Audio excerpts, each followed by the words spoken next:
吉时到，拜天地，有请新娘，一拜天地。我要悔婚，不嫁了。别闹，赶紧行礼。五皇子，你和妃子熙被臣女捉奸在床，还指望臣女忍气吞声嫁进五皇子府？做梦吧！说清楚，本皇子什么时候和妃子熙有染了？妃子笑，再敢胡说八道，本皇子对你不客气。他举起手，扬了扬手中的信件。五郎，过几日就是你和姐姐成亲的日子了。虽你已允诺我王妃之位，可西西还是极度的发狂，恨穿上凤冠霞帔嫁给五郎的人不是西西，能不能答应西西，洞房花烛夜别碰妃子笑行吗？因为西西会嫉妒，会发狂。西西在悦来客栈等你好不好？咱们不见不散。爱你的西西。妃子笑，你闭嘴！妃子笑，你为了悔婚，竟然不择手段地伪造这份信件。我可是你的亲妹妹啊！你毁我清白，对你有什么好处？笑笑，大婚当日休得胡闹，还不赶紧乖乖地和五皇子完婚？今天你是嫁也得嫁，不嫁也得嫁，赶紧给五皇子道歉。爹爹，妹妹和五皇子一片真心，我怎么好意思横刀夺爱呢？西西本来就是庶出，如果能嫁给五皇子，不是一件光宗耀祖的事情吗？他们你情我愿，情投意合，不是更好吗？姐姐，你污蔑我和五皇子就算了，怎么能这般曲解爹爹的一番好意呢？爹爹是为了姐姐好，姐姐还是赶紧拜天地完婚吧。妃子笑继承了原主所有的记忆，自然知道妃子熙是一朵让人恶心的白莲花。好妹妹，姐姐手里还有很多你跟五皇子的来往信件，姐姐不妨拿出来，让在座的宾客确定一下，这是不是妹妹和五皇子的笔记？妹妹，你说好吗？你大胆！妃子笑，竟然敢污蔑本皇子，有损皇家颜面，该当何罪？按在你是非丞相之女的份上，只要磕头道歉，本宫就既往不咎。但是你得保证，婚后必须恪守妇道，深居简出，好好的相夫教子。这哪来的自以为是的傻子？闹到这种地步了，他还会嫁过去？想什么呢？道歉更是不可能的。查。是九王爷。半炷香后，男人得到了真相，脸色阴沉的可怕。传本王口谕，今日之事不得再议论，违者杀无赦。是王爷。九王爷甩袖气愤地离开后，侍卫来到了妃子笑的身边。妃小姐，九王爷传你去偏殿。九王爷，司徒寒，那个男人就是传说中一人之下万人之上，位高权重的当今九王爷。帅，这古代竟然有这般帅气逼人的帅哥。如果是在21世纪，九王爷这长相在小鲜肉横行的演艺界同样帅得让人合不拢腿啊，是那种让人心甘情愿掏钱吃他颜的大帅哥。等等，有问题。九王爷的眼眸有一丝异样的一团黄色，这是中毒，毒气侵染五脏六腑的状态，肝脏受损最为严重啊，中毒了。当今权势滔天，一人之下万人之上的九王爷竟然被人长期投毒，按照他的面色来看，不出1个月他必定暴病身亡。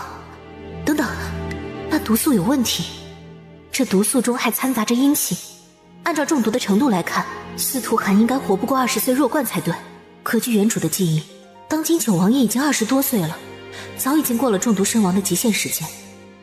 难道司徒寒的毒已经解了？不对，没有解，只是被压制了。这毒他能解。在侍卫的提醒下，臣女参见九王爷。九王爷千岁千岁千千岁。房间一片寂静，司徒寒迟迟没让他平身。九王爷，您眼珠呈淡黄色，皮肤白里透黑，您中毒了。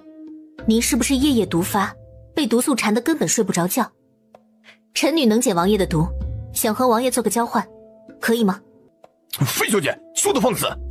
你可知九王爷中了剧毒，寻遍天下名医，无人能医治。上一个自命不凡的名医早已尸骨无存了，即使你是丞相之女，敢大言不惭，一样杀无赦。九王爷，臣女可以拿性命担保，一定能解王爷的剧毒。王爷中了10大剧毒中的4种剧毒，断肠草、雷公藤、勾吻、鸩酒，4种剧毒合成的一种新型剧毒。你也知这4种剧毒，却依旧没法彻底解毒，对吗？对上那一双如同夜莺一样清寒犀利的眼神，让他有一种想逃的冲动。他当众退婚，如果皇家真的要追究，轻则重罚，重则被灭满门。九王爷，试一试对您没有影响，还有可能真的解毒成功。臣女的死活对您来说无所谓，但是您贵为当今九王爷，就不想身体健康，长命百岁吗？让臣女试一试可以吗？他慢条斯理地端起了案板上的茶盏，浅浅淡淡地喝了一口。妃小姐，有损皇家颜面是大罪，本王这毒素是从娘胎里带出来的，你窥视皇族秘密，还妄想活下去。九王爷，您这侍卫也是中了剧毒，是雷公藤对吗？毒发时四肢抽搐，鼻出血，吐血水，全身冰冷及疼痛，唇甲发干。因为没有彻底解毒，所以每隔一段时间依旧会毒发，对吗？九王爷，3天之内臣女为这侍卫解毒，您帮臣女一次，可以吗？这妃丞相为了稳住朝中地位，还真是煞费苦心啊。如此，那就玩一玩，让妃丞相死了这门心思才好。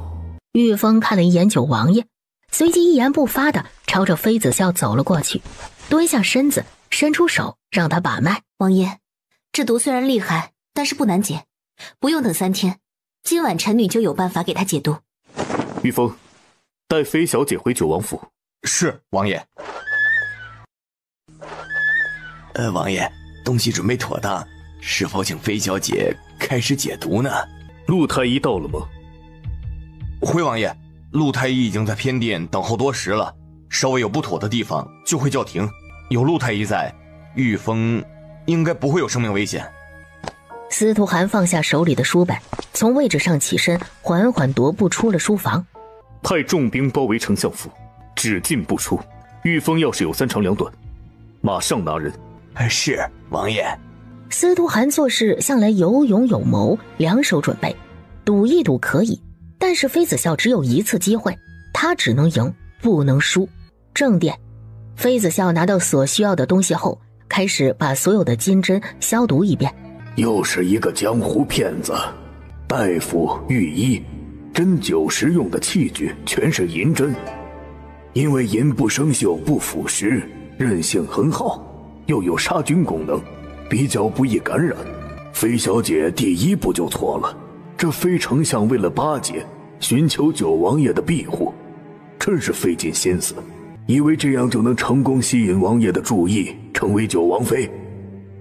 错了，九王爷不近女色是人尽皆知，即使丞相之女美若天仙，倾国倾城，一样难逃被丢出王府的命运。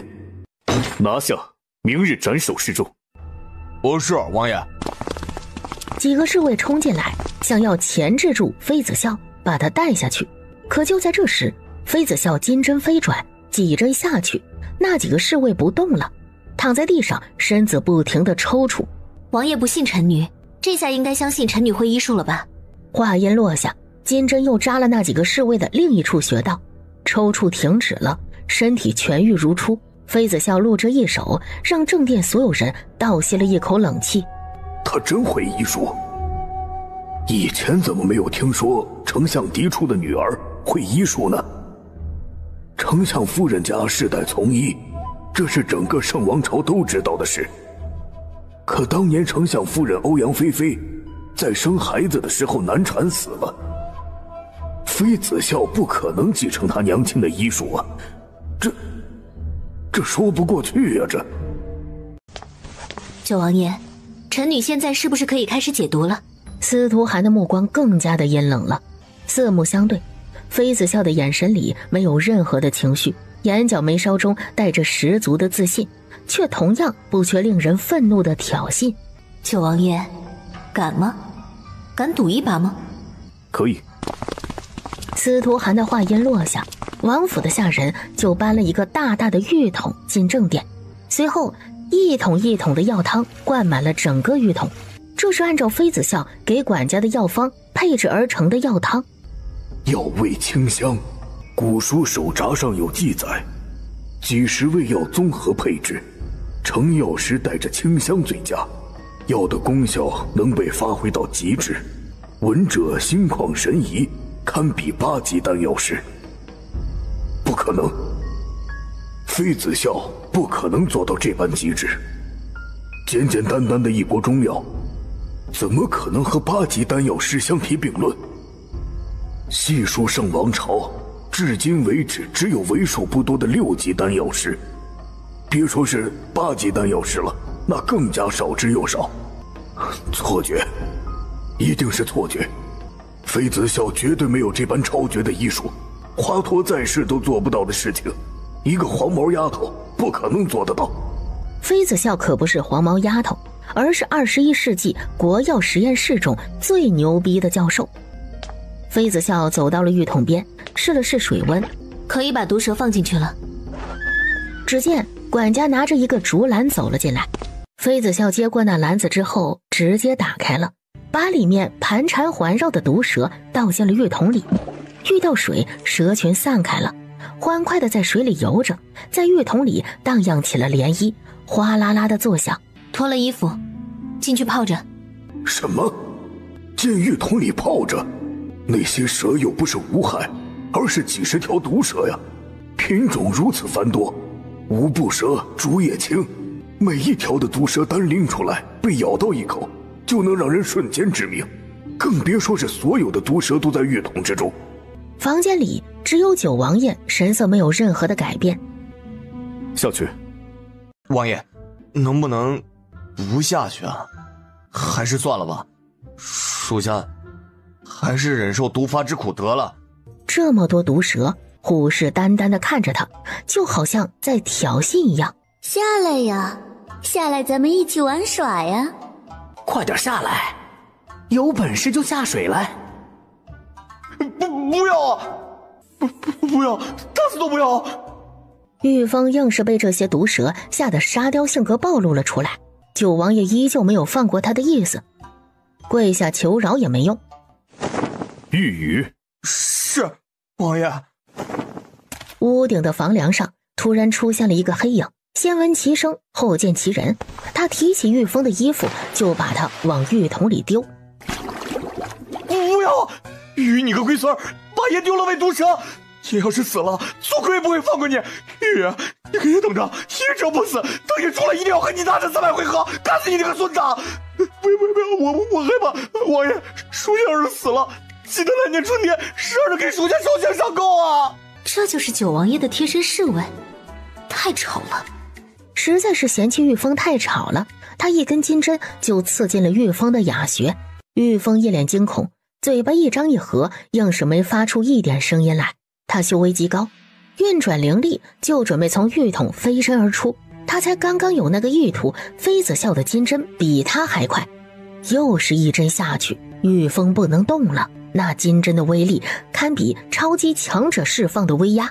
不行，这样不行，把他衣服给脱了，速度快点。好。主位上的九王爷眉头突然蹙了起来，一张手帕突然盖在了妃子笑的头顶，遮住了他的眼睛。妃小姐，男女授受不亲。这有什么？他拿下头上的手帕。九王爷，臣女是郎中，眼底只有病人，没有男女之分。众人来不及细想，就发生了意外，玉峰突然就晕了过去。晕过去了？玉峰毒发了，快把他从浴桶里捞出来，这会出人命的。快点儿！要是这些剧毒进入玉峰的皮肤，他就只能等死了。你断言他会死，要是他没死，反而解毒成功了，该怎么办呢？妖女，休得胡说八道！你这是解毒治病吗？你这是在玩游戏，就为了勾引九王爷。非丞相真是好计谋，好谋略，简直其心可诛。扑通一声，陆太医在九王爷的面前跪了下来。九王爷，使不得，这这使不得呀！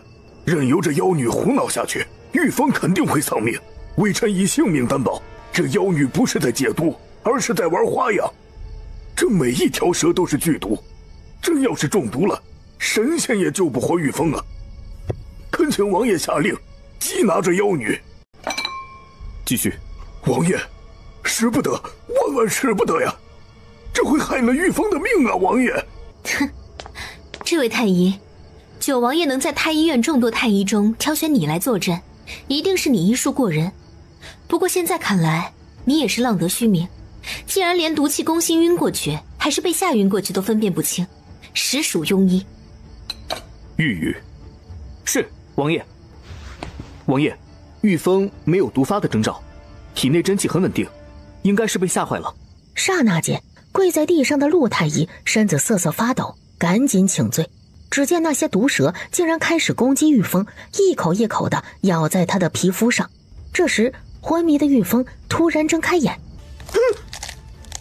玉峰体内的灵力一瞬间暴走，就在玉峰低吼出声的时候，他手里的金针飞转了起来，眨眼间11根金针就刺入了不同的穴道。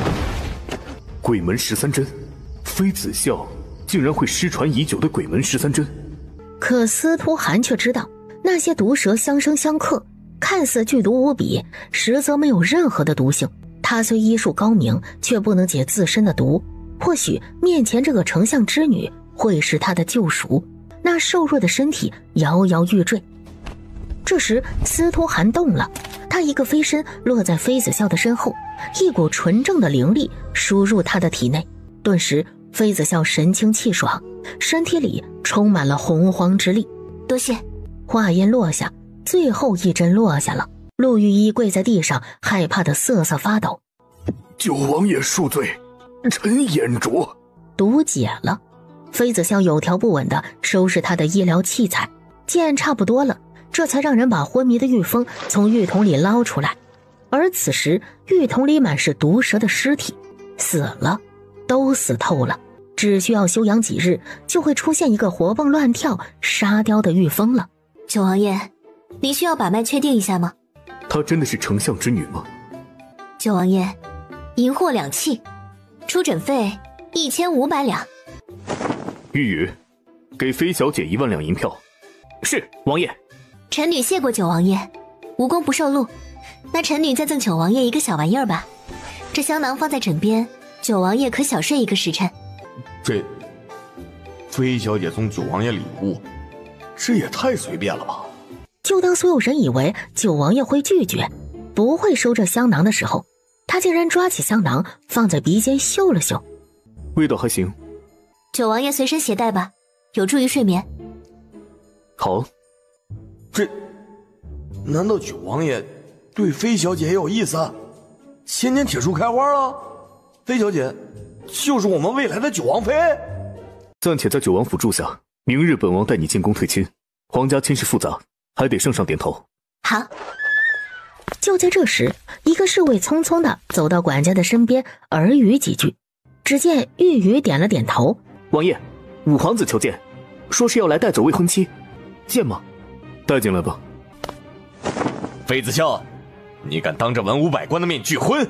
你当皇家的婚姻是你想拒就能拒的？你现在跪下来求本皇子，还能看在妃丞相的面子上饶过你。不过正妃之位是不可能了，侍妾吧，花就要从后门进。这人贵为当今的五皇子，好歹身世地位学识都非同一般，可此刻怎么看怎么傻逼，怕是出门忘记吃药了吧？侍妾可能吗？既然已经悔婚了，五皇子还是死了这条心吧。哼，妃子笑，别不识好歹啊，你还真把自己当回事啊？丞相之女就无法无天了？惹毛了我，一样抄你马门。别以为你找九皇叔，他就能庇护你。皇家威严，不可挑衅。是吗？那五皇子，求求你了，赶紧去抄丞相家满门吧，指不定现在还能躲个正着，要不然妃家那些刁民都跑了。对了，五皇子，你的心上人妃子熙也是妃家人，你舍得杀他吗？司徒雨看着妃子笑全身满是杀戮，要不是这是九王府，他早已提剑一刀杀了这女人。走，跟本皇子去丞相府，本皇子倒要看看妃丞相怎么给交代。五皇子就伸手粗暴地去抓妃子笑的手腕，这一瞬，九王爷眉头瞬间皱了起来，脸色阴沉，全身散发着强者的威压。五皇子，这是九王府，有什么事儿，您还是去皇宫找皇上做主吧。妃小姐是九王府的客人。九皇叔，你看上这女人了？她除了长得好看一点，其他一无是处，你千万别被她蒙蔽啊！这种女人不配成为九王妃，当侍妾都不行。太傅教你读书，就是教你说话这般轻浮无礼，成何体统？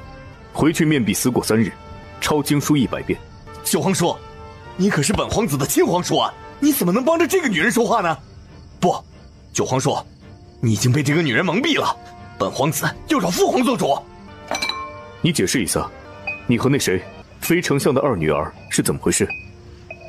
你不滥情，会有婚礼上悔婚的事情吗？本皇子和妃子熙没有儿女私情，当日本皇子和她不过是探讨课业问题罢了，能有什么事情啊？五皇子和妹妹确实在房间床榻上探讨学术问题，是人体构造呢，还是欢愉之术？你！五皇子气急了，伸手一巴掌朝着妃子笑扇了过去。贱人，给本皇子闭嘴！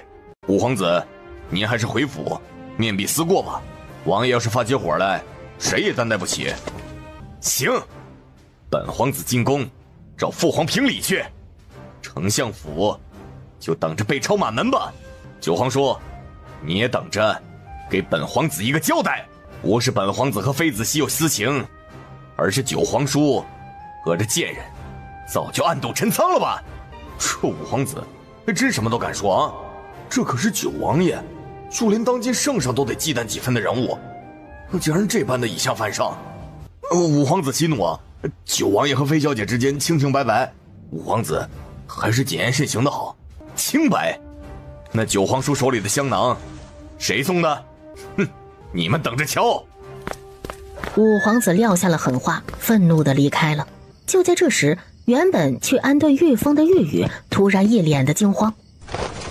九王爷，出事了，玉峰走火入魔了。哎呀，这五皇子一个大帽子扣下来，让妃子笑有点措手不及。现在后悔追出去还来得及，但是司徒雨有无数侍妾，丞相府2姑娘不过是其中之一而已。你要是能做个贤妻，倒也是可以。妃子笑转头斜睨了一眼司徒寒，这是劝他呢，还是怎么的？成功把他劝退了。他可是现代人，有感情洁癖，接受不了这种种猪。九王爷，臣女的爱情观一直都是弱水三千，只取一瓢，遇不到宁愿孑然一身。走吧，去看看玉峰。如果是嫁给九王爷，也要做贤妻，接纳九王爷无数侍妾和侧妃吗？费小姐胆子是真大，竟然敢当众调戏九王爷，这可是九王爷呀，不可一世不近女色的男人啊！完了，费小姐这下怕是要惹怒九王爷了。这不好说，嫁过来才知道。目前为止，本王没有纳妃的想法。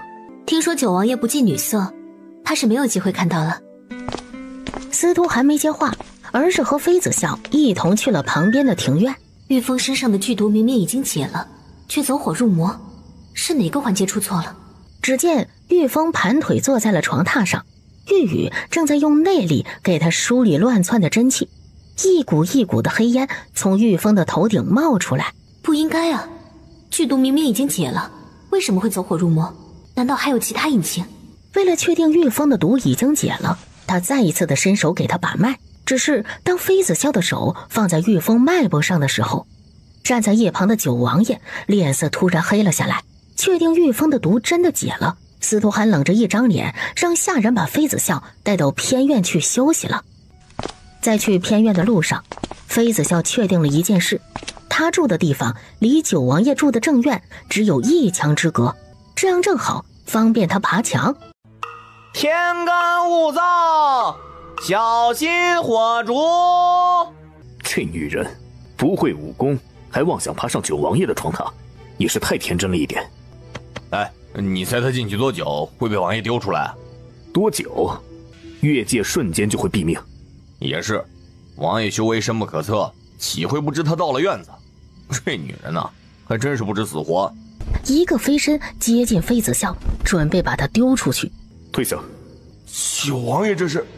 经过退婚和给玉峰解毒这事儿，司徒寒已经把妃子笑的性格摸了个清楚，所以他在等。果然，妃子笑没让他失望，来了。王爷，九王爷，你醒醒！没有反应，应该是昏迷了。防止司徒寒中途醒过来，妃子笑一根金针朝着他的昏睡穴刺过去。接下来，他又给司徒寒针灸，给他解毒是一个漫长的过程。最开始最难，要用阴阳五雷针，手起针落，手法异常的稳。当一大半的金针下去，司徒寒身体有了感觉，全身的寒气竟然慢慢的在往外释放，身体有那么一丝丝的暖意。怎么会？真的有用？完成了。一套针法下去，泄出了小部分的毒气。这套针法必须要进行3期21次，才能把体内残留的毒气逼出来，这是一个漫长的过程。王爷，不用装了，睁开眼吧。司徒寒睁开了眼，直直地看着妃子笑。王爷，今晚您应该能睡个好觉了，臣女先告退了。哪知道他坐在床榻上的时间太久，又加上耗费了大量的精神力，身子虚，低血糖了。玉宇，是王爷。这女人真的投怀送抱了，爬上了九王爷的床榻，竟然还有呼吸，没有被九王爷一掌劈死，算他福大命大。就当玉宇准备伸手去把妃子笑从九王爷的身上抱开的时候，退下，滚！吓得玉宇也不纠结了，转身就跑，顷刻间就消失在了九王爷面前。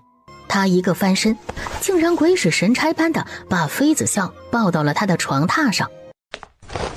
臣女参见皇上，万岁万岁万万岁！臣弟拜见皇上。贱人，你还有脸跟着来，真是不要脸！闭嘴！一个五皇子像泼妇骂街一样，成何体统？给朕滚下去！父皇，儿臣才是受伤那个人，现在儿臣就是天下的笑柄，文武百官指不定在背地里怎么议论呢。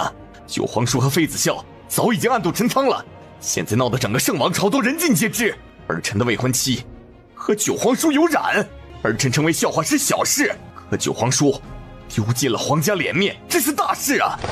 儿臣恳请父皇问罪九皇叔和妃子笑。放肆！事到如今还敢狡辩？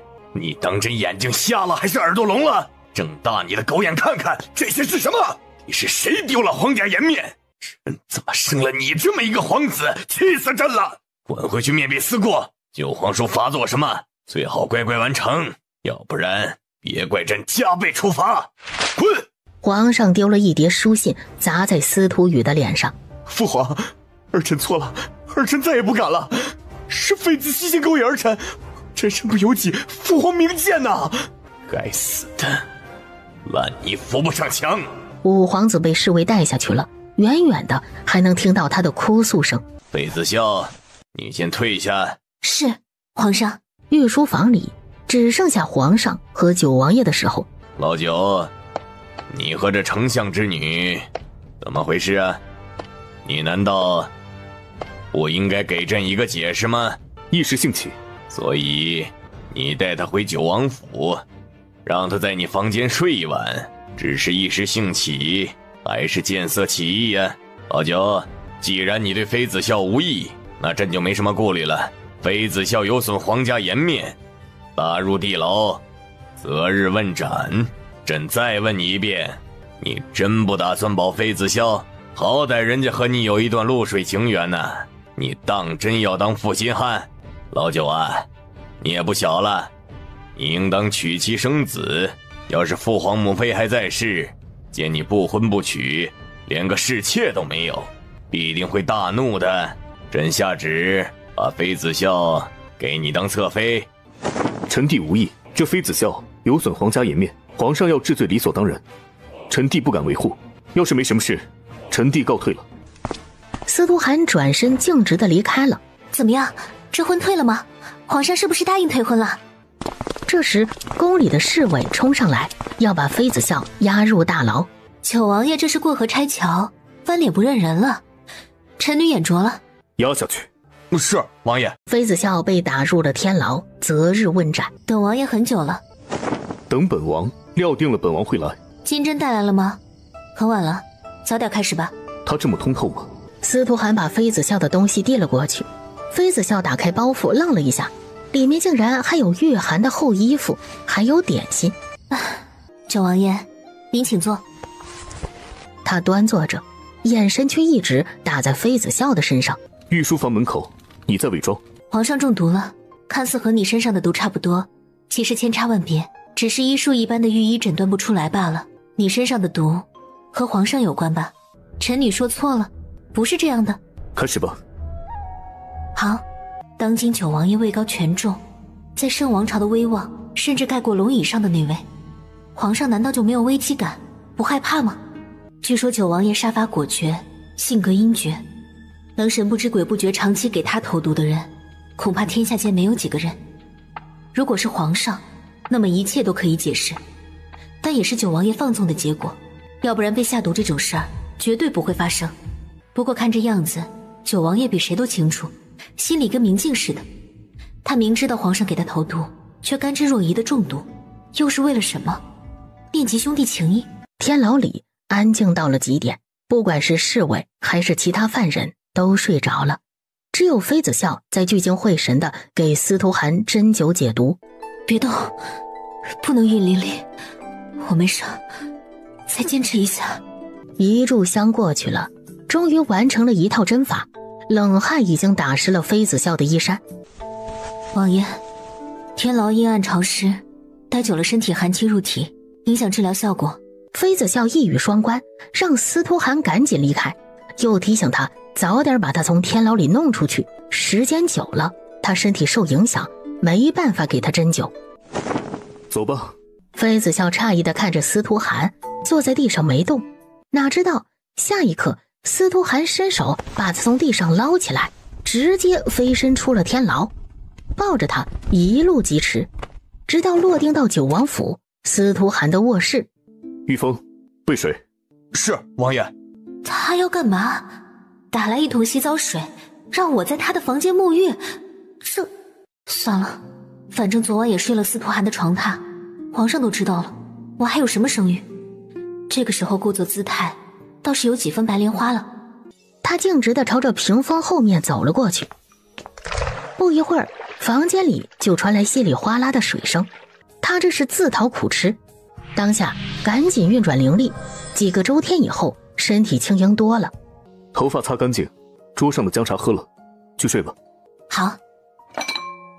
一炷香后，头发还没有干透的迹象，把妃子笑的耐心全部耗光了。这么下去，他多久才能睡觉啊？王爷，有剪子吗？绣娘用的剪子有吗？头发太长了，麻烦，想剪一下。过来，坐下吧。九王爷竟然用灵力在给妃子笑烘干头发，这也太宠了吧！妃子笑这才后知后觉，他和九王爷的关系好像有点暧昧。睡着了？这也能睡着？这又是妃子笑霸占他床榻的第二晚。小东西睡下去以后，司徒涵继续用灵力给他烘干头发，无奈又任劳任怨。天亮了，妃子笑醒过来，竟然躺在天牢的稻草上，不过那稻草好像比昨天的柔软干净。皇上驾到！吾皇万岁万岁万万岁！你可怨恨九王爷无情无义，这般对待你？司徒义不敢明目张胆地让太医检查妃子笑手腕上的手工纱，只能这般试探。如果他真的和妃子笑发生了关系，那么他身上的毒应该解了，这才是皇上关注的重点。皇上明鉴，九王爷不过是看臣女可怜，怕把臣女留在婚礼上被人耻笑，才带回了九王府。在此之前，臣女和九王爷并没有任何的接触，更不可能有什么私情了。夜里臣女进九王爷的房间，不过是恳请九王爷替臣女做主，臣女不想嫁给五皇子。妃子笑，欺君之罪，乃株连九族的大罪，朕给你一次说实话的机会。皇上明鉴，臣女是被冤枉的，臣女和九王爷并没有私情，婚礼上当众悔婚，是发现五皇子和妹妹暗度陈仓，一时大怒之下才会做出过激的举动。皇上要怪罪，就怪罪臣女一人吧，臣女的所作所为和丞相府无关。得不到想要的答案，司徒也来得快，去得也快。怎样，看出端倪了吗？皇上，这妃子笑不像说谎的样子，给他10个胆子也不敢欺君呢。他和九王爷之间应该是清白的，倒是五皇子和妃子熙这事儿有点难办。过些日子那姑娘肚子大起来，流言蜚语怕是更盛了。孽子！该死的，身份卑微就是有这点不好，见谁都要下跪行礼。妃小姐，王爷让小的传话，不出3日必定让您出天牢。妃子笑看着丰盛的早餐，点了点头，没说话。妃小姐，妃丞相昨晚就连夜进宫请罪了，皇上没见他，据说今日皇上也没让妃丞相上朝，在家等消息呢。妃丞相对您挺上心的，一大早就去九王府求见王爷，希望王爷能救您。妃子笑眼底闪过了一丝诧异。妃小姐，王爷让小的问您，要见妃丞相吗？不见。这2天，妃子笑在天牢里的日子，并不是像所有人想象的那样暗无天日，深受酷刑，而是滋润到了极点。这日，妃子笑在天牢里废寝忘食地研究医术。妃子笑接旨。奉天承运，皇帝诏曰：丞相之女妃子笑品行端庄，恭谨端敏，现特赐婚于九王爷司徒涵，择日完婚，钦此。妃子笑想要回丞相府，只能等天亮，开宫门才行，所以他继续留在了天牢里，点着灯，废寝忘食地研究医书。即使司徒涵进了天牢，站在他面前，他也没有任何反应。司徒涵站了差不多1炷香的时间，他竟然还是没有察觉到他的存在。来很久了，衣服脱了吧。这妃小姐太豪放了吧，一来就让九王爷宽衣解带，这么主动的吗？啊，不对，不应该叫妃小姐，应该叫九王妃了。回去再说。1回生2回熟，司徒涵抱着妃子笑，又是飞回了九王府。皇上的圣旨，你有什么想法？你要是抗旨的话也行，咱们之间的约定不变。抗旨？悔婚？虽然这桩婚事是皇上为了试探王爷才赐婚的，我觉得还行。咱们里应外合，你解毒以后也能成功瞒过去。但是九王爷要是觉得不妥，也可以进宫让皇上收回成命。不用，就这样吧。不是你，也可能是别人。开始解毒吧。司徒涵解开了衣衫，躺在了床榻上，示意妃子笑可以针灸了。妃子笑点了点头，拿出金针，按照惯例就开始解毒。第3次5雷阴阳针完成以后，司徒涵失眠症应该好多了。妃子笑见此，也懒得回他的客房了，洗漱后就直接躺在了司徒涵的床榻上了。一人批阅各地信函，一人研究丹药师入门书籍，看着看着，妃子笑就睡着了。天亮后，司徒涵又把妃子笑送回了天牢。丞相府大厅，华夫人坐在了主位上。跪下！妃子笑，你可知罪？来人，拿家法来！姨娘这是在替爹娘教训我，我何错之有？皇上已经下旨无罪释放了，难道姨娘认为我有罪？姨娘是要反驳皇上的旨意？妃子笑，事到如今你还敢狡辩？当日大婚，你不顾丞相府声誉和颜面，当着文武百官的面给丞相府蒙羞，你该当何罪？今日，本夫人就要替丞相和去世的姐姐，好好教训你这个不孝女。来人，给本夫人把她按住！谁敢？夫人，你算是哪门子的夫人？苏月华，你不过是本小姐娘亲的陪嫁丫鬟罢了，真把自己当丞相府的主子了。我娘难产时，把年幼的女儿托付给你照顾，你倒是好，照顾本小姐，把丞相也一起照顾了。不知廉耻的爬上丞相的床，真把自己当丞相府的夫人了。不过一个侍妾而已，看清楚，谁才是丞相府的主子。要是搞不清楚情况，老眼昏花，丞相府不留妻主的奴才。明日让伢子上门来领人，全部卖了。对了，苏侍妾，限你今日之内把我娘亲的嫁妆原封不动的还回来，不然别怪我不念旧情。丢下这句话，妃子笑回到了主院。小姐，小姐是你吗？小姐，小姐你回来了。他们说小姐被打入天牢了，是死刑，又怎么可能回来？我可怜的小姐。妃子笑搜罗了一下记忆，这个丫鬟叫小蝶，从小就陪在她身边，照顾她的饮食起居。小蝶，李小姐还没有死，你这就先哭上了，哭丧呢？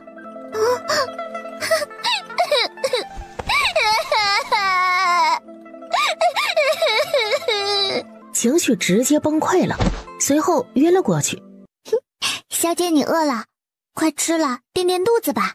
哼，小姐，厨房的饭菜还没做好，你先吃点馒头垫垫肚子。小蝶这就去厨房看看饭菜做好了没有，去给小姐拿回来。妃子笑起身，远远地跟在了小蝶身后，进了后厨。贱婢又来干什么？滚滚滚滚滚！这是丞相府的厨房，不是你家小姐一个人的小灶。都给了你几个馒头了，别不识好歹。再说了，你拿走了主子们吃什么？要是华夫人怪罪下来，谁担待得起啊？来人，把这贱婢给老娘丢出去！不要啊！张大娘，求你了，求求你了，给我一碗米饭吧。疼！小姐，你怎么来了？对不起，是小蝶无能，没给小姐讨到吃的。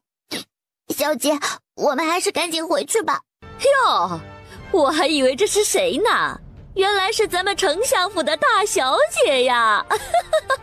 怎么着，馒头不好吃，填不饱肚子，所以让丫鬟来讨饭呢。哎呦，傻子也知道饿肚子了呀！哎，来，你求我就有饭吃。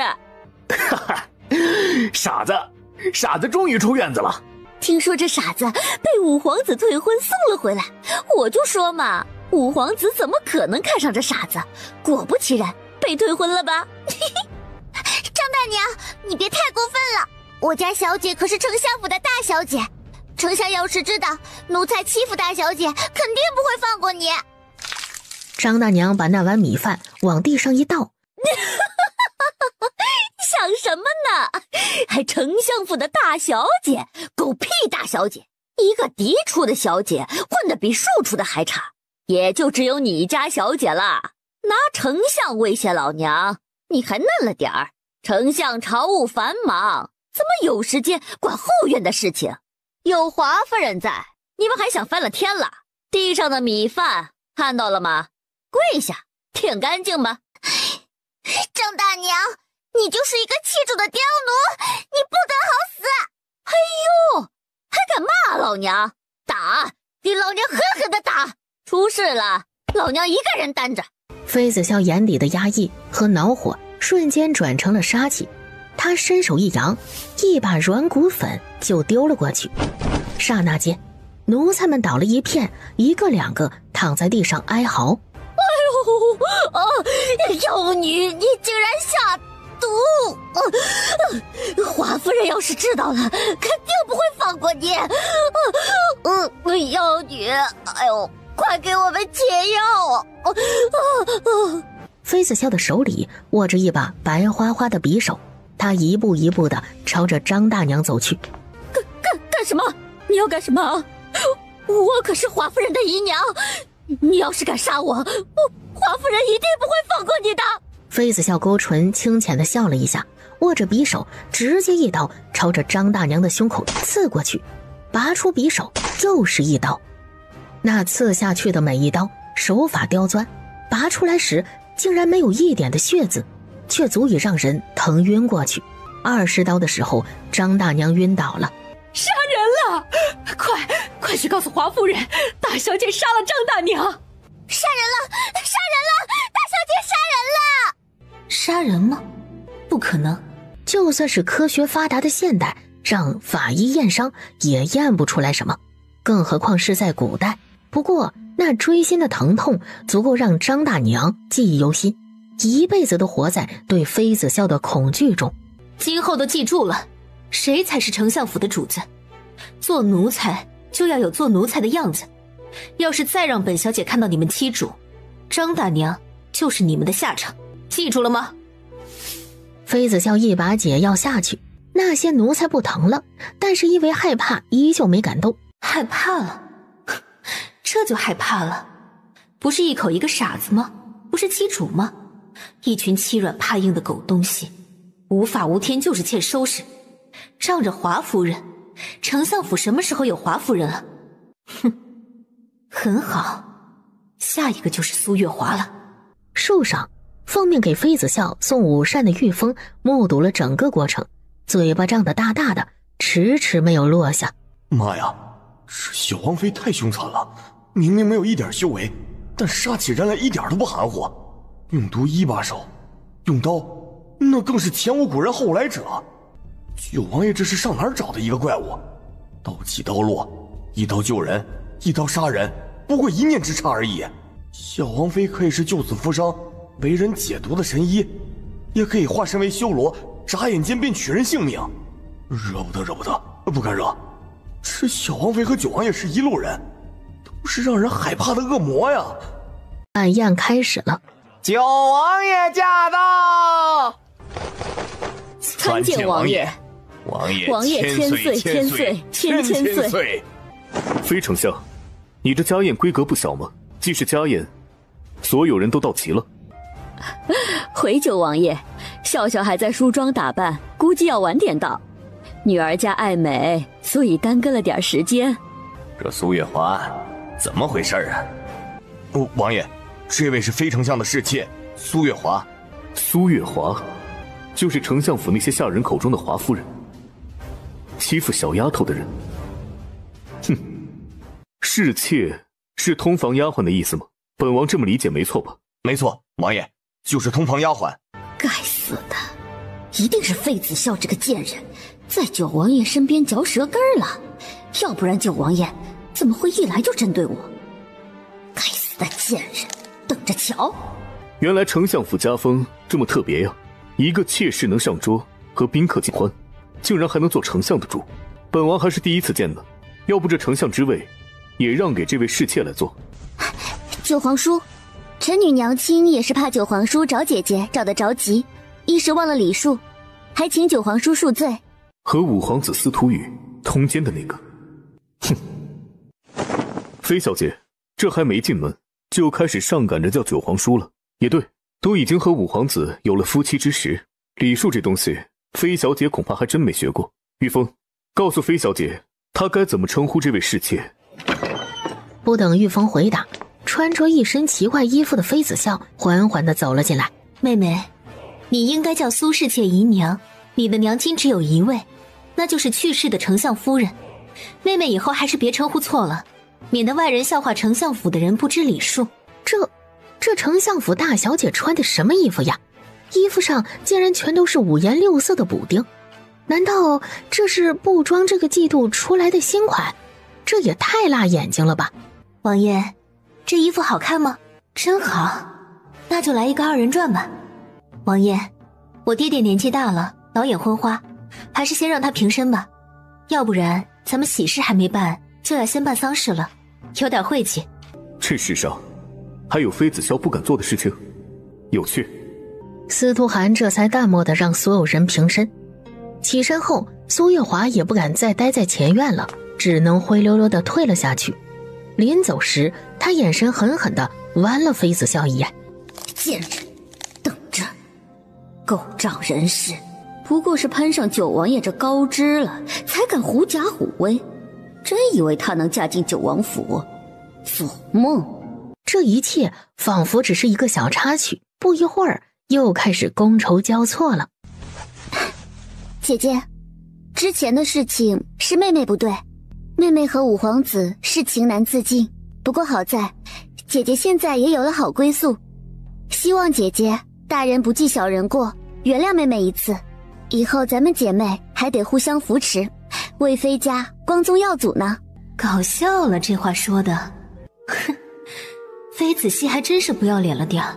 那姐姐谢谢妹妹了，也谢谢五皇子不娶之恩，才让姐姐遇到了如意郎君。该死的，这个贱人！这小贱人什么时候变得这么聪明了？竟然知道4两拨千斤的还击了。姐姐，你这身上的衣服是布庄的新款吗？在哪个布庄买的？妹妹也想买一件，很好看。妹妹不知道这衣服的来历吗？你应该去问你苏姨娘，她最清楚不过了。姨娘应该不会知道吧？苏姨娘当然最清楚了。你难道看不出来这件衣服的里衣是你穿过不要的旧衣服吗？今天苏姨娘给我送衣服过去的时候，我寻思着这衣服旧了一点，不好看，就和丫鬟改了一下。可找来找去，柜子里只有各房剩下的碎布。姐姐真是会说笑，你院子里怎么可能没有布料呢？当年娘亲陪嫁的上百匹布料不是都给你了吗？妹妹怎么知道我娘亲陪嫁里有几百匹布料？应该是苏姨娘告诉妹妹的吧？那些陪嫁不都是被苏姨娘收起来了吗？说是替我保管，等我出嫁了给我当陪嫁。但是那陪嫁不可能有了，因为都被苏姨娘偷偷拿给妹妹做衣服了，不是吗？妹妹今天这身锦绣的衣裙就应该是我母亲陪嫁的布料吧？我娘亲家地处江南，只有江南才有这上好的锦绣。叶子，跪下！当年妃妃去世后，老夫就去了寺庙，你怎么告诉老夫的？会照顾好丫头，会好好把她养大成人。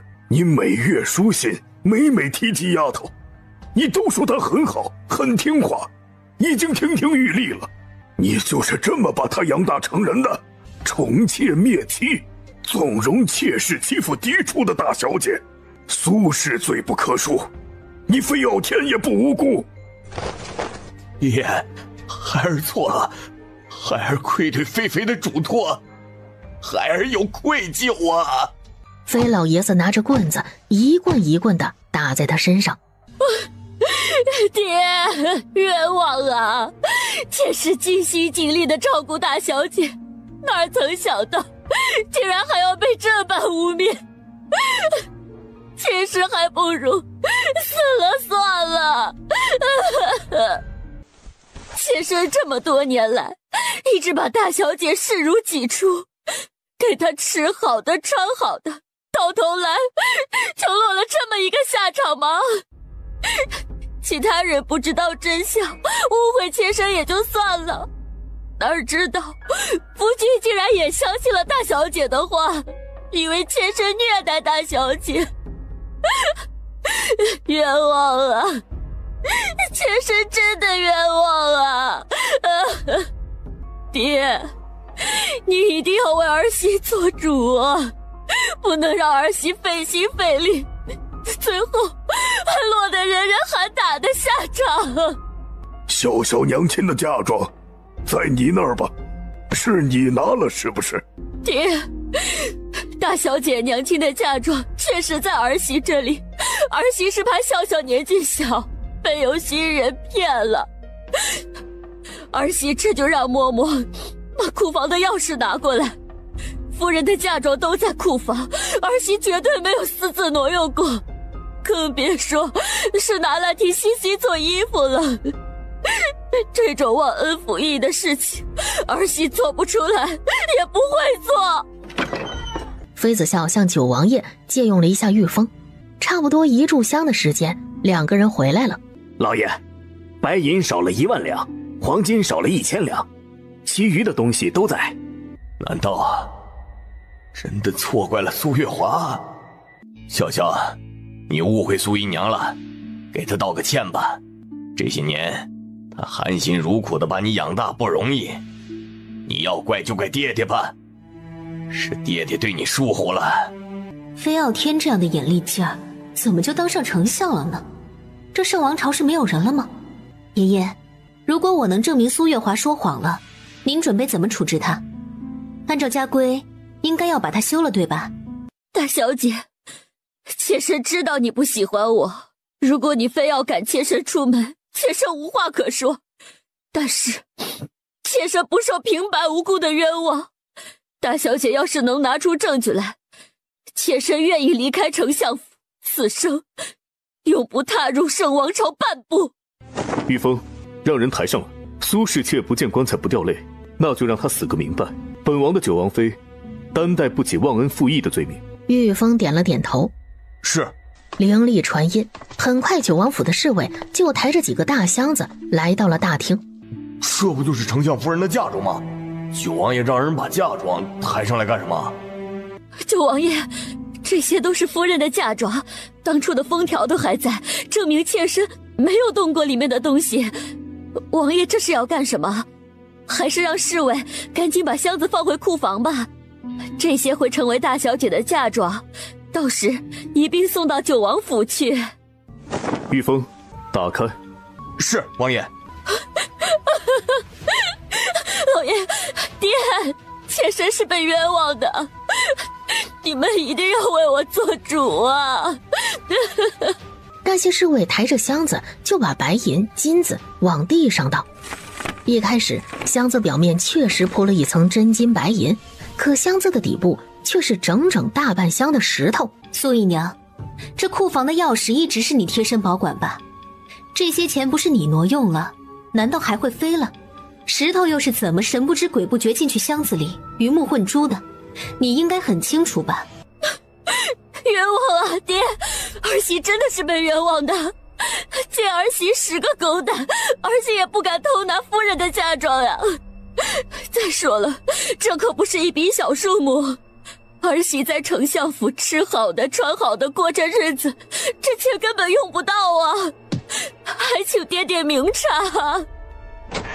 这时侍卫又把另外的几个装布匹的箱子打开了。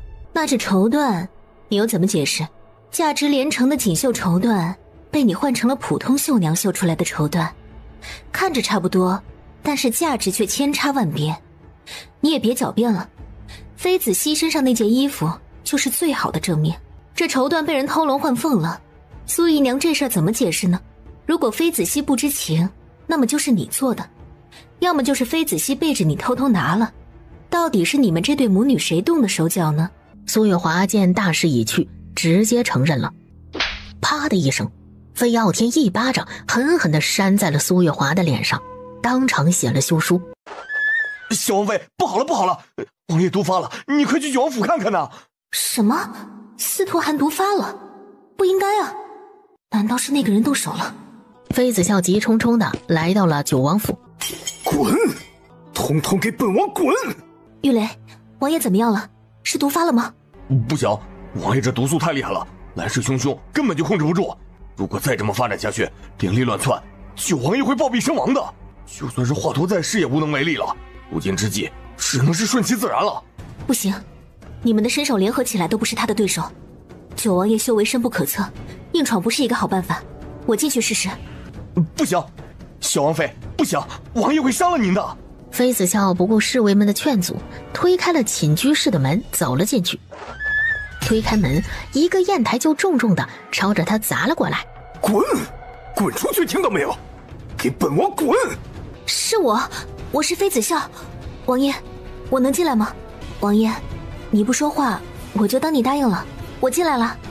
一路小心翼翼的走过去。滚！滚出本王的书房！王爷，让我看看行吗？我能缓解你的疼痛，遏制毒发，我能帮你，你别抵抗行吗？滚！本王让你滚！快点滚！金针飞转，只要他够快，司徒寒不一定能伤到他，指不定就成功了呢。王爷，我给你针灸好不好？你别动，行吗？就在司徒寒放松警惕的时候，妃子笑手上的金针飞转，径直地刺入了司徒寒的头顶。又是几根金针准确无误地刺入了司徒寒的穴道。突然，变故发生了，司徒寒一掌直接朝着妃子笑的天灵盖打了过去。好在妃子笑一开始就有准备，就在司徒寒一掌下来的时候，他一根金针就朝着他刺了过去。九王爷，我是妃子笑，你看看我，看清楚了，我是谁？这熟悉的声音和熟悉的味道，让九王爷原本已经黑化的双眼慢慢的恢复了过来。直到看清楚面前的人，他赶紧收回了灵力。一套针法完成后，突然妃子笑感觉到了一股呼吸的气息。司徒寒竟然把头放在了他的肩膀上，没想到原主娘亲留下来的神医秘籍竟然这么管用。过了差不多半炷香时间，没了任何动静，说话声也没有了。玉雷轻手轻脚地推开门走进去，生怕惹怒了那杀神。妃子笑摇了摇手，示意玉雷别出声，怕吵到了九王爷。是王府的人，去床榻上睡吧。直接去了旁边的房间睡觉。突然，司徒寒伸手顺势拉了一下妃子笑。小丫头，躺一会儿。是骆子红，手工杀还在，那些人也不放心，估计想加一刀骆子红保险一点。明知有毒，你没反击，你忌惮宫里的人，怕惹事。反击了，这次皇太后的寝宫应该人仰马翻了。就在他察觉他的碗筷上被人下毒以后，他就怒了。妃子笑悄无声息地在空气中放了一种痒痒粉，这种痒痒粉中了这种毒药的人会全身发痒，全身长脓包，剧痛无比。入夜进了。王爷，任务完成，明天一早后宫就会出大事儿。这一次皇太后和上面那位的做法彻彻底底的惹恼了司徒寒。第二天后宫大乱了，一夜之间皇太后寝宫、殷妃娘娘寝宫的婢女、侍卫全部死于非命，尸体一排一排的被挂在了正殿的横梁上。司徒寒主院的方向升起了一朵蘑菇云，一声爆炸的巨响从里面传出来。小王妃，小王妃你出来，你别吓我呀，小王妃！让开，快点让开！水呢？我要水！就在房屋被他炸的那一瞬间起火了，此刻他身上的衣服也燃起了一团火焰。就当司徒寒还没有反应过来的时候，妃子笑扑通一声，整个人栽进了王府的荷花池里，他身上的火才灭了。看着倒塌的房子，还有荷花池里的妃子笑，九王爷嘴角一阵抽搐。这是干什么？他不过才离开了2-3个时辰，整个九王府就快要被妃子笑拆了。扑腾扑腾几声，妃子笑竟然喝了几口水，火灭了，但是他不会游泳啊。看到这情况，司徒寒一个飞身去把妃子笑救了上来，带王妃下去沐浴更衣。要不我还是回丞相府吧。对，这太尴尬了，还是回丞相府再制作解药吧。小王妃，还是去换衣衫吧，衣服湿透了会感染风寒的。妃子笑收拾妥当以后落荒而逃，直接回了丞相府。司徒寒在偏院沐浴更衣，换好衣衫已经是1个时辰后了。九王府哪里还有妃子笑的身影？这一问，司徒寒气笑了。逃了。司徒寒冷着一张脸，让玉峰他们抓紧时间找匠工把院子恢复原样，就进了旁边的书房。王爷为何不去找小王妃啊？反正快成亲了，您助小王妃的时间又不是不可以。1炷香的时间，司徒寒挥退了所有的侍卫，独自飞身落在了妃子笑的房间。看到妃子笑正在炼丹，司徒寒嘴角一阵抽搐。又来？你这是在炼丹吗？不要打扰我，王爷自便。你有事儿？这丹药依旧会炸。怎么可能？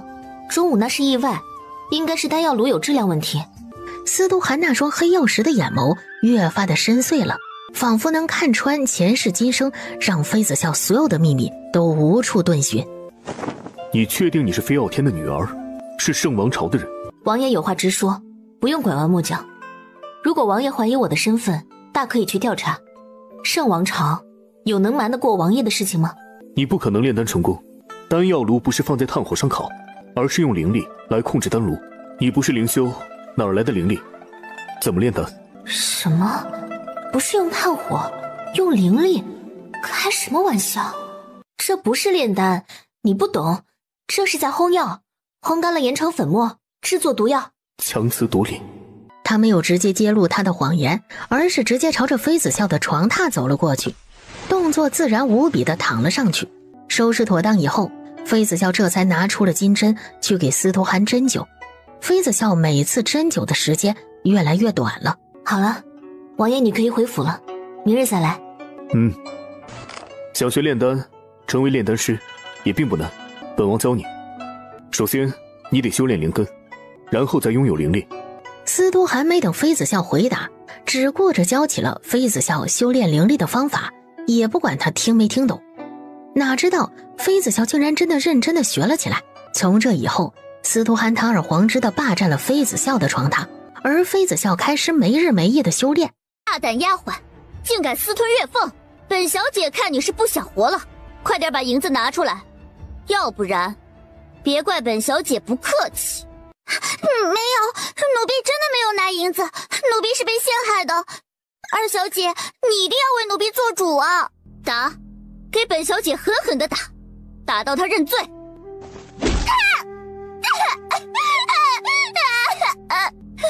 贱丫头，嘴还挺硬的。本小姐告诉你，你以为咬紧牙关不招供就行了？再给你一次机会，是不是妃子笑指使你这么做的？没拿银子，你打死奴婢！奴婢，贱奴婢，都快要被打死了，竟然还维护妃子笑。行，我倒要看看这狗奴才的命到底有多硬。桂嬷嬷，上刑必须让他招供。华夫人掌家的时候，这样的事情一次都没发生。大小姐这才刚刚掌家，她身边的丫鬟就敢扣下所有人的月俸，这么下去还得了？大小姐舍不得教训奴婢，我这当妹妹的帮她教训，要不然这刁奴无法无天了。桂嬷嬷，是二小姐。这时丁姨娘院落里的丫鬟来领月俸，远远的看到这一幕，吓得转身就跑。她回到了院子里，哆哆嗦嗦的把这件事告诉了丁姨娘。丁姨娘一听，脸色煞白，领着丫鬟去了妃子笑的院子里。大小姐，不好了，出事儿了！大小姐，你快去救救小蝶，小蝶快被打死了！你说什么？小蝶怎么了？快说！具体的事情妾身也不是很清楚，你赶紧去库房，去晚了小蝶就没命了，快点儿！妃子笑没管那么多，提着裙子就往库房而去。小九，东南方，你去救小蝶，快点！小九是九王爷安排在妃子笑身边的暗卫。抓刺客，有刺客！小九点了小学的穴道，给他止血。小九，动手的都灭了。那几个手里还拿着棍棒的家丁瞬间毙命了。桂嬷嬷就这样直直的倒下去了。杀人了！大小姐杀人了！血，好多血啊！死了，真的死了。桂嬷嬷，你睁开眼睛看看，你看看西西啊！嬷嬷，你不能死！你要是死了，我该怎么办？娘亲被赶出了圣王朝，西西就剩下你这么一个亲人了。桂嬷嬷。此时妃子笑正拿着金针在抢救小蝶。闭嘴！你再敢多说一句，你也下去陪你的桂嬷嬷吧。妃子笑，你个恶毒的女人，你竟然连一个嬷嬷都不放过，你个杀人狂魔，不得好死！妃子笑，我会让你付出代价的，一定会。小九，是小王妃。小九抱着佩剑朝着妃子熙走了过去，那锋利的利剑刚刚出鞘，妃子熙就吓晕过去了。这也行，就晕过去了？就这么死了，未免太便宜他了。玉峰，丢柴房去，等着王妃处理。是，王爷。妃子笑给小蝶针灸后，她依旧因为失血过多昏迷着。该死的，妃子系根本就没有给小蝶留活路，这是要直接打死小蝶呀！不行，必须要输血，没有条件创造条件。妃子笑想到了一个办法，让玉峰赶紧去准备他要的东西，并且多叫几个侍卫过来，他要取血。小王妃，这是小的奉命去买的凝血丹，您给小蝶姑娘吃下去就能止血了。哦，对了，还有这金创药。不好，小蝶七窍流血了！小王妃，赶紧给小蝶喂药。王爷说了，小蝶姑娘只要挺过今晚，就不会有性命之忧。您给小蝶姑娘处理好伤口后，我和小九今晚守夜。妃子笑看着竹篮里他要的那些东西，鸡肠子，还有各种做匹配的瓶瓶罐罐，用不上了，只需要一颗丹药就能凝血，不会喷血了。妃子笑把小蝶身上所有的伤口都处理好了，已经是2更天了。他回到寝居室，司徒涵已经躺在床榻上等着他了。今晚先歇息，明日再针灸吧。不行的，必须要连续施针22针，也就是22天，已经过去17天了，中途不能断。体内的毒素已经排了大部分了，这个时候不能前功尽弃，王爷还是躺好吧。妃子笑拖着疲惫的身体，拿出金针就开始消毒。我来吧，你先去喝一盏茶。好。他和司徒涵2个人的相处越来越随意和有默契了，竟然有点像是老夫老妻一般。司徒涵把所有的金针按照妃子笑平日里的步骤，一丝不苟的全部消毒好，放在了一边。司徒涵眼神深深的看了一眼妃子笑，在床榻上躺好了。3更天终于完成了。夜深了，过来睡觉吧。是九王爷他不愿意。好，你先睡一会儿，我去洗漱一下。很快，妃子笑洗漱好，换了睡衣就进了房间。穿着这睡衣，她有点难为情，是真丝做的吊带短裤睡衣。妃子笑习惯这样穿着睡觉了，所以按照前世的习惯做了一套。司徒涵的余光就一直打在他身上，有光没有光，对司徒涵这样的绝顶高手来说都没差别。丫头，别怕，睡吧。妃子笑紧绷，如同一个木偶一般躺在床榻上，不敢动，就连呼吸都变得小心翼翼。这时，司徒涵的一只手从他的腰间横了过来，妃子笑突然颤抖了一下，浑身紧绷，腰上横着的那只手让他呼吸困难。这个感觉太难受了，但是这种感觉又很陌生。他像是被困在一个笼子里不停挣扎的野兽，等待着死亡的到来。睡吧。睡觉，没有下一步动作了，是这样吗？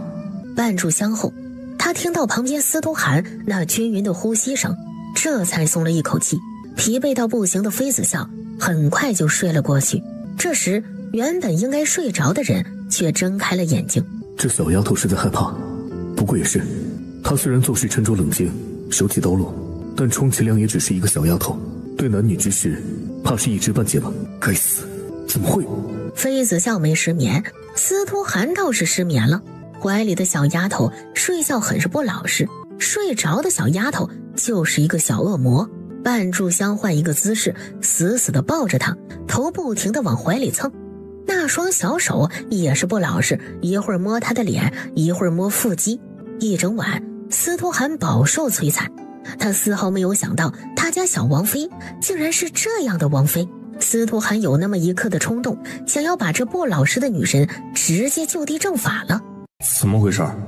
王爷和小王妃都日上3竿了，竟然还没起床？按照王爷的生活习惯，不应该啊！难道是出事了？哎，不行，我得进去看看。站在外间问一问也好啊。小九，你找死是不是？你是女人，你有理了。信不信爷发起火来，连女人也打？你这是去送死，你信不信？你还没进房间，王爷就先送你上路了。呸！你懂什么？王爷和小王妃到现在还没起床，一定是发生什么事儿了。我得进去看看。让开！你再拦着爷，爷发火了。滚！妈呀，怎么回事？一大早的，王爷竟然杀气十足，声音明显不对劲儿，带着几分的沙哑，像是被困千年的猛兽，那种怨气可冲破云霄啊！玉峰看了看小九，希望他能给答案。可这个时候，小九抱着佩剑溜得更远了，他又退出去了方圆2公里。滚！又是半个时辰过去了，妃子笑房间的门被打开了，九王爷神清气爽的从里面出来，脸上竟然带着几分笑意，那感觉就如同如沐春风般的柔和。怎么回事？为什么今天的事儿这么诡异呢？王爷不是应该很生气，阴沉着脸吗？王爷会不会秋后算账？他起床的第一件事就是拿我开刀消气。不要，我害怕。九王爷从房间出来了，平日里的那张冰山脸竟然挂着一丝满足的笑容。王爷，你没生气啊？传早膳吧，让后厨准备1点粥。是王爷。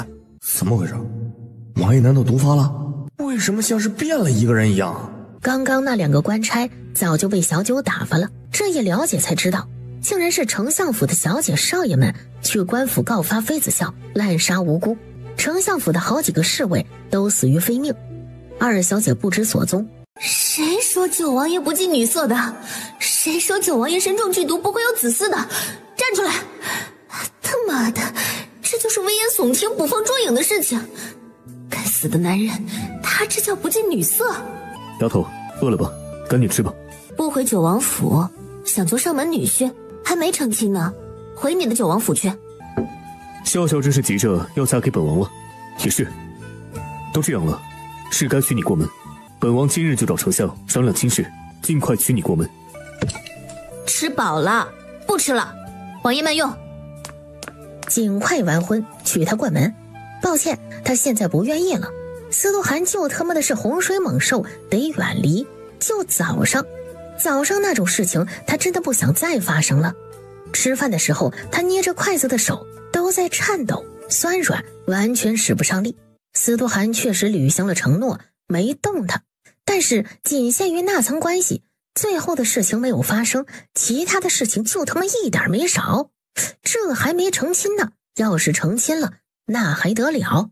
妃子笑从房间出来，直接去了柴房。小九，带他出来。是，小王妃。妹妹，如果你就这么死了，你说五皇子会不会伤心啊？想来应该是不会，毕竟五皇子府侍妾那么多，你已经失踪了一整晚，他还没有察觉出来，这是对你有几分上心呢？不过府里的几个弟弟妹妹到底惦记着你，一大早就去报官了。可是怎么办？衙门不管这桩家事啊。这么大的丞相府，死几个人应该没关系吧？毕竟意外时常发生，不是吗？恶魔。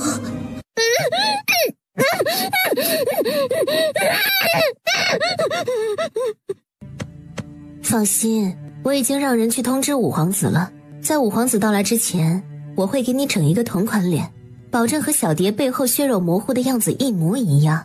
你说，一张如花似玉的脸毁容了，五皇子是恶心你、嫌弃你，还是心疼你呢？他还会把你娶回家吗？流血了，真有点瘆人呢。这么好看的脸毁容了，真是有点可惜。妃子笑就是一个歹毒的女人，她就不怕遭天谴吗？九王爷要是知道妃子笑是这般歹毒的人，必定不会娶她过门。妃子笑拿着匕首，慢条斯理的在妃子熙脸上划着，每一刀不深不浅，不会致命，但是也不太好受。这就害怕了，这就痛了。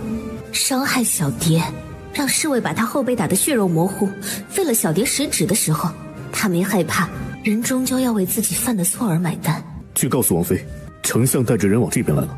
飞傲天来了，正好，这笔账一起算吧。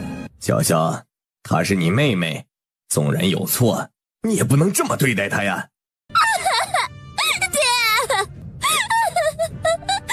爹，你总算来了。爹，你要是再不来，西西就要死在妃子笑手上了。我毁容了，我还怎么活下去啊？爹，你一定要为西西做主啊！乖啊，西西不哭，爹一定给你买最好的生鸡蛋，让你安然无事。相信爹爹，你不会毁容的。笑笑，她是你妹妹，即便是做错了事情，你也不能这么对她呀。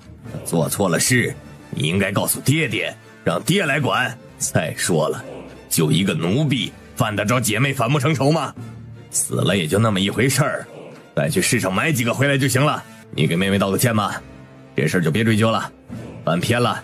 哼，小蝶虽然是丫鬟，但是在我心中，她比丞相大人的地位重多了，我不可能道歉。还有，如果妃子系以后再敢挑事，踏入我的院子一步，我绝对不会心慈手软。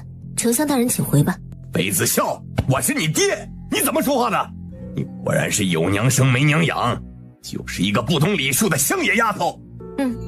确实没娘教，我娘已经死了，但凡我娘还在世，也不会让她女儿被侍妾和庶出的女儿欺负。对了，我还没有爹，我爹也死了，我爹已经死了多年，非丞相就不用诈尸了。我没爹，你也当没有我这女儿。以后非丞相走你的阳关道，我走我的独木桥。李子霄，你知道自己在做什么吗？你要和本相断绝父女关系。这还不够明显吗？还需要再重复一遍吗？非丞相从未把我这个女儿放在心上，今后也不必惦记了，就当没有这个女儿吧。过几日我就搬出丞相府。这贱人要滚出丞相府，真好，滚吧，快点滚，最好是现在就滚。爹，你别生气，气坏了身子不好，姐姐就是任性了一点，她说的都是气话，爹爹别当真。再说了，姐姐又没有什么手艺，离开了丞相府，她吃什么穿什么？姐姐，虽然咱们之间也误会，但是你也不能意气用事啊！爹怎么说也是为了我们姐妹好。你要是真的和爹爹断绝了关系，你能上哪儿去呢？去九王爷府上住吗？可是你们还没有成亲啊，总不能流落街头吧？到时候别人还要在背后说丞相府的坏话，让爹爹在人前抬不起头。你赶紧给爹爹认错，说好话吧。你就只会这点手段了，永远上不得台面。放心，搬离了丞相府，我就算是要饭也不会在丞相府门前要。对了，要是哪天我飞黄腾达了，也请各位不要来认亲，懂吗？姐姐，你别意气用事啊，这不是说气话的时候，你赶紧给爹道歉吧。有些话说了就没有回头路了。道歉？我为什么要道歉？对了，麻烦飞小姐以后也不要姐姐姐姐的叫，我没爹也没有兄弟姐妹。再见。不对，最好永远别见。心情很好。收东西，咱们搬家了，搬空，必须搬空，即使丢垃圾堆也不给丞相府的人留分毫。小王妃也真是的，去住什么客栈呢？直接住九王府就好了。王爷的主院被小王妃掀翻毁了之后，匠人已经重建了，并且重建以后的主院大多数都是按照小王妃的喜好建设的，有给小王妃放药材的房间，还有小王妃专门放衣服的房间，就连小王妃的衣服，王爷也让绣娘准备了很多，按照小王妃衣服尺码定做的。哦，对了，还有王妃和小王爷大婚之日的喜服，绣娘也在赶制了。圣王朝最好的绣娘都被王爷请了过来，上百号人没日没夜的赶工，就为了让小王妃成亲那天风风光光的嫁进九王府。哪知道小王妃要从丞相府搬出去，竟然直接无视了九王爷。堂堂九王爷的王妃去住客栈，这不是啪啪啪的打九王爷的脸吗？按照小王妃这架势，怕是已经忘了和九王爷有婚约在身了。九王爷想要娶小王妃进门，也变成了一个遥遥无期的事儿。九王爷能不生气吗？妃子笑走到门口，就快要出院子了，这才想起了什么，他好像有什么东西忘记拿了。随即妃子笑又折了回来。王爷，走吧，晚上请你吃大餐，庆祝我脱离了丞相府，新生了。起身跟着妃子笑出了丞相府。但是当飞傲天去飞老爷子院子的时候，丞相，老爷让小的带话给您，既然当爹的做不到公平对待，大小姐要脱离丞相府，那就随她去，谁都有资格指责她，但是您没有，您从未把她当亲生女儿对待过，那大小姐也没必要当您是爹，您欠的恩情不去打扰大小姐，就当还了。什么没当大小姐是亲生女儿啊？大小姐，不就是夫人和丞相的亲生女儿吗？丞相欠大小姐什么恩情了？听到这话，飞傲天仓促地退后了几步，站了差不多半炷香。飞老爷子也没有打算见他的意思，这才离开了。丞相离开了。老爷子拿出了一块令牌，还有几张1万两的银票给侍卫。去把这个给大小姐，告诉她，不管做什么决定，爷爷都支持她，爷爷永远是她坚强的后盾。如果受委屈了，被人欺负了，拿着这令牌去醉香楼找掌柜的，掌柜的知道该怎么做。想爷爷了，就去城西的寺庙看爷爷。龙虎令牌，这可是飞家最后的依仗啊，也是前丞相夫人欧阳菲菲留下来的势力，留着飞家人万不得已的时候保命用的。哪知道飞老爷子竟然物归原主了。飞大小姐要是真的出事了，有性命之忧，那些人即使见不到龙虎令牌，也会护飞大小姐安好的。妃子笑在生闷气，他让玉峰订了几间客房，他要先去客房落脚，再慢慢的找合适的宅子，最好是3进的大庭院。哪知道上了马车以后，司徒涵突然来了句：“回九王府。”不去九王府，去客栈。丫头，九王府是你家，你是王府的女主人，不住家里住什么客栈？每晚你都要给本王解毒，本王也要教你武功，住客栈不方便。哼，应该是王爷不方便才对，更是没人知道王爷有半夜爬墙的习惯。那王爷的威严何在？去客栈，剩下的几次针灸，我会白天去九王府。没成亲，我是不会住九王府的，你歇了这心思吧。其实不想承认，他就是怕了，怕司徒涵把他的手废了，他还想成为丹药师呢。这才刚刚能有内力操控炼丹炉，手废了他就成废人了。司徒涵沉默了，没成亲，所以要住客栈。行，成亲，今日就成亲。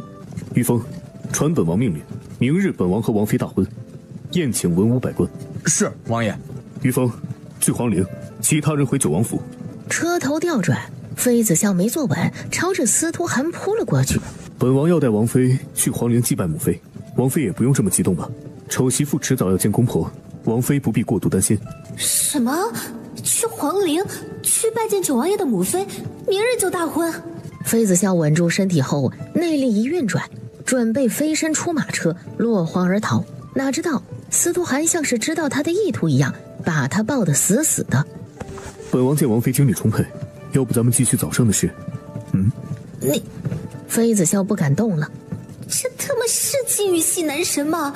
谁会知道那个高高在上、不可一世、一人之下万人之上的九王爷，其实就是个闷骚的男人？他怕了，1次2个时辰，他真的怕了。妃子笑哪里知道，他刚刚在九王爷怀里不要动，什么事都没有。毕竟司徒涵不是种马，可是对妃子笑，司徒涵那引以为傲的自制力，真的就什么也不是，根本控制不住。刚刚才尝到甜头，对妃子笑食髓知味的司徒涵哪里能控制得住，恨不得时刻黏在妃子笑身边。司徒涵吐气如兰，那温热的气息喷洒在妃子笑的脸上。司徒涵，你干什么？离我远点！司徒涵，你他妈的混蛋！后面的话妃子笑没有说出口，因为他已经没有机会说话了，嘴巴被堵住了。司徒涵让妃子笑彻彻底底的知道，嘴巴不只是用来吃饭说话的，还可以用来表达爱意。半炷香后，妃子笑瘫软在了司徒涵的怀里，他已经生无可恋了，恨不得找一个地缝钻进去。妈妈呀，原来早上王爷和小王妃在玩亲亲游戏啊，难怪这么晚才起来。确定司徒涵不近女色？可是为什么他这么娴熟呢？他连呼吸闭紧眼睛都不会，还是司徒涵提醒他闭眼睛。这种事情难道男人都是无师自通？走了差不多2个时辰的路程，终于到了皇陵。原本妃子笑以为九王爷母妃的坟墓会是一个很气派很庄严肃穆的坟墓，哪知道不过是一个小小的土包，甚至没有墓碑。丫头，跪下吧，这是我母妃，今后也是你母妃了。司徒涵跪了下来，把在路上商铺买的纸钱、贡品那些全部摆了出来，竟然还有一对喜烛。这娘亲，丫头，母妃应该很满意你这个儿媳妇。她在世的时候经常念叨，要是她只是一个普通的母亲，那该有多好。最是无情帝王家，她只想平平淡淡的过完一生。她的母妃应该是一个与世无争的好女人，这样的女人能坏到哪里去？司徒寒身上的剧毒就是打从娘胎里带出来的，所以皇宫里到底是怎样阴毒的人，才会对一个10月怀胎的孕妇动手？妃子笑没说话，也没有安慰司徒寒，这种时候只需要静静地陪着他就行了。母妃，本王找到他了，您应该可以瞑目了。丫头，我们成亲吧。本王没有高堂，没有双亲，母妃就是咱们的见证人。要是不愿意呢？你没选择的余地，这一辈子逃不了，所以你只能做本王的王妃。你还有其他的选择吗？那么九王爷，余生多多指教，咱们就互相陷害，不要去祸害别人了吧。好。妃子笑没有说明，但是他知道司徒寒应该懂他的意思。他不是圣王朝的人，他接受不了一夫多妻。余生可以指教，但是也可以指教其他的女人。但是那个时候九王府绝对没有妃子笑这个人。从皇陵回到九王府，天已经黑了。踏进九王府的瞬间，妃子笑愣住了。九王府一改之前的冷清，竟然无比的热闹，到处张灯结彩，全是正红色的纱幔。所以在马车上，司徒寒说明日大婚，宴请文武百官，不只是说说而已，而是他们明日真的要大婚。小王妃，妃老爷子的侍卫已经在王府等候多时，您要见吗？不见的话，属下就去把他打发了。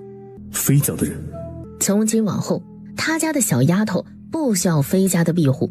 既然已经和妃家断绝关系了，妃家人就应该消失得干干净净的。因为知道妃子笑在丞相府的遭遇，司徒寒对妃家的人都没有任何的好感。要见吗？要见就去主院见吧。会客不是去偏庭吗？怎么去主院了？这是九王爷给妃子笑的权利，他也是妃子笑坚强的后盾。在妃子笑心里，九王爷已经是他的男人了，在他母妃面前行礼拜了高堂，他相公的好意，他又怎么会拒绝？好，去主院见。大小姐和九王爷同进同出，已经住进九王爷的房间了吗？哦，不对，不是大小姐，应该是九王妃。妃子笑听到妃老爷子的那些话，那感觉说不出来的复杂。那封信，那枚他不知道有什么用途的龙虎令牌，都彰显了妃老爷子对原主的疼爱。他又怎么忍心拂去一个迟暮之年老人的好意呢？而这时九王爷从旁边的书房出来，手里拿了一封请柬。把这请柬给妃老爷子，明日本王和王妃大婚，本王希望他能来喝喜酒。是王爷。从九王府出来，侍卫拿着请柬快速的回去复命了。拿着请柬的妃老爷子一脸的高兴，一整晚都在禅房打坐祈福。天刚亮，妃老爷子穿着喜庆的衣衫，笑呵呵的就准备出门去九王府。阿爹，这么早您就要出门呢？参加孙女的喜宴，自然要赶早。你没收到请帖，就在家待着吧，免得去丢人现眼。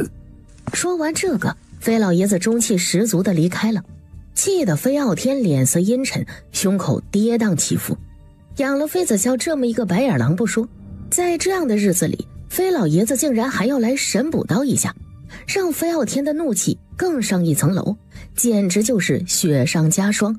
故意的，妃老爷子就是故意的。九王府的下人们忙碌了一整天，直接熬夜了。九王爷的婚礼必须盛大，10里红妆。4更天，妃子笑就被喜娘拉起来梳妆打扮了。九王妃正妃的宫装繁琐到了极点，头上的凤冠就有好几斤重，压得脖子快断了。2个时辰后，妃子笑终于打扮好了。这时玉峰得到允许后走了进来，只是他没有赶进里间，而是在外间给妃子笑汇报。小王妃，妃老爷子来了，他还带了10几辆马车的嫁妆，王爷已经亲自出去迎接了，让属下来告诉您一声。什么？妃老爷子带来了嫁妆，10几辆马车的陪嫁，这是10里红妆啊！妃老爷子哪来那么多钱？玉如意一对，良田500亩，铺子10间。绢布2箱，白银10万两，黄金5万两。袁公公一口气念了半炷香的时间，这还只是念了陪嫁礼单上一半的陪嫁。这也太多了吧！所有的宾客震惊了。丞相府的陪嫁这么大方的吗？这是把丞相府所有家底儿都搭上了吧？魏丞相真是出手阔绰呀！不过是嫁女儿而已，竟然有这么隆重。当然了，这可是嫁给九王爷，以后妃大小姐就是九王妃了，九王爷就是丞相府的倚仗，有王爷撑腰，妃丞相更是一飞冲天了。李大人，您可能对妃丞相有误解。下早朝的时候，妃丞相冷着一张脸回府上了，据说妃大小姐和丞相断绝了父女关系。本官也听说了，妃丞相竟然连喜帖都没收到。真的假的？当然是真的。你没看到妃家只有妃老爷子过来吗？后来妃子笑才知道，这些陪嫁除了妃老爷子所有的家底外，还有司徒涵的手笔。他怎么可能委屈他家的小丫头，让她成为圣王朝的笑柄呢？陪嫁彰显了娘家的实力，是一个女人坚实的后盾。虽然妃子笑不需要这些，但是在九王爷的眼底，他家的小王妃值得天下最好的东西。及时，婚礼开始了，大半个皇宫的人都来了，皇帝、皇太后、皇后、燕贵妃，还有各种排得上名号的嫔妃，都来九王府参加他们的婚礼了。各种赏赐不断，亮瞎了文武百官的眼。九王爷大婚，果然前无古人后无来者。礼成后，皇帝司徒懿带着那群人浩浩荡荡的匆忙离开了，一刻都不想多待。他可能是史上最憋屈的皇帝了。送入洞房，喜娘一离开，妃子笑就绷不住了，直接伸手掀开了盖头。这时，一身大红色衣袍的司徒涵走了进来。因为九王爷威名在外，文武百官见他躲都躲不及呢，怎么敢灌他酒，也不敢来闹洞房，所以司徒涵早早的就回到了房间。春宵一刻值千金，这是他和小丫头的洞房花烛夜，美，他家的小丫头真是美若天仙。司徒涵脚步仓促的走进来，等不及直接封住了那张唇。小丫头，娘子，丫头乖，叫相公。半炷香后，司徒涵冷着一张脸出了洞房。什么春宵一刻值千金，他这洞房花烛夜就是来折磨他的。谁见过洞房花烛夜冲一个冷水澡，然后在院子里练功的？九王爷就是这样过洞房花烛夜的。该死的，这鬼毒素！就因为身体里的剧毒，九王爷要维持禁欲系男人的形象，到怀里的娘子碰不得、摸不得、睡不得。累了一整天，妃子笑脱掉繁琐的喜服，换上她的睡衣以后，舒服地躺在床榻上，伸了一个懒腰。终于解脱了，这成亲典礼真不是人能承受的。九王府的训练场上却热闹到了极点。就当所有人以为今日王爷大婚，他们可以休息一晚上，不用练功的时候，王爷出现了，一个两个诧异到了极点。司徒涵全身充满了杀气，一起上。这今晚不是王爷大婚要洞房吗？洞房花烛夜就让小王妃独守空房，这不好啊，会让所有人误会王妃不受宠，以后王妃的下人们欺主啊。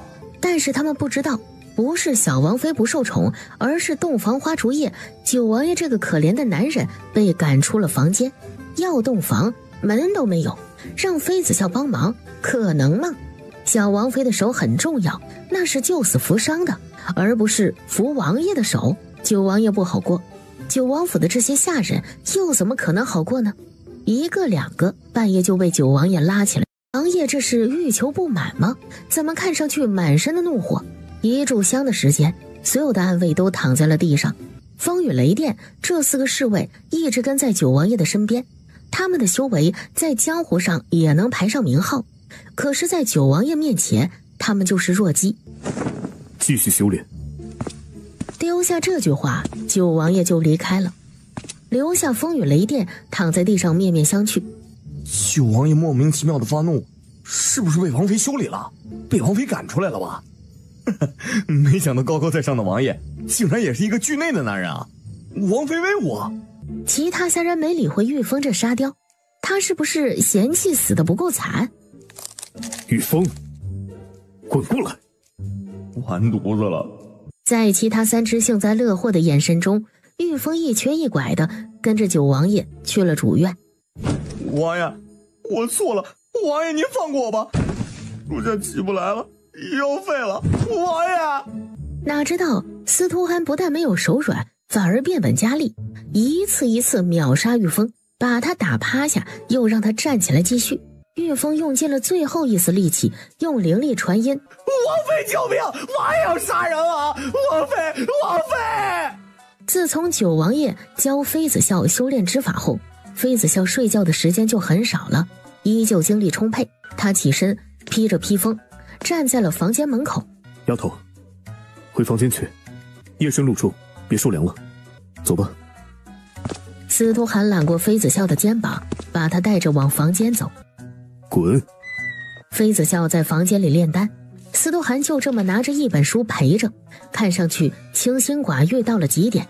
实际上，九王爷怒火中烧，该死的毒素解了，必须尽快解毒。以前九王爷身中剧毒，但是他却从未放在心上，那疼痛在可以忍受的范围内。寂寥的日子，如果不是还有剧毒的疼痛，他都快忘记他还活着。可现在司徒寒迫切地想要解毒，这该死的毒素已经严重影响他正常的夫妻生活了。第3天，妃子笑已经可以成功的炼出5颗4级解毒丹了。丹药等级分为成丹，2级有点药效，4级较好，6级稀缺，8级、10级几乎绝迹，千金难买。一个非常厉害的炼丹师，一炉丹药最多能出3枚4级丹药。入夜，司徒寒闻到了一股浓郁的药香。小丫头竟然真的炼出来解毒丹了，这也太让人不可思议了。不一会儿，妃子笑打开了炼丹炉，拿出了里面的丹药，递到了司徒寒面前。你看看，这次成功了吗？属于几级丹药？司徒寒接过那5枚解毒丹，明显愣了一下。5枚？竟然是5枚丹药！丫头，怎么是5枚呢？那个原本是7颗，但是打开炼丹炉的时候废了2颗，就只有5颗了。就只有5颗？这丫头是不是对丹药数量有什么误解？就算是8级炼丹师在炼4级丹药的时候，一次也最多出来5枚丹药，这丫头不过才4级丹药师，竟然就能炼出5枚丹药，这就是逆天的存在。还行吧。只是还行吗？又是2个时辰过去，妃子笑又一锅丹药起锅了。他敢保证这一次的丹药绝对不会有废丹，绝对比7颗多。就在丹药成丹的时候，一道剧烈的闪电劈了下来。丫头，小心！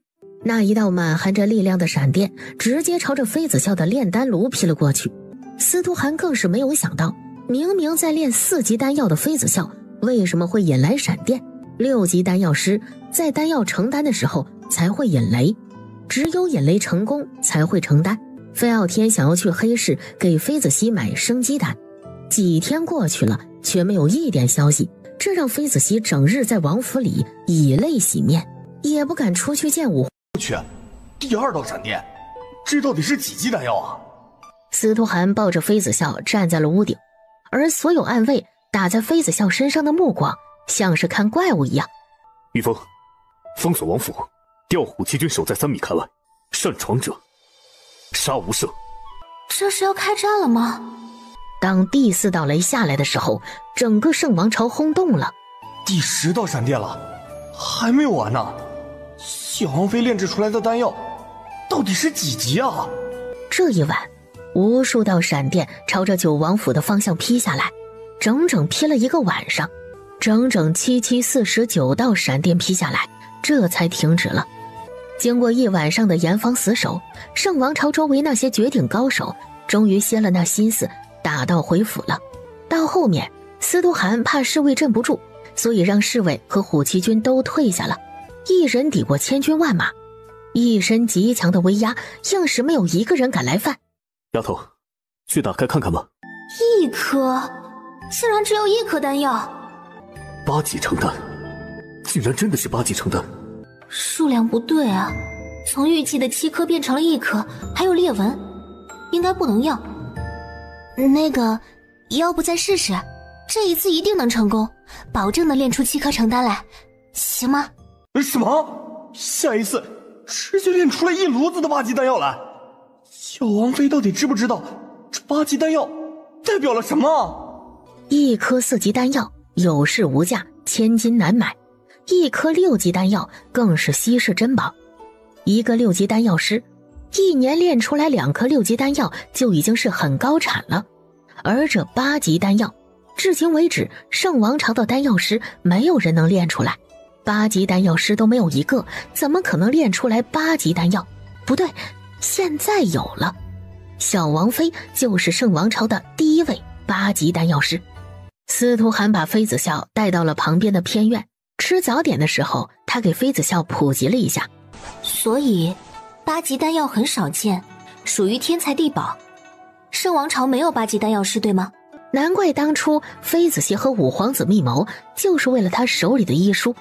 等等，不对啊！妃子笑总感觉哪里不对劲儿。妃家的人对他的态度很不对，飞傲天是这样，就连飞老爷子也是这样。难道原主的身世有问题？越想，妃子笑越感觉这里面有猫腻。飞老爷子肯定是知道真相的人，他得找个时间去寺庙找飞老爷子。这8级解毒丹对九王爷身上的剧毒也没用，要解司徒涵身上的剧毒还需要一味药——冰心黑莲。冰心黑莲。半月后，他们启程去九幽森林，那地方可能有妃子笑要找的冰心黑莲，但是九幽森林路途遥远，凶险，危险至极。好，从这以后，妃子笑每晚都不睡觉了，不是炼丹就是修炼。当妃子笑手里4级丹药、6级丹药堆的架子上已经摆不下的时候，他有了一个开药店的想法。对，就是开药店卖丹药。小姐，快点儿！这里，你看这胭脂，味道好好闻啊，有桂花香。小姐要是用这胭脂，一定特别漂亮。小娘子，买这么多东西也帮你拿呀？话音落下，那男人的咸猪手竟然朝着妃子笑怀里的东西摸去。他的目标不是给妃子笑拿东西，而是在大庭广众下公然调戏妃子笑，直接上了手。找死！所以一脚直接朝着那个男人的胸口踢了过去。外人看来他是找死，不知死活。小娘子修为不错呀，够了，爷喜欢。明人不说暗话，爷看上你了，跟爷回去做小妾吧。爷是灵狐狂的亲弟弟，你跟着爷，保管吃香的喝辣的。灵狐狂，这是谁？黑氏就是灵狐家的产业，灵狐狂是主子。黑氏啊！呸！想什么呢？就你这长相，也不撒尿照一照，哪里配得上我家小姐了？癞蛤蟆想吃天鹅肉。爷看得上你家小姐是他的福气。走，今晚就和爷洞房去。话音落下，灵狐天一个飞身就朝着妃子笑袭来，可是妃子笑一点都没害怕。过了几十招后，砰的一声巨响，灵狐天飞出去，狠狠地砸在了旁边小摊贩摆着的桌子上，顿时桌子被大卸8块，卸成了无数的渣渣。一口血从灵狐天的嘴里喷了出来。你一个黄阶巅峰的武者，竟然完虐了一个玄阶武者，这是完全不可能的事儿的。大胆！你知道灵狐公子是谁吗？他可是灵狐家的2公子，你竟然敢对他动手，是不想活了吗？2公子看上你是你的福分，还不赶紧过来给2公子赔礼道歉啊！赔礼道歉，他也配？臭娘们儿，在圣王朝谁不敬灵狐家3分呢？在灵狐家面前，是虎得卧着，是龙得盘着，都给本公子上！谁要是把这娘们儿拿下，本公子送他一枚4阶的洗髓丹。什么？4阶洗髓丹？那不是3日后黑市上拍卖的丹药吗？重金之下必有勇夫，更何况是武者都想拥有的洗髓丹。不由分说，纷纷提气朝着妃子笑攻击了过来。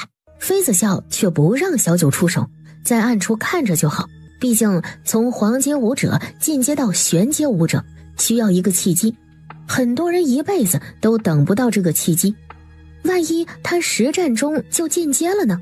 小九一直在暗处注意着这边的动向。一开始妃子笑应对很吃力，好几次差点受伤，吓得小九差点从树上掉下来。公子，不好了，不好了，二公子被人打伤了。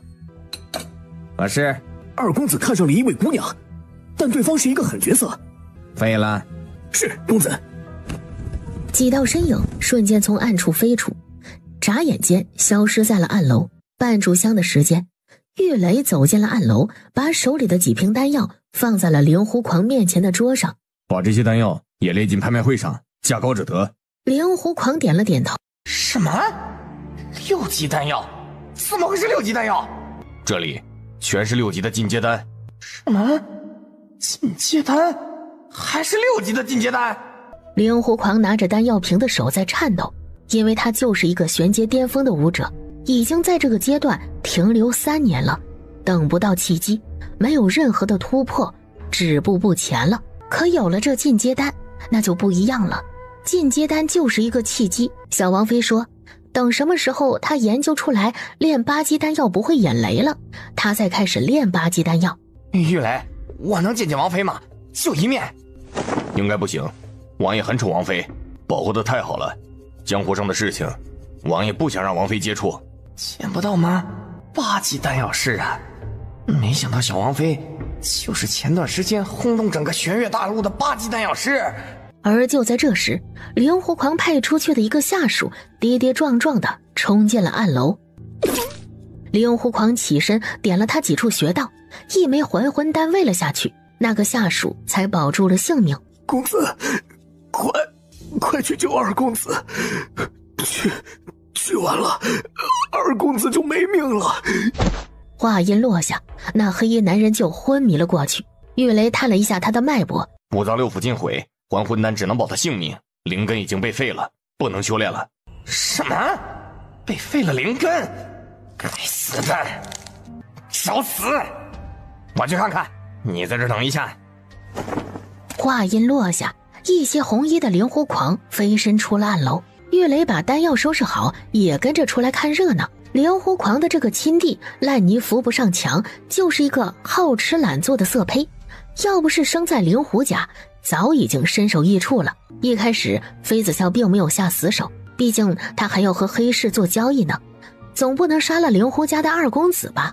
哪知道不一会儿黑市的人就来了，他们公子下令要废了他。好，很好。半炷香的时间，敌方10几个人，他只留了灵狐天和去报信的那个人的半条命。去告诉你们公子，1刻钟他不来，你们家二公子就没命了。找死！敢伤本公子弟弟！灵狐狂愤怒到了极点，含着肃杀飞过来，不由分说，含着玄阶巅峰武者的威压，就朝着妃子笑一掌劈了过去。王妃，小心！就在这千钧一发的时候，早就有准备的小九从暗处飞身过来，接住了那一掌。地阶武者，原来这个黄阶武者身边藏着一个地阶武者，难怪这么嚣张啊！哼！灵狐狂不是小九的对手，可他依旧没有在怕，眨眼间又迎了上去。妃子笑站在一边，直直地看着两个人的一招一式，这两个人的修为都在他之上，他可以学习一下。妃子笑眼睛都不眨，直直地看着结界中打得难舍难分的两个人。还能这样出手？是这样吗？看着看着，妃子笑竟然跟着比划了起来。灵力运转几个周天，他竟然有了一点感觉，整个人跃跃欲试。于是妃子笑一个飞身朝着结界而去。小九，让开，我来。小九虽然退到了一边，也相信王妃的实力，可看着中央的两个人，眼睛都不敢眨一下，生怕出了什么差错伤了王妃。小王妃可是九王爷的心头肉，含在嘴里怕化了，捧在手心怕飞了。要是小王妃有什么闪失，小九难辞其咎，等待他的就是死亡，或者生不如死。随着时间的推移，小九几乎可以确定了，这个灵狐狂是九王爷的人。这也行吗？我去，小王妃到底是什么怪物啊？这也行？小王妃到底是什么怪物？这偷师学艺的本事真的无人能及。他敢保证，他只是用了一遍红玉剑功的功法，小王妃竟然记住了，还学会了。等等，他这会儿使用的是天命浩诀的功法，这不是令狐狂刚刚应对他红玉剑功时使用的招式吗？天哪，小王妃简直要逆天了！因为短短的时间内，妃子笑不仅学会了红玉剑功，还学会了对方的天命浩诀。要命啊！以后谁还敢在王妃的面前修炼？只要是一遍，王妃就能记住，并且完美的复刻出来。这时玉雷也到了现场，看到结界里的3个人，傻眼了。什么？灵狐天那混蛋当街调戏的姑娘不是别人，正是小王妃。完了完了，灵狐家要完蛋了，灵狐家要毁在灵狐天这个坑货的手里了。王爷要是知道他的所作所为，必定暴怒啊！等等，再等等，这或许是王妃的契机。你看天空，只见原本晴朗的天空，此刻已经黑云压城，城欲摧了。不好，是雷劫，保护王妃！雷劫？是雷劫终于要来了吗？司徒涵也说了，他的契机不会这么快就来了。这个时候渡劫的人绝对不会是他，所以他完全没管突然阴沉下来的天空，而是攻击灵狐狂的速度越来越快，角度越来越刁钻。他竟然把红玉剑功和天命浩诀的功法结合了起来，形成了一套新的自创功法，把原本2套功法的不足之处都改了。妃子笑用这新功法带着威压，快速地朝着灵狐狂攻击过去。灵狐狂也怒了，身上气势一转，真气运转，带着雷霆之怒的一掌直接朝着妃子笑的天灵盖劈去。快住手，那是小王妃！什么？王妃？这是什么意思？面前这个女子就是传说中的小王妃，这也太离谱了吧！怎么会这样？灵狐狂赶紧收了手上的力道，但是含着玄阶巅峰武者威压的一掌，岂是想收就能收得住的？完全收不住了。他不但没有闪躲，反而直接飞身迎了上去，掌对掌。突然，妃子笑嘴角溢出了鲜血，身体摇摇欲坠，5脏6腑皆因为那一掌被震到了，全身疼。哪知道这个时候变故发生了，祸不单行，总是雪上加霜。轰隆一声巨响，原本已经漆黑的天空闪起了一道几米宽的闪电，雷劫眨眼间就下来了。王妃，小心！快做下运转真气！说快也快，眼看雷劫就要劈下来，妃子笑赶紧盘腿坐下来，运转灵力。1个周天后，咔嚓一声，一道雷劫劈在了他身上。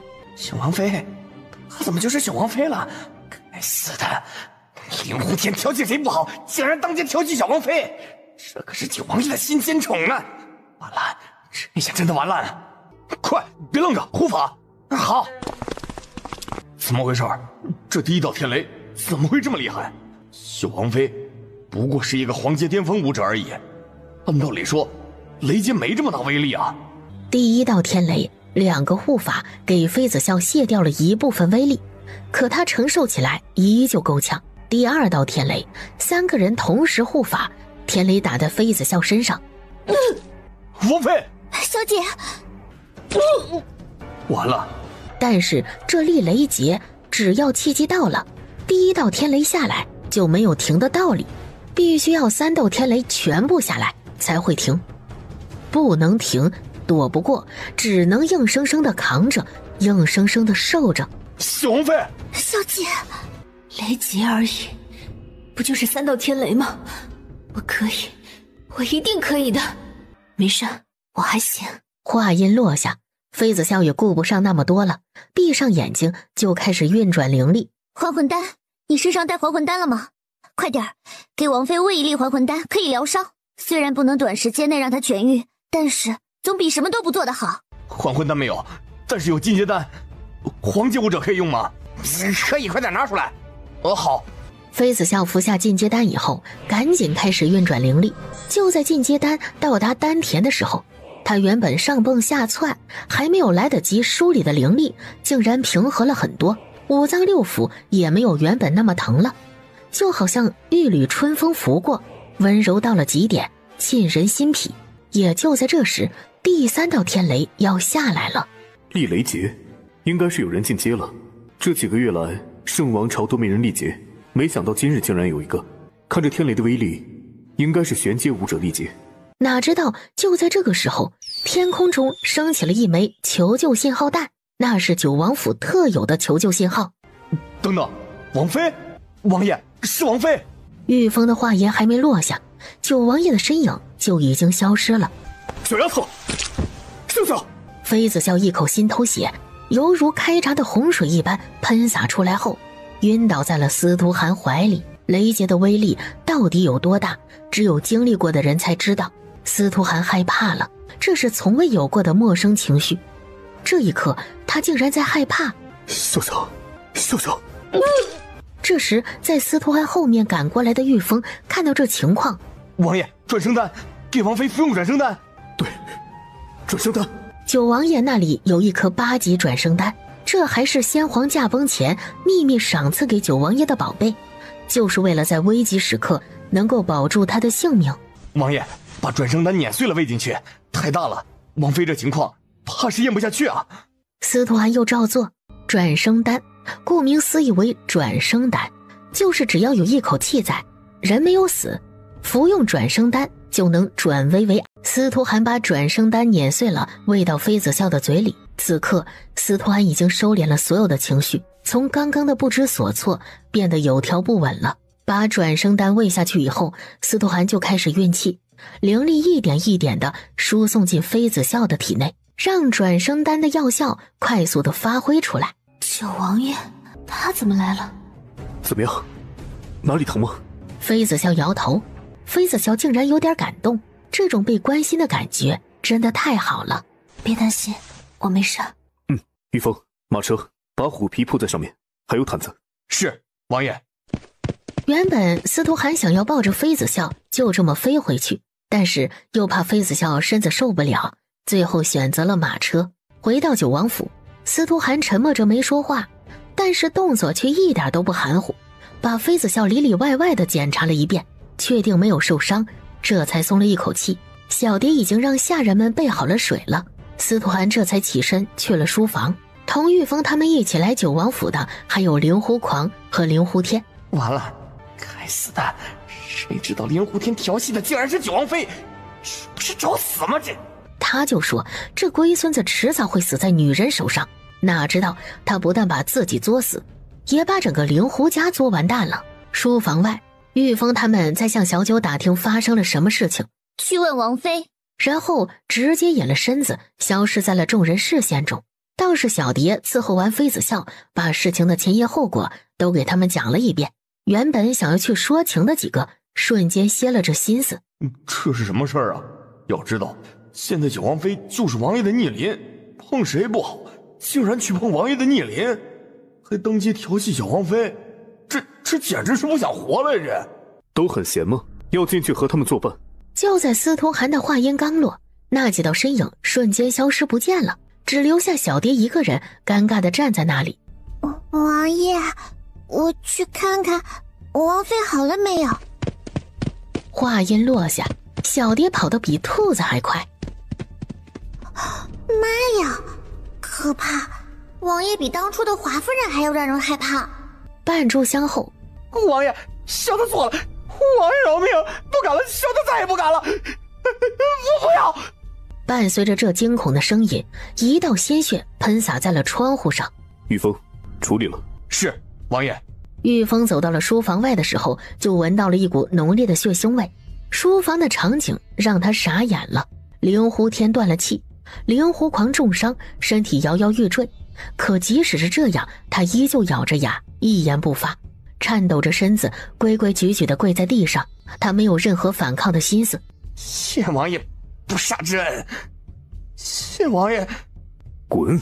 玉峰赶紧把重伤的灵狐狂从地上扶起来，带了下去，又让玉殿把灵狐天的尸体赶紧拖出去，把书房处理了。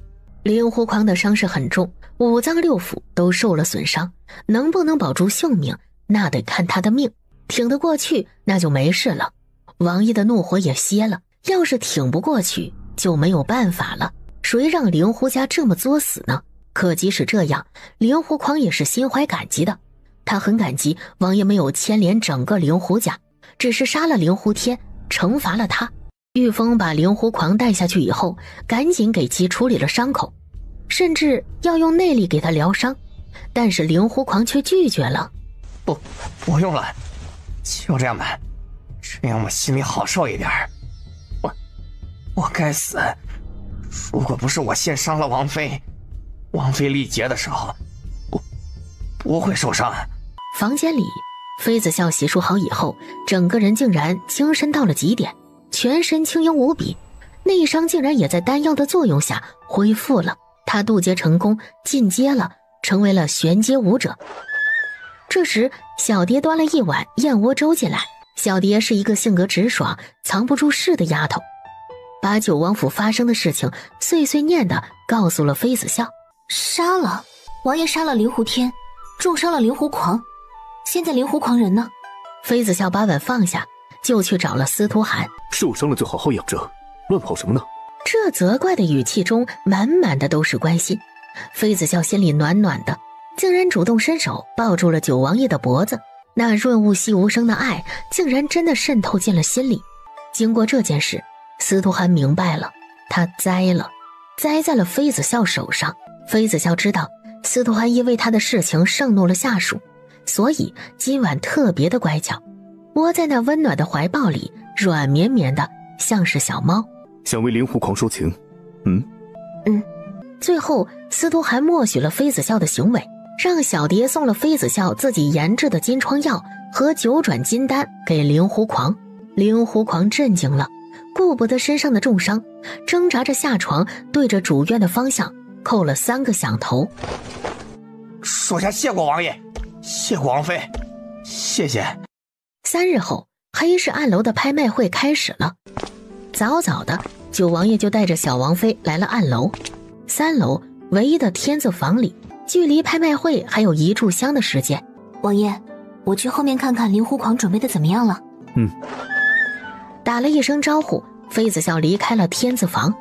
姐姐也来参加拍卖会吗？爹爹在2楼订了包厢，姐姐还是不要去1楼大厅，和那些江湖人士挤了，人多嘈杂。毕竟姐姐身份不一般，要是王爷知道姐姐来这儿抛头露面了，怕是会不高兴，姐姐回去也不好交代。再见面不是陌生人吗？这是要闹哪样？套近乎。这位姑娘，我们认识吗？别搞得一副我们很熟的样子，麻烦让一下，好狗不挡道。姐姐，我只是为了你好，即使你现在是高高在上的九王妃，但是也应该恪守妇道啊。这个地方人多嘴杂，王爷要是知道你来这里会不高兴的。姐姐还是早点回去吧，如果姐姐实在想看看这拍卖会，就跟着我和爹爹去2楼的包厢吧。爹爹可是费了9牛2虎之力才预定到了一个包厢，姐姐去吗？别姐姐姐姐的叫，本王妃没有妹妹。至于王爷喜不喜欢本宫，那也不是你应该管的事。即使妃小姐嫁给了5皇子，也得尊称本宫一声9皇婶，所以妃小姐还是别不知死活的以下犯上。毕竟本宫要是狠起来，恐怕就不是一枚生鸡蛋那么简单了。让开。爹，你看看姐姐，西西真的只是为了姐姐好，要是姐姐真的做了什么出格的事情，王爷要是怪罪下来，整个妃家也要跟着遭殃。给你妹妹道歉，你什么时候变得这么蛮横不讲理了？把妹妹的好心当驴肝肺。妹妹？本宫哪来的妹妹？妃丞相再敢妄自菲薄，本宫对你不客气。妃子笑，我是你爹。我爹？本宫已经和妃家断绝了关系，何来的爹？一国之相，难道有健忘症？有病了就去找御医。妃子笑抬头时，突然看到了门口一道熟悉的身影，5皇子司徒宇竟然也来暗楼了。等等，他身边还带着一个小厮打扮的女人，难道司徒宇这段时间又有新欢了？妃子笑，你个孽女！爹，别生气，别生气，气坏了身子骨，自个儿受罪。算了，爹别管了，如今姐姐是高高在上的王妃，是君，我们是臣，终究不再是一家人了。爹，您消消气。姐姐，伴君如伴虎，如果哪天你在九王府待不下去了，你就回来，妃家永远是你的家。妃子笑深深地看了妃子熙和飞傲天一眼，也不去后台找灵狐狂了，转身就原路返回了天字房。爹，姐姐那眼神太可怕了，西西怕她。什么姐姐？她就不是你姐姐，本相没有这样的女儿。走吧，拍卖会马上就要开始了，你别忘记我们此行的目的。难道你想顶着这张脸嫁给五皇子吗？不，西西不要，五皇子看到我这张脸，他会害怕的。随后飞傲天把妃子熙带到了包厢，并且请了管事，他想要见暗楼的主子一面，有些事情想要当面谈。因为飞傲天亮出了丞相的身份，灵狐狂也知道他是小王妃的爹，所以不敢怠慢，来了包房。半炷香以后，灵狐狂去天字房找了妃子笑。小王妃，丞相大人想要定制6级的生机丹，接单吗？哼，接，3万两黄金，他要同意先付银子，3天后交货。这是一家人吗？简直连陌生人都不如。戴着面纱，难道是毁容了？丞相是给这位二小姐订购丹药？当灵狐狂提出3万两黄金的时候，飞傲天犹豫了，因为他1个月的月俸也就只差不多500两银子，并且是白银，不是黄金。一位3品太监的月俸是8两银子，相当于现代的3000块钱。飞丞相这些年之所以锦衣玉食，其实就是靠丞相夫人欧阳菲菲的嫁妆，所以飞傲天犹豫了。怎么要这么多银子？不是3万两白银就可以吗？楼主，不是3万两白银，怎么要3万两黄金？这么多吗？能不能便宜一点啊？飞小姐来之前没打听清楚暗楼的规矩，要是为难，这交易就作废。灵狐狂也懒得废话，转身就准备离开。爹爹，算了，女儿不要什么生机丹了，3万两黄金太贵了，丞相府哪来这么多银子啊？女儿即使不能嫁进五皇子府也没有关系，女儿就在爹身边，照顾爹一辈子。原本有点犹豫的飞傲天却因为这一席话感动了。妃子笑就是一个孽女，完全靠不住，现在他能依靠的只有妃子熙这么一个庶出的女儿了。虽然是庶出，但是她即将嫁进五皇子府。楼主请留步，这6级生机丹本相要了，这是3万两黄金的钱庄兑换凭证。灵狐狂收下了凭证，并且给了飞傲天一个订货单据，让他3日后带着这单据来暗楼取生机丹就可以了。暗楼在整个玄月大陆的声誉都很好，所以飞傲天也放心，就没怎么多想。3万两黄金固然多，但是有他的前程重要吗？将来五皇子就算不能登上皇位，也会被封为王爷，那他就是五王妃，地位一点都不比妃子笑差。飞傲天想要在朝中立足，保住他丞相的位置，别无选择不是吗？嫁进了五皇子府，凭他的手段必定能拿到掌家大权，到时候五皇子府就是他说了算。灵狐狂把3万两黄金的兑换凭证交给了妃子笑，妃子笑很高兴，妃子笑让玉峰去楼下请人了。想必五皇子还不知道妃子熙毁容的事情，妃子熙也还不知司徒羽已经另有新欢了，这出戏好看了。五皇子现在不带进九王爷这皇叔，但是又不敢不来。走进包厢的瞬间收敛了情绪。九皇叔九皇婶啊，侍妾。五皇子见瞒不过去，只好承认了。妃子笑这皇婶子倒是贴心，既然是侍妾，就正大光明的带在身边就可以了，不用女扮男装委屈了人家姑娘。当下让小蝶带着那侍妾去换回来女装，并且落坐在了五皇子身边。这时飞傲天也领着妃子熙脚步欢快的朝天字房来了。难道是九王爷良心发现，知道还有他这个岳父了？他们走进房间，就看到五皇子和宠妾你侬我侬的画面，脸色瞬间变得苍白了。妃子熙脸色一瞬间苍白到了极点，眼泪在眼眶里打转。飞丞相，西西，你们怎么来了？五皇子，这就是西西姐姐吗？心儿，和西西打一声招呼，以后你一定要和西西好好相处，知道吗？臣妾知道了。姐姐好，心儿和姐姐同时嫁进五皇府，姐姐是正妃，妹妹只是侍妾。不过姐姐放心，妹妹一定不会和姐姐争宠的，还望姐姐以后在府上多照顾照顾妹妹。什么？侍妾偏房？这是怎么回事？可妃子熙不是一般人，自然能沉得住气。妹妹这大礼太早了，还是等进府了再说吧。毕竟大家都还没有过门，指不定就发生什么变故了。妹妹，你说是吧？姐姐说什么就是什么。那妹妹等着过门的时候再给姐姐敬茶。两个女人都不是善类，这还没有嫁进门就开始争斗了。最高兴的就是妃子笑。南宫小姐家住何处啊？爹娘还健在吗？本宫是五皇子的皇婶，既然五皇子有意纳妾，也不能委屈了南宫小姐。回头让人把玉蝶递进宫，该有的礼节还是要有的。妃子笑这个贱人！这一刻，妃子熙恨不得扑上去，狠狠地给妃子笑一巴掌。他的意思就是，他和五皇子大婚当日，司徒宇还要以纳妾的正规礼仪迎娶南宫新之贱人，不走后门，同样走正门，只是花轿比他晚一个时辰而已。该死的，妃子笑故意的，一定是故意的。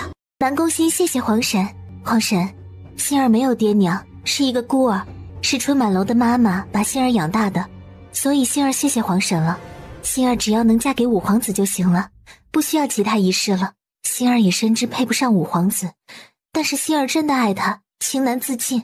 这南宫新厉害了，城府够深呢。原来他是花魁啊，这五皇子还真是玩得野，竟然要把花魁娶进府，时间竟然还选在娶正妻这日，这不是赤果果的打丞相和妃子熙的脸吗？他不是爱妃子熙情难自禁吗？所以司徒宇这个渣男的爱只有说出口的那1分钟。五皇子，这恐怕不妥吧？再怎么说她也是一个青楼女子，怎么能明媒正娶呢？本相不同意，和西西一天进门。飞丞相，你是不是多管闲事管得有点多呀？本皇子娶妻纳妾，需要你来做主吗？本皇子想娶谁，飞丞相没资格过问吧？就算本皇子娶西西进府，那又怎样？飞丞相难道还想在本皇子面前摆岳父的谱啊？你别忘了，君是君，臣是臣。五皇子是一点都不给飞傲天这个未来岳父一点面子呀。五皇子息怒，臣女爹爹不是这个意思，只是怕百姓们说五皇子闲话罢了。毕竟妹妹的身份有点儿那什么啊。西西并不是看不起妹妹，也知道以五皇子的眼光能看上心儿妹妹，一定是妹妹有什么过人之处。但是人言可畏，咱们还是得为五皇子的将来考虑。不管怎么样，心儿妹妹只要嫁进了府里，咱们就都是五皇子的人了，一荣俱荣，一损俱损。所以妹妹也不会这么不懂事的，对吧？姐姐放心，心儿知道怎么做，只要对五皇子声誉不好的事情，心儿都不会做。心儿只要能陪在五皇子身边就可以了，不需要什么名分。这些情话让司徒仪有点飘了。西西，本皇子知道你苦心，你放心，本皇子会对你好的。啊，对了，西西啊，你忙着面纱干什么？脸受伤了？妃子熙一直知道他的优势在哪里。五皇子之所以喜欢他，不过是喜欢他的皮囊，喜欢他在男女之事上千依百顺的态度，又温柔体贴，识大体罢了。听闻姐姐才貌双全，容貌更是举世无双，心儿早就想一睹姐姐的绝美容颜了，不知道今日有没有机会。妃子熙抬头扫了一眼南宫心，心里把这个贱女人问候了1000遍。抱歉啊，南宫小姐，最近我感染了风寒，所以才蒙着面纱。妹妹马上就要嫁进府里了，以后咱们有的是机会见面。既然生病了，就赶紧回去养病吧，改日本皇子再去丞相府看你。乖啊，赶紧回去。不着急，听说这拍卖会上有很多丹药，本宫拍1颗送给你们，就当你们新婚的贺礼了。有九转金丹，什么病都能药到病除。什么？9转金丹？丞相大人在预定生鸡丹的时候就应该打折的。王爷可是咱们暗楼的高级买家，享有5折折扣啊！丞相大人也真是的啊，怎么没报王爷的名号呢？这样吧，丞相大人待会儿去看看暗楼展台里的物件，喜欢什么，本楼主送丞相了。生鸡丹？什么生鸡丹啊？非丞相买生鸡丹来干什么？难道是……五皇子看了看蒙着面纱的妃子熙，楼主，生鸡丹？什么生鸡丹啊？五皇子不知道生鸡丹是什么吗？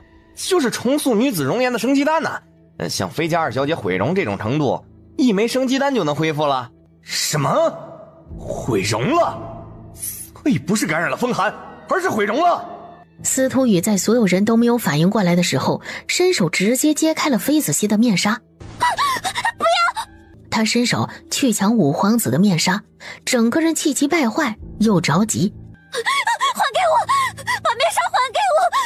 求求你了，还给我！怎么会这样？妃子熙的脸怎么会毁容了？这原主长期受他们母子的虐待，各种肉体折磨、精神折磨，这种痛比毁容厉害1000倍、10000倍，并且最后丧命了。妃子熙只是毁容了而已，这还不够。妃子笑本来就不是什么善男信女，对妃子熙的惩罚这才刚刚开始而已，好戏还在后面。不要看！出去！你们都出去！五皇子，赶紧把面纱还给姐姐。姐姐这个脸太吓人了，要是半夜非得被吓破了胆。南宫欣从五皇子的手里拿过面纱，递还给了妃子熙。姐姐，对不起，妹妹不应该好奇想要看姐姐的脸。素来听说姐姐才貌双全，所以才想要一睹姐姐的风采，实在是无心之过，希望姐姐原谅。滚！贱人，你少装好人！你这点把戏，是本小姐当年玩剩下的。五皇子，南宫欣就是故意的，他不过就是想让五皇子厌恶西西而已。这还没娶进门，就开始两面三刀了，其心可诛啊！这样的女子娶进门，家宅难安啊！妃子熙伸手去拉五皇子，他此刻楚楚可怜的样子，就是想要得到五皇子的疼惜。哪知道他刚刚伸出手，五皇子就像是被触电一样，赶紧侧了侧身子。你站着别动啊，别过来，侧重点，好好说话。五郎，你怕我？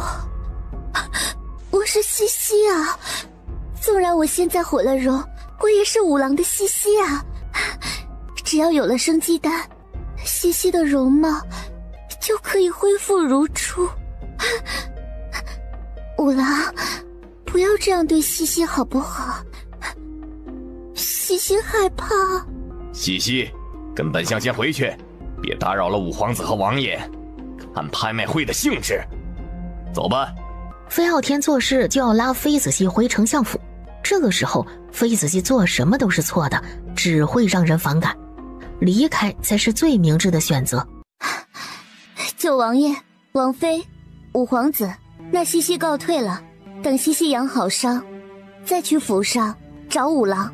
此刻妃子熙对于五皇子来说就是洪水猛兽，哪里还有一点点的爱意，恨不得他原地消失。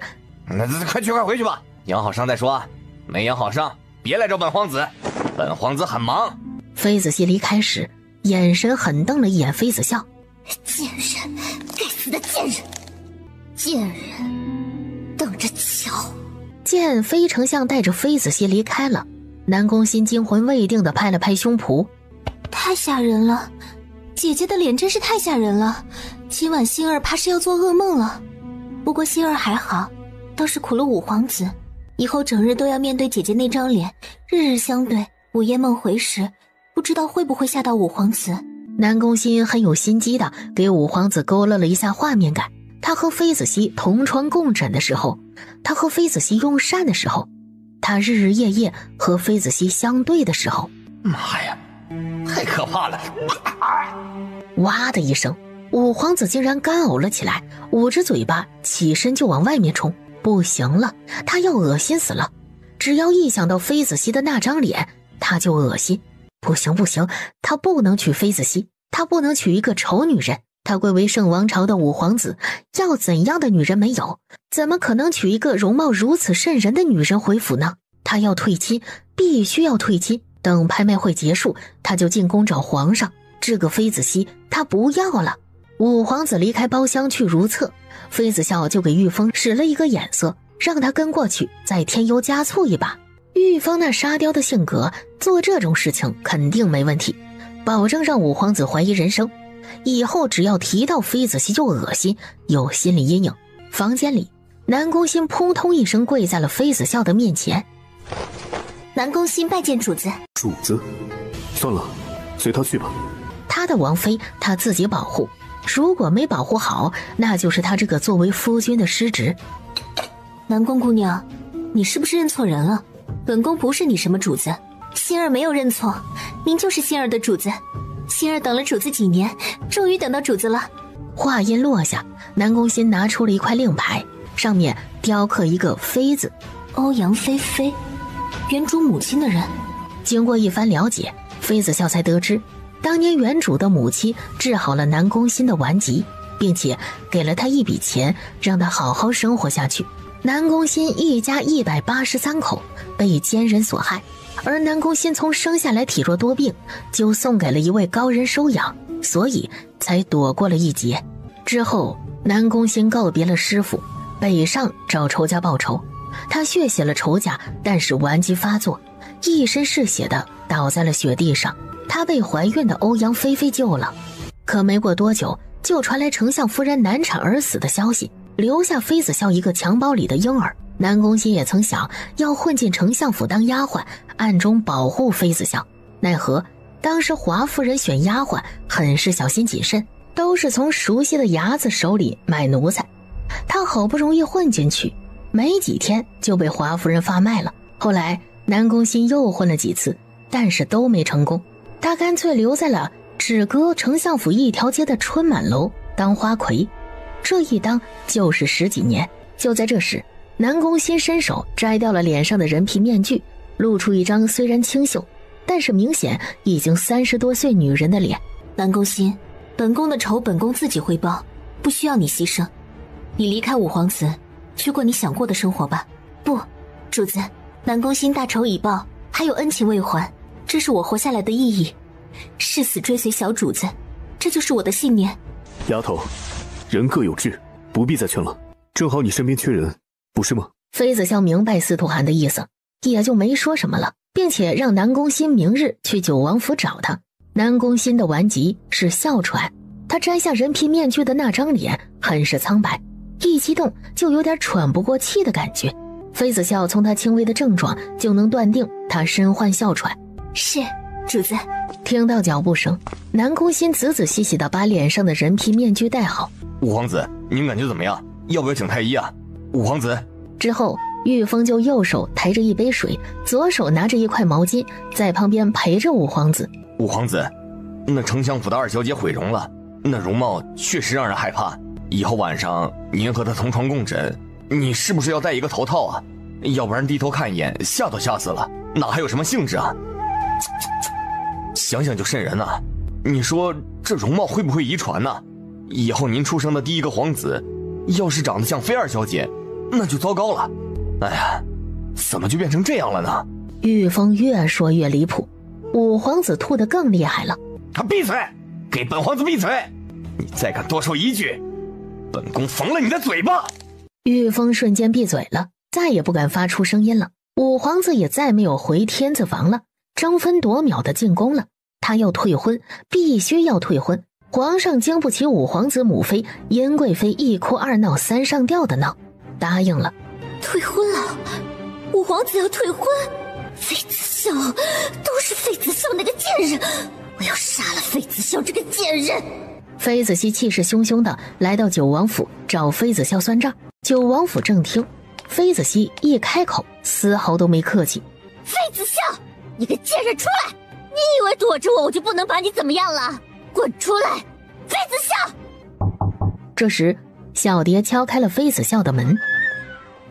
小姐，那个二小姐来了，她态度特别不好，在那破口大骂。小姐，二小姐，来者不善啊。妃子笑点了点头。五皇子退婚了，哼，这男人还真是渣得彻底。我去看看。小蝶，你在这里陪着南宫小姐吧。小姐，我不，二小姐太可怕了，她会伤了你的。听话，就在房间。妃子笑转身就去正厅了。你就在这儿吧，我去看看。放心，妃子熙伤不了主子，她没那本事。司徒寒只是让人暗中保护着小王妃，其他的事情交给小王妃处理。他家小丫头就不是会吃亏的主，有些仇需要自己去报，心里才能得到安慰。当妃子熙看到妃子笑走过来的身影时，直接一跃而起，就朝着他攻击了过去。他出手很绝，直击妃子笑的面门。贱人，你去死吧！当妃子熙提着剑直击妃子笑面门的时候，南宫欣出现了，他直接一掌朝着妃子熙劈了过去。只见妃子熙的身体突然飞了出去。妃子笑，你个贱人！南宫欣是你的人对不对？你让南宫欣这个贱人去勾引五皇子，就是为了让五皇子退亲。妃子笑，真恶毒！恶毒吗？比起恶毒来，本宫怎么也要逊色你几分。妃子熙，被退婚的滋味怎么样？被背叛的滋味是不是也特别的不好受？好戏才刚刚开始，你慢慢受着吧。妃子笑在一旁的椅子上坐了下来。贱人，你去死！妃子熙起身又准备攻击过来，妃子笑带着冷笑的声音响了起来。哼，你确定要以卵击石，让丞相给你送终？妃子熙，你以前不是挺聪明的吗？现在本宫却开始怀疑你的智商了。你一个皇阶的弱鸡，打得过南宫欣吗？呸！贱人，你就是会狐假虎威。我一个皇阶武者怎么了？总比你一个废物强。贱人，你有本事别叫帮手。妃子笑，你就是个仗势欺人的狗。能仗势欺人也是本事不是吗？本宫是九王爷明媒正娶的九王妃，靠她怎么了？夫君不就是用来依靠的吗？啊，本宫想起来了，你这是嫉妒五皇子不要你了，你想要仗势欺人都没人依靠，真是可怜呢。杀人诛心。妃子笑几句话就让妃子熙怒气攻心，吐了一口心头血。不过有什么办法，妃子笑就是有这样的恶趣味，就喜欢看妃子熙恨他又干不掉他，气急败坏的样子。又喝了一口茶，妃子笑淡漠的开口：既然你想看本宫出手，本宫也成全你。谁让你是本宫的妹妹呢？这个要求本宫满足了。既然你想看本宫出手，本宫也成全你。谁让你是本宫的妹妹呢？这个要求本宫满足了。眨眼间飞身到了妃子熙的面前，一把匕首又狠狠地划向了妃子熙的脸。匕首漫不经心地在妃子熙的脸上划着，玄阶武者的威压一出，妹妹你看，不要帮手，你也不是本宫的对手，怎么办呢？姐姐最近喜欢作画，尤其喜欢在妹妹的脸上作画，你就忍一忍吧，很快就不痛了。妃子笑，你有修为，你的修为竟然比我高。贱人，你就是一个骗子，你竟然瞒着所有人偷偷修炼了。贱人，贱人，痛快点杀了我吧！动手啊！骗你们有必要吗？1个月前本宫确实是不能修炼的废柴，奈何本宫天资聪慧啊，只用了短短1个月的时间就进阶到了玄阶武者。怎么样，还不赖吧？什么？玄阶武者？不可能，妃子笑这个贱人不可能是玄阶武者，他的修为不可能这么高。骗我！贱人，你还想骗我？对了，本宫还是丹药师，丞相不是花3万两黄金找本宫定制6级升级丹吗？刚好本宫昨晚从暗楼回来就练出来了，不用让暗楼楼主多跑一趟了，直接给你吧。去炼丹楼把6级生机丹给二小姐拿过来。一道身影迅速消失在了暗处，朝着炼丹楼去了。妃子笑，你疯了吧？出现幻觉了！你千万别说暗楼那些拍卖的丹药是你炼制的。你是丹药师，可能吗？你要是丹药师，本小姐把头摘下来给你当球体。不一会儿，小九真的把妃子笑昨晚炼制的6级生机丹拿了过来。小九，直接给二小姐吧。是，小王妃。妃子熙，银货两讫，你可以拿着生机丹滚蛋了。对，就是这种琉璃瓶，还是暗楼拍卖的，都是这种琉璃瓶。难道那些丹药真的是妃子笑炼制出来的？这也太不可思议了！不可能！妃子笑这个贱人绝对不可能是丹药师，他就是故意的，故意从心理上击败我。对，就是这样。妃子笑，你这些丹药是你娘亲给你留下的吧？你应该庆幸你有一个神医的母亲，所以你才能滥竽充数冒充丹药师。妃子笑，半个月后就是圣王朝丹药师的比试大赛，我在现场等着你，你敢来吗？妃子熙丢下了这句话，脚步仓促地离开了九王府。这也行？他原本是想从心理上彻底击溃妃子熙，6级生机丹一出，妃子熙必然直接崩溃，但是他忽略了妃子熙强补脑的能力，不但没有崩溃，反而把他治愈了。好吧，既然如此，那就多等7日吧。圣王朝4年会举行一次现场炼制丹药评级，原本妃子笑没打算参加，评级不评级的他无所谓，可现在他有兴趣了，到时候就看妃子熙怎么哭。南宫欣要回春满楼了，今晚五皇子应该要过来，他去和五皇子做一个了断。他功成身退了，但是也不能连累了醉春楼。春楼啊！妃子笑换了一身男装，悄悄咪咪的跟着南宫欣出门了。哪知道他前脚一走，后脚御风就去找九王爷通风报信了。王爷，不好了，不好了！小王妃红杏出墙了，王妃一定是想抛弃王爷了。什么？去逛春满楼？正大光明的去春满楼，这是皮痒了。真的是有什么样的下属，就有什么样的主子呀。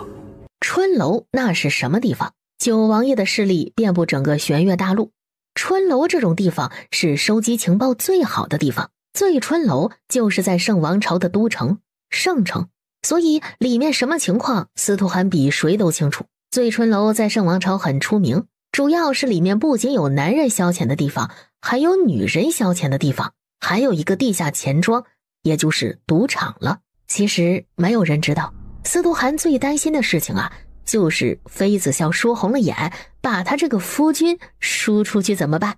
这是妃子笑能干出来的事情。毕竟现在的妃子笑苦不堪言，右手用来施针，左手就被借用了。妃子笑的左手劳累过度的时候，他嘴里经常念叨着，这个夫君不行，要换一个夫君。虽然每一次九王爷都霸道地惩罚了妃子笑，让他知道花儿为什么这样红，但是万一妃子笑不管不顾呢？走，去醉春楼。而此时妃子笑已经跟着南宫欣进了醉春楼。这就是春楼啊，古代的春楼就是这样。她一个女子也移不开眼，别说是那些男人。真好看，开一个布庄卖成品的衣服，加上现代的设计元素，会不会卖成爆款？卖点配饰，生意应该也不错，还可以开一个饭店。怎么办？他想做的事情好多呀，应该能赚一个满饽饽，悄悄咪咪的成为圣王朝的首富。这个感觉应该不错。司徒涵这种老男人不能要，他就是老狼狗，太凶残了。小狼狗应该是温顺一点，赚够了钱，有了银子，把司徒涵这个老狼狗换了吧。因为南宫欣约了五皇子，想要把事情说清楚，妃子笑就一个人在醉春楼里晃荡。时不时的有穿着暴露的小娘子往他怀里扑。客官，玩一玩嘛，喝杯酒嘛。咱们醉春楼的女儿红特别香，客官，喝一杯嘛。妃子笑冷着一张脸，给了点碎银子打发了。好不容易找到了地下钱庄，妃子笑走进去。客官，第一次来吗？第一次来咱们这个地方的公子都赢了银子。在2个姑娘的带领下，妃子笑真的开始去压注了，就是一个压大压小的游戏而已。一开始妃子笑真的赢了，一下子就赢了几百两银子，这放在圣王朝可是一大笔钱了。旁边那2个姑娘还在不断的怂恿他。公子，你手气真好呀，妹妹有点嫉妒了。对呀，我也眼红了。公子还只是压注小注银子，要是玩大点，多压点银子，指不定赢更多银子呢。是啊，好多银子呀。听到这里，妃子笑嘴角勾起了一抹冷笑。进来的时候他就扫了一圈，大多数顾客的身边没有醉春楼的姑娘陪着，他们都是随意玩。这个桌子手气不行，玩下一个桌子，大概都是熟客。然而当妃子笑走进来的时候，全程都有2个漂亮的姑娘陪着。哇塞，客官好棒啊！赢了这么多啊！赌场里倒是有几个和他一样的情况，那几个人早已经被迷得晕头转向了，大把大把的银子往外掏，杀猪盘。所以从走进赌坊的那一刻开始，就是一盘杀猪盘了。是吗？本公子运气很好，这种运气就适合玩大的是吗？指不定一局就赢几千两回来。那2个姑娘对视了一眼，眼底闪过了一丝金光。公子真是一个明白人，肯定能赢很多银子。之后妃子笑真的去下注了，但是他下注的时候都是跟着其他几个猪一起下注，他们下注5000两，他就下注1000两银子，所以庄家收谁的钱？肯定收5000两，赔了妃子笑1000，还可以赚4000两，这才是划算的买卖。可渐渐的，妃子笑赢的钱多了，暗处的人就不乐意了，对着那2个姑娘做了一个抹脖子的动作。这猪不要了，直接杀了。在赌坊赢钱可以，但是只能带走小钱，或者直接就在醉春楼消费了，点几个姑娘吃喝玩乐也行，但是绝不能让人把银子带出醉春楼。就这种简单的玩乐方式太枯燥了，要是有麻将就好了。怀着这样的心情，妃子笑出了赌坊，哪知道对方已经把他当成了废猪，废猪没有利用价值了，最后的价值就是宰了。妃子笑就是待宰的废猪了。公子这么早就回去啊？要不留下来过夜呀？家里的娘子哪有奴家会伺候人呢？奴家很会伺候男人呢。来，公子，奴家带您去房间，今晚我们姐妹一定好好的伺候公子，包公子满意。话音落下，那个绿衣服的姑娘竟然就在大庭广众之下把手伸进了妃子笑的衣服。刹那间，妃子笑脸色阴沉了下来，赶紧退到了一边，不让那个姑娘得逞。这种也行，这也太热情了吧，一言不合就脱衣服。爷家里有个母老虎，实在不敢乱来，陪爷一晚上，爷自然不会委屈了你俩。这是你们的报酬，拿去吧。爷不要你们陪过夜，姑娘家要自重，身子骨是自己的，伤了痛在自己身上。那什么姑娘，既然身体不舒服，就休息1-2日，没关系的。爷走了。那2姑娘一人手里拿着1张500两的银票，就这么看着妃子笑离开了。特别扑进妃子笑怀里的姑娘看着妃子笑离开的背影，眼底蓄满了泪水。他知道，他竟然察觉到他今晚不舒服了。他今日清晨来了癸水，小腹一直隐隐作痛，可是他没有办法。在醉春楼的姑娘哪个不是来了癸水照样接客，要不然迎来的就是毒打。哪知道一个萍水相逢的人竟然能说出这么暖心的话。其实妃子笑是职业病犯了，手无意间碰了他一下，很凉，应该是宫寒了。怎么办？让他走了？妈妈要是知道我们放走了客人，让他带走了赌坊的钱，妈妈一定不会饶过我们的。而这个时候，妃子笑见时间差不多了，则去了南宫欣的房间找他。什么？让本皇子以后不要来找你了？什么配得上配不上的？你就是一个浪骨头贱人，浪习惯了，不愿意嫁进五皇子府过平淡的日子了是吗？南宫欣，你个小贱蹄子！本皇子告诉你，你必须跟本皇子回府上，要不然本皇子拆了这醉春楼。一阵噼里啪啦的声音，应该是五皇子对南宫欣动了手。放开他，放开他！趁爷还没有生气的时候放开南宫姑娘，要不然别怪爷不客气。因为易容了，他没认出妃子笑来。贱人，你敢移情别恋？本皇子说你怎么突然改变主意了呢？原来是找到下家了，贱蹄子，本宫打死你！就在五皇子准备再一次打南宫欣的时候，妃子笑出手了，从五皇子的手里把南宫欣抢了过来。怎么样，受伤了吗？好一对奸夫淫妇啊！本皇子今日要你们的命！慢着，南宫欣不过是一个女人而已，不值得五皇子动怒。要不然我们赌一局，五皇子要是输了，放弃南宫欣；五皇子要是赢了，南宫欣跟你走，外加1万两作为彩头，赌吗？是男人就干脆点。五皇子答应了，随即两人来到了赌坊。都离开了，还回来干什么？这是回来送死啊！在赌坊赢了银子，还能安然无恙离开的人，根本就没有几个，一个手指就能数得过来。这公子是多想不开，竟然还来自投罗网。怎么，赌坊开着还不让顾客玩了？这是要关门大吉不营业的节奏吗？话音落下，妃子笑转头看向五皇子，声音特别提高了几分。五皇子，这个赌坊不营业，那咱们换一个地方玩吧。真是晦气。什么？五皇子？那公子身边的人竟然是五皇子，所以那公子也是非富即贵的人，应该是哪个贵族的公子哥，要不然也不敢返回赌坊。这两个人就不是差银子的主，指不定还是两个冤大头呢。这下妃子笑赢的那点碎银子在他们眼中不算什么了，或许这公子也没把那1万两银子放在眼底。猪，这是两个大猪，不对，金猪。只要杀猪盘计划好了，指不定从这两个金猪身上就能捞到好多的钱。这时醉春楼的老鸨闻讯赶了过来。哎呀，你们干什么？这可是当今的五皇子，你们不要命了？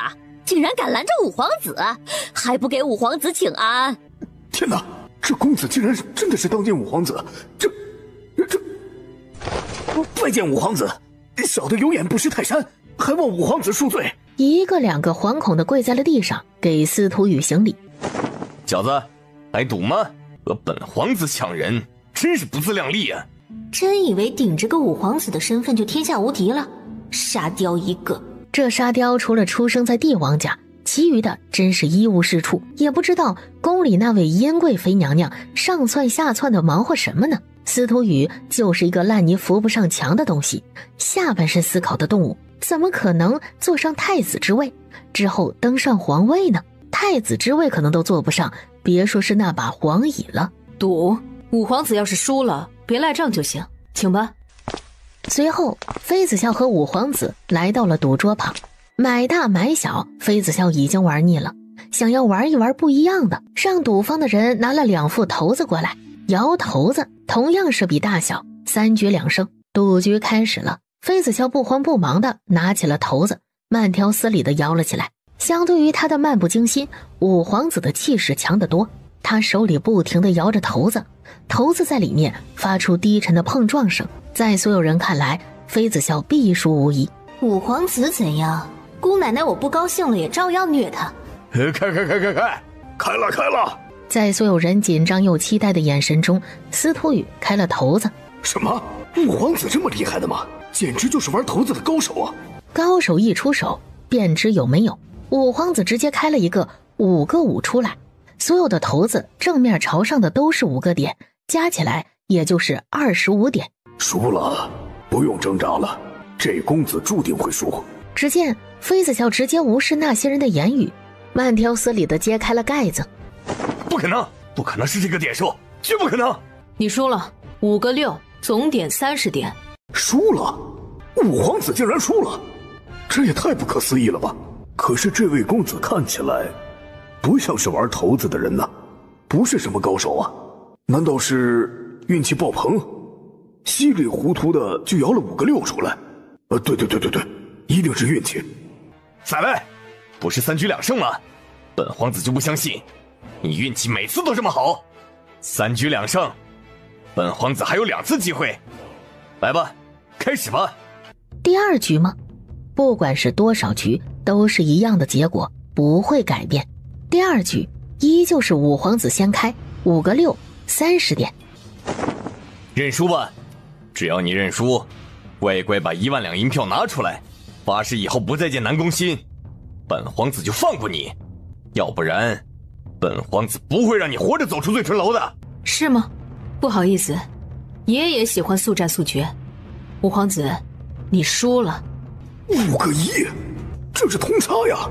怎么可能啊？这公子才是真正的高手。大家都以为妃子笑不过是一个青铜，哪知道他一出手就是王者。来人，给本皇子把他拿下！竟敢在赌坊出老千，直接送官府！五皇子这是玩不起，输了就说对方出老千，真是让人大开眼界呀。行，既然你认为爷出老千，那爷就用你刚刚那副骰子，你说一个数，爷要是摇不出相应的点数，就是爷输了。藐视，王的藐视。妃子笑这些话简直就是啪啪啪的打五皇子的脸。不认输出老千，行，那就给你一次机会。赌，本皇子跟你赌，你要是赢了，这张银票就是你的，南宫欣你也可以带走。哟，出手真是阔绰呀。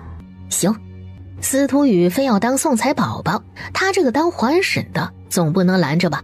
随即司徒羽没说点数，而是指点让妃子笑摇出那个点了。不要脸，堂堂五皇子竟然这般不要脸。公子走吧，你已经赢了，不用再比了。谢谢，闭嘴！男人之间的事情，你一个浪蹄子插什么嘴啊？信不信本皇子弄死你？怎么，怕了？不敢了？在本皇子面前，你没有说不的资格。摇，给本皇子摇一个1、2、3、4、5的顺子出来。摇不出来，本皇子今日要你们这对奸夫淫妇的命！这浪蹄子竟然不忠，就没活下去的必要了。死了，一了百了。没事，一边等着吧，爷还没尽兴呢。这你侬我侬的一幕落到五皇子的眼底，让他变愤怒了，恨不得直接就动手。赌了就要按照赌局来，要不然传出去他一点声誉都没有了。哪知道妃子笑拿起了骰子，稍微摇了一下就打开了，1、2、3、4、5，顺子，一点都不差，要多少点就是多少点。这时五皇子身边的小厮匆匆忙忙地冲进了赌坊，在司徒羽的头边耳语了几句。五皇子，不好了，九王爷来赌坊了，王爷他就是来逮您的。九皇叔来醉春楼了，这是什么鬼？九皇叔不是不喜欢来这样的地方吗？他可是有洁癖的男人，怎么会来这种烟花之地寻花问柳？难道真的是来逮他的？对，一定是这样。毕竟妃子笑对他余情未了，指不定还念念不忘，想要和他死灰复燃呢。现在妃子笑已经嫁给了九皇叔，对他余情未了实属是不应该的事情。九皇叔能容忍那女人红杏出墙？必定是不能的。九皇叔就是一个特别要面子的人，怎么可能眼睁睁地看着自个儿的王妃红杏出墙？什么？九皇叔来醉春楼了？走，赶紧走！这醉春楼有没有后门呢？往后面走，千万别被逮到了。司徒羽站起来拉着小厮就走，那姿态着急到了极点，就好像身后有7匹恶狼在追他一样。他急匆匆离开的时候，还不忘记把桌上的银票顺走。你可以走，银票留下。银票？你知道本宫是谁吗？竟然敢问本宫要银票！让开，要不然本皇子要你好看。银票留下，快点儿！五皇子，快点儿！九王爷已经到门口了，快进来了！五皇子也焦急到了极点，二话不说，一掌朝着妃子笑劈了过去。滚！哪知道他劈过去的手被妃子笑直接接住了，被桎梏的死死的，直接动弹不得。这个男人的修为在他之上，如果真的打起来，他根本不是对方的对手。最后给你一次机会，人可以走，银票留下。是的，怎么就有这么较真的男人，跟一个娘们似的。五皇子把那张银票给了妃子笑。小子，你等着，本皇子一定会让你好看的。什么？九王爷来了！完了完了，九王爷一定知道王妃逛窑子来逮人了。走，快点！毒方还有出口吗？后门不行，玉凤他们一定早就准备。走，快点，我们去翻墙。妃子笑拉着南宫欣，像是无头苍蝇一样，就朝着赌方的后院跑。五皇子害怕九皇子，其实妃子笑也害怕，但是妃子笑比他要沉得住气一点。他能沉不住气吗？他要是露出一点点着急的情绪来，那1万两银票不就不翼而飞了？滴滴都是情，分分都是爱。当妃子笑和南宫欣准备翻墙离开的时候，变故发生了。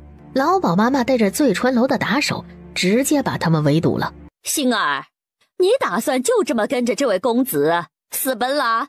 你扪心自问，这些年妈妈对你怎么样啊？虽然不像其他姑娘那样欠了卖身契，但是你终究是醉春楼的人。你要跟着这公子离开也行，那就让这公子拿10万两银子来替你赎身吧。什么？10万两？妃子笑和南宫欣对视了一眼，都从对方的眼底看出了冷光。袁妈妈，既然你要算明账，那咱们就算一笔。我是醉春楼的花魁，赚了不少银子，袁妈妈是不是也该付点月钱了？这些年加起来给个20万两就行了。什么？要月俸？老娘要是不收留你，你早就沦落街头了。给你吃给你穿还要月俸？我看你是皮痒了。这位公子要带走星儿可以，10万两1分都不能少。爷要是不给呢？不给？老娘看你是想空手套白狼，没有的事儿。你去打听打听，这方圆100里谁不知道我袁妈妈？就想这么带走我醉春楼的姑娘，老娘看你是不想活了。上，速战速决。那谁快来了？保密要紧。妃子笑口中的那谁就是九王爷，要是被九王爷逮到小王妃逛青楼，指不定要爆炸。就在妃子笑的话音落下，妃子笑和南宫欣同时动了手。袁妈妈叫来了醉春楼最厉害的几个打手，每一个的修为都在黄阶巅峰。虽然妃子笑的修为是玄阶初期，可是敌人太多了，他不可能全部秒杀。车轮战终究吃亏的是他。南宫欣也有修为，但是不高。不过好在妃子笑和南宫欣联手的情况下，半炷香的时间，2个人把那些死士全部撂倒了。南宫欣有修为，隐藏的真好啊！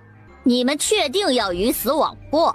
星儿，不是妈妈说你10万两银子都不愿意拿出来替你赎身的男人，值得你托付终身？你还不如留下来，死心塌地的跟着妈妈。妈妈什么时候亏待过你？妈妈不是告诉过你，男人都没有什么好东西，你竟然为了一个男人要背叛妈妈，真的很伤妈妈的心，知道吗？他就是一个笑面虎，可以笑着杀人，手起刀落，一点都不含糊，吃人不吐骨头。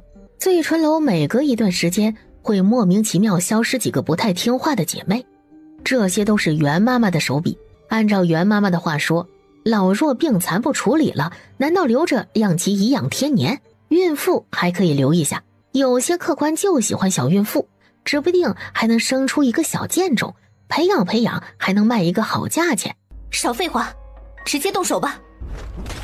话音落下，南宫欣一个飞身朝着袁妈妈攻击了过去。他一出手就带着玄阶中期的威压，想要速战速决，直接一招秒杀了袁妈妈。好带着妃子笑跑路。找死！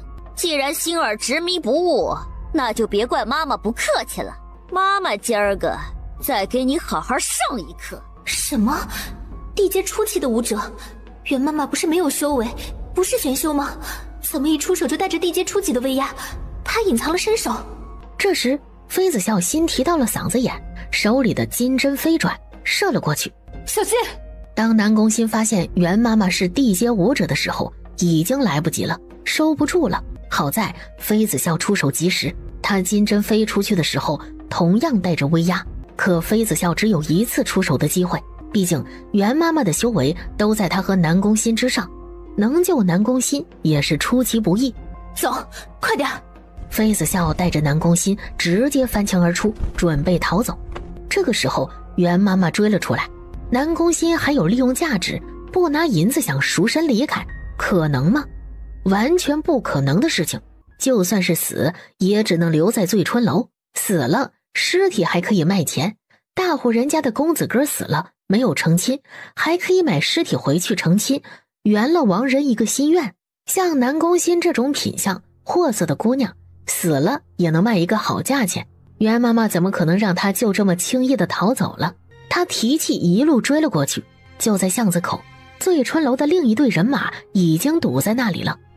前有狼，后有虎，凶险到了极点。走，闯过去，前面几个人修为不高。好，妃子笑和南宫欣没有任何的犹豫，直接朝着堵住他们的人闯了过去。两个人瞬间提气，威压释放，硬闯了。此时九王爷已经到了醉春楼的门口。王爷，东南方的巷子里有灵力波动。玉峰的话还没有说完，司徒寒就提气往巷子去了。这时袁妈妈已经追过来，含着强者威压的一掌，直接朝着妃子笑的天灵盖攻去。丫头，小心！最强者的威压一上来，妃子笑就已经感觉到了，他一把推开了旁边的南宫欣，一个人迎了上去。司徒寒飞身想救妃子笑的时候，已经晚了。小王妃，丫头，主子！袁妈妈的修为在妃子笑之上，这一掌下去，妃子笑哪里还有活路啊？必死无疑。然而这时候，妃子笑不但没有任何害怕的情绪，内心反而有一种亢奋的情绪。他右手拿着金针，左手悄无声息地拿出了一把毒药。对于妃子笑来说，袁妈妈是强者，然而就是金针一出，袁妈妈闪躲的同时，妃子笑左手的毒粉洒了出去。而且就在这样千钧一发的时候，妃子笑竟然还有时间思考和算计，力度、速度分毫不差，一切都刚刚好。我的眼睛，我的眼睛！袁妈妈伸手下意识地护住了眼睛，而这么一点点的时间已经够妃子笑躲过一劫了。这致命的一击就这么被他化解了。司徒寒已至，一掌狠狠地击飞了袁妈妈，一口鲜血吐出来，袁妈妈就断气了。一个回身，司徒寒直接把在地上翻滚的妃子笑捞了起来。他用神识探了一下妃子笑，没受伤，竟然一点都没有受伤，真是奇迹了。而此时窝在司徒寒怀里的妃子笑，平日里那双淡漠的眼神中满是心虚。完了，真的是怕什么来什么。公子，楠授受不亲，你可以放开了。公子，你是认错人了吗？不过也谢谢你救了我。在下是穷书生，没钱逛窑子，想着白嫖一下，哪知道被发现了。幸亏公子及时出手。他真的差点气笑了，体内的真气一瞬间爆表。女扮男装逛窑子，还差点丧命，被逮到了，不知悔改，竟然还敢假装不认识，以为女扮男装易容了，他就认不出来了。男授受不亲，白嫖，真的是皮痒了。玉峰，送南宫姑娘去虎旗营历练历练。是王爷。王爷拿南宫欣出什么气？醉春楼是我让他带我来的，王爷是不是小题大做了点？王妃还会护犊子？行，那这笔账，本王好好和你算算。话音落下，九王爷带着妃子笑往王府飞去了，还能听到小王妃气急败坏的声音：“放开！司徒寒，你干什么？你就是禽兽！”那个，咱们真的不阻止吗？王爷好不容易脱单了，娶了个小王妃，别2个月不到的时间，又恢复单身了。这千年铁树开花的周期，也太短了吧！哎，为小王妃默哀啊！玉雷狠狠地白了一眼玉峰这个沙雕，说他是木鱼脑袋，简直是侮辱了木鱼这2个字。明眼人都知道，现在九王府的主人已经换了。以前九王府是九王爷说了算，但是现在呢，不是了。九王府就是小王妃的天下，九王爷就是一个纸老虎，就不敢真的把小王妃怎么样。也就是雷声大雨点小，需要救小王妃吗？完全不需要。玉峰这沙雕更应该担心自己什么时候惹怒了王爷，到时候也被丢到虎旗营去。回到九王府，司徒寒直接把妃子笑丢在了床榻上。你发什么疯啊？不就是逛一个青楼吗？我又没怎么样，还赢了2万两银子回来。司徒寒横扫了一眼妃子笑，没说话，直接气笑了。司徒寒一想到他去巷子里看到的场景就气炸了，愤怒、酸、后怕，各种情绪交加，复杂到了极点。迟迟没有听到司徒寒的声音，就当妃子笑准备起身的时候，妃子笑，你要是敢乱动，本王今晚就收拾你。什么？收拾他？妃子笑懵了。过了半晌，房间里没动静了，司徒寒离开了。就这么离开了？我说了，我再也不敢。您到底是何方神圣？小的没救就给小爷吧，要死也得死个明白啊！这个男人就是醉春楼赌坊的幕后主使无辜，没得罪过，差点让他丧妻，无辜吗？这个时候和他讲道理了？错了，何错之有啊？给本王受着！房间里满是那男人的惨叫声，那声音越来越弱，越来越弱。听着那惨烈的叫声，妃子笑情绪更复杂了。这男人惹到九王爷了，他是有多想不开？竟然惹着地狱修罗，怎么死的都不知道？九王爷怎么回事啊？竟然这么大怒气？那个，再打就死了。躺着别动，本王怎么告诉你的？这男人今晚怎么这般阴晴不定？吃错药了？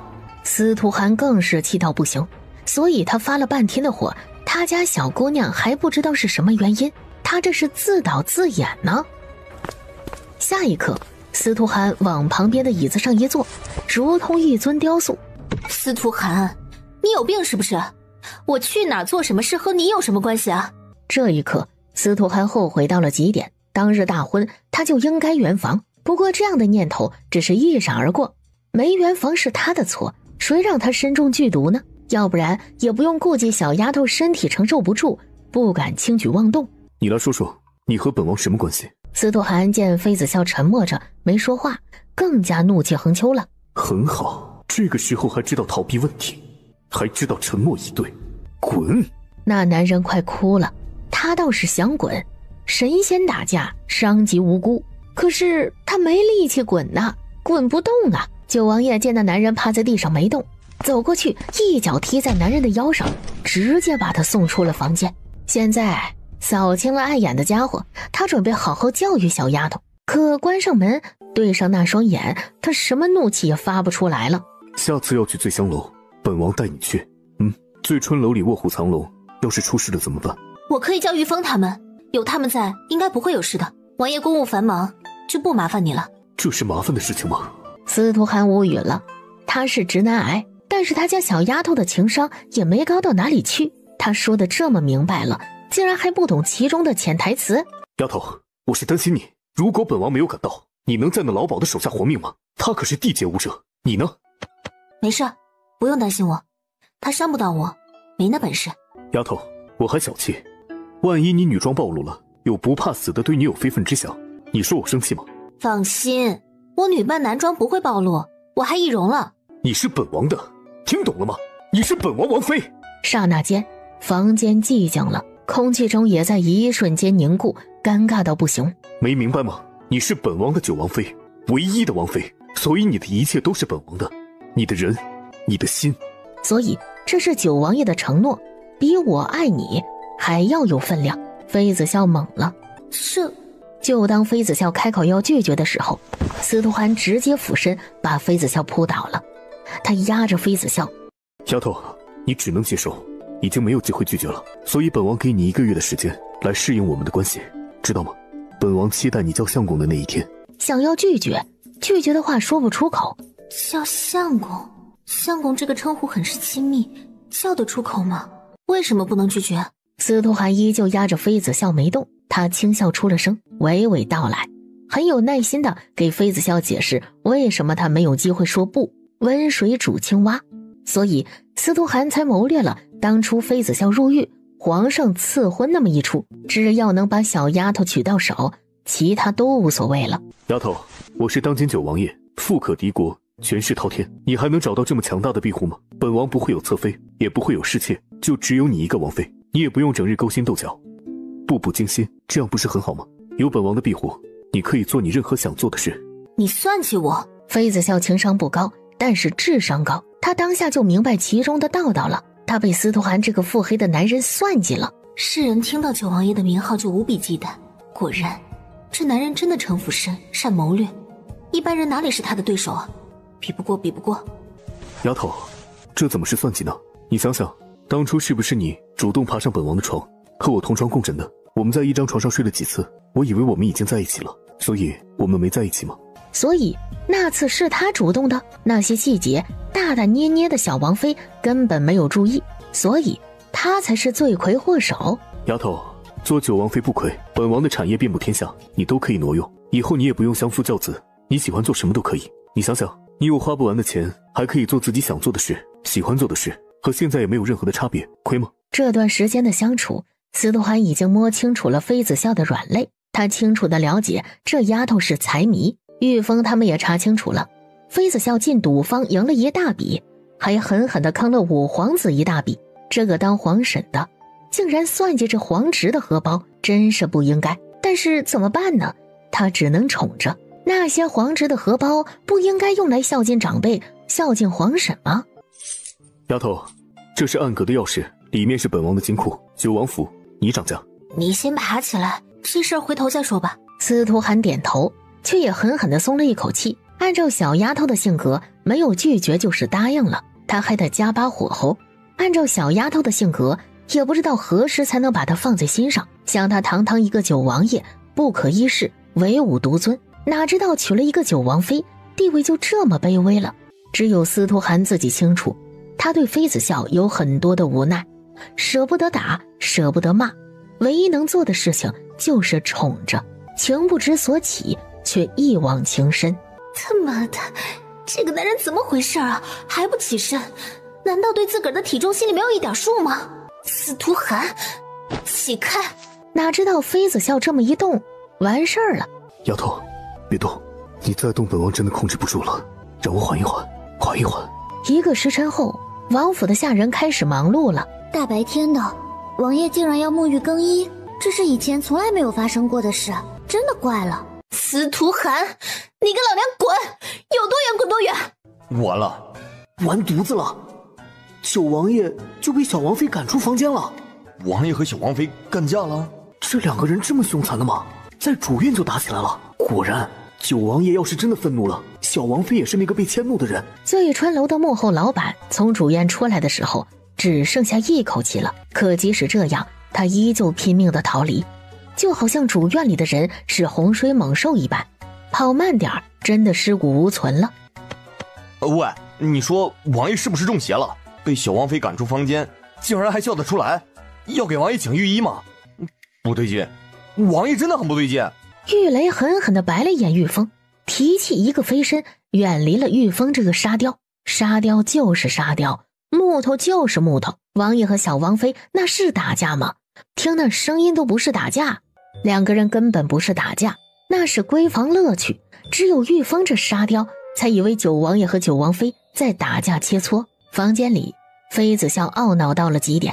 司徒寒特么的狗男人真的就是花样越来越多。虽然他们没有发生实质性的关系，但是其他事情该做的都做了，并且司徒寒越来越过分。如果他不愤怒，指不定司徒寒还要折腾到什么时辰呢。他身上全部青青紫紫的，哪里还有脸见人啊？王妃，药王谷的黄药师来王府了，王爷让您过去一下。好，黄药师就是玄月大陆上大名鼎鼎的医药大师，被称为药神的黄药师，司徒寒竟然能请到黄药师，那为什么他身上的剧毒没有找他解呢？医术不够。怀着这样的情绪，妃子笑来到了会客大厅。你说什么？是九王妃控制了你体内的毒素？不可能，完全不可能！一个黄毛丫头，不可能有这医术。就算是她娘亲欧阳菲菲，也没这么高超的医术啊！她要是真能解了王爷身上的九转七毒，老夫我拜她为师。黄药神收到司徒寒的信件，第一时间就从药王谷下山，来到了九王府。虽然他是大名鼎鼎的黄药神，但是他这条命却是九王爷救的。即使九王府是刀山火海，他也在所不辞。当他见到九王爷的时候，傻眼了。这是九王爷吗？是那个身中九转七毒的九王爷吗？当下黄药神也顾不上什么尊卑有序，冲上去就给九王爷把脉。不可能，怎么毒素被控制下来了，没有蔓延了，并且中毒的症状越来越轻，如果不仔细探脉，根本查不出来有中毒的迹象。不可能，不可能的。即使黄药神的无理举动，他也只是轻微的皱了一下眉头，也幸好是他今日心情好。没什么不可能的，本王王妃医术高超，每日给本王针灸，过些时日余毒就能被清理出来了。本王写信让你来，是让你来给本王的王妃打下手而已。什么？打下手？你说什么？是九王妃控制了你体内的毒素？不可能，完全不可能！一个黄毛丫头不可能有这医术，就算是她娘亲欧阳菲菲，也没这么高超的医术啊！她要是真能解了王爷身上的九转七毒，老夫我拜她为师。自从他的修为进阶到玄阶武者以后，妃子笑明显感觉到他的势力和修为都提高了。这样的情况下，妃子笑一直在策划，想要在九王府弄一个现代的手术室。他需要的手术刀也已经让小九去找工匠打造了，相信要不了多久就能实现了。本宫没有收徒弟的打算，一个理论的王者，动手的渣渣，这样的副手能带出来吗？黄毛丫头，真是一个黄毛丫头！这个黄毛丫头能有绝世医术，简直就是笑话。小王妃，丞相府的人找你，应该是丞相府的侍妾，你要见他吗？侍妾？一个丫鬟扶着侍妾，那侍妾像是生病了，走起路来一瘸一拐的，应该是腿有问题。不一会儿，丁姨娘就被丫鬟扶了进来。你干什么？你这一针下去，他就没命了。你到底懂不懂医术啊？小王妃，这人明显就是伤口发炎昏迷了过去，你这时候要做的是先清理那些伤口再治疗，一服药就能痊愈的事儿，为什么要用针灸啊？排毒针，你会吗？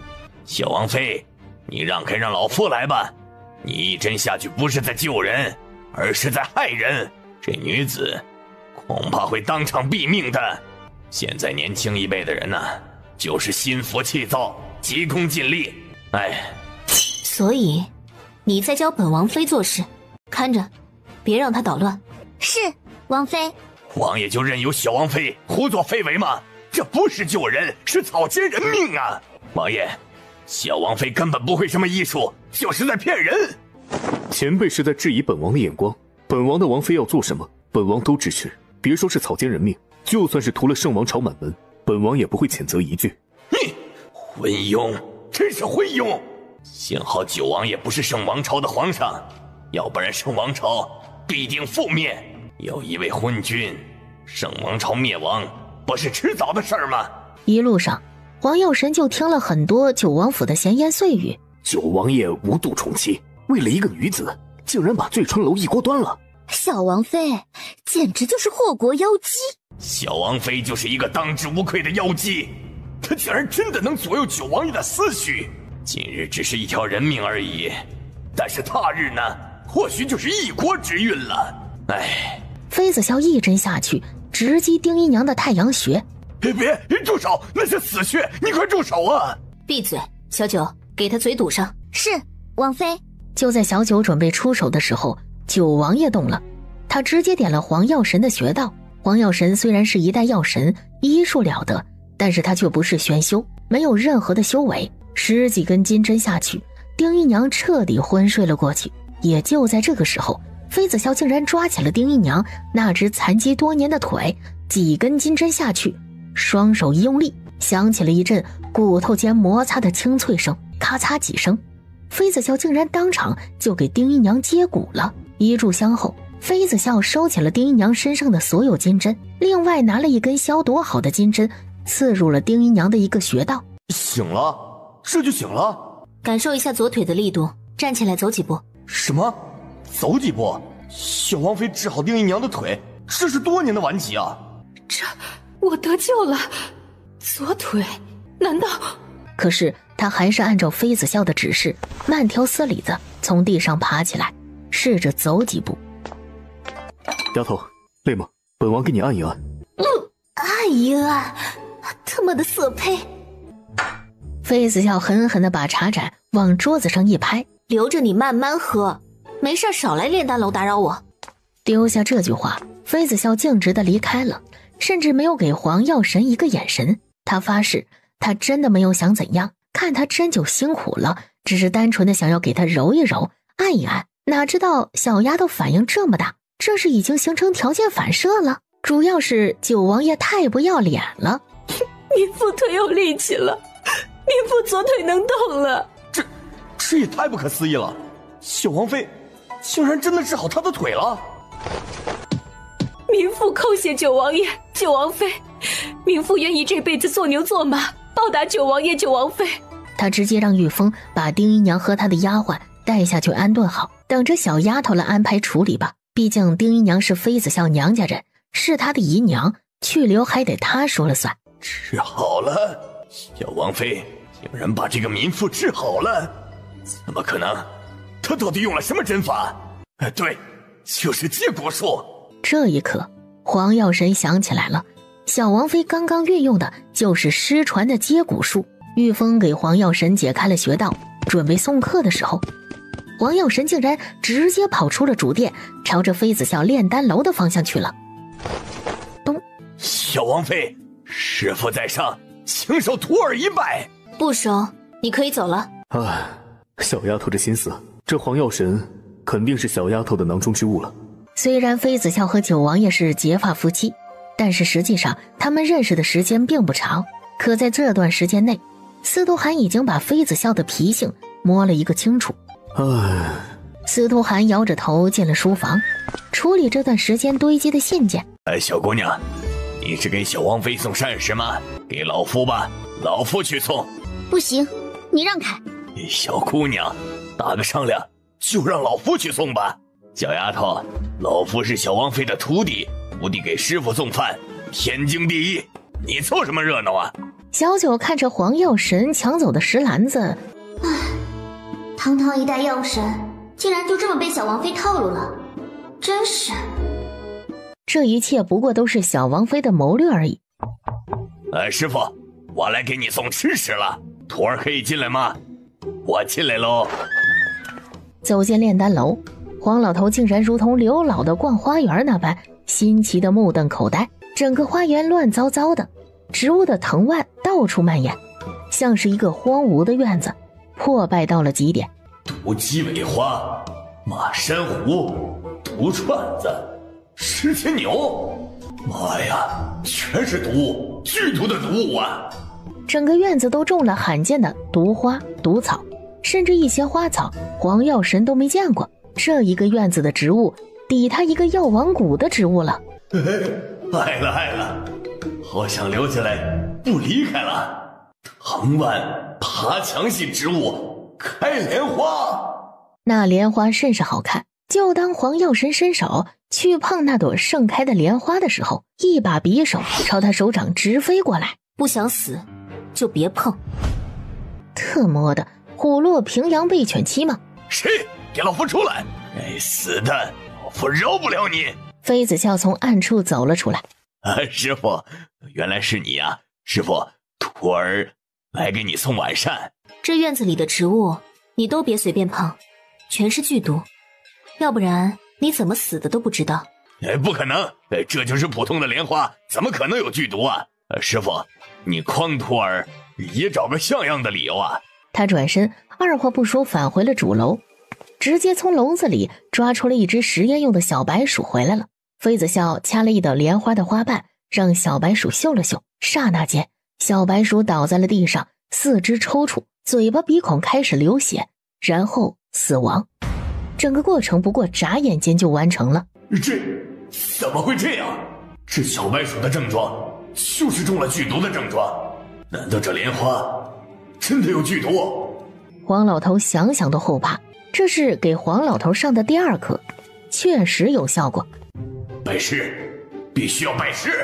到了主楼，黄药神被主楼里面的场景吓到了，盯着那一面墙的琉璃瓶，他眼睛睁得大大的，嘴巴也张开了，迟迟没有落下来。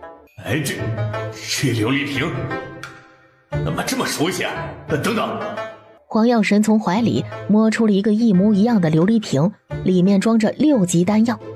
这6级丹药是前几日他一个生意徒弟在暗楼拍下来孝敬他老人家的。据说这一瓶6级丹药价值连城，据说这一瓶6级丹药轰动了整个玄月大陆，是稀罕物，如同至宝。而暗楼的高级丹药都是用这种琉璃瓶装的，丹药瓶底都雕刻了一个字：孝。难道那些丹药都出自小王妃之手？小王妃不但精通中医药理，还是厉害的丹药师。老王妃的闺名叫什么来着？妃子笑。对，就是妃子笑。所以装丹药的琉璃瓶下面那个孝字就是妃子笑的笑，小王妃的名字里的笑，这也太离谱了吧。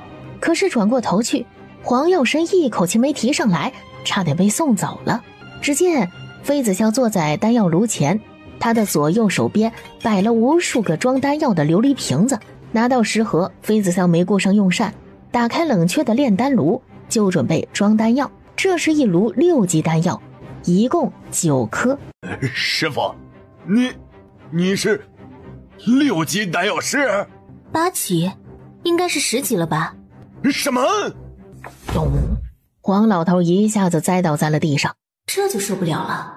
亏着老头还是什么一代药神，就这么点心理承受能力，也是醉了。妃子笑慢条斯理地把一炉子的丹药装起来，这才去一旁的桌子上打开了石篮子，用起了晚膳。所以在决定开丹炉炼丹的时候，妃子笑翻阅了九王府藏书阁所有关于炼丹的书籍，甚至连那些孤本也找了看了。当8级丹药成丹的药味飘出房间的时候，站在屋顶如同一尊雕像的司徒涵眼里闪过了一丝诧异。而后妃子笑炼丹自由了，各种功效的8级丹药也成为了批量生产的丹药。眼看就要到中元节了，原本镇守边关的飞家大哥欧阳飞庭带着身边的亲信回到了圣城。军中6年了，这是欧阳飞庭第一次回家探亲。对，他姓欧阳，随去世的娘亲姓。他特意在中元节赶回来祭奠去世的娘亲欧阳菲菲。哎，爹爹，笑笑不来用晚膳吗？家人没通知笑笑，我今日回来。哥，姐姐已经出阁了，她如今是高高在上的九王妃，已经和爹爹断绝来往了。哥，你别怪姐姐，她也是一时糊涂，等想开了就会回府了。成亲了，出嫁了，什么时候的事儿啊？为何本将军在军中没有收到任何信件？小妹和爹爹反目成仇，成何体统？这是要反了天了！来人啊，备马，本将军要去九王府。而在此之前，妃子熙亲生的哥哥妃子华宇早已经悄悄地带着2个侍卫溜出了丞相府，来九王府找妃子笑麻烦了。把妃子笑给爷叫出来，让他给爷一个交代。他凭什么把爷的娘亲赶出了丞相府，还伤了爷的妹妹？妃子笑，滚出来！爷今儿个跟你没完！该死的妃子笑，这个贱人竟然趁我不在家欺负娘亲和妹妹，真是无法无天！以为嫁给了九王爷就能鸡犬升天了吗？给爷等着！爷这就找你去算账！妃子华宇不顾妹妹妃子熙的阻拦，不管不顾的闹上了九王府。小姐不好了，少爷找上门来了，他一定是为二小姐和苏姨娘报仇的。小姐，你赶紧跑吧，四少爷修为很高。四少爷？什么四少爷啊？怎么就凭空冒出来一个四少爷了？这个四少爷应该是苏月华所庶出的儿子，叫什么来着？妃子华宇。是苏月华和飞傲天所出，在丞相府的男丁中排行老四，也就是说，妃子笑还有3个亲哥哥。如今九王爷的威望锐减了吗？什么阿猫阿狗都能找上门来闹一闹。小姐，四少爷脾气暴躁，一言不合他就会动手。小姐，你忘记了他小时候是怎么欺负你的吗？小姐，你还是跑吧。算了，奴婢去找九王爷，九王爷能治他。小蝶像是风一样的女子，来得快，去得也快。不过一会儿就跑去了九王爷的书房找人了。小九，把那谁丢出去，立个牌子在九王府门口，狗与妃子华语不能进。是，小王妃。得令的小九就去执行了。妃家人，妃子笑一律不待见。就这样，大门口大吼大叫的妃子华语直接被小九丢到了九王府门外。妃子笑，你算是什么东西？嫁进九王府你就目中无人了？你真以为当上九王妃你就高枕无忧了？没有娘家的扶持，本公子看你能蹦跶到什么时候？指不定过不了多少时日，你就被休了。到时候沦落街头，还不是要灰溜溜的回到丞相府？我呸！妃家，又是妃家，该死！这妃家真是无法无天了。妃家，既然如此的话，妃家就从圣王朝消失吧。一切照旧。是，王爷。暗处得令的人一个飞身来到了九王府的大门前，二话不说，直接对妃子华语出了手。妃子华语虽然从军，修为不低，但哪里是九王府暗卫的对手，10几招就败阵了，一口心头血吐出来，晕了过去。欧阳飞庭就站在不远处，淡漠地看着这一幕。将军，再不出手，四少爷就没命了。本将军递拜帖，明日本将军拜访九王爷。王爷，欧阳将军在暗处没有露面，自始至终只是看着，现在已经离开了。没阻止，没出手，眼睁睁地看着飞丞相的4公子陷入困境，这欧阳大将军的态度倒是有点扑朔迷离，这下有点好玩了。飞丞相，大将军舟车劳顿，已经睡下了，丞相还是明日再来吧。睡下了，你去通报一声，就说本相来了，让大将军回丞相府去休息去。他要回来了，不住家里，住客栈的道理啊！告诉丞相，本将军住哪儿，就不劳烦丞相费心了。该去丞相府的时候，本将军自然会回去，让丞相做好心理准备。当飞傲天听到这话的时候，眼里闪过了一丝唏嘘。让大将军早些休息，本相明日再来。该死的，欧阳飞庭，难道因为妃子笑这么一个不孝女，和我这个当爹的翻脸吗？如今当上大将军了，翅膀硬了，就翻脸不认人了？岂有此理！有此理！果然都是小贱种，一个德行。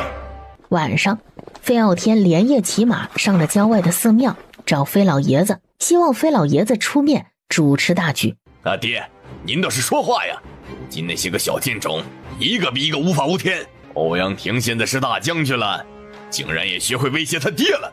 孽子，竟然眼睁睁看着官差把他四弟抓走，当初真是鬼迷心窍了，才会娶欧阳菲菲。要不是我娶她，他一个妇人带着几个小贱种，指不定要受多少非议呢，直接进猪笼。当时我就不应该动恻隐之心。小姐，妃家负了您啊，老夫愧对您，老夫罪该万死，没有履行承诺，兑现诺言。当晚，飞老爷子坐在丞相府的马车回了府上。然而第2日，丞相府出现了重大的变故，当今丞相飞傲天竟然辞官，告老还乡了。这日，丞相府关门闭客，丞相府的牌匾也换成了飞府。收到消息的妃子笑眼里闪过了一丝不耐烦，不见，让人打发了。小王妃，王爷让小的传话，说小王妃可以见一见大将军。没空。大将军吃了一个闭门羹，一连3日，欧阳飞庭都来九王府，想要见见小王妃。大将军，本王妃已经和妃家没有任何关系了，以后也不想和妃家牵扯，恐怕是要让大将军失望了。大将军，妃家的事情已经和本宫没有任何关系了，所以以后妃家的人和事，麻烦都不要来打扰本宫。什么妃家的人啊？王妃的本名也叫欧阳笑，确实和飞家的关系不大。哥已经另外买了一处宅子，等空了，你以后看看怎么布置你的院子。几个哥哥商量了一下，主院留给你，你二哥和三哥在回来的路上了，用不了多久，我们一家人就可以团聚了。等等，欧阳飞庭，大将军的名字叫欧阳飞庭，是娘亲欧阳菲菲的姓氏。其他2个哥哥，他们叫什么名字？你二哥叫欧阳业，独自一人在江湖上闯荡；三哥叫欧阳熙，一直跟着一位饮食高人在学医术。娘亲就生了咱们兄妹4人。当年娘亲被仇家追杀，不得已把哥哥3人分别安顿好后，隐姓埋名嫁给了飞傲天。那时候娘亲已经3月有余了。接盘侠呀，飞丞相是靠娘亲才登上了丞相之位，是这样吗？是，娘亲为了保护肚子里的你，不得不忍辱负重。当时是飞家主动提出来要娶娘亲的，衡量再三，娘亲才答应了这件事。事后你又觉得对不起飞傲天，所以才用手里的势力给飞傲天谋划了丞相之位。想着生下小孩后就带着小妹离开，哪知道娘亲因为逃亡动了胎气，生产时难产而死了。好，很好，好一个飞傲天和苏月华。小妹，大哥确实对不住你，不知道他这么对你，大哥很惭愧。王爷，小王妃，飞老爷子服毒自尽了，时日不多，派人来想要见王妃最后一面。走，去丞相府。大小姐，您来了，老爷等您好一会儿了。妃子笑一个人去了飞老爷子的后院，据说老爷子早年间就给自己安排好了后路，这断肠草毒他也是早就准备好了。妃子笑站在屏风后面，眉头微微的蹙了起来。小王妃，您过去吧，老爷要是知道您来了，一定会很高兴的。老爷，九王妃来了，您睁开眼睛看看。扶老夫起来。好，老爷。侍卫艰难地把飞老爷子从床榻上扶起来，明明坐起来都困难的人，可偏偏倔强地要起身。扑通一声，飞老爷子跪在了妃子笑面前。笑，爷爷对不起你，没有护好你，爷爷愧对你娘亲，愧对主子。笑，爷爷不求你原谅，爷爷罪有应得。笑，这是8级解毒丹，可解百毒，给老爷子服下吧。爷爷，事到如今，笑还愿意叫我一声爷爷。笑真的是个好姑娘，可惜飞傲天那个忘恩负义的畜生，竟然恩将仇报，这么对待笑。8级解毒丹，这可是天才地宝啊！一枚8级解毒丹可解百毒，即便是这么厉害的断肠草之毒，同样可以解。只要服用下去，飞老爷子身上的毒就可以解除掉了。小王妃她……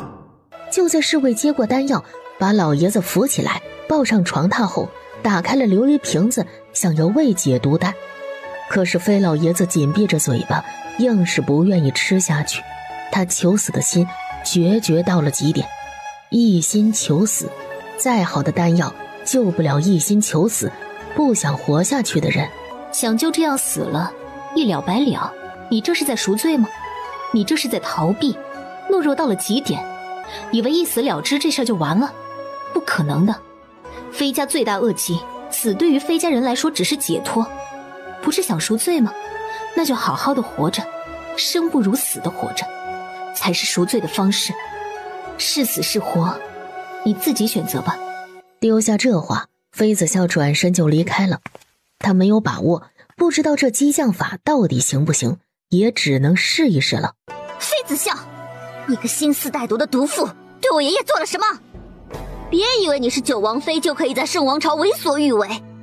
妃子笑，我爷爷和哥哥要是有什么3长2短，我和你没完。你给我等着。怎么，好了伤疤忘了疼？几天不打，你就开始上房揭瓦了？和本宫没完啊？怎么个没完法呀？还想毁容一次吗？你……妃子熙拟了半天，硬是后面的一句话都没有说出口，已经被气得上气不接下气了。行了，本宫在炼丹大会上等着你，给你一个机会，光明正大的赢本宫，让你输得心服口服。丢下这句话，妃子笑就去正殿找九王爷和欧阳飞庭了。3个人从原丞相府走了出来。哎，小妹，要不回家去看看，看一眼，哪怕去看一眼也好啊。去吗？丫头，走吧，一同去看看。这房子的地契，大将军几日前就送到府上去了，所以这宅子的归属是你的。自家宅子还是看看为好。他的房产，什么时候的事情？在妃子笑诧异的情绪中，一行人来到了欧阳府，哪知道刚走到门口就被一群商贩围住了，1个2个全都来找妃子笑讨债的。还钱！小王妃，这是工钱，麻烦结一下。丫头，小心！放肆！大胆刁民，竟然敢围攻九王妃，给本将军拿下！欧阳飞庭一开口，他身边的带刀侍卫直接把那些刁民围住了。王爷王妃明鉴啊，草民们只是想拿回工钱而已。草民们上有老下有小，全都等着这工钱活命啊！要不是不得已，草民们也不敢惊动王爷和王妃啊。而此时，欧阳府里一个穿着常服的士兵走了出来，看到那些刁民闹事，脸色瞬间阴沉了下来。你们怎么又来了？不是告诉过你们吗？你们的工钱不是不结算，只是让你们等上几日罢了。等欧阳将军领了这个月的月俸，就会给大家工钱了。你们这天天来闹，没钱怎么给你们结算啊？这怎么回事啊？副将欠老百姓的工钱不付银子，这成何体统啊？小昭，怎么回事？你是不是私吞银钱了？为什么欠着百姓工钱不付银子？拿去，先把老百姓的工钱付了。将军，这只有100两，不够付工钱。不够？前几日本将军不是把身上的银票都给你了吗？这就用没了。将军，买宅子银票就花完了，还欠了卖家500两，等着您这个月的月俸下来才能付清楚呢。刹那间，欧阳飞庭脸色更黑了，眼底闪过了一丝尴尬。他让小妹夫来看房子，哪知道遇到这么尴尬的事情，让原本淡定从容的大将军恨不得找一个地缝钻进去。本将军以往的月俸呢？怎么会没钱了？每月的月俸去哪儿了？按照朝廷的俸禄来算，欧阳飞庭是大将军，每个月的月俸必定不少。再说了，大将军没娶亲成亲，更没有老人要赡养，孤家寡人一个，用不了那么多银子，吃穿都是吃军饷，完全没有用钱的地方。将军，您每月月俸是600两，其中550两每月都会拿给丞相府去补贴小王妃，剩下50两您用来请将士们喝酒，所以您每月没有任何的余钱。买宅子的这几万两是当年夫人留给您傍身的银子，在探亲前小的给了将军，将军随后又给小的去买宅子，您能支配的银子所剩无几，所以咱没银子付工钱，还得等到这个月月俸下来才能支付。此刻欧阳飞庭恨不得找一个地缝钻进去，甚至不敢和妃子笑对视。早知道是这个情况，他就不让小妹今日上门来了，脚趾头都快抠出一个3进3的大宅子了。从丞相府出来，妃子笑和九王爷坐马车，欧阳大将军骑马。马车里，九王爷给了妃子笑一封信件，里面是原主3个哥哥生平的资料。大哥欧阳飞庭独自参军，靠一己之力从小卒一步一步的往上爬，这才成为大将军。先把工钱付了吧。哎，小妹，不用了，大哥有银子，再过几日月俸下来了，大哥就有钱了。大哥怎么能花小妹的银子呢？你还是收起来吧。哎，不行，使不得，万万使不得。先把工钱和房屋卖家的钱付了，不够的银子晚点小九会送过来，该花的不要省。府上的牌匾换一下。谢小王妃。小昭，把银票放下，还给九王妃。男人要有骨气，这是军令。哪知道小昭并没有理会欧阳飞庭，一个箭步走到了几米开外，并且招呼着那些匠人跟着他去钱庄。将军，将在外，军令有所不受，不用小王妃的银子。将军有银子付匠人的钱吗？反了天了！这副将真的是反了天了，现在竟然不听令了。大哥是想打肿脸充胖子？你身上能拿出10文钱吗？但凡你有银子，匠人也不会冒死找上门来要钱。玉峰，找匠人去大将军府上帮忙，3日之内完工。是，王爷。妃子笑抬头看着司徒涵，眼底没有任何的情绪，但是一切却在不言中，四目相对。你大哥不就是本王的大哥？帮衬一下，应该的。一早，妃子笑就乘坐九王府的马车，低调的现身在了比赛评级现场。第一场是挑选药材，一组10个人要在指定的时间内，从地上一大堆的药材中找出标签上的药材。哪知道冤家路窄，妃子笑竟然和妃子熙分到了一组，而他们2个抽到的药材名单也差不多。妃子笑，只要我能考上6级丹药师，妃家就能翻身了。到时候我会第一个收拾你，是九王妃又怎样？我倒要看看谁能护得住你，咱们拭目以待，手下败将。面对妃子熙的挑衅，小王妃倒是没有什么特别大的情绪，因为结局已经注定了。在紧张的气氛中，第1轮考核开始了。开始考核以后，妃子熙也没时间理会妃子笑了，因为她抽到的药方很难，有2种药材很难辨识。倒是妃子笑整个人漫不经心到了极点，她提着篮子不以为意的围着那一大堆的药材转了一圈，脸上的表情越发的淡漠了，一点都不像来考核的样子。就这态度也想成为丹药师，简直是做梦。妃子笑这态度就是来打酱油的，根本没把考核当回事儿。几个考核的丹药师看了一眼妃子笑衣袍上的号数，然后在文书上找到了对应的名字，二话不说，干净利落的用笔把他的名字划掉了。该死的，这些什么狗屁考核导师竟然敢直接划掉我师傅的名字，简直是有眼无珠。气得黄药神想要扯掉脸上的面具，直接去质问那几个孙子。可黄老头不敢呢，因为在来的路上妃子笑就吩咐过了，让他不要节外生枝。眨眼间，妃子熙的考核完成了，提着篮子朝着主考台走了过去。这时妃子笑动了，他朝着药材堆走过去，随便捡了几味药材，也结束考核了。卡点刚刚好，和妃子熙一同把篮子放在了主考台上。几个考核的导师懒得看妃子笑一眼，拿过妃子熙的篮子就开始一味药一味药的对起了考核标签。10几味中药材，当考核导师核对到一半的时候，眼底满是炙热的兴奋。都对了。几个导师看着妃子熙的眼神炙热到了极点，就凭这一项的成绩，几人就恨不得把妃子熙收入徒弟。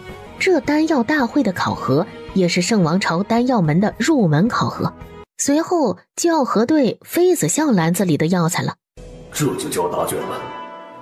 随便捡几味药材就来交答卷，这是什么敷衍态度？简直就是浪费所有人的时间。这位考生，你直接弃权吧，别浪费大家的时间，后面还有考生等着核对药材出成绩呢。我要考一个8级丹药师来玩一玩，弃权？我为什么要弃权？理由呢？是谁？还真是什么都敢说，什么都敢想啊！简直不知天高地厚。这女子是患病了吗？怎么不说要搞一个丹药门的宗师来做一做呀？直接让全宗师让位得了。哼，真是搞笑。这女人是有妄想症，特意来砸场子的吧？导师，这是我姐姐，她最近感染了风寒，脑子可能有点不清醒，还望导师海涵。姐姐，你还是回府去相夫教子吧，你不会炼丹，也不能因为嫉妒妹妹来丹药门闹吧？这可是丹药门，一个不好可能就要掉脑袋。姐姐还是先回去吧。什么？不会炼丹，也不懂什么药理，来参加考核只是嫉妒妹妹而已。这女人的嫉妒心真可怕，竟然能做出这种事情。难怪她考核的时候见妹妹交了答卷，就赶紧从药材堆里随便找了几味药材来凑数，就提交了。哼，时间上也要赶超妹妹。弃赛吧，别浪费大家时间了。这种女人啊，就适合相夫教子。相夫教子都不行，要是娶这女人为妻，恐怕家宅难安呢。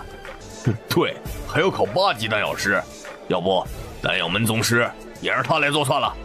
滚吧，赶紧滚！有没有搞错？劝小王妃退赛，小王妃当丹药门的宗师有何不可呀？即使丹药门的玄宗师，在小王妃面前也不算什么，这几个小喽啰导师算什么？少看不起人了。黄老头也坐不住了，脾气一上来，他忘记了妃子笑的嘱托，直接揭开了面具，走到了妃子笑的身边。岂有此理！你们这些黄齿小儿，竟然诋毁老夫的师傅，简直不知死活！一群狗眼看人低的东西！道歉，都给老夫师傅道歉！这是结伴来砸场子的。劝妃子笑退赛的那个导师，让人去把朝廷派下来的大臣请过来，要把妃子笑和黄老头这两个砸场子的人打入大牢。当那大臣带着侍卫气势汹汹地来到现场时，这女子怎么这么眼熟呢？好像在哪里见过。面熟，太面熟了。哎，等等，我想起来了，这不就是原非丞相家嫡出的大小姐妃子笑吗？当初在大婚当日拒婚五皇子的那个，没几日就嫁给了当今九王爷。九王妃呀，这是，难怪这么面熟。不敢想。这大臣还有一段距离到达考核现场的时候，糟了，肚子疼，你们等一下啊，本官先去一趟茅厕，等着啊。本官没来，谁也不能轻举妄动。哎呦，肚子真疼啊！那大臣一边交代事情，一边捂着肚子离开了。而此时，考核现场更是热闹了。什么？你们要请我师傅出去？还招了衙门的人？你们是脑子都有问题进水了吗？这什么丹药门的人，恐怕都是智障吧？我师傅能来参加这丹药大会，你们就应该烧高香了。一个两个，是不是没见过甄大佬啊？今日就让你们开开眼界。老夫真想一人赠送你们一把毒药。怎么回事？怎么这么吵？这是丹药大会，不是集市，这么吵闹成何体统？师叔，这不是那谁吗？这是看戏。师伯，这是我姐姐交过来的答卷，她不懂药理，只是认识几种简单的药材罢了，所以导师们想要我姐姐退赛，但是我姐姐坚持己见，这才闹了起来。我姐姐就是这个脾气，还望各位导师海涵。本导师让你说话了吗？这里有你说话的份吗？本导师最不喜欢自作聪明，还喜欢耍小聪明的人。被怒对了几句，妃子熙的脸一瞬间爆红，尴尬到了极点，甚至不知道该怎么接话。丹药考核规矩，你们几个不明白吗？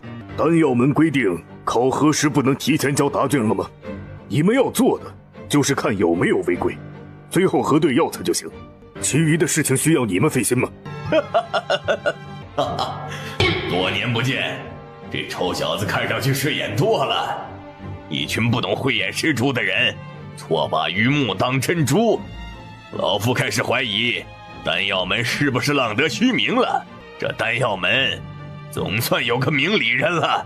黄药神，这等等，那考核的姑娘是黄药神的师傅，一代药神的师傅，不就是药圣了吗？小子，还记得老夫吧？老夫师傅的成绩就由你来核对吧。老头儿，你知道我们师叔是谁吗？小小一个考核生的考核成绩，竟然要让丹药门的师叔亲自来核对，真是不知天高地厚。不过几个呼吸的瞬间就能把标签上的中药全都找出来，这是从来都没有发生过的事。就他那成绩，药材有1半的命中率，就算他运气好了。前辈，下面的人有眼不识泰山，得罪了前辈，还望前辈海涵。晚辈这就去核对成绩。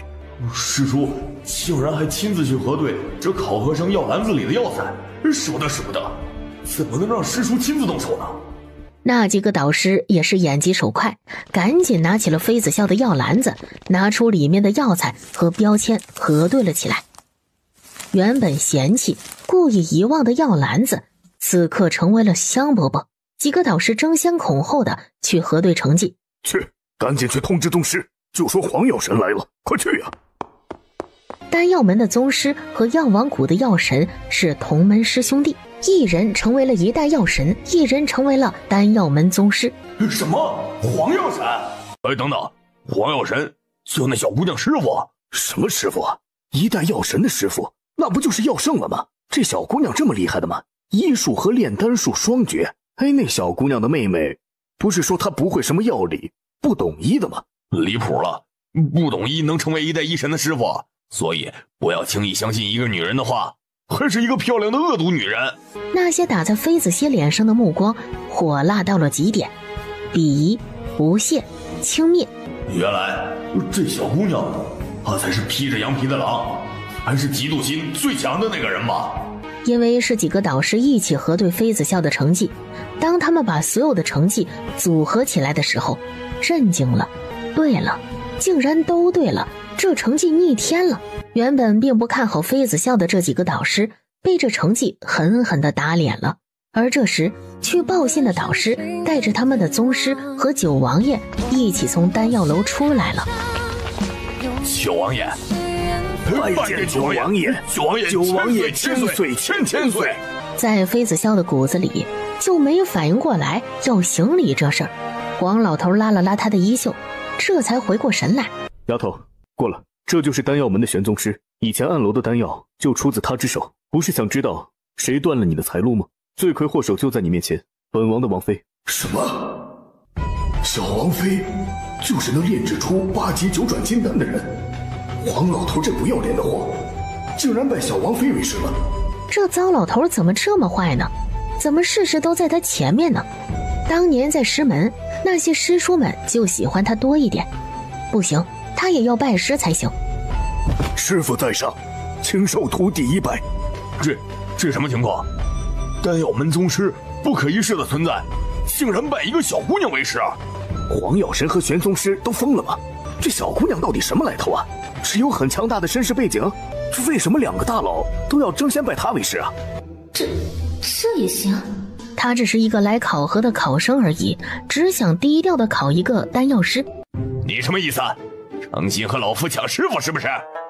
这么多年过去了，你依旧让人讨厌。哎，走开走开！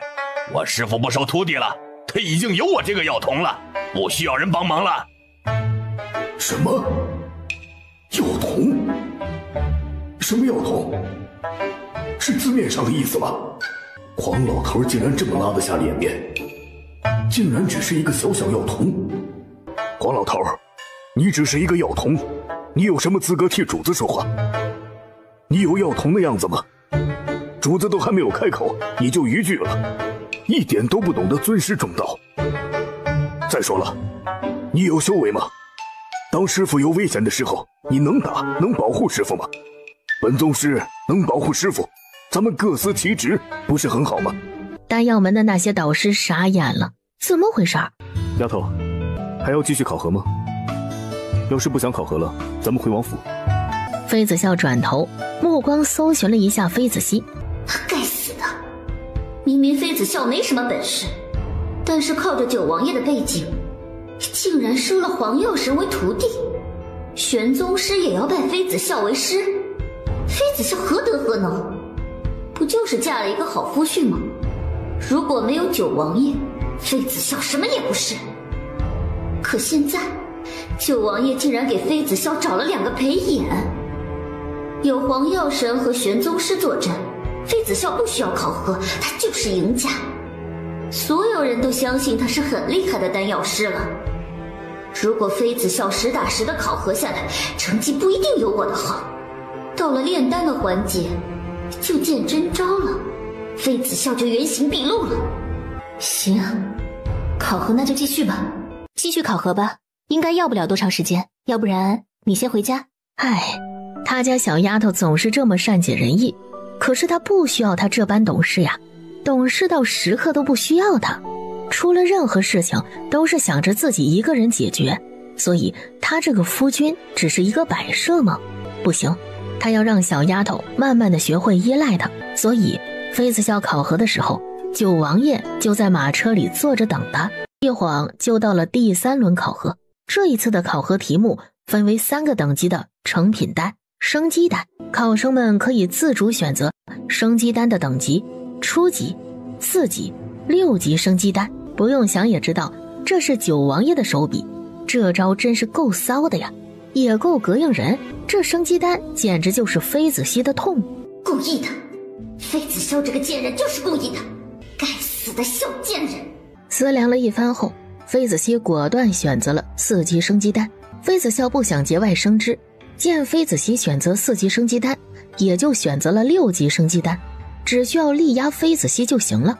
确定了考核项目，考生们就提着药篮子去选择药材了。既然要成为丹药师，丹药炉是必备的，大家都用自带的炼丹炉和所需要的仪器，妃子笑也不例外。这时丁姨娘把妃子笑所需要的仪器都从马车上拿了下来，按照妃子笑以往炼丹的习惯给她摆好。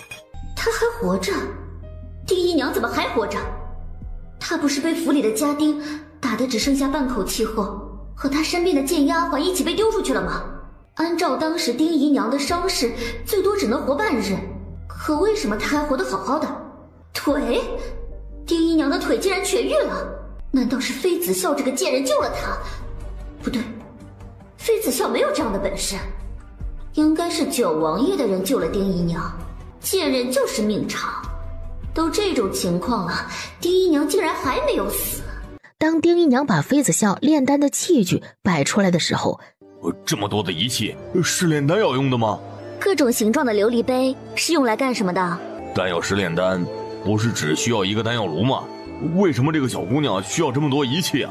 用琉璃瓶炼丹，简直就是暴殄天物。丁姨娘把器具摆好以后并没有离开，而是准备留下来当药童。但是这时黄老头动了，直接抢了丁姨娘的活儿。就当黄药师熟练处理药材的时候，妃子笑拿出了他的炼丹炉。九鼎炼丹炉，这是传说中的九鼎炼丹炉吗？天哪，这也太豪横了吧！这9鼎炼丹炉可是上古时期的法器呀，小王妃竟然用它来炼丹，简直就是暴殄天物。自从用了这个炼丹炉以后，再也没有发生把整个王府掀翻的事情了。这炼丹炉是九王爷随手送给小王妃的礼物，让她用用看，好不好用？要是不好用，再换一个。哎，人比人气死人呢。这炼丹炉有问题？没问题啊，这药材是这么处理的吗？不用过滤杂质了，只是6级升级丹而已，随便处理处理就行了。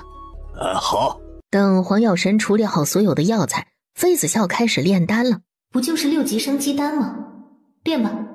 坐下来，妃子笑就开始炼丹。1炷香过去了，当所有考生刚刚处理完手里的药材，准备炼丹的时候，就闻到了一股药材的药味。那味道带着淡淡的香味，那不是药香味，反而像是花香，沁人心脾。成丹了，还在处理药材啊？唉，真慢。那就不好意思了，他已经成丹，考核完成了。原本需要等考核结束的时候才揭晓答案，可妃子笑直接揭开了炼丹炉的盖子。他不需要进丹药门，也不需要这个考核的成绩，妃子熙进不了丹药门就够了。我去，这是什么情况？那一炉子粉色的东西是什么呀？是丹药吗？天哪，竟然真的是丹药！但是这味道又不是传统生鸡丹的味道，倒是好像有一点像是玫瑰花香的味道。这也太好闻了吧，沁人心脾。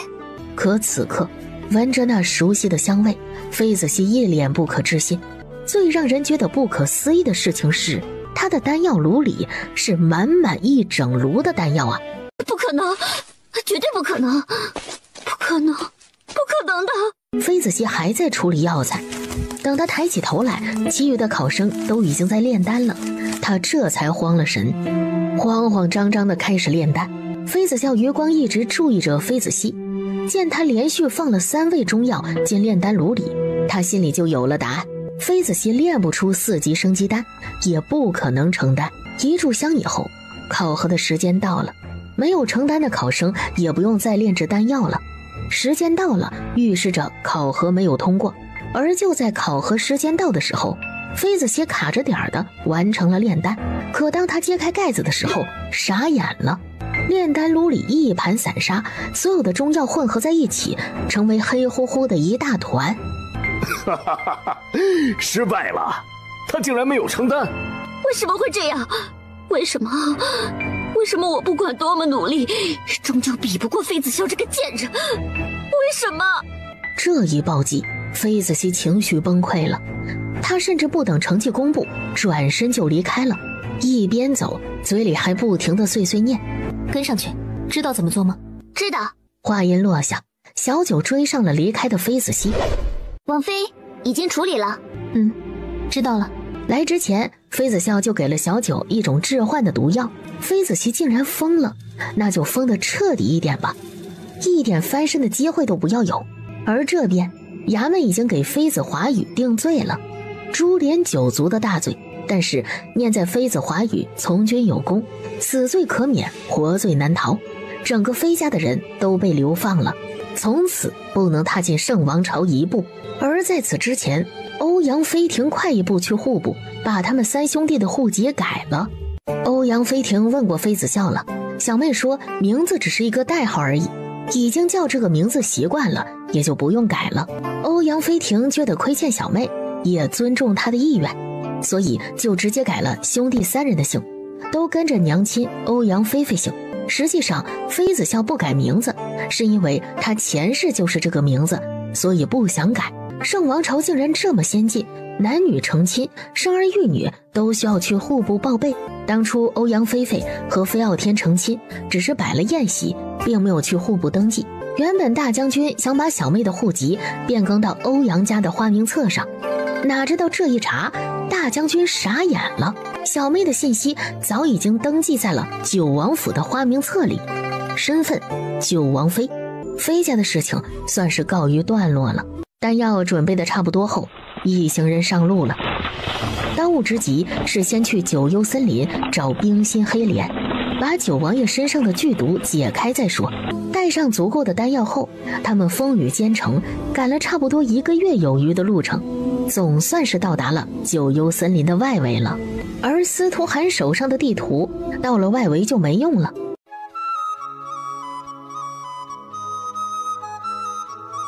公子，我们是大兴国赤霄宗出来历练的弟子，师兄让我来问问公子，能否在公子旁边的空地安寨扎营。这空地是玉峰他们几人刚刚开采出来的地方，这女子也真是好意思开口，理所当然的想坐享其成。凭啥？凭她长得如花似玉？司徒寒低头正小心翼翼的给妃子笑剥野果子的皮，就好像这才是头等大事一样，他甚至连头都没抬一下。公子，您看天色已晚，我们也不好再找地方了，要不你让我们待一晚，明日上路，我让师兄弟们带着你们一起走。毕竟人多有个照应，不是吗？慢点吃，里面有果核。姑娘，你看，你们队伍里只有1个女子，我们师门也只来了我1个女子，我们结伴而行，路上也有一个伴，你看可以吗？小九呢？小九就这样被无视了？不能，不需要。玉峰，是主子，姑娘请吧，我们不需要结伴同行。你要是想留下来过夜，就去那边直接开荒吧。上官婉儿脸色一阵红一阵白，尴尬到了极点。这是他第一次搭讪吃瘪。那师妹没关系的，放心吧，即使是咱们没了物质，师兄们也不会饿着你的。再说了，现在结伴而行，到时候抢宝贝的时候依旧要翻脸，何必呢？妃子笑和司徒寒脸上的表情没有丝毫的变化。吃了点干粮，天色暗了下来，妃子笑有了点困意，靠着司徒寒就睡了过去。而这时危险来临了，这个地方有10几个势力驻足，到了后半夜，有2个势力竟然对其他势力发起了攻势。很快那10几个势力就打了起来，刀光剑影。没想到那群人也丝毫不畏惧赤霄宗，直接杀了过去。乖，睡吧，有我在呢，没事没事。司徒寒轻拍着妃子笑的后背，低哄着，对着玉峰他们打了一个手势。谢谢公子相救，我大师兄受伤了，公子能不能借点金疮药？他日有用的地方，赤霄宗必定义不容辞。姑娘，请离开，吵到我家主人睡觉，杀无赦。上官婉儿傻眼了，所以这群人出手不是为了救他们，而是因为他们打斗吵到了这女子睡觉，这就是救他们的理由。在玉峰的驱逐下，上官婉儿只能是扶着他大师兄往旁边而去，但是又不敢离得太远，怕刚刚那波人又杀回来。大师兄，你怎么样？你别死啊！大师兄，你别丢下婉儿一个人，我害怕。大师兄，谁能救救我大师兄啊？乖，别哭，我没事。大师兄，你等等，我去找人救你，我去求他们救你。别去，别招惹他们，放心好，找师傅。好，找师傅，心好大呢，我的心好大呢，为什么找不到了？我找不到，心好大。小九，还魂丹问他们买不买？1万两银票。是，主子。小九拿着琉璃瓶，朝着上官婉儿他们走了过去。8级还魂丹，1万两银票，买不买？走开！你们都是一群见死不救的人，怎么可能帮我们？再说了，谁会1万两把还魂丹卖出来？走，你走开！我已经通知师门的人了，他们很快就会过来了。几个呼吸的休养，那男子好像恢复了一点力气，虽然不能说话，但是却把右手抬起来，慢条斯理地朝着小九伸过去。大师兄，他们都是冷血的人，怎么可能用还魂丹救你？再说了，整个玄月大陆都没有几枚8级还魂丹，他们怎么可能有？真的还魂丹也不会拿出来卖钱，这恐怕是有诈吧？对，他们就是拿假丹药来骗银子。大师兄，千万别被他们骗了。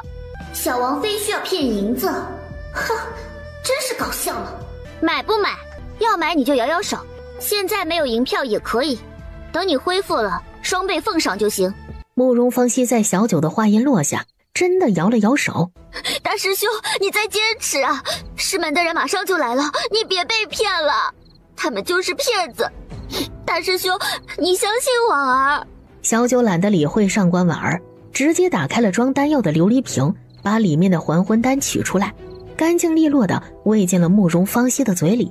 小九把琉璃瓶丢在了慕容芳曦的身上，转身就离开，去复命了。慕容芳曦吞下了丹药，又吐了几口鲜血，整个人疼得在地上打滚。站住！你才是杀我大师兄的罪魁祸首，我要你死！刹那间，强者的威压往外释放，杀气弥漫。失去理智的女人很可怕，上官婉儿竟然要找死，那他就成全她吧。姑娘，请手下留情，小师妹以为我死了，才会对姑娘大打出手。等明日我恢复了元气，必定带小师妹登门道歉，还望姑娘海涵，留她一命。没死，大师兄没死，太好了，太好了，大师兄竟然没有死！大师兄，你怎么样？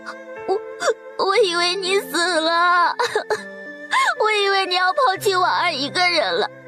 你没死真好。明日把银票送过来。第二天竟然下了一天，这大雨耽搁了他们的行程，大家也在原地留了下来。直到第二天傍晚的时候，雨才停了下来。吃了一天的干粮，有点不适应了。雨刚停，司徒寒就带着妃子笑出去溜达活动了。一只兔子突然从树林里蹦跶了出来，手起刀落，妃子笑把几根金针甩了出去，那刚刚还活蹦乱跳的兔子瞬间死亡。怎么样，厉害吧？王爷今日有口福了。很好，前面有小溪，我们过去把它处理了。好，走吧。这时司徒寒二话不说，竟然飞身朝着小溪中央飞去，对着湖里一击，无数的鱼饵被内力拍晕，浮在了水面上。这也可以？这不是开挂吗？司徒寒，别碰，那鱼有剧毒。有毒？小丫头，你在担心本王？妃子笑沉默着没说话。小丫头，我很高兴，在你心里总算有几分我的位置了。不过这鱼即便有毒，也伤害不了本王。你是不是忘记了，我身上本来就有剧毒，这鱼的毒有我身上的毒厉害吗？你的夫君早就已经百毒不侵了。十手不沾阳春水的九王爷竟然开始屁颠屁颠的处理野兔。这两个人处理好了野兔，就回到了原地。王爷，属下来处理吧。不用。王爷竟然要自己烧烤，这……吓得一旁的玉峰和玉殿两个人赶紧的往丛林深处而去。他们要去找食物，要找很多的食物。九王爷和小王妃竟然饿到都自个儿动手了，显得他们下属太没用了，竟然要主子亲自动手，完犊子了。丫头，是想让本王为你服务吗？你在找我烤兔肉，既然丫头这么想吃本王亲自做的食物，本王就勉为其难，为小王妃做一次膳食。狗男人，又开始狗了。丫头，饿了？再等等吧，3个呼吸就可以吃了。好，他甚至在心里盘算着，等身上的剧毒解了，回到九王府，他就开始研究菜谱。久而久之，他必定能把小丫头拿下。香，真的太香了，这也太好吃了吧，简直就是人间美味啊！他何德何能，竟然被一个男人宠上天？难道是我看走了眼？这位公子看上去雍容华贵，是富家子弟，其实就是一个窝囊废，一个剧内的窝囊废。难怪他害怕把那个姑娘吵醒。原来夫妻可以这般相处，相濡以沫，相亲相爱。这时玉峰他们也打了很多的野味回来，赶紧处理好了烤上。丫头，你放中药材了？放了一点点。他配置的烧烤粉不过就是一些卤料的配方而已。大师兄，我饿了，你能不能去找他们讨点吃的？我有点坚持不住了。谢谢公子，姑娘不计前嫌出手相救。姑娘，这是在下仅有的3万两银票，虽然这远远不够买1枚8剂还魂丹，但是姑娘请放心，这恩情在下时刻铭记于心，等他日必定双倍奉还。小九，是主子。小九从慕容芳熙的手里接过了银票。公子，银货2器，2不相欠，公子请回吧。慕容芳熙抱拳离开了。上官婉儿看到他两手空空，大师兄，是对方不愿意给我们食物吗？他们这些人怎么这样？明明有那么多的食物，为什么就不愿意给我们一点点呢？真是没有一点点同情之心。小师妹，你有手有脚，可以自己去打猎，何必伸手问人要呢？劫来之时，不觉得可耻吗？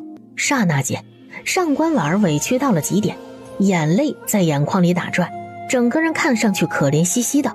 可是我是女孩子，这种事情不是应该男子去做吗？再说了，这是九幽森林，有猛兽出没，万一有危险怎么办？大师兄就不怕婉儿受伤吗？要是以往，上官婉儿掉2滴眼泪，慕容芳熙就心疼到不行。可是经历过昨天的事情，他恍然明白了。小师妹，要吃就自己动手，没有谁有义务帮你。我受伤了，你自己想办法。慕容芳熙在一旁的草地上坐下来，拿出包袱里的干粮吃了起来。那只是干粮做的饼子，吃起来如同嚼蜡。听到慕容芳熙这话，上官婉儿眼底的泪水突然掉了下来，整个人委屈到了不行。可即使这样，慕容芳熙依旧无动于衷，直到天黑了，赤霄宗的人才找了过来。大师兄，小师妹，你们怎么弄成这样了？其余的师兄师弟呢？上官婉儿只是一个劲儿的哭，没有说话。慕容芳熙更是难以启齿。当端木磊了解到事情的前因后果后，脸色阴沉的可怕，那眼神仿佛要剜了上官婉儿一样。大师兄回了师门，你自己去请罪吧。当务之急是咱们要先离开九幽森林。好。一群人连夜就往九幽森林的外围走了。这日明明是晌午的时候，妃子笑和九王爷背着背篓，采了1背篓的菌类，准备美餐一顿。就在回去的路上，谁在引雷？等等，是玄宗师！完了，快点！这个时候，天雷已经要下来了。什么？天才地宝终于到现实了吗？怎么是东南方啊？难道之前感应的方位不对？天才地宝的位置在东南方。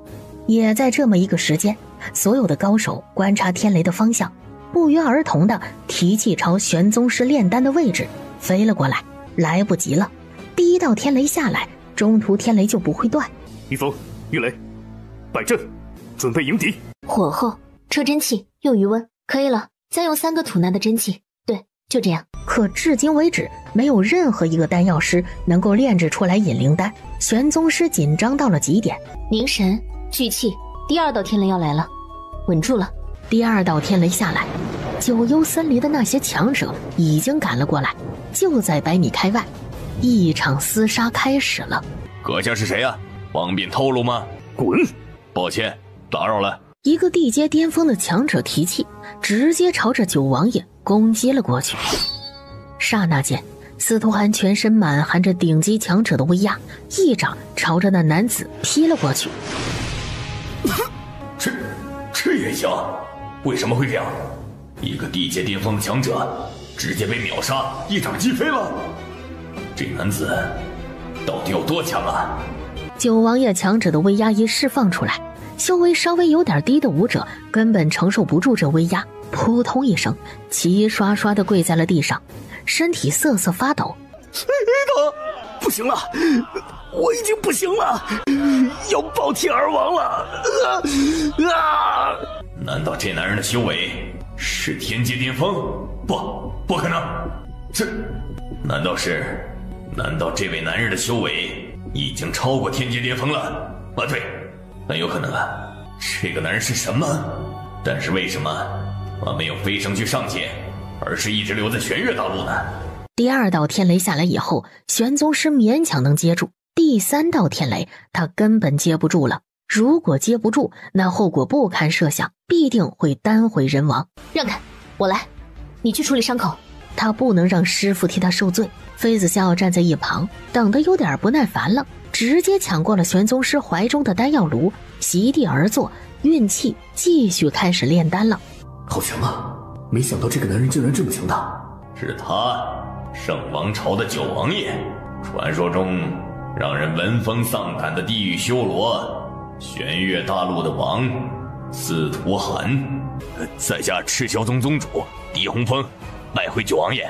什么？九王爷？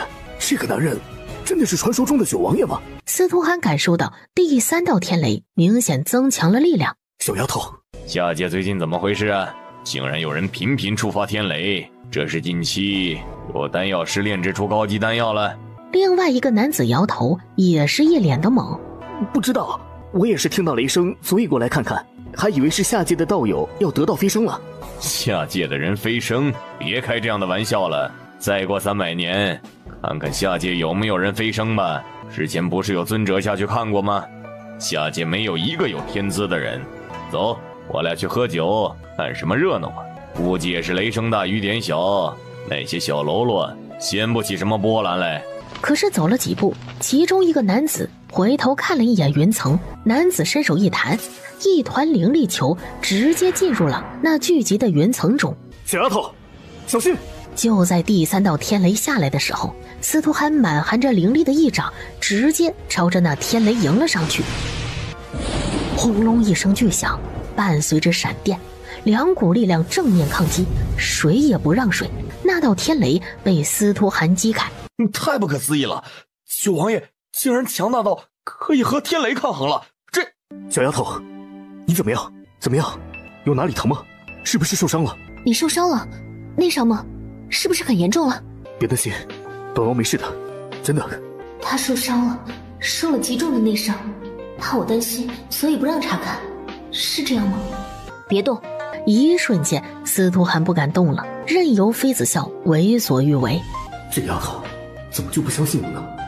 真的没事，只是刚刚运真气的时候，体内毒素翻涌，顾不上去压，气血攻心才吐了一口血而已，没什么大碍的。妃子笑查看了一番后，给司徒寒喂了一颗10级还魂丹，这才放心。在小九的帮助下，他赶紧换了一身衣袍，又服用了几枚丹药才罢休。成丹了，一股药香味在整个九幽森林回荡，久久没有散去。快跑！是嗜血魔域兽，传说中九幽森林的守护神兽，一身上神，御魔杀魔。九幽森林的守护兽，九幽森林的守护兽是嗜血魔域兽，和上古神兽同级别。走，快点！司徒寒一声令下，玉峰他们也快速的御剑飞行，快速的离开。那嗜血御魔兽竟然紧跟不舍，一直追着他们跑。司徒寒抱着妃子笑，就这么跑了2天2夜。他们已经跑得筋疲力尽了，感觉快没有力气的时候，就吃一枚丹药恢复元气。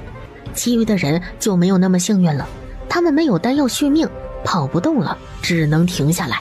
完了，这下完了，跑不动了，只能成为怪兽的食物了，性命只能交代在这九幽森林了。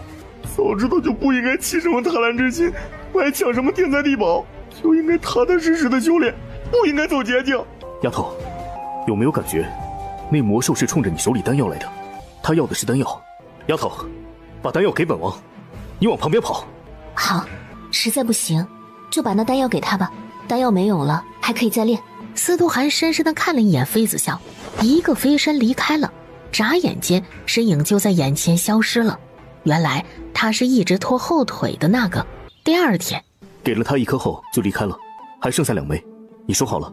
所以那魔兽追着我们跑了几天几夜，就是为了1枚丹药？不应该是这样啊！魔兽什么时候对丹药这么执着了？并且这还只是引灵丹。天才地宝应该过不了几个时辰就会现世了。冰心黑莲100年结果，100年开花，开花不过1-2个时辰就会谢了，然后进入下一个轮回。众人顾不得休息，赶紧朝着发出红光的地方赶。可是没有人敢贸然行事，这种天才地宝的身边都会有一只守护兽。天哪，是血魔玉兽的声音，是他在守护天才地宝。有这么强大的守护兽，谁也别想拿到那至宝啊！你听这叫声，是不是明显和几天前不一样？他好像很痛苦。天哪，快看，是九王爷！九王爷竟然朝着那洞口飞过去了，他不怕嗜血魔玉兽发狂吗？那可是嗜血魔玉兽啊，上古凶兽！完了，即便是九王爷，恐怕也是九死一生啊！你明知道危险，为什么要让九王爷以身涉险呢？他到底是不是你夫君？见过歹毒的女人，没见过你这般歹毒的女人，竟然让九王爷去送死！妃子笑，我真是看错你了，你就不配当九王妃。上官小姐有什么资格指责本王妃？这是想要上赶着给本王妃的夫君做妾吗？想要做妾，也得问问本宫愿不愿意。像你这样不知廉耻的姑娘，本宫见多了，你没机会嫁入九王府，就算是排队也轮不到你。本宫劝你歇了这心思吧。不是这样的，我只是担心九王爷。是吗？不管上官小姐有没有这心思，本宫夫妇的事情也轮不到一个外人来插嘴。小九，掌嘴。是，王妃。小九干净利落的直接甩了上官婉儿3个耳光。这只是警告，再敢冒犯王妃，杀无赦。大师兄，你也觉得是婉儿错了吗？嗜血魔玉兽那么强大，九王爷去洞里不就是去送死吗？九王妃不但不拦着，还助纣为虐。我只是不想看到生命消逝而已。九王爷死了，圣王朝也会面临战争的危机，到时候肯定会生灵涂炭的。婉儿是为了天下的百姓着想啊。师父，您常常教导弟子们，咱们赤霄宗的弟子要先天下之忧而忧，后天下之乐而乐。婉儿错了吗？上官婉儿还真是一朵资深白莲花呀，能够颠倒黑白，把黑的说成白的，真是不一般。赤霄宗的宗主和大师兄慕容方熙都没说话，沉默着。王爷王妃的事情，轮不到你插嘴。等你成为王府的小妾，再来说3道4也不迟。现在少来丢人现眼了，赤霄宗丢不起那个人。师父，你管管二师兄，他怎么能这般诋毁婉儿呢？我可是他小师妹啊！赤霄宗宗主被气得不行，对着上官婉儿就是一顿呵斥，随即又对妃子笑赔不是。丫头，走，随本王去看看。他没死啊！九王爷竟然没有被嗜血魔玉兽攻击，这也太不可思议了吧！九王爷修为高，一个人去山洞就算了，现在竟然把九王妃也带着去了。九王妃那点修为，指不定要在山洞丧命呢。也不知道九王爷是怎么想的，即使不喜欢不爱了，休妻就可以了，偏偏要以这样的方式结束九王妃的生命，这不摆明了把九王妃当成嗜血魔玉兽的食物吗？哎，九王爷这也太嗜血，太残忍了吧！竟然能这般的狠心。妃子笑和司徒寒刚到洞穴口，一股极寒之气迎面扑来。也就在这时，司徒寒的手掌轻轻地放在了妃子笑的后背。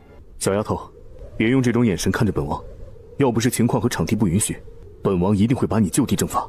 妃子笑白了一眼司徒寒之后，径直地朝着洞穴深处走了进去。哪知道他们运气这么好，竟然遇到冰心黑莲开花的时候了。盛开的花瓣比花镜和花骨朵更有药用价值。丫头，小心！放心，他不会伤害你，让他给你看看到底是什么情况。很显然，这嗜血魔域兽就是这冰心黑莲的守护神兽。这怎么回事？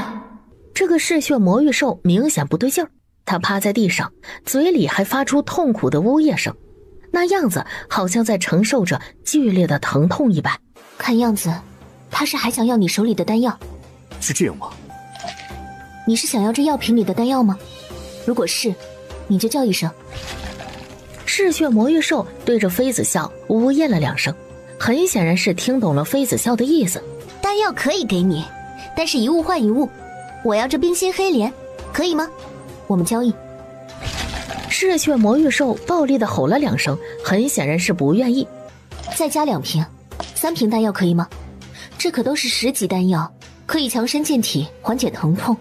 你确定不交换吗？又是一阵疼痛来袭，嗜血魔域兽疼得又发出了痛苦的声音。妃子笑把丹药瓶里的丹药倒出来放在手心，大胆地放在了嗜血魔域兽触手可及的地方。见嗜血魔域兽竟然吃了一枚丹药后，小心翼翼地朝着冰心黑莲走去。妃子笑举动惊人，他就真的同嗜血魔兽做交易了。这怎么会这样？难怪感觉嗜血魔域兽异常的难受，性格也暴躁。原来他竟然在生产，很疼吗？我帮你好不好？如果宝宝再不生出来，他会有危险，你也会有危险的。我给你做手术，你别动行吗？他好像真的听懂了妃子笑话里的意思，呜咽了2声。乖，你再忍忍，我需要2个帮手才能给你把宝宝取出来。你等一下，王爷，麻烦把黄药师和玄宗师带上来一下，我需要他们打下手。好。司徒寒不知道妃子笑要做什么，但是也没多问，直接拧着黄老头和玄宗师的衣领就往洞口飞来。哎妈呀，是魔兽！妈呀，这什么情况？这！天哪，小王妃在干什么？不要命了吗？小王妃的胆子怎么这么大？竟然敢靠近嗜血魔域兽，就不怕被生吞了吗？只见小王妃手里拿着丹药，掰开来竟然一点一点的在为嗜血魔域兽吃着，吃的丹药还是10级还魂丹。小王妃这也太舍得，太暴殄天物了吧！玄宗师，把炼制好的麻药拿过来喂给他吃。黄老头，你打下手，快啊！你们俩愣着干什么？在妃子笑的威慑力下，2人顾不得害怕，赶紧爬起来，按照小王妃的吩咐忙碌了起来。还不能做到局部麻醉，只能是全身麻醉。此刻由妃子笑主刀，他打下手。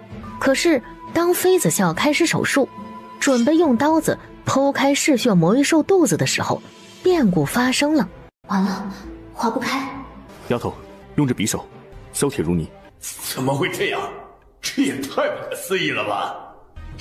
继续，10号手术刀，5号手术刀，棉花止血。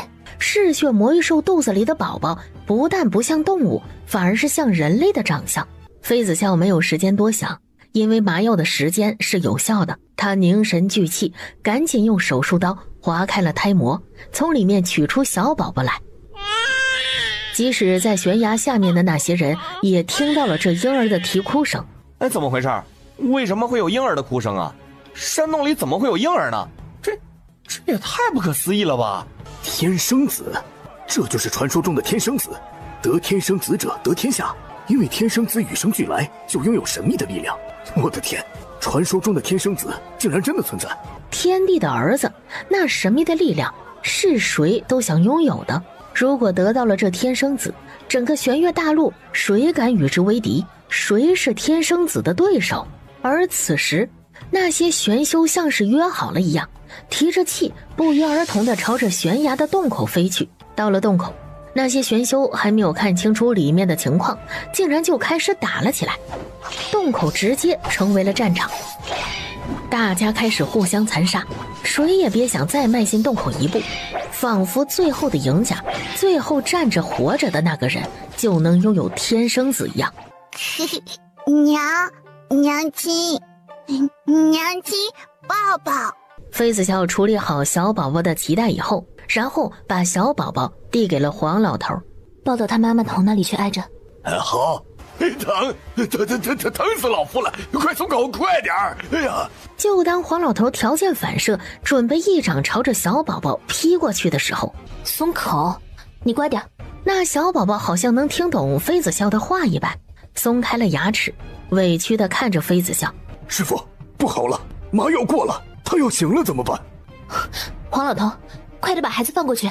这个时候再喂嗜血魔芋兽，麻药丹是不可能的了。他睁开眼就看到了自己的小宝宝，知道自己得救了，温顺得很，伸出舌头舔了舔小宝宝。这时妃子笑快捷地把嗜血魔芋兽的伤口缝合了，整个手术就完成了。当妃子笑喂了一枚10级金疮药给嗜血魔芋兽的时候，只见他腹部的伤口竟然以肉眼可见的速度愈合了，伤口完好如初了。不一会儿，嗜血魔芋兽就恢复了元气，他对着妃子笑又呜咽了几声。娘亲抱抱，怕娘亲。那小宝宝不过刚刚才出生，但是差不多已经有人类宝宝8、9个月那么大了，竟然还能说话，正是惹人喜爱的时候。可是他感觉到嗜血魔芋兽的情绪不对劲儿，所以站在那里没动。娘亲要抱抱，宝宝要抱抱。这确定是魔兽的幼崽，而不是人类的幼崽吗？妃子笑站在那里依旧无动于衷，可是那个小宝宝比妃子笑还执着，嘴里一直念叨着要娘亲抱抱。一开始嗜血魔芋兽的情绪很暴躁，他几乎要断送自己的性命才生产下来的宝宝竟然叫别人娘亲，这种感觉就好像一把尖刀戳进了胸口，刺疼一样。那一声一声的哀求，一声一声的娘亲，委屈的声音让嗜血魔芋兽这个真正的娘亲动容了，舍不得小宝宝这么委屈，他对着妃子笑又呜咽了几声，像是在祈求。乖，我不是你娘亲，她才是你娘亲，听明白了吗？哇，一声大哭，那声音震耳欲聋，在整个山洞里回荡了起来。那哭声好像是魔音一般，可以穿透耳膜，让人受不了，一瞬间就开始头晕了起来。停！小王妃，快让他停下来！不行了，我头要爆炸了！闭嘴！再哭一声，丢你出去！娘亲，夫君凶宝宝，娘亲宝宝委屈。妃子笑抬头和司徒涵面面相觑。这时一旁的嗜血魔芋兽不满了，呜咽着表示控诉。他是天生子，不是你的儿子，在你身边长不大，会夭折。跟着本王的王妃，他会健康成长，成为一个正常人，所以你没有选择。天生子？什么是天生子？这个小宝宝不是从嗜血魔芋兽肚子里取出来的吗？为什么不是他的宝宝？难道有点像生活的现代那样可以代孕？孕妈妈生出来的孩子不一定是她亲生的，只是借了一个肚子孕育新生命而已，是这样吗？这就让她喜当妈了？要把这孩子带回王府，是吗？司徒涵是一个冷漠的人，怎么会给别人养孩子？这也太不符合常理了吧？难道是哪个环节出错了？天生子，真的是天生子！不想死的，乖乖把天生子交出来，要不然休想走出这山洞！威胁九王妃和九王爷，这得多大的胆子？是不想活了吗？真是搞笑！都看着在下干什么？难道你们就不想要天生子了？这可是顶级的天才地宝，你们能眼睁睁看着这女子拿走这天才地宝吗？你们来这九幽森林干什么？看戏呢吗？不为这天才地宝，为了什么呀？就当男子还没反应过来的时候，小宝宝一嘴朝着男子的面部咬了过去。我的眼睛，我的鼻子！小宝宝不仅咬掉了男子的鼻子，手指竟然还插进了男子的眼眶里，只是听着那惨叫声都让人感觉到疼。小心！妃子笑飞身去接住小宝宝，而嗜血魔域兽一个尾巴就朝着那男人横扫过去。眨眼间，故事落幕了。因为嗜血魔域兽满含着威压的一砸，山体开始地动山摇了，洞顶的石头开始一块一块的往下掉。不好了，身体滑坡了，快跑！这洞口要被封住了。而这时，冰心黑莲已经完全盛开了，金光在达到鼎盛后慢慢的消失了。要是还不采摘，冰心黑莲就会快速的枯萎。小丫头，你带着他们先出去，我去采雪莲，快一点。好，我在外面等你，活着回来。话音落下，妃子笑抱着小宝宝，带着黄老头和玄宗师快速的离开了洞口。这时，山体已经开始摇了起来，大块大块的石头从头顶落下来。当妃子笑抱着小宝宝出去以后，站在地面甚至都可以感觉到摇晃。而那些玄修，死的死，伤的伤，状况惨烈到了极点。在自然灾害的面前，人类很是渺小，即使是玄修也躲不过去。小九，照顾好他，我去就回。小王妃，王妃，主子。在众人诧异又担心的眼神中，妃子笑竟然又折回到了山洞。你来干什么？不是让你先出去的吗？知不知道这里很危险？司徒寒快速地收起了冰心黑莲，来不及多想，司徒寒抱着妃子笑就往洞外飞。走，抱紧我，时间来不及了。眨眼间，整个山体都垮了。王爷，小王妃，完了！把天生子放下，饶你不死。小九抱着小宝贝，玉风、玉雷他们把他围成了一个包围圈，保护起来。不过半炷香的时间，小九、玉风他们全部受了伤。赤霄宗宗主狄洪峰趁混乱，一剑朝着小九的胸口刺去。婉儿，抢孩子。是。小九侧了侧身，可还是受了重伤，一口鲜血吐了出来。玉风，孩子。因为赤霄宗人数众多，在抢到天生子以后，一面抵御外敌，一面快速的撤退。玉风他们全部受了伤，却还是提着剑追了过去。就在这时，砰的一声巨响，山石炸开。师父，小九快不行了，伤到肺腑，就不活了。妃子笑蹲下了身子，拿出了金针，就封住了小九胸前的血脉，防止小九再失血过多。只要小九没有咽气，那就还有的救。这边司徒寒直接指挥着嗜血魔域兽，一个飞身站在了魔域兽的身上，朝着敌人追了过去。不一会儿，他就追上了玉风他们几个。王爷，你和王妃没死，还活着，真好，没有死。我就知道王爷和王妃命硬，没那么容易就死了。玉风他们全部有不同程度的受伤，空气中满是血腥味。退下，去找小王妃会合。是，王爷。一声令下，玉风他们全部停了下来，开始原路返回，去找小王妃。这时，妃子笑已经处理好了小九的伤口，他身上唯一一枚九转金丹碾成了粉末，喂给了小九。有九转金丹下去，小九想死都没那么容易，想死还得问过妃子笑同意不同意。原本大家以为九王爷和嗜血魔域兽会去追敌人，把小宝宝抢回来，哪知道一人一兽竟然回来了。就连嗜血魔域兽这个当娘亲的也丝毫不紧张自己的小宝宝，情绪没有任何的变化。两个人就这么回来了？为什么？没事，不用担心，那臭小子玩累了会自己回来。要不是他自己乐意，这些人根本抢不走他。那赤霄宗的宗主根本不是那臭小子的对手。什么？狄洪峰不是小宝宝的对手？怎么可能？上官婉儿谨遵师父的命令，一路抱着小宝宝狂奔。赤霄宗的其他人把上官婉儿护在了中间，防止其他人来抢这天生子。回喽！回快一点！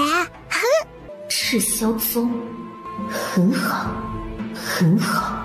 等玉风他们休息的差不多了，那就是他带着玉风他们杀上赤霄宗的时候了。杀人偿命，血债血偿，赤霄宗的人都不无辜，一个两个等着他上门寻仇吧。是的，这些狗日的玄修一点不懂江湖道义。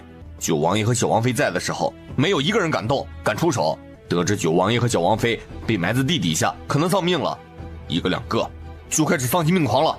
是的，这也就算了，利欲熏心。那赤霄宗的人怎么回事啊？当初要不是我们出手，他们早就全部丧命了。还有那什么菲儿，就是一个婊子啊！不，比婊子还要无情无义，想给咱主子做小妾，以为主子遇难之后马上就翻脸不认人了。这女人真是气死人了都，也恨不得给她一剑穿喉。原本大家以为第二日九王爷就会带着他们杀上赤霄宗，哪知道他们就在原地安顿了下来。这是怎么回事？第二天一大早，你离开吧，这里不需要你跟着了。嗜血魔域兽一脸懵的看着司徒寒，你要是不想离开也行，那就成为小丫头的契约兽吧，你只有这么一个选择，你愿意吗？不愿意就离开吧。被九王爷这么一套路，嗜血魔域兽心里没有任何的反抗，竟然就愿意成为妃子笑的契约兽了，并且还是主仆契约兽。丫头，你凝聚灵力，注入嗜血魔域兽的眉心试试。好。当妃子笑按照司徒寒所说注入灵力进嗜血魔域兽身体里的时候，他竟然能直接和嗜血魔域兽通话了。主人，嗜血魔域兽和妃子笑契约以后，他的威力直接减半了。小丫头，你让他变小看看，他现在的情况变小应该是没问题的，放心吧，只要你的修为上来了，他的能力就会恢复，甚至可以提升。修炼，必须要修炼。卷，必须要卷了，好好修炼。现在找回小宝宝不是那么着急了，唯一棘手的事情啊，就是处理冰心黑莲了。妃子笑和九王爷一商量，决定留下来。对，就是这个了。尝了一口冰心黑莲的味道，他顿时感觉全身一股麻痹感，四肢有点轻微发麻，这就是身体有反应了。落子红的毒对冰心黑莲有反应，身体发麻就是解毒的过程，这种感觉就对了，这就是他需要的药引子了。这是一个极其漫长、费时费力的过程。这一炼制又是3天3夜。这日一大早，众人在一股奇特的香味中醒了过来。成丹了，小王妃的解毒丹炼成了。王爷身上的剧毒总算是可以彻底的解除了。丫头，还好吗？靠着我睡吧。妃子笑握着手里的丹药，靠着司徒寒，竟然就秒睡了。因为有司徒寒的宠爱，妃子笑就连睡觉也能让侍卫们大动干戈。在一阵地动山摇中，妃子笑突然睁开了眼。怎么回事？嗜血魔域兽突然暴走了，玉峰他们已经在试图制止。走，去看看。当妃子笑和司徒寒飞身过去的时候，嗜血魔域兽直接朝着妃子笑攻击了过来。我们之间的契约是解除了吗？为什么我感应不到？这时嗜血魔域兽又朝着妃子笑攻击了过来，他不攻击任何人，竟然只瞄准了妃子笑攻击。这下妃子笑也怒了，特么的，他自己的契约兽竟然只攻击他，说出去会是一个笑话，生气，太生气了。好，今天他就好好的教训一下这魔兽，让他知道他才是主子。嗜血魔域兽怎么会和他的契约主打了起来呢？契约兽攻击主人会被反噬，这嗜血魔域兽是疯了吗？难道是走火入魔了？司徒寒皱着眉头站在原地，看着妃子笑和嗜血魔域兽缠斗了起来。他心里有一个念头，那就是嗜血魔域兽在历劫。司徒寒对魔兽历劫不是很了解，他虽然有契约兽，但是几年都不会召唤一次，以至于他的契约魔兽早就离家出走了，在各自的领地混得风生水起，很是佛系的契约主。只见嗜血魔域兽非常痛苦地发出呜咽的声音，像是在哭泣，又像是真的走火入魔了。巨大的头狠狠地朝着地面撞击，即使撞出血洞来，也仿佛不知道疼痛一般。丫头，先用金针控制住他，他在历劫，同时还有死亡契约反噬，撑过去就好了。你是他的主人，可以帮他渡劫。死亡契约反噬？丫头，赶快制止嗜血魔域兽的自残！飞身就朝嗜血魔域兽而去，直接用金针刺入了嗜血魔域兽的几处穴道。嗜血魔域兽刚刚才停歇了几个呼吸，哪知道那金针治不住，他又狂躁了起来。死亡契约要彻底扼杀了他，快点出手！小丫头，点住嗜血魔域兽的太冲穴，3组里。九王爷二话不说，直接用灵力点了嗜血魔域兽的足底穴、三通穴、涌泉穴。最难是这几处穴道啊，要同时进行。司徒寒没办法，主动打开了和契约兽的联系。这是九王爷第一次召唤契约兽。了解情况后，丫头，用你的血喂到嗜血魔域兽的嘴里。好。妃子笑闻言道了一声好，仿佛丝毫不知道疼一样，直接拿出匕首割了几根手指头。他赶紧走过去，把鲜血滴在了嗜血魔域兽的嘴里。这可是他契约的第一头魔兽，自然舍不得他死。喂，快看，你们快看嗜血魔域兽，他竟然变身了！我去，这什么鬼？这奇丑无比的嗜血魔域兽，竟然蜕变成这样子了，有点像龙啊！主子，青龙拜见主子。青龙、白虎、朱雀、玄武统称为四大神兽，他们出发回圣王朝。虽然九转奇毒的解药已经炼制出来了，但是为了保险起见，妃子笑和司徒寒商量了一下，他们启程回九王府，再服用解药。1个时辰后，所有人面前赫然出现了一艘船，还是一艘可以自动飞翔的飞船。什么？上古青龙竟然心甘情愿地化身为飞行器，载着他们回九王府。好大的胆子，竟然敢擅闯九王府！既然来了，快下来受死！拜见九王爷、九王妃。司徒寒淡淡地看了一眼那些侍卫，带着妃子笑回了主院。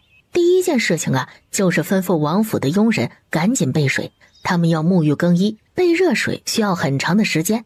不行，等不了那么长的时间。司徒寒二话不说，揽着妃子笑的腰，直接飞身朝着后山而去。温泉？九王要把他带来这个地方，该不会是想洗鸳鸯浴吧？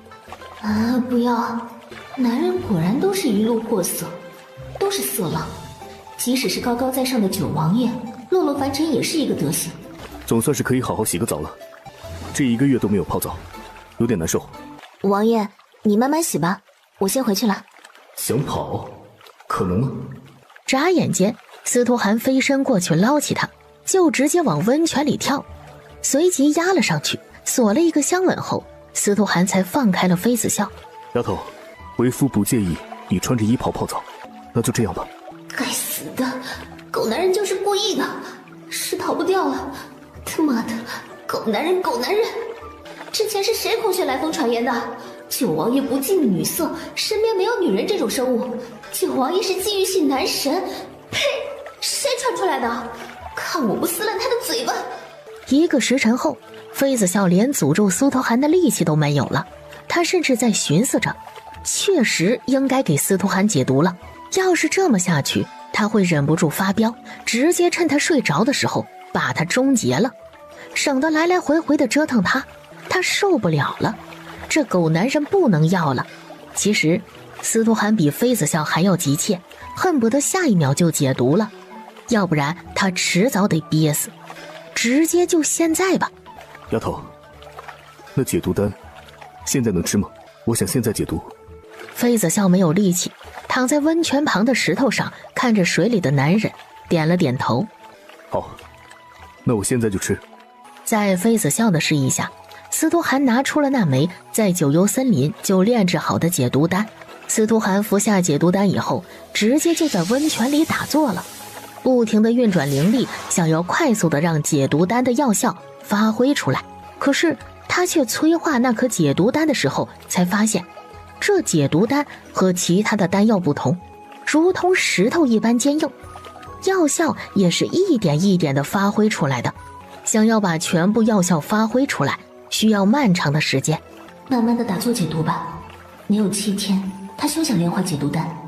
真以为那9转奇毒是那么好解的？只要解药下去，就能药到病除了。要是真那么好解，九王爷也不会中毒这么多年，只能压制，不能彻底解毒了。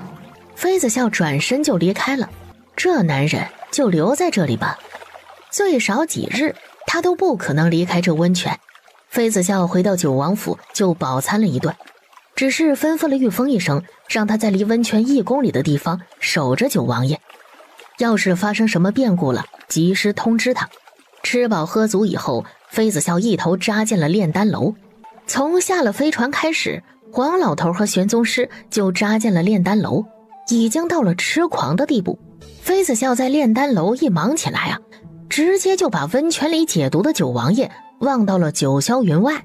而这个时候，温泉里的司徒寒头顶开始冒黑气。小丫头真是心大。玉峰，让人备水。是，王爷。这温泉算是废了，以后也不能用了，只能回到房间沐浴更衣了。今夜他要让这小丫头好看。该死的，这个没心没肺的小丫头。难道又是大小姐惹九王爷生气了？小姐，九王爷来了，他好像在生气。丁姨娘，王爷这个时间不可能在九王府，王爷没来，但是你家小姐饿了，你再不去厨房拿吃的来，你家小姐要饿晕了。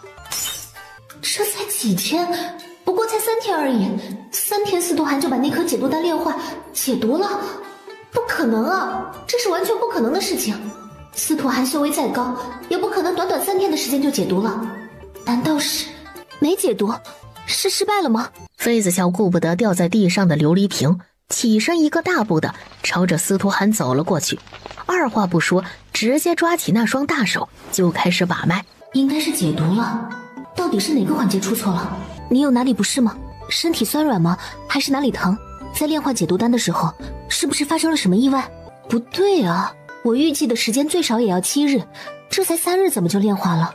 不对劲。这个世界没有仪器，要不然他非得给司徒寒做一个全身检查。王爷，你去那边坐一下，我有点不放心，要取你的血来分析，看看毒素是不是真的全部清除了。你等我一下。丫头，走吧，回主院去。随即点了点头，跟着司徒寒去了主院。九王府竟然开始张灯结彩了，看上去比平日里喜庆多了。九王爷这是要娶侧妃？算是吧。咔嚓一声，妃子笑的心一瞬间被爆尽，碎了一地。那恭喜王爷了，坐享其人之福。没什么事儿，我先回炼丹楼了。王爷得空了，来一趟炼丹楼抽个血分析一下。要娶侧妃了，果然男人都是一个样，渣男都有共同的潜质。这才多久呢，就要娶侧妃了？哼，男人！你放开！你干什么？司徒寒，你放开我！你放开！司徒寒，别逼我动手！小丫头，生气了？放心，这辈子都不会放手的。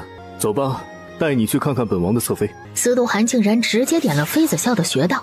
该死的死男人，他妈的渣男，竟然点我的穴道！该死的！可以，让我去看他娶进门的侧妃。行，不用花钱，不用在视频网站上去看，就可以看到一幅活春宫图。为什么不看呢？看，他一定看得仔仔细细的。不过在这之后，司徒寒的那东西能不能保住，那就不一定了。司徒寒抱着妃子笑，直接朝着主院走去。哼，侧妃。等今晚过后，他会送司徒寒和侧妃一个大大的新婚礼物，一封休书，估计是侧妃最想要的东西。对，他要休夫，休了九王爷。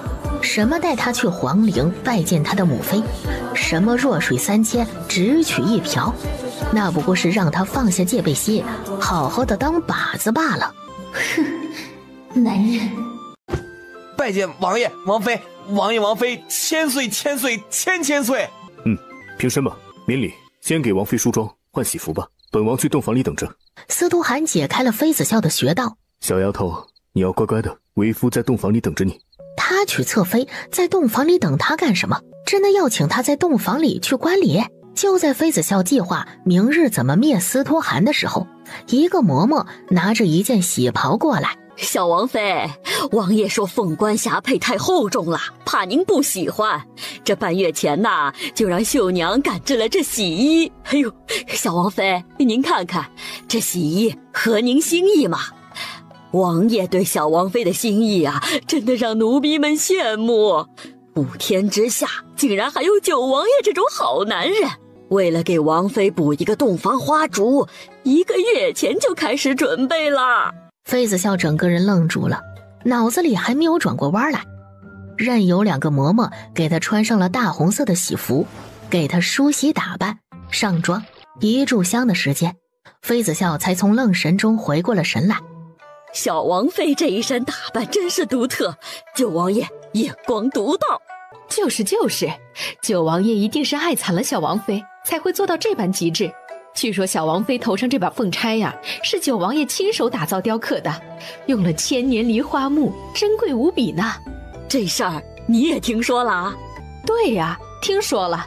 九王爷以前那可是高高在上的地狱修罗，可现在自从娶了小王妃，眼里的冷光消失了。虽然还是不怎么说话，但是大家都不怎么怕他了。这都是小王妃的功劳。就是。哎呦，天哪！小王妃太美了，小王妃要是去选美啊，必定是圣王朝第一美人。那嬷嬷紧张地看了一眼喜娘。呸！哎呀，你这说的什么话呀？以后千万别说了。九王爷那么宠王妃，怎么舍得让王妃去参加选美大赛？你这不是找死吗？哎呦，看我这嘴，不过应该没有其他人听到。今晚王爷心情好，不会怪罪的。无语，暗处的侍卫们更是无语到了极点。他们只是隐藏在暗处，而不是不存在。当他们死了吗？不过好在今日是九王爷的大好日子，确实不会生气，更是不会大开杀戒。九王爷和小王妃终于要在今晚修成正果了，九王爷身上的奇毒也终于解开了，真不容易。几个嬷嬷给妃子笑梳妆打扮了一番后，由喜娘扶着她去了房间。喜娘拿了打赏，悄无声息地退出了房间。也在同一时间，暗处的暗卫朝着四面八方散去了，根本不敢在主院附近逗留。开玩笑，谁敢听九王爷和小王妃的墙角，哪怕是不想活了。丫头，笑笑，娘子。一个称呼的声音比一个称呼的声音重，情愫越来越浓。他等这一天已经等了好久了，终于他要如愿以偿了。这一晚原本应该是温馨激情的夜晚，应该是两个人情定终身的夜晚，但是这一晚却成了整个九王府侍卫的噩梦。怎么就来癸水了呢？早不来晚不来，偏偏这个时候来。一想到司徒寒冲出房间去洗冷水澡的画面，妃子笑脸上满是笑意。这癸水来的真不是时候啊，竟然这么关键的时候来，毁了九王爷的所有兴致。九王爷一个人训练就罢了，偏偏把玉峰他们所有人都抓过来一起训练。是的，怒了，一定要追上九王爷的步伐。要死就一下死好了。玉殿，今晚不是九王爷和小王妃的洞房花烛夜吗？九王爷怎么还有精力操练我们？难道又被王妃赶出洞房了？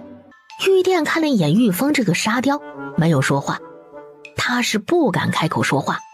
按照今晚这个情形，他要是开口回了玉峰，恐怕就会惹祸上身。妈，你哑巴了，说话呀！哎，我突然想到一个问题，九王爷是不是不行啊？你想想啊，咱们跟着九王爷好些年了，他身边一直没有女人，不近女色，甚至连一个侍妾都没有。你说他是不是真的不能人道啊？完了，我知道的事情太多了，怕死啊！玉殿和玉雷他们几个不着痕迹地远离了玉峰。过了。大家见九王爷突然停下来，离玉峰更加远了几分。这一刻，这沙雕被孤立了。过来。叫谁呢？王爷，您叫谁？属下去给你叫。哼，谁不能人道？小王爷听到了，他竟然听到了。他身边的暗卫就只有玉峰这个沙雕是这种德行，每次都被虐得半死不活的，依旧学不乖。不说。属下知错了，小王爷责罚。哼，责罚？行。因为一封口无遮拦惹怒了九王爷，整个王府的暗卫全部遭殃了，跟着玉峰一起被惩罚了。以为和玉峰撇清关系就可以了，不可能。他们是一个整体，那就一起被罚吧。原本准备过2天去赤霄宗的众人，因为妃子笑癸水一来，拖了差不多1个星期。不过妃子笑一点都不担心小宝宝的处境，因为青龙孕育了小宝宝，到目前为止他还能感知小宝宝，只要小宝宝有危险，他就能第一时间知道。第5日这一晚，妃子笑的癸水总算过去了。这一次九王爷总算是不用喝汤吃到肉了。为了重振夫纲，九王爷动了点小心思，没设置结界，所以昨晚房间里的声音传遍了九王府。九王爷的心里美滋滋的，走路都带风。第2日，玉芳他们看到九王爷的时候，明明九王爷脸上依旧没有表情，可是不知道怎么的，总感觉那眼神艳杀四方，看他们时充满了轻蔑，神气到了极点，终于扬眉吐气了。九王爷眉开眼笑的抱着熟睡的妃子笑上了飞船，目的地就是赤霄宗。九王爷和那贱人来了，真好。小师妹，你快去正殿看看，那小恶魔正在大闹正殿，据说祖师爷的金身都被他给打碎了。什么？祖师爷的金身碎了？完了！上官婉儿拿着戒尺，气冲冲地赶到赤霄宗的正殿。此刻的正殿早已经面目全非，而那小恶魔则坐在主殿的门口的台阶上，吃着那些供奉灵位的糖果，地面上满是瓜子果皮。小恶魔，你等着等着，打到你屁股开花！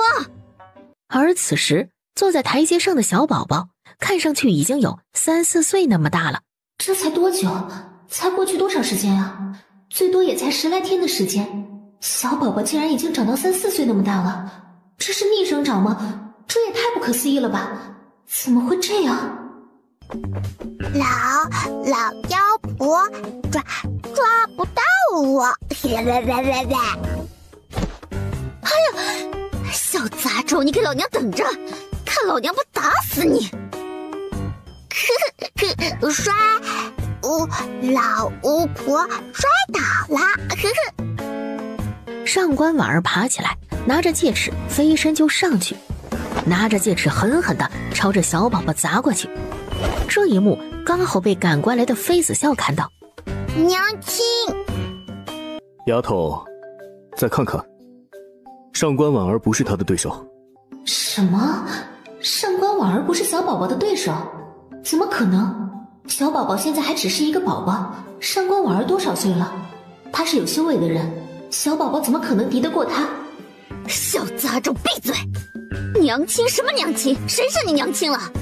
本姑娘还未成亲，怎么可能会是你娘亲？你就是一个小杂种、小畜生，看我不打死你！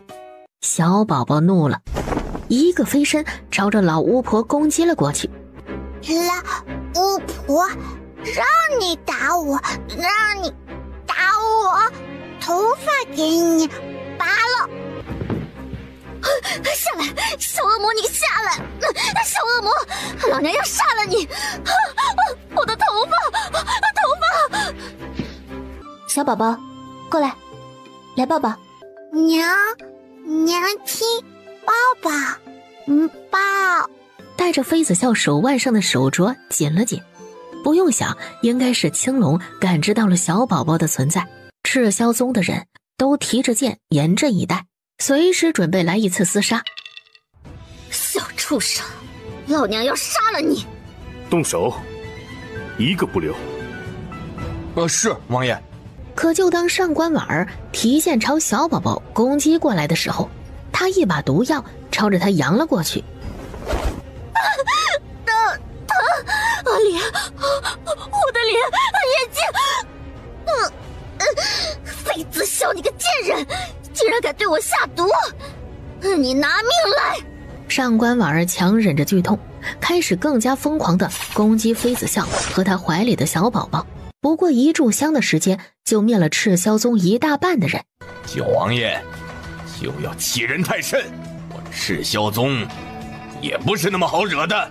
传言九王爷修为深不可测，今日老夫就讨教讨教，看看九王爷是否像传说中那么厉害？狄洪峰满含着地阶巅峰的威压攻击而去。玉雷，是九王爷。当玉雷奉命对上狄洪峰的时候，两个人一来二去，竟然过招了30个回合。哪知道这个时候，狄洪峰剑锋突转，径直地朝着妃子笑的方向攻击而来，速度快，那动作和姿势明显就是事先就有预谋的。慕容芳曦突然从暗处冲出来，不管不顾地挡在了妃子笑的面前。狄洪峰那一双满含着仇恨的杀戮双眼睁得大大的，一脸的不可置信。他嘴角已经开始流血了，生命也定格了，直接断了气。怎么回事？为什么赤霄宗的宗主毙命了？难道是中邪了？那不可能啊，谁也没有动，为什么狄宗主就死了？怎么会这样？小丫头到底用了什么暗器，有这样的效果？青龙幻化出来的暗器，这么厉害吗？丫头，你说呢？你们走吧，他日你们要是想来报仇，可以随时来九王府，不怕死的，都可以来。谢九王爷，九王妃，不杀之恩。慕容芳曦、端木磊，你俩不得好死！我诅咒你们生生世世！小丫头！就在九王爷开口的瞬间，上官婉儿竟然自爆了。那自爆的威力能瞬间炸毁一座山。司徒涵抱着妃子笑，俯身在地上滚了好几米。刹那间，那些离上官婉儿近的人瞬间被炸飞，粉身碎骨，空气中满是血腥味。也在那一刹那，端木磊和慕容芳曦被炸飞了。天地间再也没有端木磊和慕容芳曦了。自爆是会毁祖宗18代的名声的，直接划掉了上官家的名额。也就是说，100年来上官家的玄修都没有飞升上界的机会。什么？赤霄宗整个师门都没灭了，没有一个活口？赤霄宗确定是赤霄宗吗？赤霄宗那么强大，高手如云，赤霄宗的宗主更是强者中的强者。谁有这么大的本事灭赤霄宗，杀狄洪峰呢？九王爷，因为九王妃的飞船够大，所有人上飞船回九王府都没有问题。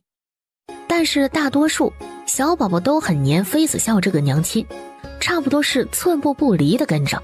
几次下来，九王爷终于忍无可忍了，直接把小宝宝从房间里丢了出来。玉峰，带他去找丁姨娘。是，主子。小祖宗，能不能安分点儿？当玉峰伸出手去抓小宝宝的时候，他侧身躲开了。娘亲，我要娘亲。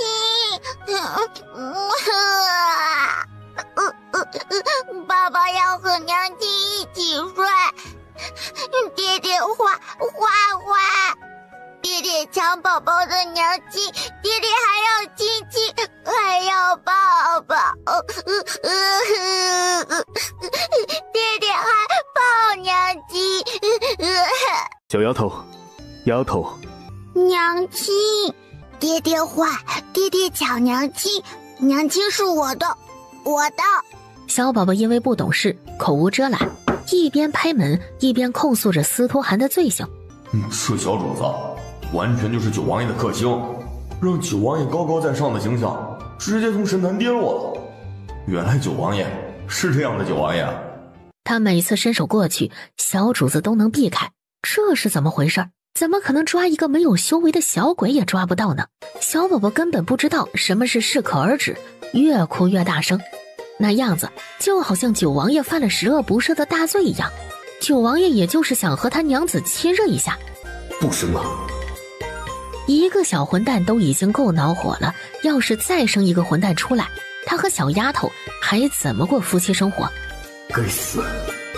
司徒涵宠妃子笑，舍不得打，舍不得骂，但是对小宝宝就不一样了。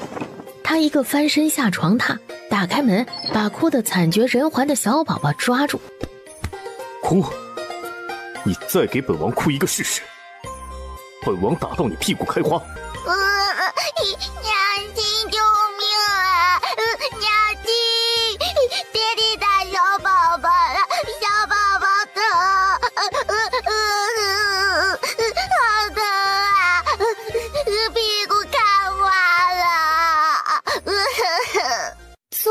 宝了，这么乖巧可爱懂事的孩子，司徒寒怎么舍得下手呢？要是把小宝宝打坏了怎么办？王爷，你可以不爱，但是请别伤害。妃子笑一边哄着小宝宝，一边抱着小宝宝去了偏厅。今晚他和小宝宝睡偏厅。王爷既然嫌弃小宝宝吵，那王爷一个人睡吧，我们就不吵王爷了。司徒寒那张脸明显的冰冷了，暗自下了一个决定，不管妃子笑同意不同意，他要把这个小混蛋送出去，免得碍眼。该死！司徒寒转身进了书房里。不一会儿，九王爷拿着一封信递给了玉峰。连夜送进宫。是，王爷。玉峰拿到信件，跑得比兔子还快，身后像是有9匹饿狼在追赶他，稍微慢一点就会被咬伤一样。把信件送出去以后，九王爷转身进了房间。此时，司徒寒在床榻上翻来覆去的睡不着，小丫头不在身边，他竟然没有任何的睡意，一点都不习惯。过了一炷香的时间，一道黑影悄悄地潜入了妃子笑和小宝宝睡的偏殿。司徒寒刚刚出现在屋檐下，妃子笑就惊醒了，估计那是野猫爬墙了。他走进房间，第一件事就是点了小宝宝的穴道，对，点睡穴。天塌下来，小宝宝也不会惊醒。娘子，司徒寒真是……九王爷正是对妃子笑食髓知味的时候，即使他什么都不做，就是他致命的诱惑。一举一动，一颦一笑，都是让九王爷把持不住。什么不近女色，什么引以为傲的自制力，通通都没用。第二天一大早，妃子笑还在补觉，特么的，司徒寒这个狗男人，竟然天亮了才让他睡觉。他真的想要杀人，当九王爷的王妃真的太费人了。就在昨晚，妃子笑实在支持不住了，累得眼皮在打架，吼了一声，让司徒寒去找通房丫鬟。这句话说出口就没有收回的余地了，换来的是司徒寒更凶残的动作。在一炷香之前，妃子笑打死都不愿意相信，在这种事情上他竟然会哭着求饶。可是这真的发生了，他就是哭着求饶了。九王爷带着穿戴整齐的小宝宝进宫了。进宫的路上，九王爷给小宝宝取了一个名字，叫司徒欧阳。欧阳，妃子笑娘亲的姓氏，这名字别有用意。九皇叔，你来了。九王爷在七皇子那里坐了一盏茶的时间，就把小宝宝留下后离开了。七皇子成了小宝宝的太傅，一个病入膏肓却又博览群书、文韬武略样样精通的太傅。九王爷前脚一走，他就露出了小恶魔的本质。小宝宝的智商很高，知道司徒云是他的太傅，他要被留在紫竹院，哭得惨绝人寰。要娘亲，宝宝要娘亲，宝宝要回王府。小宝宝一哭二闹三上吊，硬是把老夫人的本事发挥得淋漓尽致。可是司徒云并不理会他，两耳不闻窗外事，一心只读圣贤书。不管小宝宝怎么折腾，他都不理会，不教训也不生气，那态度是彻底的把他无视了。一怒之下，竟然把整个紫竹院的竹子全部砍了。这世外桃源彻底变了样。可即使这样，司徒云甚至一声都没有吭。即使小宝宝要出紫竹院，他也没有阻止。当妃子笑睡饱了，养精蓄锐以后，出了房间。小宝宝呢？妃子笑在九王府找了一圈，都没有找到小宝宝，这可把他吓坏了。小宝宝难道出意外了，被人掳走了？不应该啊！九王府固若汤池，简直就是铜墙铁壁，就算是超级强者，悄无声息地带走小宝宝，暗处还有玉峰他们。司徒寒，小宝宝呢？你是不是把小宝宝藏起来了？你把小宝宝还给我！那啥，你们继续啊，我走了。妃子笑来得快，去得也快。这九王妃也太没有规矩了吧！竟然这么直接闯进九王爷的书房，难道就不怕九王爷怪罪吗？这可是九王爷呀，比地狱修罗还要可怕，堪称活阎王的九王爷。九王妃这是不怕死吗？哎呦，完了，这下完了！九王妃怒闯书房，直接惹怒了这活阎王了。继续。那鼠疫，皇上派何人前去？翻篇了，竟然就这么翻篇了！九王爷丝毫不追究九王妃不识大体，闯书房的事儿。妃子笑从九王爷的书房出来，就叫了小九。小九是他的暗卫，一直都守在暗处，应该知道小宝宝的去处。送去哪里了？知道吗？伴随着小九摇头，他找到了玉峰，这才隐约猜到了小宝宝的去向。这是送进了宫，还是送去念书了？于是妃子笑回到房间换了宫装，直接带着小九进宫了。告诉小王妃，让她去紫竹院，小世子在七皇子那儿。是王爷。妃子笑直接坐九王爷的马车进宫了，而赶车的就是九王爷身边的侍卫岳雷。什么？那贱人进宫了？他进宫来干什么？不会是来找本宫秋后算账的吧？来人，宣太医，本宫病了，闭门谢客。是。妃子笑这一进宫，整个后宫的娘娘病了一大半，宣太医的宣太医，闭门谢客的谢客，整个后宫安静到了极点。大胆！哪里来的野孩子，竟然敢擅闯皇宫！来人，把他给本皇子丢进池塘里喂鱼。我有爹娘，我娘亲叫妃子笑，爹叫司徒寒，你才是没人要的野孩子。你原来就是小贱人的儿子，那就是小贱种。给本皇子把小贱人生的小贱种丢进池塘喂鱼去。那是17皇子。那些奴才竟然真的走过来，想要抓小宝宝，把他丢进池塘。这可是17皇子，燕贵妃娘娘和皇上所出，皇宫最小的小皇子，就连皇太后都宠着17皇子，自然要在后宫横行了。敢骂我娘亲小贱人，找死！侍卫们见这情况，手里的剑朝着小宝宝的后背刺了过去。放肆！谁敢伤本宫儿子？妃子笑眨眼间就把那几个行刺小宝宝的侍卫撂倒了。刺客！有刺客呀！刺客要行刺17皇子，快来救驾！17皇子的哭声夹杂着丫鬟叫喊的声音，把皇宫大部分的侍卫都引了过来。侍卫统领更是带着一队大内侍卫赶了过来。娘亲，娘亲，怕，他们欺负小宝，骂小宝是野种。李统领，这个小贱种袭击本皇子，拿下！本宫要把他们2个人打入天牢，大刑伺候。这是什么情况啊？17皇子怎么会招惹九王妃这祖宗？九王妃吉祥，17皇子，微臣先带您去看御医吧。走吧。放肆！你敢抗旨不遵吗？本皇子让你把这小贱人和贱种拿下，本皇子要把他们打入天牢，你听不懂吗？需要本皇子母妃来给你重述一遍吗？小贱人，小贱种。小宝，你等娘亲一下。好，小宝宝乖乖的等娘亲。小宝宝只有在妃子笑身边，就是一个人畜无害的小朋友，很听话，很乖巧。妃子笑二话不说，直接给了17皇子几个耳光。你母妃和父皇教不好你，本宫来教。道歉，给本宫儿子道歉。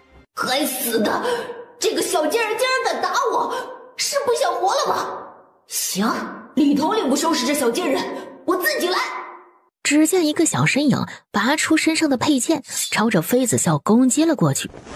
可妃子笑还没出手，小宝宝就冲了上来。动我娘亲，找死！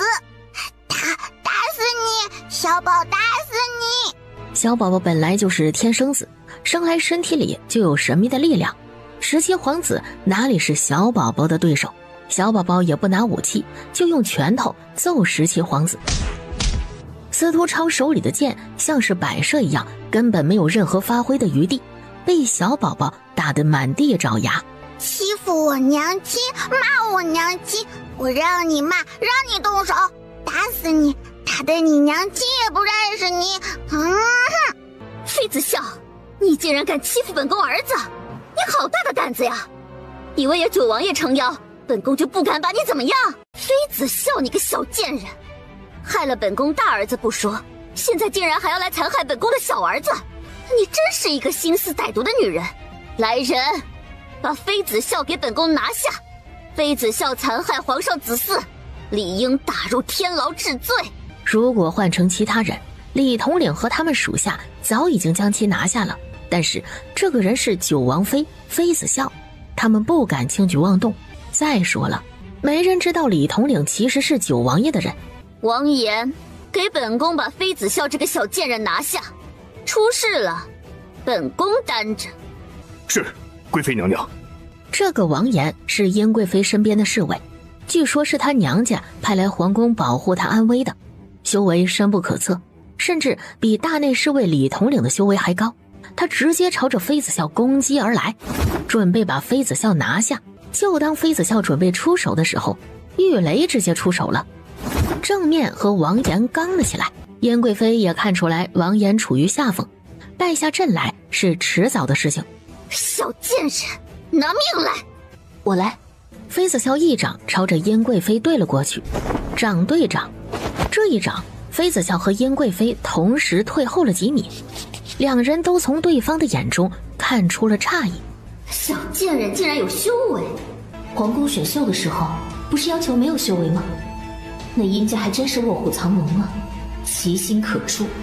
这时皇帝司徒义和九王爷也分别得到了消息，往这边赶了过来。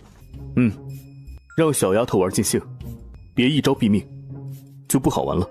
怎么回事啊？殷贵妃怎么回事？我是告诉过她，看到妃子笑别招惹吗？蠢货！枉费哀家这么疼他，竟然是个没脑子的货色。就他这脑子，拿什么和殷氏抗衡？太后，那现在怎么办？要去救殷贵妃吗？保不住了，皇上不会保婴儿了，他的好日子也到头了。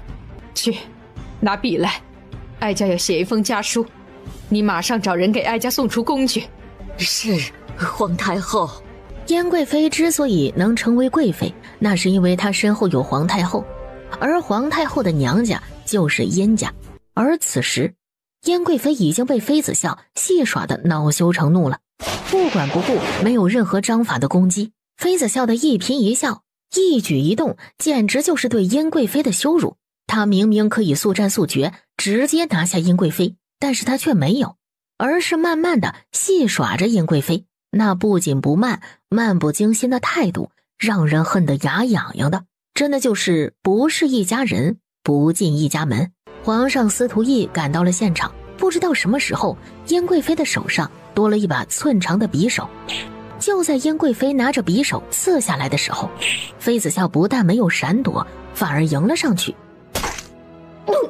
匕首刺了进去，鲜血四溅。小王妃，妃子笑一掌打在了燕贵妃的胸口，她飞了出去，重重地落在了地上。燕贵妃落地以后，竟然被皇上司徒义下令抓了起来。侍卫统领李统领赶紧上去钳制住燕贵妃，生怕她再伤害小王妃。完了，这下完犊子了！司徒涵怎么来了？他不是在王府书房和大臣商量什么国家大事吗？怎么转眼就进宫了？金疮药呢？拿了。暗处的小九把金疮药递过来，司徒涵接过了金疮药，一言不发的给伤口上药。娘亲，呼呼，小宝给娘亲呼呼就不疼了。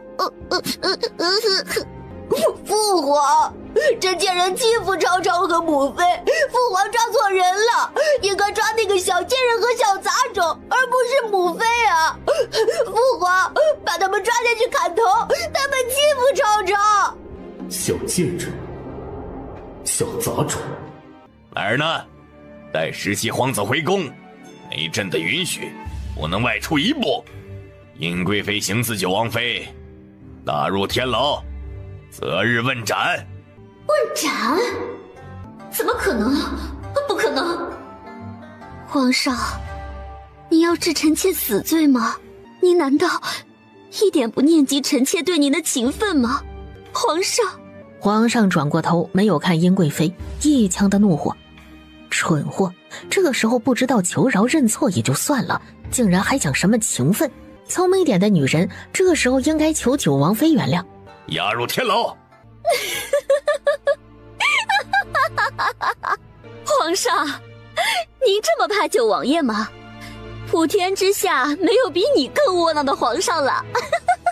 你和傀儡有什么区别？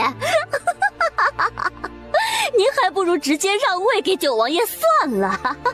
昏君简直就是昏君，就算是95之尊又怎样？空有其名而已。皇上怒气横秋，拔出李统领的佩剑，朝着殷贵妃的胸口刺了过去。母妃，你不要死！母妃，你不要丢下朝政！母妃！殷贵妃已经当场毙命了，任由17皇子怎么叫，她没有半点反应。是你害了我母妃，是你让父皇杀了母妃，你是凶手，我要杀了你！17皇子撇开了殷贵妃的手，一头朝着妃子笑撞了过去。不过毕竟是几岁的孩子，在皇宫守卫军面前哪里敢造次，跑了几步就被侍卫统领捉住了。快带下去，把17皇子交给皇后，让她严加管教。是皇上。殷贵妃娘娘不是皇帝司徒懿的宠妃吗？难怪九王爷隐忍多年，明知道皇宫的人每隔一段时间就会给他下毒，他依旧不动声色。明知道九王府被皇上安插了眼线，他依旧从容应对。其实这应该是一场无声的较量吧。老九啊，难得来趟皇宫，陪朕小酌一杯，弟妹一起去御书房，臣弟陪皇兄好好的喝一杯，正好谈一谈属意的事。走吧，朕也有此意。皇上的意思是让妃子笑一起去，不过被司徒涵拒绝了。他先让妃子笑和小宝宝去找7皇子司徒云，然后再去御书房找皇上。该死的，当初就应该在襁褓中弄死那个小杂种，现在让他成长起来了，竟然成为了皇儿的心头大患。母后，你进来吧。母后，朕要把司徒涵五马分尸，碎尸万段，才解恨。该死的小贱种，本来就应该是白骨一具了，现在竟然还将皇儿搞得愁眉苦脸的。好，母后帮你，让那个小贱种死无葬身之地。皇上息怒，气坏了身子骨划不来。皇太后走到皇帝的身边，轻轻地把他揽入怀中，就好像小时候安抚怀中的孩子一样，安抚着司徒懿。母后，朕没想杀银儿，银儿是朕最宠爱的妃子，朕怎么舍得杀她？是朕逼不得已呀，必须要给妃子笑和老九一个交代。母后，老九手里有先皇的遗诏，想让朕在皇位上坐多久，朕就只能坐多久。母后啊，是朕不孝，朕不孝啊！皇儿放心，这件事儿母后来处理，你放心吧。要是母后不在了，记得一定要好好治理圣王朝的江山。母后，母后，你要做什么？你不是司徒涵的对手，你别做傻事。朕当不当皇帝没有关系，只要母后陪在朕身边就可以了呀。皇儿，你是一个好皇帝，记住，好男儿志在四方，母后想看着你一统天下。皇太后来得快，去得也快。皇太后走远了。是皇上，让人来把御书房收拾了，再派人注意皇太后的动向，如果有需要，助皇太后一臂之力。是皇上。袁公公退下了，此刻他怎么可能还没有明白皇帝的意思呢？不过是想要借皇太后的手给九王爷和小王妃找不痛快罢了。司徒懿还真是打了一手好算盘，这谋略，这城府，还真是不得了了。九王爷顺势地把纸条给了妃子笑。这也行？皇太后可是皇上的母妃啊，她为了坐稳皇位，竟然连自己的母妃也算计了进去，不去当演员真是可惜了。要是把司徒一放在现代，他必定包揽各种奥斯卡、白玉兰奖。这男人要是算计后谋略什么事情，真是六亲不认，没女人什么事儿了。都说女人心海底针，这男人的心比女人心还要可怕。小丫头，你在胡思乱想什么？你夫君是那样的人吗？妃子笑没有说话，但是脸却爆红了起来。娘子，你记住，我不是皇上。纵然有一天我坐上皇位，整个后宫也只有你一个皇后，明白吗？皇叔皇婶已经到门口了，为何不进来呀？皇侄已经等候多时了。是想让我给他治病？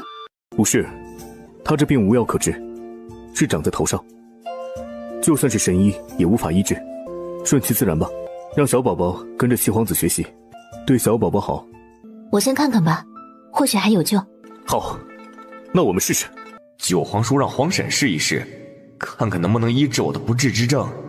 应该只是想让皇婶试一试吧，毕竟九皇叔宠皇婶，会医术的人都想征服疑难杂症，皇婶应该也有这心理，那就随了皇婶吧。肿瘤，竟然是这么大的脑部肿瘤，难搞了。可以动手术，把你这多出来的小肉球切掉，外面的可以用这种方法，但是脑子里面需要开颅，这就是你们古人说的先开头顶的骨头，把里面的东西用刀切出来。你敢赌吗？那个波澜不惊没有太多情绪的七皇子紧张了。有几成的把握？3成，没有精密的仪器和手术条件，只靠丹药，只有3成的把握。赌一把吗？当然，如果不处理，他最少还可以活2年，2年后就不好说了，保守治疗也可以的。皇婶，我赌，我不想浑浑噩噩的活着，我要试一试。皇婶，我想要赌一把，我不想要每天都活在恐惧中，那种不知道下一刻什么时候就死亡的感觉，很恐怖。黑暗中没有一点点光亮，我愿意赌，哪怕只有1成的希望，我也愿意赌。好，我知道了。随即他又吩咐小九去炼丹楼把黄老头和玄宗师带来紫竹院。原本要去御书房和皇上喝酒的九王爷竟然放了皇上鸽子。一炷香以后，玉峰他们带着黄药神和玄宗师来了。这木头也不知道飞低一点儿，难道不知道老夫恐高啊？这一把老骨头了，哪儿还经得起折腾啊？再着急的事儿也不用急这一下吧？师傅，让我俩来干什么？我们正在提炼药剂呢，很忙的。而就在这时，玄宗师已经朝着石化的七皇子走了过去了。师傅，你是要医治这不治之症吗？难啊，怕是治不好。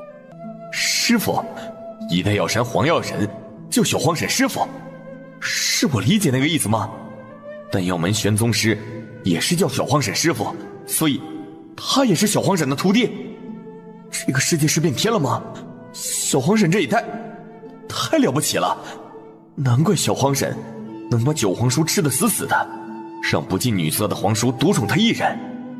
这世间上恐怕也只有小皇婶这样的女人能配得上九皇叔了吧？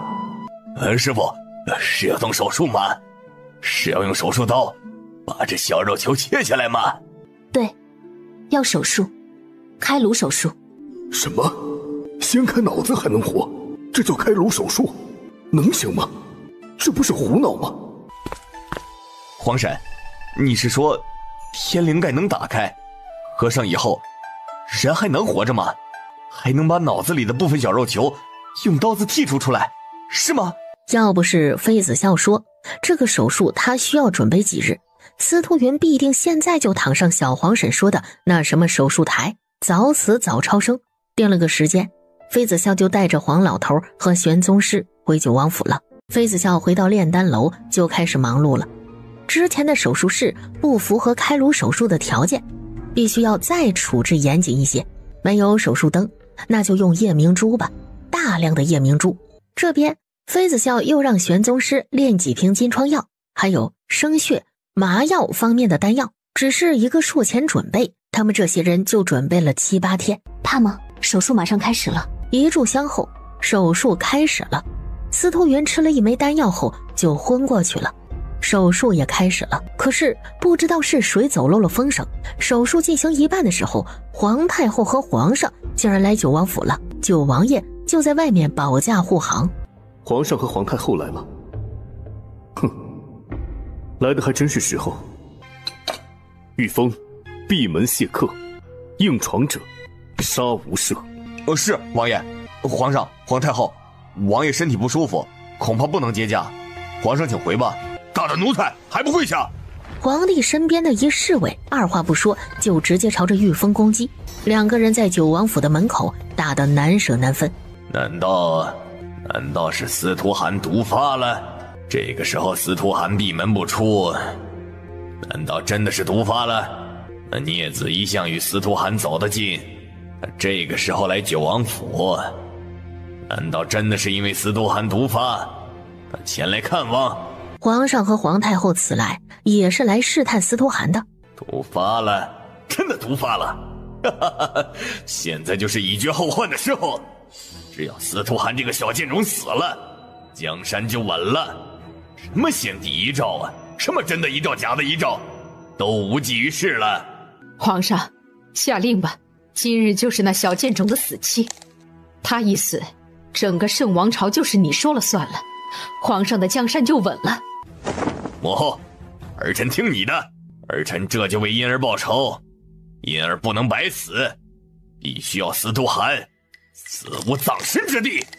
奉天承运，皇帝诏曰：九王爷司徒寒妄自尊大，诸多狂傲，倚仗爵高权重，目无君上，每日召见，趾高气扬，言语之间许多取巧。该王为朕之手足，朕不忍杀之，使先帝亡灵寒心，现命革去一切职务，废为庶人，流放塞外，无诏不得入见。该王福晋，一并废为庶人，钦哉！拿下！随着皇帝亲信的一声令下，御林军开始闯九王府大门。就在这个时候，骑虎军也从四面八方杀了出来，杀伐四起。这是一场血雨腥风。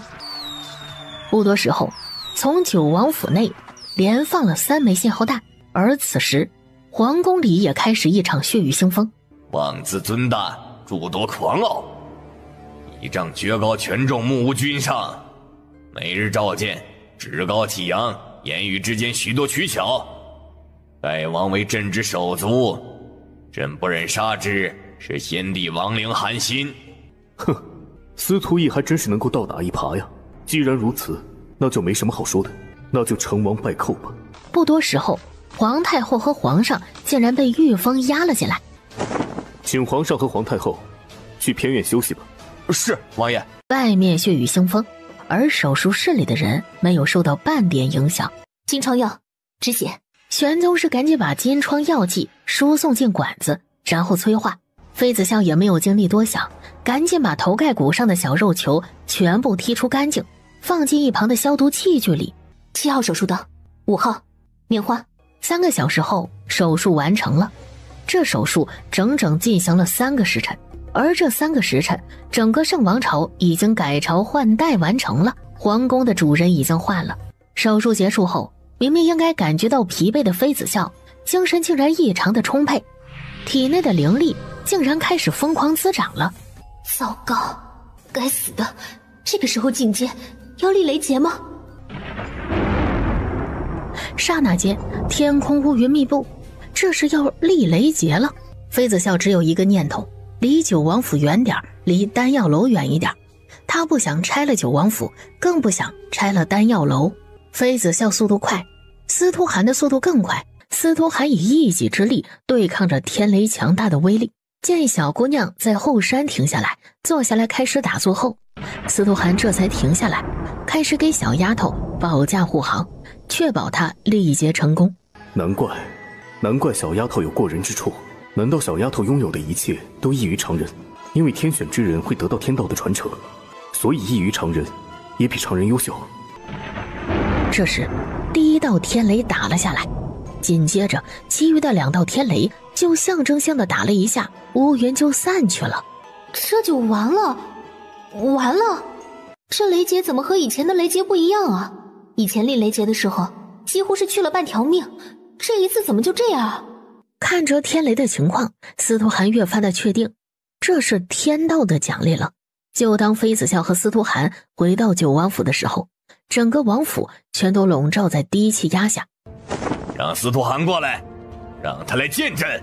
皇帝司徒懿竟然用七皇子的生命来威胁九王府的侍卫，要见司徒寒和妃子笑。朕来见司徒寒，让他滚过来，快点！半炷香的时间，朕若见不到司徒寒，寡人就捏死司徒云。什么？司徒懿这老狐狸竟然劫持了七皇子！该死的，虎毒不食子，司徒懿就不配当一个父皇。用力啊，用力掐！反正那是你儿子，又不是我和九王爷的儿子，身体发肤受之父母，皇上想要拿回去，应该的。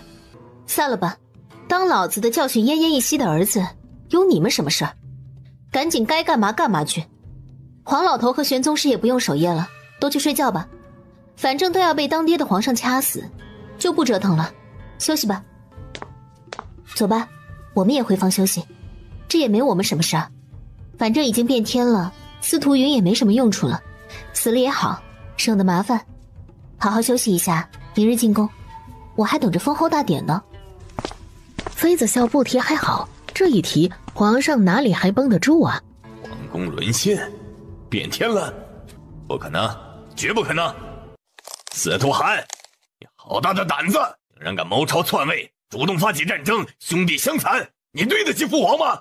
对得起先皇对你的谆谆教诲吗？先皇临终前可是嘱托你，一定要守好圣王朝，可你呢，竟然放着圣王朝的子民不顾，要谋朝篡位，父皇泉下有知，必定骂你不忠不孝，把你带走。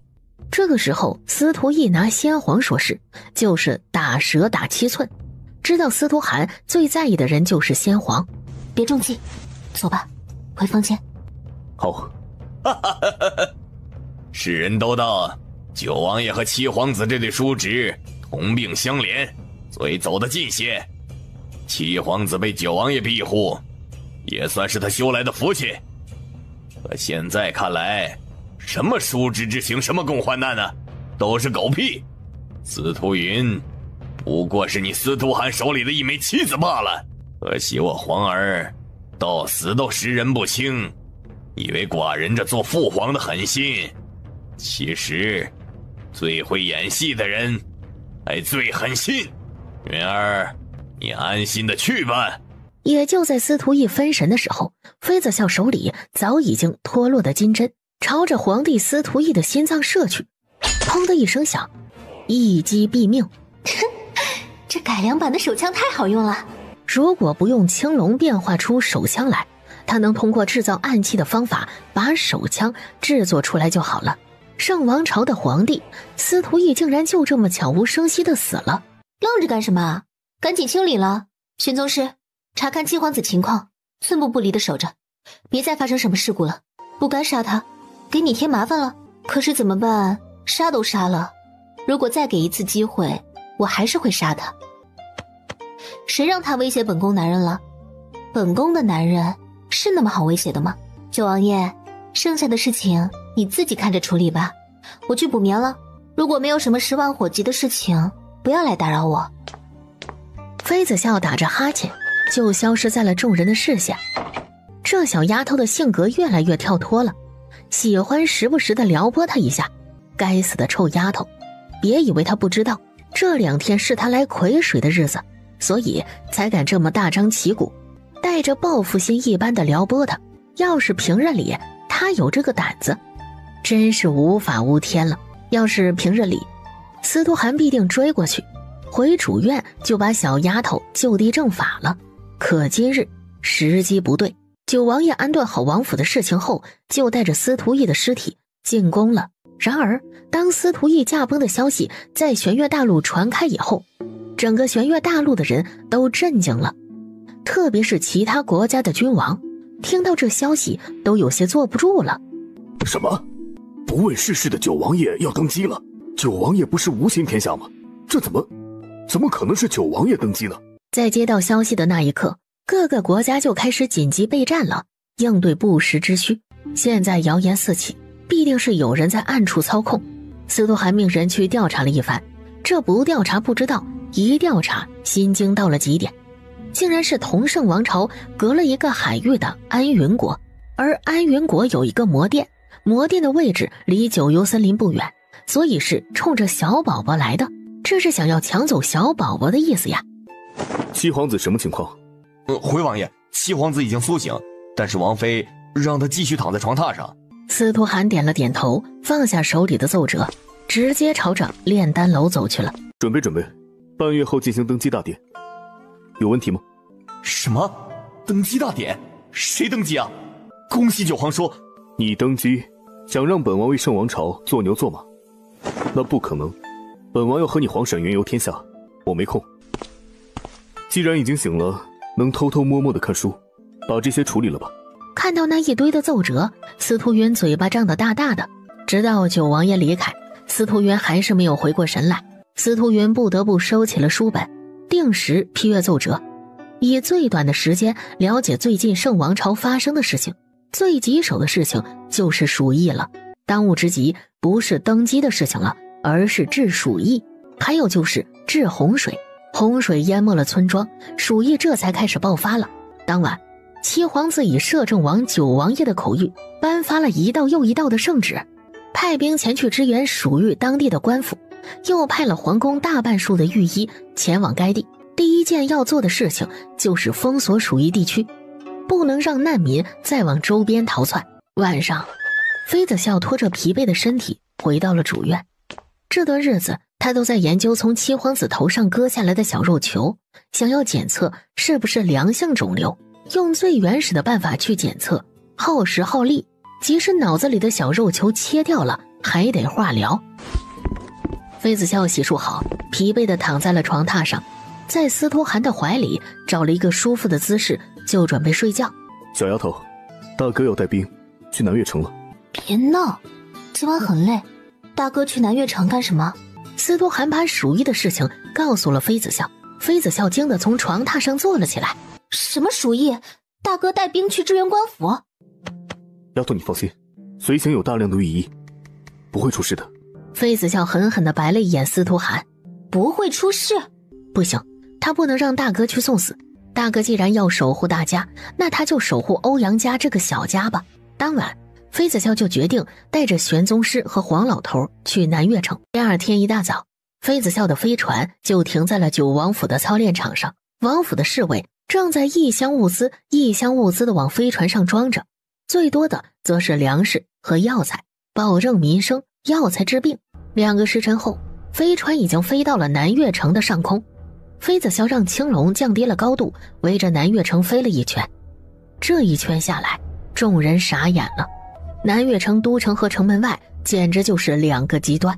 城门外全是难民，到处可见尸体，三三两两的互相搀扶着，比乞丐看起来还要可怜。可是城门里一片繁荣，街道上叫卖声络绎不绝。去岳中城。飞船缩小后落在了岳中城的县令府。县令府早已经人去楼空，破败不堪了。玉峰他们赶紧收拾出几间房间，让主子们先休息，并且用酒精里里外外的消了一次毒。傍晚，县令府的大门打开了，无数锅热腾腾的白粥摆出来，开始施粥给难民。不知从什么地方冒出来几个官兵，二话不说上前去，就要扣住施粥的小九和南宫欣。带走！他娘的，还敢反抗，简直是不想活了吧！小辉，你去通知大人，这里有人施粥，没上缴银子。啊，好。当官兵来了以后，那些领粥和药汤的老百姓竟然自动散开了。明明已经饿得前胸贴后背了，竟然也不敢来领粥。敢在岳中施粥救难民，大人同意了吗？劝你们识趣点，乖乖去把银子上缴了，免得大人亲自来追究。小姑娘，能给老奴一口白粥吗？我孙子要被饿死了，他已经3天颗粒未进了。小九盛了一大碗白粥给那老妇人，老妇人热泪盈眶，捧着白粥视若珍宝，赶紧蹒跚着往回走。这个时候，那官差一个飞身，直接朝着老妇人的后背踢去。摔倒在地的老妇人顾不得自身的疼痛，赶紧用手去捧洒在地上的白粥，可那官兵却一脚踩在了老妇人的手上。大胆刁民，竟敢抗旨不遵！这施舍白粥的人就是乱党，指不定白粥里就下了药。这群人就是来祸国殃民的。南宫兴看不下去，直接对着官兵出了手。这是朝廷的官兵吗？这就是土匪，就是恶霸呀！姑娘啊，你们赶紧离开吧，这些都是南岳城衙门的人，他们就是想要把岳中外面的老百姓全部都饿死。你们施粥就是违背了衙门的意思，官兵不会善罢甘休的。为何要饿死你们？官府不是应该救济百姓赈灾的吗？朝廷官府赈灾，不可能的。自从发生鼠疫之后，南岳城的城门就关了，咱们这些难民被舍弃了，官府的人恨不得灾民全都死绝，鼠疫就结束了。岳中城中其实没有那么多的难民，大多数都是被饿死的。后来鼠疫也就越发的严重。什么？竟然有这种事儿？难怪这南岳城的鼠疫一直控制不下来，到了一发不可收拾的地步。原来是地方衙门不作为，错误防疫引起的。那离开的官兵竟然带来了一小队的官差，二话不说就把那2大盆的白粥打翻在地了。小九和南宫欣准备出手，却被玉峰制止了。你们谁是主事的？跟我走一趟，知府大人召见。玉峰朝里屋叫了一声，玉雷就出来了，跟着那队官差走了。2大盆白粥被打翻了，一时半会儿也熬不出来白粥了。幸好他们还准备了很多白面馒头，小九让玉峰他们帮忙，赶紧把白面馒头发下去。南宫欣把那老妇人扶起来，给了他几个白面馒头，按照小王妃的吩咐，带着玄宗师去老妇人住的地方看看。随即2人来到了一处破庙。玄宗师和南宫欣他们这群人在来赈灾的路上，就一人吃了1枚4级的解毒丹。狗子，吃吧，这是奶奶好不容易讨到的馒头，乖，吃一口吧，吃了安安心心的上路，奶奶来陪你。走吧，跟我走，我们主子或许有办法救他。南宫欣带着老妇人和小男孩回到了府上。王爷，小王妃，那知府是南岳城的师爷，被派下来赈灾的，说是赈灾，其实是敛财。岳中的大户人家，只要给这师爷一笔钱，就能悄悄进南岳城避灾了。穷人和平民百姓则被困在岳中城中，不能自由进出，只能自生自灭。该死的贪官，竟然把所有的赈灾粮食和钱财私吞了。南宫欣带着那老妇人和他奄奄一息的孙子来到了县令府，玄宗师也赶紧来汇报情况。南岳城的师爷竟然带着大量的官兵来把县衙府围住了，原因是和玉雷谈条件没有谈拢。南宫欣带着那孩子回来，妃子笑二话不说，赶紧去查看那小子的情况。小姐，求求你了，求求你救救我孙子吧，老奴愿意做牛做马来报答您。扶他起来，你放心，你孙子不会死，不过你也感染了鼠疫，要看郎中。妃子笑吩咐南宫欣把老夫人带下去，让黄老头医治。妃子笑当下给那小男孩用金针施针，配合丹药试剂，很快就把小男孩的病症控制下来。妃子笑救治完小男孩就出来房间，这个时候他们带来的御医早就开始忙碌了，按照黄药神给的方子熬了几大锅的中药，白粥也在同时进行。妃子笑得知九王爷在府门口处理师爷的事情，也跟出去看了。这些人到底是谁啊？为什么岳中城平白无故就冒出来这么多厉害的人物啊？看那样子非富即贵，即使是家丁，修为也不低啊。在九王爷的示意下，玉峰带着师爷去找了县令。一路上，玉峰一言不合就动手打师爷。狗日的人渣，不是人，竟然敢欺负黎民百姓！要不是缺人手，爷必定取你项上人头。当玉峰在一处宅子的柴房找到县令一家人还有几个官差的时候，他们已经奄奄一息了，倒是没有感染鼠疫，只是被饿晕了。就在鼠疫发生的时候，他们就被关起来了。玉峰赶紧按照九王爷的吩咐把县令带回去，然后让失忆的人把县令的家人用马车拉回去。妃子笑在后院忙碌，得知找到县令了，赶紧让玄宗师过来查看，要控制住月中城的鼠疫，还需要县令配合才行。几枚丹药下去，县令这才慢慢的恢复过来。九王爷，您终于来了，月中城的老百姓有救了，有救了呀！县令一边哭一边笑，那画面让人动容。当晚，县令府就开展了有序的救援，10几口大锅的柴火就没有断过，白粥和汤药一锅又一锅的熬制着，可即使这样，依旧救治不过来。他们差人手，差大量的人手。忙完手上最后一个重症，妃子笑已经要累瘫了。他在府里的院子里找到了九王爷。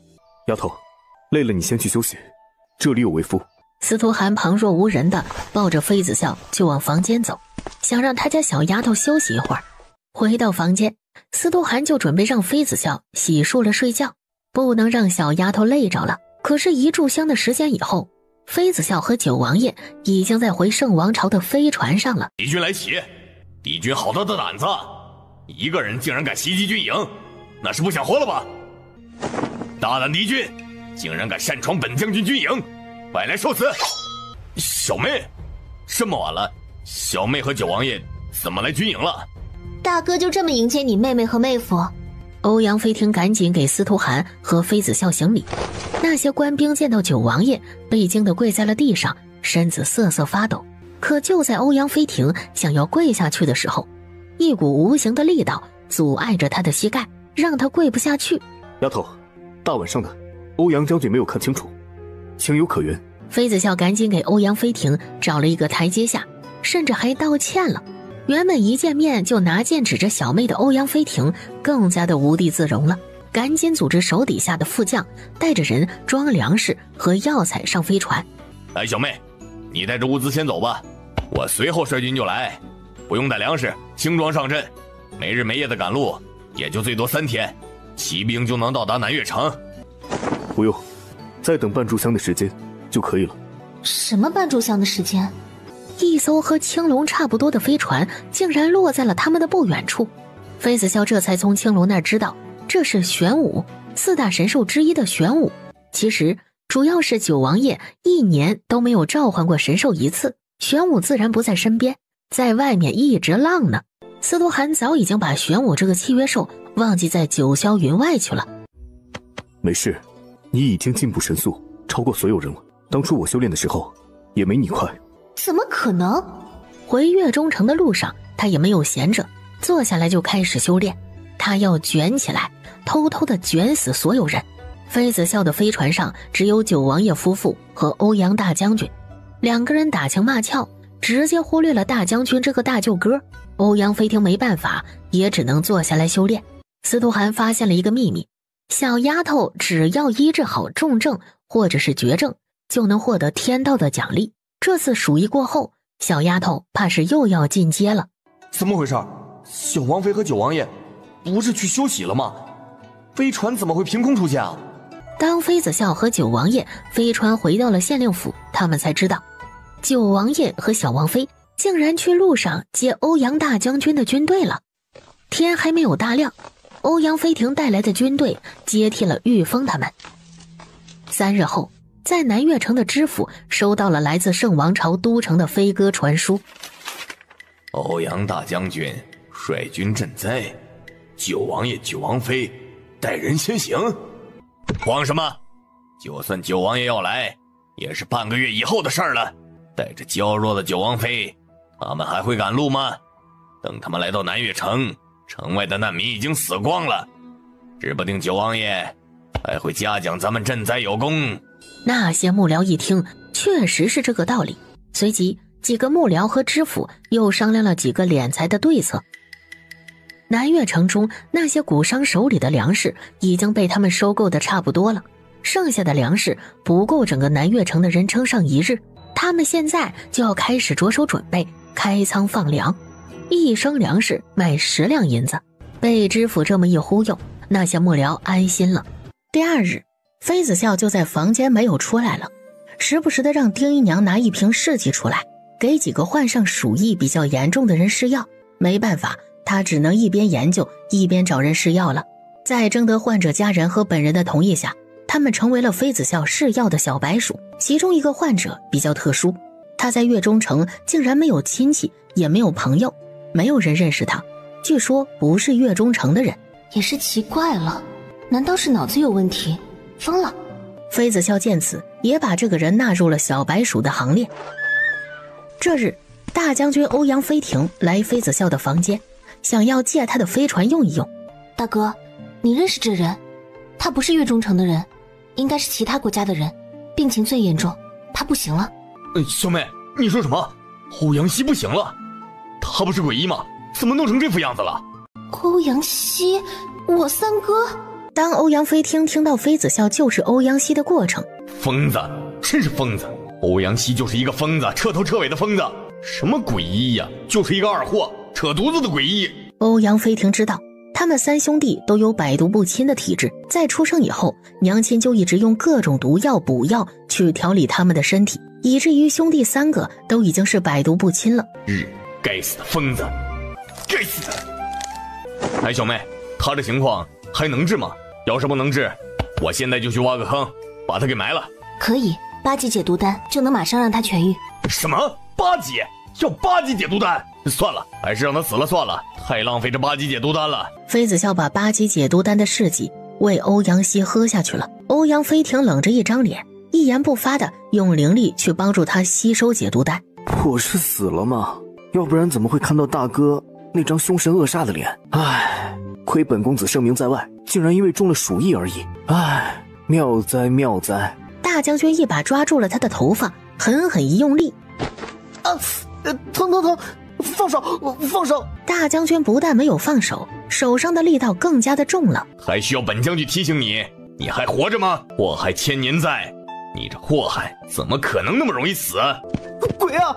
真的是鬼！我竟然看到小妹了。后来妃子笑发现了，原主的3个哥哥不是不关心原主，而是因为太自信了，自信过头就是自负，以为有了银子，原主的日子就高枕无忧，就是丞相府嫡出的大小姐。殊不知人心不足蛇吞象，男人有钱就变坏。小王妃，这儿有个王八蛋想要逃跑，说病才治好，还没有给银子呢，就想跑啊！再说了，人跑了怎么办？小白鼠就没有了。怎么会这样？大哥和小妹为什么在这里？他们真的在月中城？大哥一个人率军赈灾也就算了，这个地方这么危险，他竟然把小妹也带来了。万一小妹感染了鼠疫怎么办啊？瞪什么瞪？平日里挺靠谱的一个人，这一次办事儿真是一点都不靠谱，让小妹置于危险中，简直不可原谅。小妹也真是的，这军营都是一些大老爷们儿，她一个小姑娘跟着军队一点都不方便。再说了，5大3粗的爷们儿怎么能照顾好小妹呢？即便没有感染鼠疫，这不跟着来受罪的吗？唉，算算日子，已经有3年没有回圣城去看小妹了。小妹真是越长越漂亮了，甚至可以说是圣王朝第1美女。小妹长得像娘亲，真漂亮，娘亲出品，果然是真品。等等，完了，我竟然这副样子就见小妹了，指不定小妹会把我这个3哥当成叫花子。完了，彻底完了，在小妹面前丢脸了。他就那么被玉峰丢在了地上。玉峰，他是我3哥欧阳希。什么？小王妃到底在说什么？什么小王妃的3哥？为什么我听不懂？小王妃什么时候有一个3哥出来了？小王妃，他怎么可能是你3哥？是不是弄错了？他就是月中城的人呢，之前还是您把他从死人堆里拔出来的，不可能是您3哥吧？等着大哥处理就行了。他就是欧阳希，他什么德行，我这当大哥的能不知道？这会儿知道丢脸了，早知道干嘛去了？不学好就算了，还教坏小妹，你怎么做榜样的？欧阳希，你等着鼠疫过去了，这笔账咱们好好算一算。欧阳希没说话，因为他知道这个时候他要是再多说一句，到时候就会死得很惨。大不了数一过后他逃跑就是了。小妹，你这么做是在蒸馏吗？这样做药剂是不是纯度更高？之前我就想过这么做的，但是我失败了。小妹，这个是不是这样的？2个时辰后，当九王爷做好饭菜来实验室叫他家小丫头用膳，就见到他家小丫头竟然和一个男人亲密无间。该死，小丫头竟然对着那个男人笑，该死的小丫头。欧阳希一边给妃子笑帮忙，一边请教他一些问题，2个人一直有说有笑的交流着。2个人丝毫没有注意到门口还站着一个人，他已经在门口站了几个呼吸了。小丫头没有任何反应。丫头，忙完了吗？用晚膳了。丫头，喝点茶，休息休息，不要太累，累坏了我心疼。这是什么情况啊？这个男人是谁啊？和小妹是什么关系啊？怎么回事啊？怎么感觉司徒寒不对劲啊？平日里他都不会说这么肉麻的话，可这是怎么回事啊？难道这个男人也中了鼠疫，脑子出问题了？丫头，先休息一下，别那么忙，我会心疼的。随后司徒寒深情地在妃子笑的额头印了一个吻，他这才拉起妃子笑的手，准备离开实验室。妃子笑才后知后觉，所以司徒寒这个狗男人是误会他和欧阳希的关系了。这个狗男人是以为他红杏出墙了，给他戴了绿帽子。一起吧。司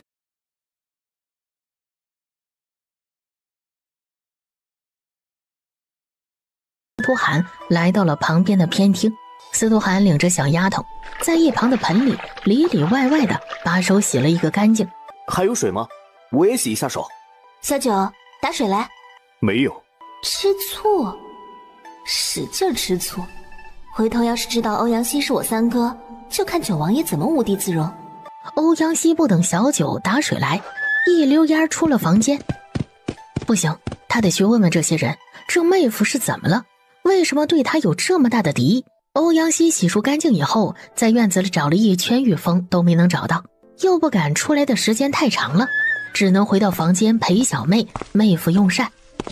用膳的时候，欧阳希眉头蹙了起来，因为他每次夹菜的时候都感觉有一道阻力，他夹菜竟然夹不起来。小妹，妹夫是对我有意见吗？为什么看到哥哥就板着一张脸啊？哎，三公子，你找小的有什么事儿啊？三公子，小妹，哥哥，所以这个男人是江湖人称的诡异，小丫头的三哥。这真的是小丫头的三哥，所以这小丫头是故意的，可真是顽皮。三哥，来喝一杯。三哥，喝就喝，大不了舍命陪君子。这也可以，男人之间的误会就是一杯酒那么简单。司徒寒和欧阳希喝酒，2个人相谈甚欢。妃子笑填饱了肚子以后，直接回实验室，接着刚刚没有完成的实验进行了。如果可能的话，今晚治疗鼠疫的药方就能出来了。他发现了一个怪异的地方，小丫头的娘亲好像不是这个朝代的人，思想同这个朝代不一样。大舅哥回都城去运粮草了。但说无妨。主子，朝廷的赈灾粮食正在南越城的皇仓，明日上午魏知府回开仓卖粮，价格拟定是1斗米50文。什么？1斗米50文？抢劫吗？平日里1斗米不过7文钱，秋收时5文钱，这魏知府好大的胆子！该死的，那魏知府就是一个贪官，这样的人就应该被车裂，被五马分尸，进猪笼，没有一点良心，发国难财，黎民百姓过得那么艰苦，好多老百姓没有感染鼠疫，而是被活活饿死的，好多还在吃奶的小宝宝，因为娘亲肚子饿，没有奶吃，饿得哇哇直叫，太惨了，真的太惨了。可惜我贵为诡异，只是浪得虚名，在这样的大灾难面前却无能为力，惭愧啊！我愧对老百姓，愧对娘亲的叮嘱。司徒寒挥退了所有的人，一个人坐在位置上，无声地陪着欧阳希。司徒涵一直坐在房间里陪着欧阳希，直到他哭累了，趴在桌子上睡着了。司徒涵这才面无表情地走出房间，让玉峰他们把欧阳希安顿好。九王爷这才来到了实验室找小丫头，看着他一下。随即妃子笑又回到了实验室。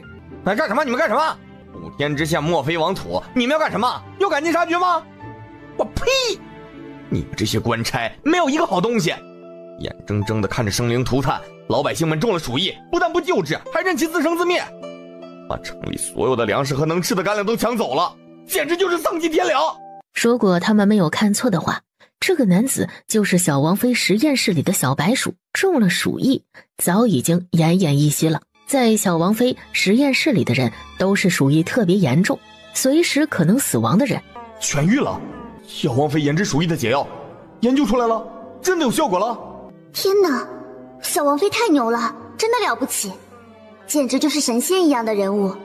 她真的研究出来了治疗鼠疫的方子。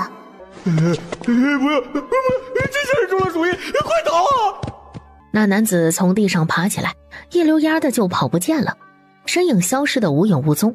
不过半炷香的时间，他就拿了好几张药方出来，直接交给了身边的小九。把药方给他们，快按照药方上的配比，让人重新熬制药剂，让重症的病人先喝，快点。是，小王妃。随即后院几十口熬着中药的锅直接停火了，把原本熬着的一锅黑乎乎的中药直接倒掉，重新开始烧水，熬制新药方的中药。王妃千岁！因为有妃子笑研制出来的最新药方，鼠疫很快就被控制了下来，死亡人数也逐渐减少了。善后的工作就留给岳中城的县令了。是时候要进南岳城去会会那知府大人了。九王爷甚至拿出大量的银两，让玉峰他们去南岳城买米。只要一开仓，粮食就被一抢而空。从最开始1斗米50文钱，发展到1斗米300文钱，这简直就是天价了。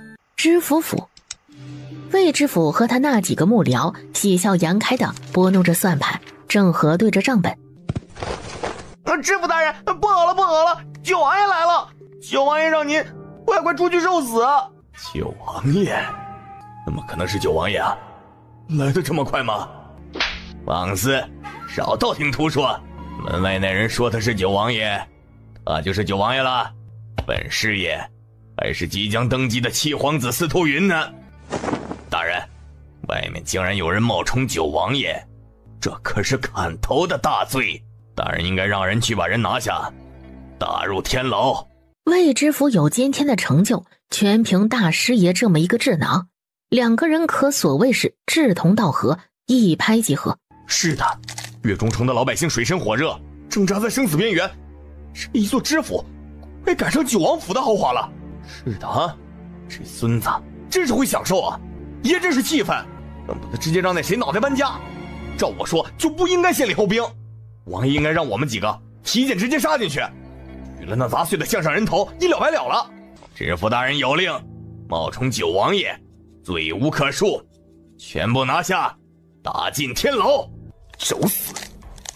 杀无赦。是王爷。这马车里的人真的是九王爷和九王妃？完了，真的是九王爷本尊啊！跑！大师爷以为他趁乱离开，走的时候悄无声息，哪里知道其实这一切都在九王爷的掌控之中。玉宇悄无声息地跟了上去，知府大门口则是一场血雨腥风。半炷香的时间，这一场战斗就结束了。既然如此，那就豁出去了。九王爷不想尔等好过，那咱们就奋死反抗，要不然咱们几个只有死路一条。按照九王爷的手段，他会给我们活路吗？不可能的。你们几个也别抱着投降能活命的侥幸心理，咱们现在就是一根绳子上的蚂蚱，要生一起生，要死一起死。咱们几个干的那些勾当，每一项都是死罪，都能满门抄斩。为了活命，我们也得豁出去了。大人，您说这事儿怎么办吧？大人怎么说，我们就怎么做。这个坎儿渡过去了，就是荣华富贵；渡不过去，大不了大家一起死。也是同生共死的兄弟。九王爷想要弄死他们，他们为了活命必须要反抗，也管不了什么实力悬殊了。马龙，咱们就按照大师爷说的，今日葬龙，让司徒涵死在这儿。这魏知府不是没有修为吗？他不是一个废柴吗？为什么这个时候身上竟然有天阶强者的威压？他是天阶武者。天哪，魏知府竟然是天阶武者，这也太不可思议了吧！难怪他有这么大胆子，竟然敢明目张胆的做伤天害理的事儿，私吞朝廷的救灾粮食和银子，更是变相的直接屠了月中城的百姓们。没有点实力和背景，谁敢这么做呀？哈哈哈，真是天无绝人之路，这一战我们不可能输了，指不定还能赚一个盆满钵满。几个幕僚跟随着魏知府的步伐，直接出了知府府大门。知府里有天阶强者，天阶，难怪这魏知府这么嚣张，原来是有强者为他保驾护航，以为有了天阶强者就能高枕无忧。哼，回。是王爷。玉峰他们也不恋战，直接退回到了九王爷身边。微臣恭迎九王爷，没想到高高在上的九王爷竟然惦记着灾民们，亲自来赈灾，真是让微臣感动啊！不过九王爷，南岳城有微臣镇守就够了，九王爷还是请回吧。狂妄，痴心妄想，找死！含着地阶威压的金针精准地朝着屋顶的魏知府射了过去，几根金针射出去了，妃子笑一个飞身出了马车。然而魏知府早已经有了防备，那几个金针射出去的时候，他就筑起了一道结界，那几根金针碰到了结界就被弹了回来。丫头，小心！妃子笑一个翻身躲开了那几枚反射过来的金针，稳住身体后，他拿出手枪对着魏知府就是几个盲枪。不自量力，今日本知府就让你知道什么是天阶强者。丫头，试试可以，但是别恋战。好。话音落下，妃子笑一个飞身直接上了屋顶。这小王妃胆子也太大了吧，那可是天阶武者呀！小王妃一个地阶初期的修为，可能连御雷都打不过，怎么可能是天阶武者的对手啊？那不是自己去送死吗？九王爷也真是的，竟然也不知道拦着点小王妃，万一出事了怎么办？平日里九王爷照顾小王妃挺细心的呀，竟然从一个高高在上的九王爷亲手做羹汤了。小王妃的一日三餐都不用厨娘了，直接九王爷就可以了。就连平日里生活上那些琐碎也是九王爷在安排。丁姨娘、小爹这些人直接用不上了。即便王爷以前什么也不会，现在却做得井井有条，简直让整个九王府的人大跌眼镜。谁也想不到九王爷为了九王妃竟然能做到如此地步。可现在九王爷竟然让小王妃去送死，怎么想的？怎么到了关键时刻就开始掉链子了呢？真是让人不省心啊！他比谁都要担心，比谁都要害怕，就怕出事了。但是他也不是扼杀小丫头想法的那种人，他比谁都想小丫头快速的成长起来。未来他们还有很多的坎需要迈过去。欧阳家的敌人很强大，知道天阶武者强，但是他家小丫头也不差。就在妃子笑飞身上屋顶的时候，司徒涵低头瞥了一眼妃子笑手腕上的手镯，对，他就是在看青龙，那一眼饱含着警告和威胁，让青龙保护着小丫头，要是出事了，唯他是问。来送死？好啊，本知府成全你。好啊，本知府成全你。几个满含着天阶武者威压的灵力球毫不留情地朝着妃子笑打过去。也在这个时候，妃子笑动了，他不但没有闪躲，反而是直接迎接了过去。小丫头！与此同时，司徒涵满含着超级强者的威压，直接朝着那灵力球打过去。砰的一声巨响，爆炸了。也在这时候，妃子笑拿出了手枪，直接一枪朝着魏知府的眉心射去。丫头，丫头，怎么就爆炸了？这也太猝不及防了吧！司徒涵怎么就出手了？说好的我自己去应对啊！我在，我没事，我没有危险。刚刚我只是想要躲进空间戒指中，然后再找机会击毙魏知府而已。别怕，别怕。就在妃子笑喋喋不休的时候，司徒寒直接堵上了他的嘴。这个吻很激烈，很用力，那根本不是吻，而是在碾压。直到半炷香的时间，司徒寒的内心才平复下来。完了，这一次彻底完犊子了。他这是彻底惹怒了这猛兽，是要准备秋后算账了。每一次妃子笑有疯狂行为的时候，就会被九王爷折磨得很惨，直到他保证下次不会再犯这样的错误，这才善罢甘休。这一次九王爷更是铁了心的要让小丫头长记性，以至于他们住进知府府7日了。这7日玉峰他们都没有看到小王妃的身影，直到第8日他们才看到一脸哀怨的小王妃。司徒寒带着妃子笑住进知府，整个南岳城的百姓都知道这事儿了。这日晌午，只要是南岳城的大户人家全部收到了请帖，晚上九王爷宴请他们，这摆明了就是一场鸿门宴。怎么会这样？王爷怎么会有这样的证据？这简直就是扼住了命脉啊，丝毫动弹不得。只能是九王爷说什么是什么，银子给银子了呀。在来之前一个两个信心满满，九王爷虽然贵为王爷，但是总不能打杀无辜的老百姓吧。当看到这封信以后，态度发生了改变，这简直就是杀人诛心。沉不出气的人纷纷和旁边的人交谈了起来，他们愿意出钱出力。九王爷一句话没说，那些富商就把赈灾的事情商量好了，安排的妥妥当当，分工明确。云，九王妃，您这是？也没什么，只是闲来无事看看贤记布庄这月的订货单罢了。本宫听闻贤记布庄新出了一种七彩琉璃布，很好看，做成衣衫像是把彩虹披在身上一般，美轮美奂。不过这布匹很名贵，供不应求，需要订货。各位夫人订了吗？李夫人，前日您去订购了5匹布，花费1000两银票吧。谢夫人，近日贤记布庄给府上的公子小姐们采购了新衣，挺好的，买到了一套七彩琉璃的新衣呀。龚夫人，你也订了吧？本宫让各位夫人筹钱赈灾，你们告诉本宫没银子，生活贫苦。这你们告诉本宫，账本是怎么回事？送货地址李府。李夫人，这是你家府上吧？王夫人，这也是你家吧？这银子不是各位老爷出的，难道是各位夫人藏的私库，是吗？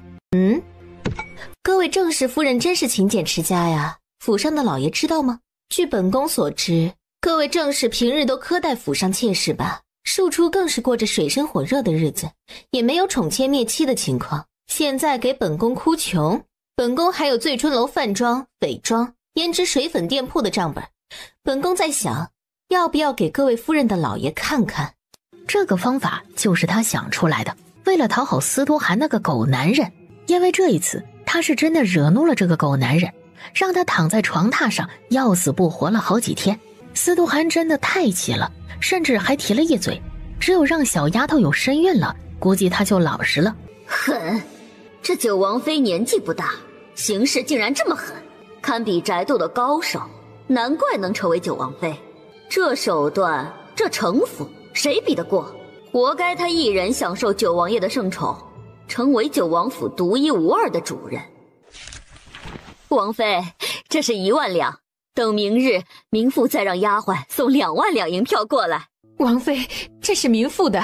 不过几个呼吸，妃子笑面前的桌子上就堆满了金银珠宝，一个两个的正室夫人把手里能拿出来的银子都拿出来了，生怕拿少了九王妃不高兴，到时候怪罪下来。丁姨娘和小蝶2个人负责数银票和银子，小九和南宫欣负责用账本记录。各位夫人也别觉得本宫不厚道，本宫不会让你们白拿银子。做好事虽然不需要留名，但是这事儿是本宫主导的，本宫自然会给你们一个交代。小蝶。是，小姐。小蝶抬了一个箱子过来。李夫人，本宫知道李小姐脸上有顽疾，这3副中药你拿回去，让她内服外敷，不出3日，李小姐脸上的暗疮就能痊愈。王夫人，这是治疗你打呼噜的药方，1月可痊愈。只要是有顽疾的夫人，妃子笑都给他们对症下药，准备好了治疗的药材，而那些没有任何顽疾的正式夫人，妃子笑直接送了4级生鸡丹。一个两个的夫人们拿着手里的东西，喜笑颜开的离开了。九王妃，这生鸡丹明父不需要，王妃还是给需要的人吧。出银子赈灾，明父是心甘情愿的，不需要回报。王妃，明父先走了，如果有用得着的地方，王妃尽管差人来吩咐，明父愿意尽微薄之力。你是不孕不育之症吧？本宫可以给你治愈，1月就能成功有喜。九王妃能治愈我的不孕不育之症，是真的吗？明父谢过九王妃，但是明父这病治不了。看了无数的郎中，都说明父不能生育，大概是明父没有儿孙绕膝的命吧。妃子笑没说什么宽慰的话，只是让杨夫人把手伸出来，让她把脉。一炷香后，杨夫人手里拿着一张自己龙飞凤舞的药方，在大厅找到杨员外后，两人出了知府府，回到府上。杨员外找到了账房，又急冲冲地出门了。九王妃告诉他，他手里的药方只要按时服用7日，他的病就能痊愈。但是他服用这个药方之前，他有一个要求，那就是他今日和杨员外回府后，让人盯着杨员外的动向，如果外出，他悄悄地跟上去。哎，夫人，老爷在账房拿了5万两银票，夫人不知道？本夫人知道了。从账房出来，杨夫人一跃上了房顶，一路追随着府上的马车。王妃，杨夫人跟着员外去了西郊，见到了那位外室和私生子。妃子笑淡淡的嗯了一声。那男人当面一套，背后一套，在家里演着夫妻情深，但是背地里却有外室，还和外室生了1儿1女，女儿1岁，儿子出生2个月。看到真相的杨夫人，她当场就手撕了那张药方。还治什么病？休夫！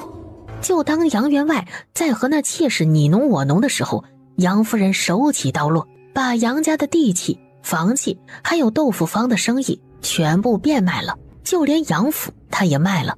一封休书放在了书房，她准备远走天涯，回本家了，不再贪恋这儿女情长了。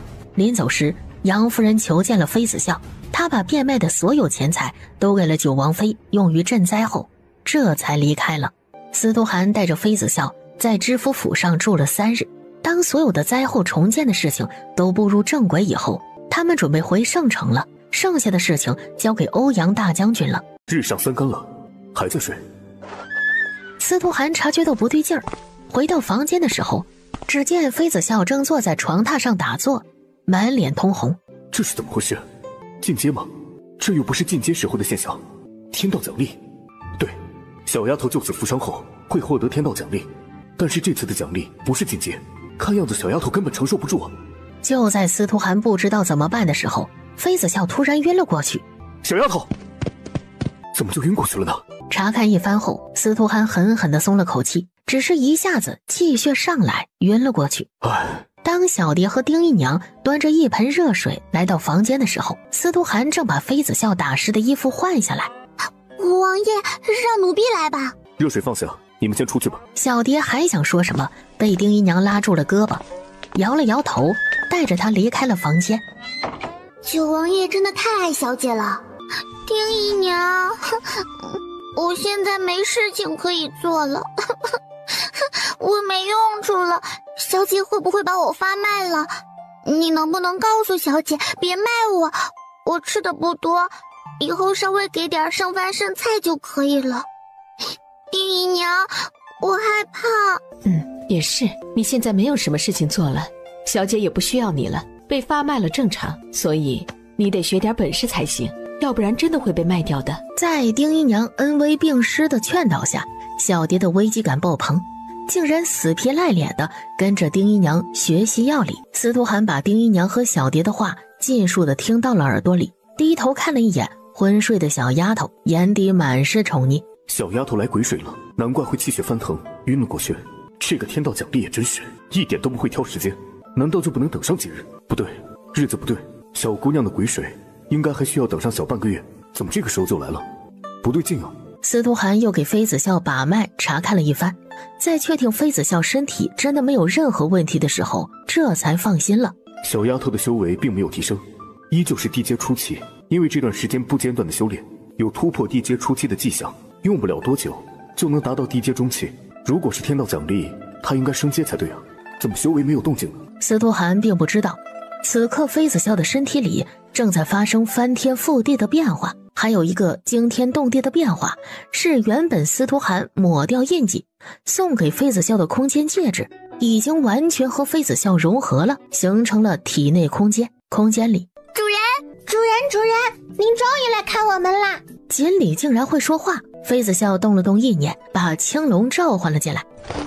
恭喜主人啊，竟然得了这一方空间，这空间叫虚无之境，普天之下仅有这一方空间，竟然被主人得到了，真是可喜可贺呀！这个男人就是他召唤出来的青龙。在上古青龙的口中，妃子笑得知了很多虚无空间的事情，因为菜吃尽了苦头。就好比前几天他的修为要是也达到了天阶武者，对上未知府的时候就不用想计策了，干就完事了。想计策的最后是被司徒寒那个妖孽折磨得死去活来的。他要变强，他要变成上面的那个人，让九王爷躺着唱征服，拜倒在他16群下。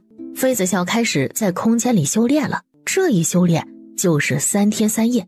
当他再一次睁开眼睛的时候，修为竟然已经滋长到了地阶巅峰，只需要一个契机就能进阶为天阶修为了。妃子笑醒来的时候已经是1个时辰后了，他已经在回圣王朝的飞船上了。明日就是七皇子司徒云的登基大典，必须要赶回去参加大典。什么？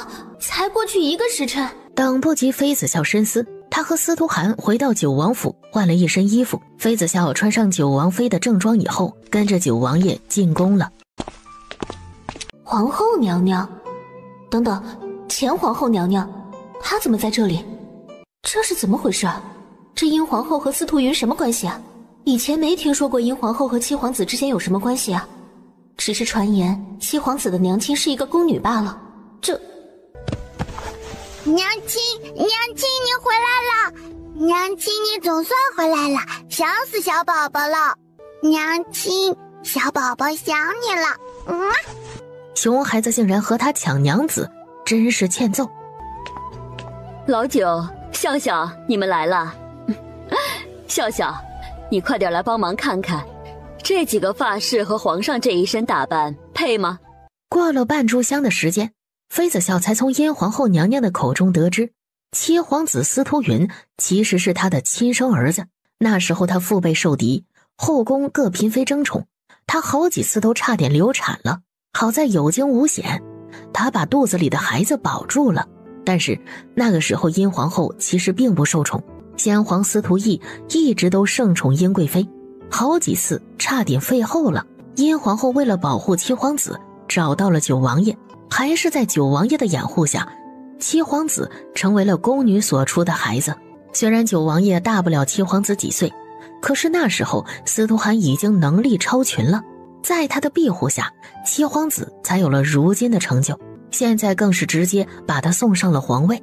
此刻他被殷太后折腾的已经没有任何的脾气了，没办法，躲不过，只能默默地承受着。他坐在铜镜前，而神魂早已经闪进了空间里，去黑土地里种花花草草了。妃子笑一身是泥，在黑土里折腾，却不知外界此刻的她已经美艳的让人移不开眼，让殷皇后这个美艳的女子也羡慕嫉妒恨了。老九，我可听说明日有国外使臣要给你进贡妃子，你看笑笑这样子，那些别有用心的人好意思进贡美人吗？司徒寒嗤之以鼻，根本不以为意。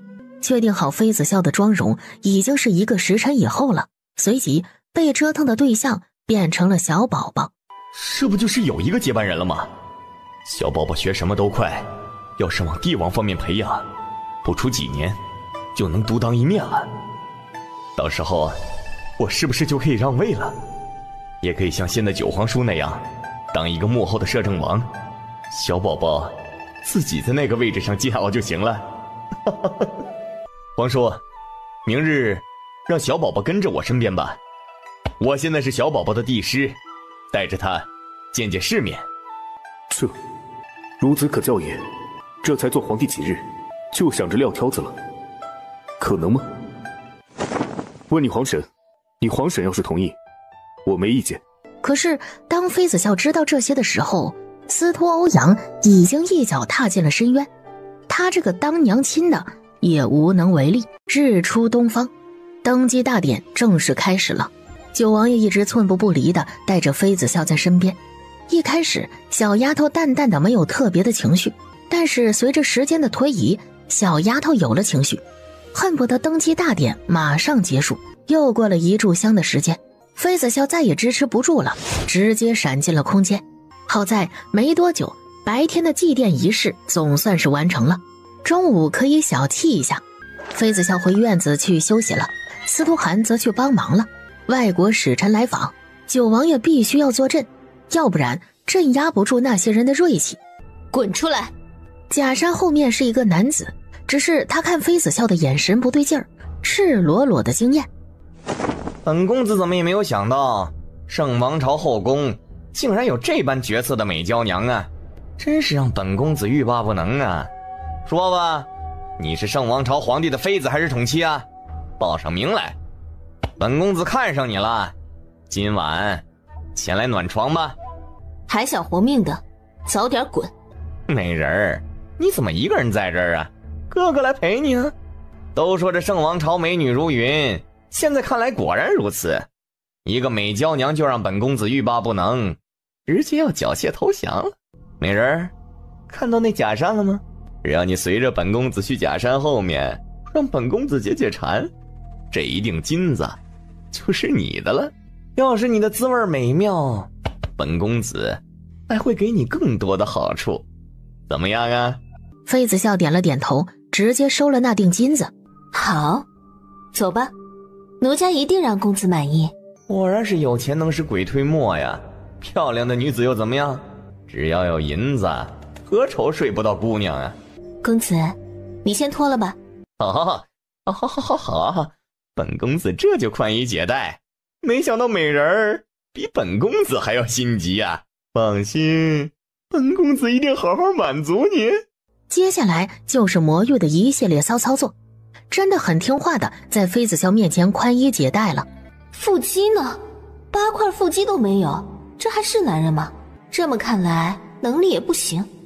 这男人啊，真是越缺什么越是炫耀什么，肯定是不行才一直强调着。既然不行，那就没用了。魔域被妃子笑直接用他脱下来的衣衫绑在了假山后面的一棵树上。原来美人喜欢这种调调啊，够刺激。美人还没有开始，你就成功征服了本公子了。本公子决定了，要带你回安云国。这时妃子笑从空间中拿出了金针，更刺激的还在后面，慢慢享受吧。而此刻后宫如同炸开的一锅粥，都在找安云国的世子。快找找世子，这晚宴就要开始了，世子到底去哪儿了呀？就连司徒涵也派人帮忙寻找魔域，以尽地主之谊。王爷，那魔域偷偷溜进了小王妃寝宫，那样子惨不忍睹。魔公子在小丫头那儿做客，那就让他多待一段时间。是王爷，他惹谁不好，偏偏去惹小王妃。要知道，在我们这些人眼中，小王妃素来有小恶魔之称，落到小恶魔手里会好受。九王爷也是一个护犊子的主，小王妃要做什么的时候，他绝对由着他的性子来，只要小王妃高兴就行了。哪怕是把天捅一个窟窿，也有九王爷顶着。虽说魔域是安云国的世子，同时也是魔殿的弟子，动了他会很麻烦，指不定会引起两国开战。但是那又怎么样？九王爷就是这种护犊子的性格，甚至助纣为虐。他没去帮小王妃的忙，收拾魔域世子，就算是好事了。论起腹黑来，九王爷可不比小王妃差，两个都是腹黑的主，凑到一块儿，那可是威力无穷，绝对大于2的存在。唉，那魔域世子真是想不开。晚宴就要开始了，小丫头竟然用金针直接废了安云国的世子，那样子看着都疼。妈呀，可怕！小王妃太可怕了，简直就是小恶魔地狱修罗，那可是男人最脆弱的地方，怎么能这样呢？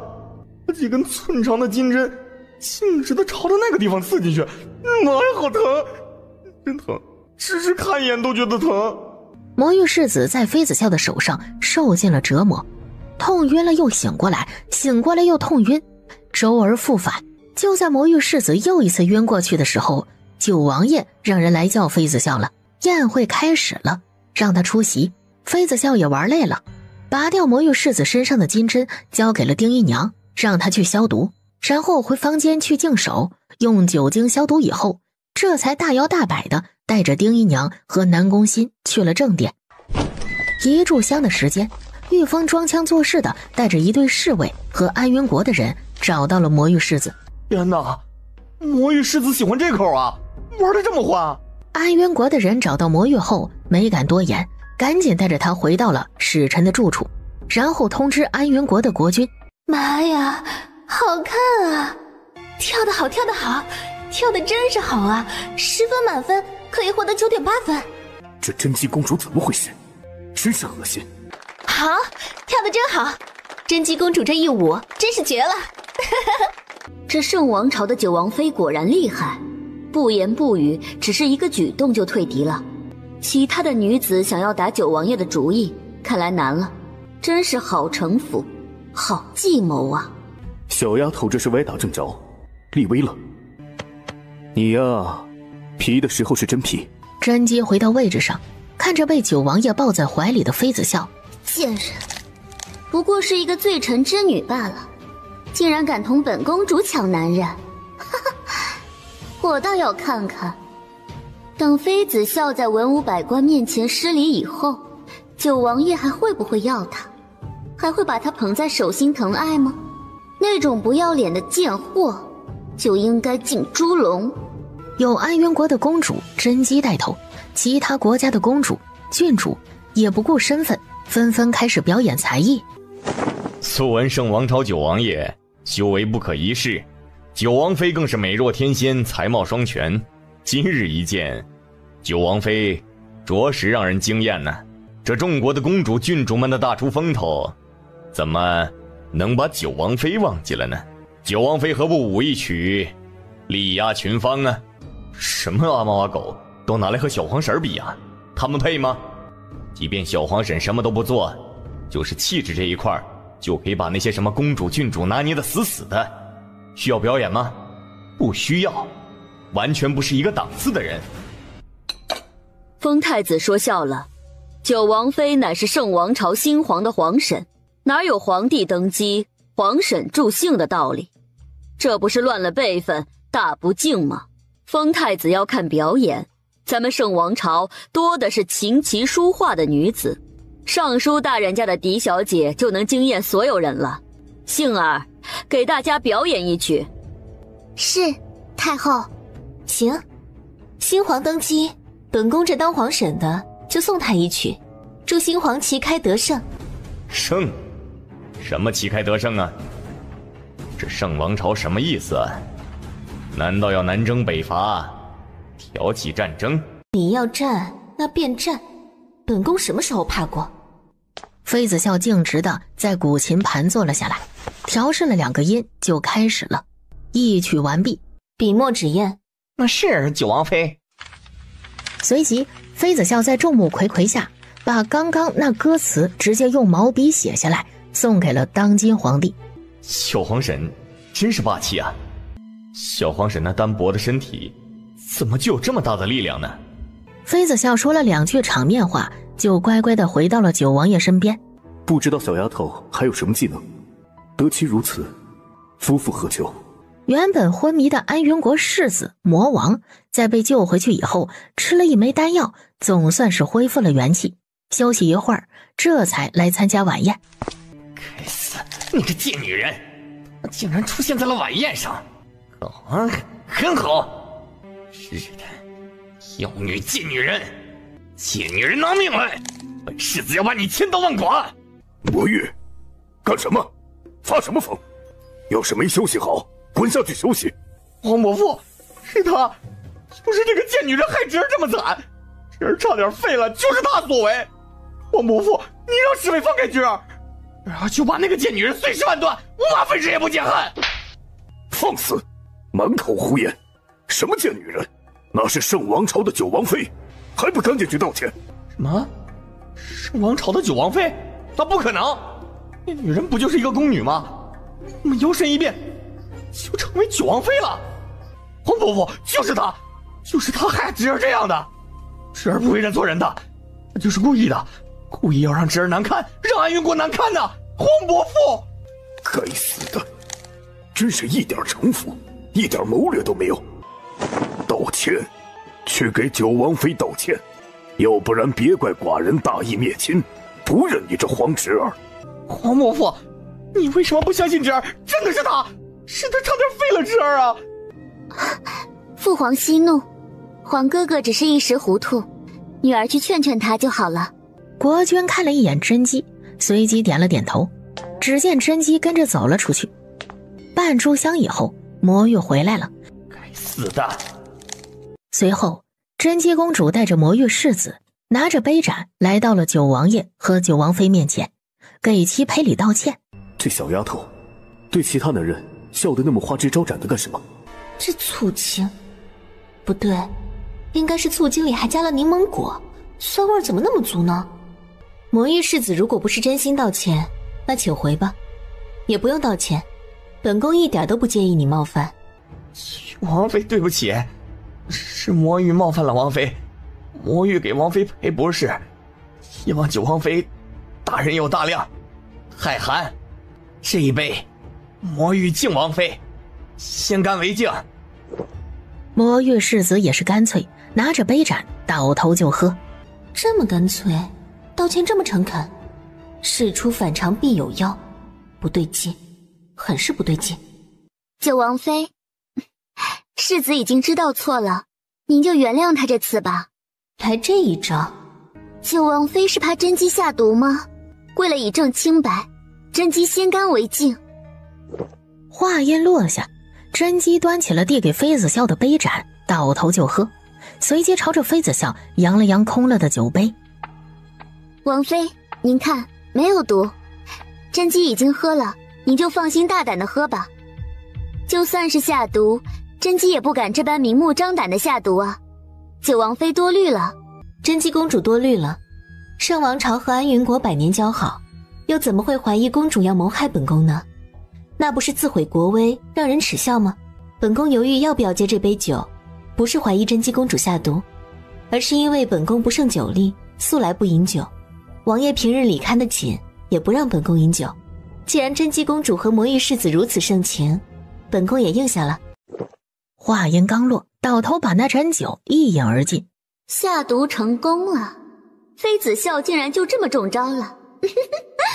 九王妃也不过如此。随即，甄姬公主赶紧拉着魔玉世子退回到了安云国国君的身边。他们现在什么都不需要做，只需要等着妃子笑毒发就行了。还真是蠢货。在闻到杯盏里有和散毒药的时候，妃子笑不动声色地喝下去后，同样回敬了回去。半炷香的时间，回到位置上的甄姬公主和魔玉世子就感觉到了不对劲儿，两个人身体越来越燥热。李子笑，你个贱人，竟然给本公子下毒！本公主要杀了你！两个人虽然愤怒，但是手上的动作一点都没有闲着，一层一层的扒着对方的衣衫。快给寡人把他们分开，快点，分不开就敲晕过去。大殿里两人的闹剧还在继续，虽然被侍卫狠狠地桎梏着，但是两个人都不停地挣扎，试图奔向对方。热，快点放开本公主，本公主要热死了！你想死吗？放开！这是一场双向奔赴，因为两人都知道，只有对方才是解药，只有贴着他们才能好受一点。这药太厉害了，即使他们极力的用灵力去抵抗，依旧无济于事。直到两个人服用了解药，这才停下来。停下来的两人如同被人抽干了力气，瞬间瘫坐在了地上，狼狈到了极点，恨不得找一个地缝钻进去。丢人，真的太丢人了，该死！丢人现眼的东西，还不给朕退下去！是他，是妃子笑这个贱人给我们俩下毒。泱泱大国，圣王朝的九王妃是心思歹毒的人，竟然用这种下三滥的手段来陷害本宫。随即，真姬公主走到新皇司徒云的桌前，扑通一声跪了下去。新皇，真姬在圣王朝的皇宫被人下毒，还请新皇为真姬做主，惩罚别有用心之人。新皇，真姬确实心系九王爷，想要嫁给他当侧妃。既然落花有意，流水无情，真姬也不会强求。只是没想到，九王妃竟然怀恨在心，趁真姬和皇哥哥去敬酒道歉赔不是的时候，给我俩下毒。恳请新皇明察秋毫，还真姬一个清白。新皇，请明察秋毫，还我和妹妹一个清白。新皇，这事儿必须给寡人一个交代。新皇登基，寡人带着一双儿女前来祝贺，圣王朝就是这么对待客人的吗？这事儿，寡人很生气。安君王，是不是搞错了？朕的小皇婶可不是这般没有度量的人，这中间必定有什么误会。九王妃下毒，有证据吗？知道污蔑她，会付出惨痛的代价吗？九王爷，真姬没有血口喷人，污蔑九王妃。真姬和皇哥哥给九王妃赔礼道歉，回到位置上就有了中毒的症状。不是九王妃下毒，还有谁？本宫有证据自证清白。本宫要是有证据证明安云国的真姬公主和魔域世子联合起来下毒谋害本宫，最后偷鸡不成18米，自食其果呢？安云国安国君是不是要给本宫一个交代？谋害圣王朝九王妃，应当如何？羞辱九王妃，罪该万死；谋害九王妃，诛九族。安君王以为如何？愚蠢，简直是愚蠢至极！你确定是九王妃下毒吗？即使你贵为安云国的公主，犯了错与庶民同罪，明白吗？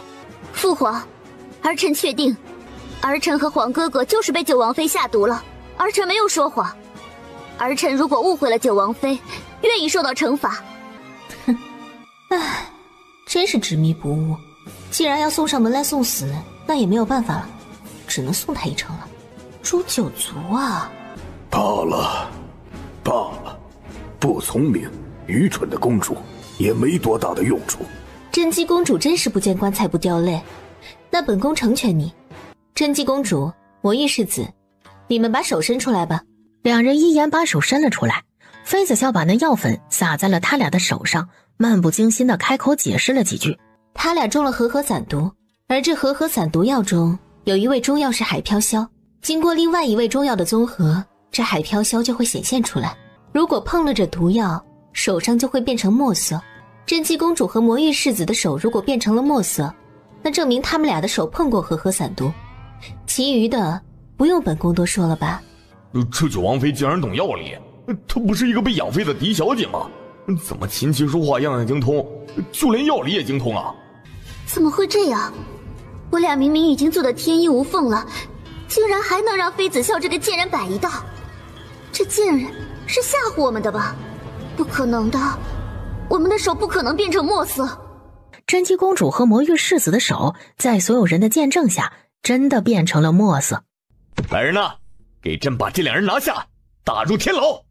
出了这样的事情，这晚宴也进行不下去了，也就匆匆了事，不欢而散了。这一次晚宴彻底让所有国家的人明白了一个道理，那就是千万别惹圣王朝的九王妃。安云国这一次的目的很是隐秘，但是依旧被司徒涵安排的探子发现了秘密，他们是为了小宝宝来的。等司徒涵和司徒云商量好对策以后，看着贵妃椅上那睡眼惺忪的小丫头，司徒涵眉眼间满是柔情，有点不忍心叫醒她。来人了，去天牢劫狱了，走，去看看。好。你先休息，天牢有你皇叔呢，我可不想半夜在手术室抢救你，记得把那药吃了。罢了，罢了。这时殷太后正好亲自给司徒云送熬好的药来了。皇上，喝药了。好。要放人吗？关着也不是个事儿，总不能真的诛九族吧？走吧，先回府。今晚九王府会来客人。好。奶奶的熊的，竟然是这个孙子！这孙子好好的太子不当，竟然半夜学人爬墙。哎，不对，这不叫爬墙，叫钻狗洞。晚宴上的时候，竟然敢羞辱小王妃，简直不讲活了。小王妃是谁啊？那可是我们这些人心目中的女神，亵渎了女神，该当何罪啊？3更天，司徒寒亲自领着2位国君来到天牢接人。安阳国的国君虽然生气，但是更气封建太子这个丢人现眼的东西，丢脸丢到圣王朝来了。这2个国家的人连夜就离开了圣王朝。不过安云国的甄姬公主没有跟安云国国君回国，而是上了封建太子的马车，跟着他回了安阳国。2国之间联姻已经是铁证的事实了。入夜，有几道身影趁着夜色悄无声息地消失在了丛林中。甄姬和封禁一直在都城中等待机会，等着小宝宝出宫。太后，小世子已经来了1个时辰了，一直在您寝宫外徘徊。太后要是再没动静，小世子就要冲进来了。王伯母，皇上说早起的鸟儿有虫吃，您这个时间起床，虫子都没得吃，这不是要饿死吗？快快快，小宝宝为了黄伯母不饿肚子，给黄伯母捉虫了。这时小宝宝打开了一个竹盒子，打开盖子，里面赫然躺着几条虫子。他赶紧让下面的人收拾收拾，带小宝宝出宫了。黄伯母，你还没有谢谢小宝宝给你准备的早膳呢。娘听说要做一个有礼貌的好孩子。谢谢欧阳，这心意黄伯母心领了。不用谢，不用谢。下次黄伯母要是再迟到，小宝宝还给黄伯母准备早餐。不用了，黄伯母下次不贪睡了。唉，这性子也不知随了谁。随后皇太后带着一队修为稍微高点的侍卫出了宫。1个时辰后，有侍卫撑着最后一口气来到了皇宫城门口。告诉皇上，皇太后小世子遇袭了，多一少。话音落下，那侍卫断了气。殷太后和小世子出事了，那还得了？赶紧分为2队人马，一队去皇宫报信，一队去九王府报信。这小世子可是九王妃的心头肉啊！当司徒云听到殷太后和小世子被袭击，心瞬间提到了嗓子眼，赶紧命侍卫首领带队去营救。九王爷，九王妃，不好了，小世子出事了！小世子和皇太后去皇家寺庙上香遇袭了，保护他们的侍卫全军覆没。快吃，填饱了肚子再说。天大地大，吃饭最大，多吃点。不好了，不好了！九王爷，九王妃，小世子出事了，小世子遇袭了，恐怕凶多吉少，快去营救啊！这侍卫有病吗？九王爷和九王妃又不是聋了，讲1遍就行了，还讲第2遍，开口提高了音调，恐怕整个九王府的人都能听到了。御风，赏。是王爷。随后御风赶紧把那侍卫带下去，得到一定赏银的侍卫傻眼了，这怎么回事？走吧，去看看吧，看看谁那么想不开，落入那臭小子的手里了。好。欧阳乖，欧阳不怕，黄伯母保护你。一会儿如果他们攻击过来，黄伯母挡着，你趁机逃跑，知道吗？放心，我们小宝宝一定会健健康康长大的，替黄伯母好好陪着皇帝哥哥。这时甄姬和封禁已经带人追了过来。封禁哥哥，快抓住这个小畜生，他就是天生子幻化的人，抓住他，得到他，咱们就能得到天下了。上，把这个小畜生拿下。那殷太后怎么处置啊？把这老巫婆丢进河里喂鱼。好。而此时他们并不知道，就在他们身后的大树上，九王爷和妃子笑隐匿了气息，正站在那儿看戏。这对夫妇丝毫没有要出手的意思。那些侍卫都被小宝宝丢进了河里喂鱼。小宝宝要去捉弄甄姬的时候，把他提了起来，就往河里丢。你才是老巫婆，去喂鱼吧。冒出来又被按下去，周而复返，情绪崩溃已经奄奄一息了。一道熟悉的身影飞身落定在河边，嘴唇轻启，不停地念着一段让人听不懂的咒语，手上不知何时多了一张符箓，符箓打过去，传来小宝宝的一声尖叫。小宝宝，他不是已经离开了吗？为什么会出现在圣王朝的都城？就在符箓打过去的时候，符箓打在小宝宝的手腕上，竟然开始灼伤他的皮肤，眨眼间手臂上就是一大片的黢黑，肉被烧焦了，空气中还有一股难闻的糊味道。为什么会这样？这安云国国君为什么能这般轻易地伤害小宝宝？这不应该啊，一张符箓而已，有这么大的威力吗？小丫头去救小宝宝，查看他的情况，司徒寒直接就朝着安云国国君攻击了过去。小丫头的情绪不稳定，可能需要发泄，把这个安国君就留给小丫头发泄吧。只有发泄了情绪，小丫头才能正视司徒欧阳受伤这件事。洋洋，洋洋，你怎么样？洋洋，你说话，你别吓娘亲好不好？洋洋。妃子笑一边叫着小宝宝的小名，一边用金疮药给小宝宝处理伤口。可是一瓶的金疮药下去了，那被符箓灼伤的伤口竟然没有任何的变化。不对啊！妃子笑也来不及多想，又拿了一枚10级还魂丹给小宝宝喂下去。可是丹药喂到了嘴里，小宝宝竟然没有任何的反应。怎么会这样？洋洋，洋洋，你回答娘亲，你说说话好吗？你要是觉得疼，你就哭出来，没事，娘亲在。洋洋，洋洋，你开口说话，你别吓皇伯母和你娘亲好吗？燕太后的声音把妃子笑的理智拉了回来，看着小宝宝含在嘴里的10级还魂丹，她二话不说，集结灵力帮助小宝宝咽下去，紧接着快速的用灵力催化还魂丹，让药力快速的发挥作用。大概几个呼吸的时间，还魂丹就在小宝宝的体内快速的融化，药效发挥出来，哇的一声，小宝宝哭了出来。娘亲，宝宝疼，宝宝的手好疼啊！娘亲给宝宝呼呼。乖，娘亲在，娘亲给小宝宝呼呼，小宝宝不疼。皇嫂，你帮忙看着洋洋，我去收拾那畜生。好。妃子笑一个飞身朝着安云国国君攻击了过去，见此，司徒寒退了下来。妃子笑也不着急弄死安云国国君，死对于他这种畜生来说是解脱，他要好好的折磨他。天空突然开始乌云密布，快要雷鸣电闪了。糟糕，是雷劫！天空中轰隆轰隆的雷声越来越大，越来越密集，好像几10道雷劫正在快速汇集，成为一道威力无穷的雷劫。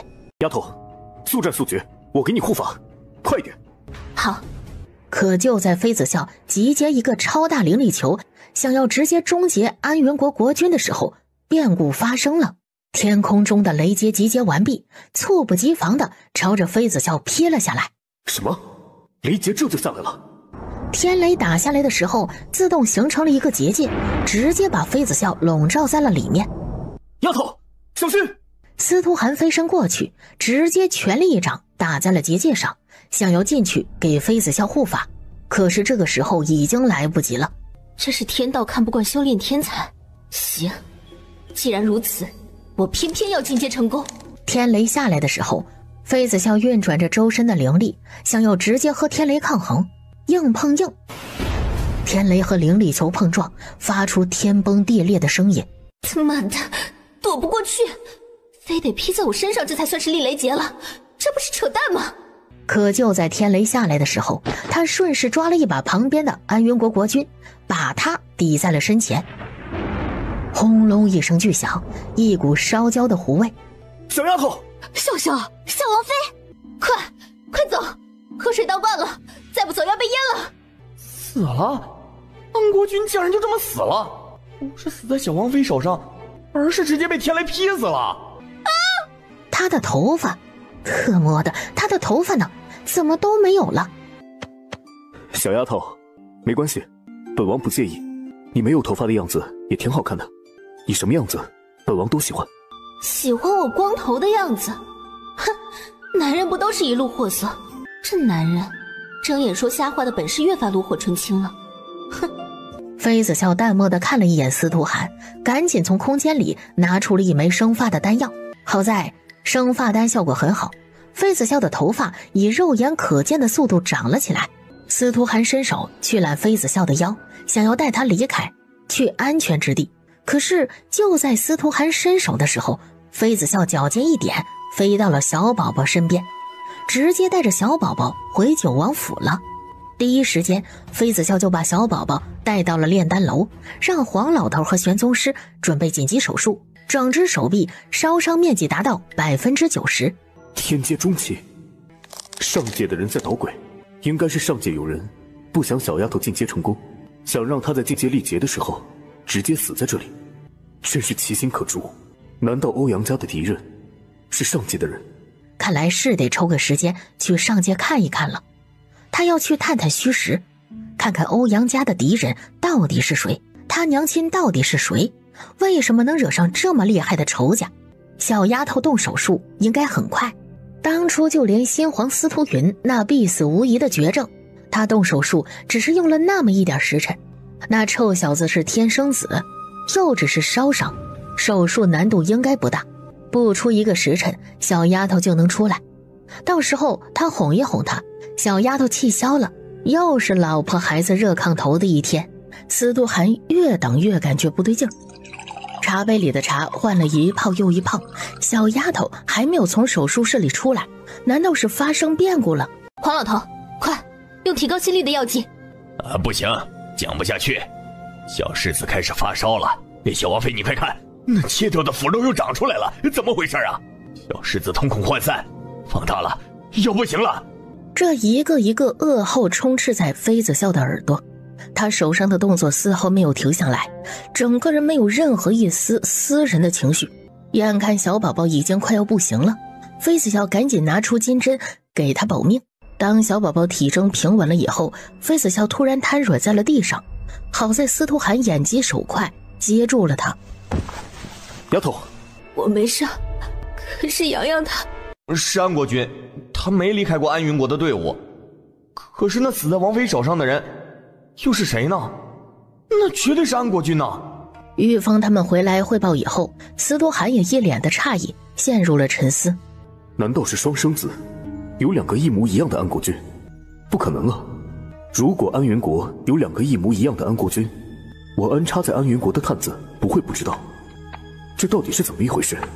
司徒寒坐在了炼丹楼喝茶，等妃子笑从手术室里面出来的时候，突然想到了一个地方。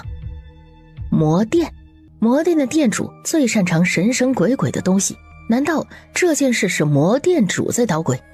元婴出窍后可能幻化成为实体，难道安国君的元婴附着在了其他人身上？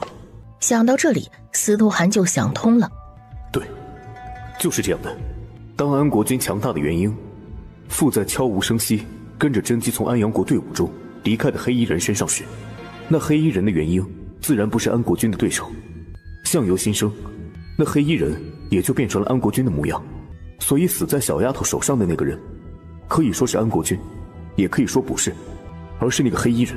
现在真正的安国君只是一个活着的傀儡罢了，里面没有任何的原因。这是一个意外，让人猝不及防。当司徒寒把这个原因告诉妃子笑的时候，妃子笑眼底满是杀戮。魔殿主，好。当务之急是医治好小宝宝，再带着小宝宝去魔殿寻仇。而就在妃子笑对小宝宝的病一筹莫展的时候，他的三哥欧阳希赶来了。所以在接到消息的时候，他没有赶去现场，而是去了一个神秘之秘境。好在大哥还没有把青龙幻化的镯子还给小妹，所以欧阳希就乘坐飞船去了一趟神之秘境，找到里面的高人绘制了一张符箓。小妹，快点把这符箓烧成灰，给洋洋喂下去。那高人说洋洋是被傀儡术控制了，只要这符箓水喝下去就能恢复。好。当妃子笑把烧成灰烬的符箓水给小宝宝喝下去以后，小宝宝竟然睁开了眼睛，脆生生的叫了一声娘亲。他手臂上的伤口也开始以肉眼可见的速度恢复了。小宝宝终于没事了，终于好了。休息了一晚上，第二天一大早，妃子笑和司徒涵带着小宝宝去了魔殿。这一次他们要让魔殿步赤霄宗的后尘，直接覆灭。到了魔殿门口，九王爷的人已经把整个魔殿围住了。天空中2大上古神兽坐镇，魔殿里的弟子被吓得闭门不出，一个两个被吓得脸色苍白，颤抖不已。刚开始魔殿的人嚣张到了极点，可是经过一晚上的攻击，魔殿的弟子损失惨重，不得不给正在外面历练的人通风报信。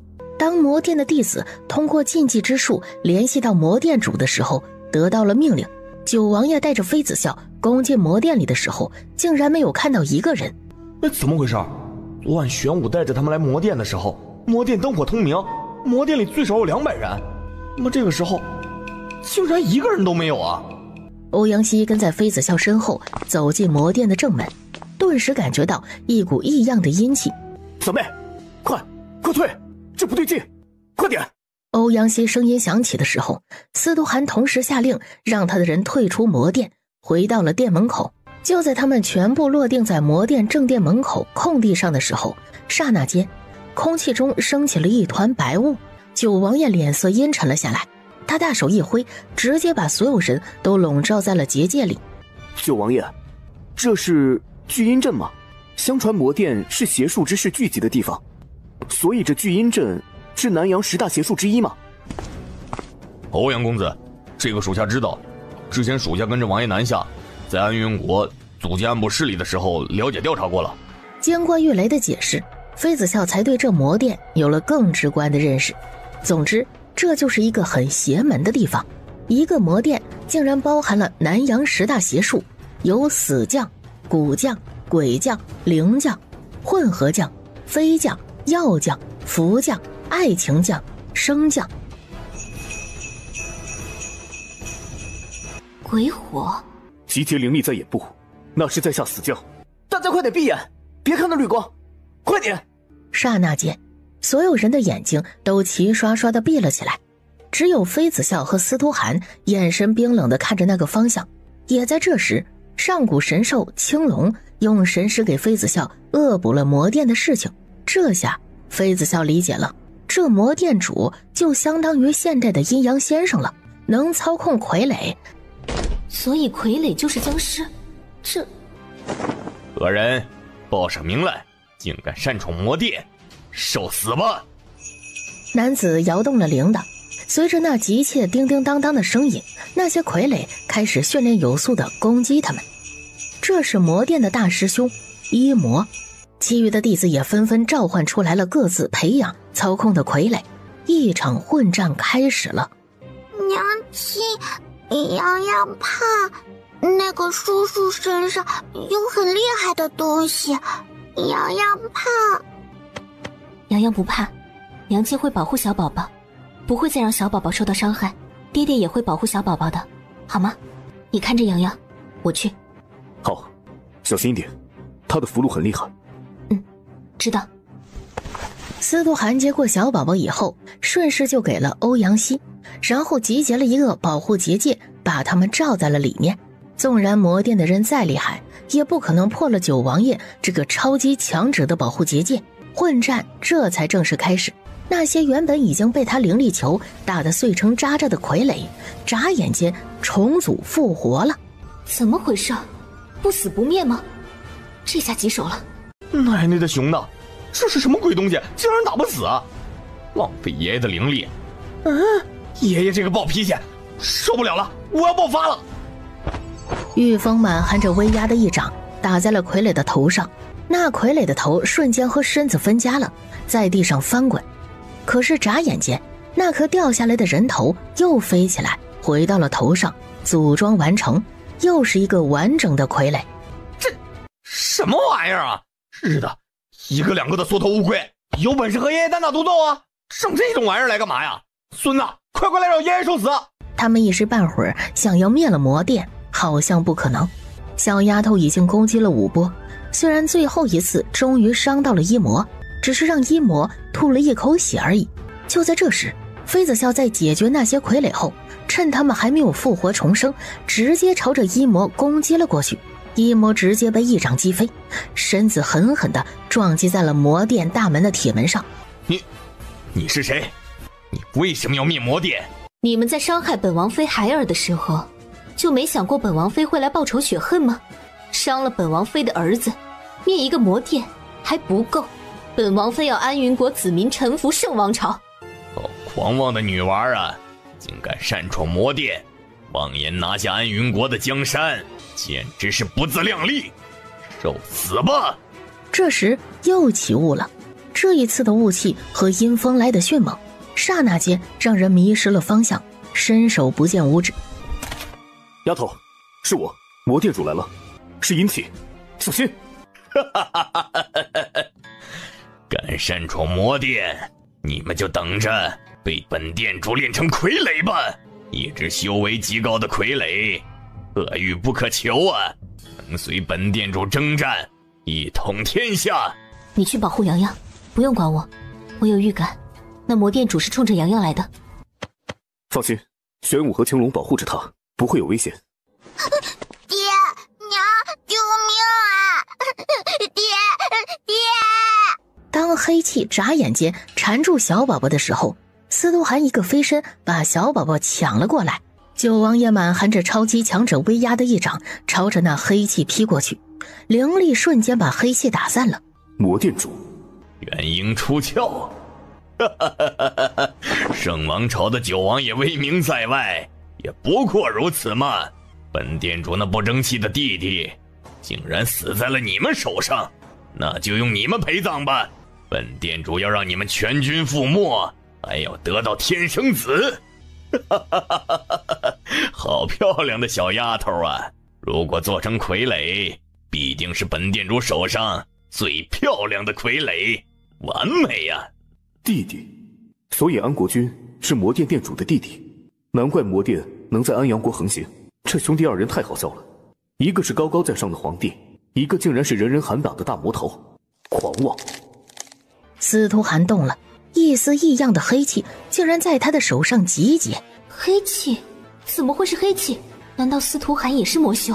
不对啊，司徒寒的灵气是很纯正的白色，隐约间还可以看到一点点淡金色，怎么这个时候就变成了黑色？难道他沾染了魔气？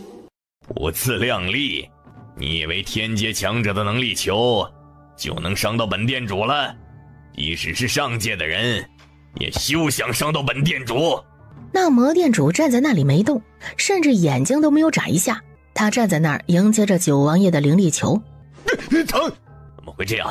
九幽黑莲的本源之火，你怎么会有九幽黑莲的本源之火？你是谁？你到底是谁？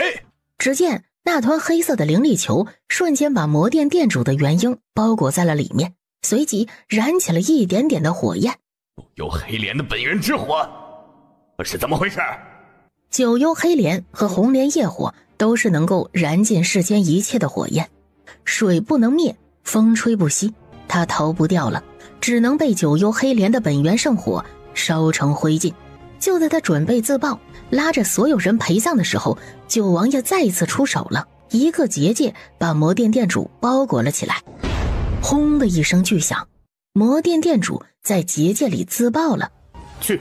伴随着司徒寒浅浅淡淡的一声去，火焰脱离了他的掌心，迅速的在这方空间燃烧了起来。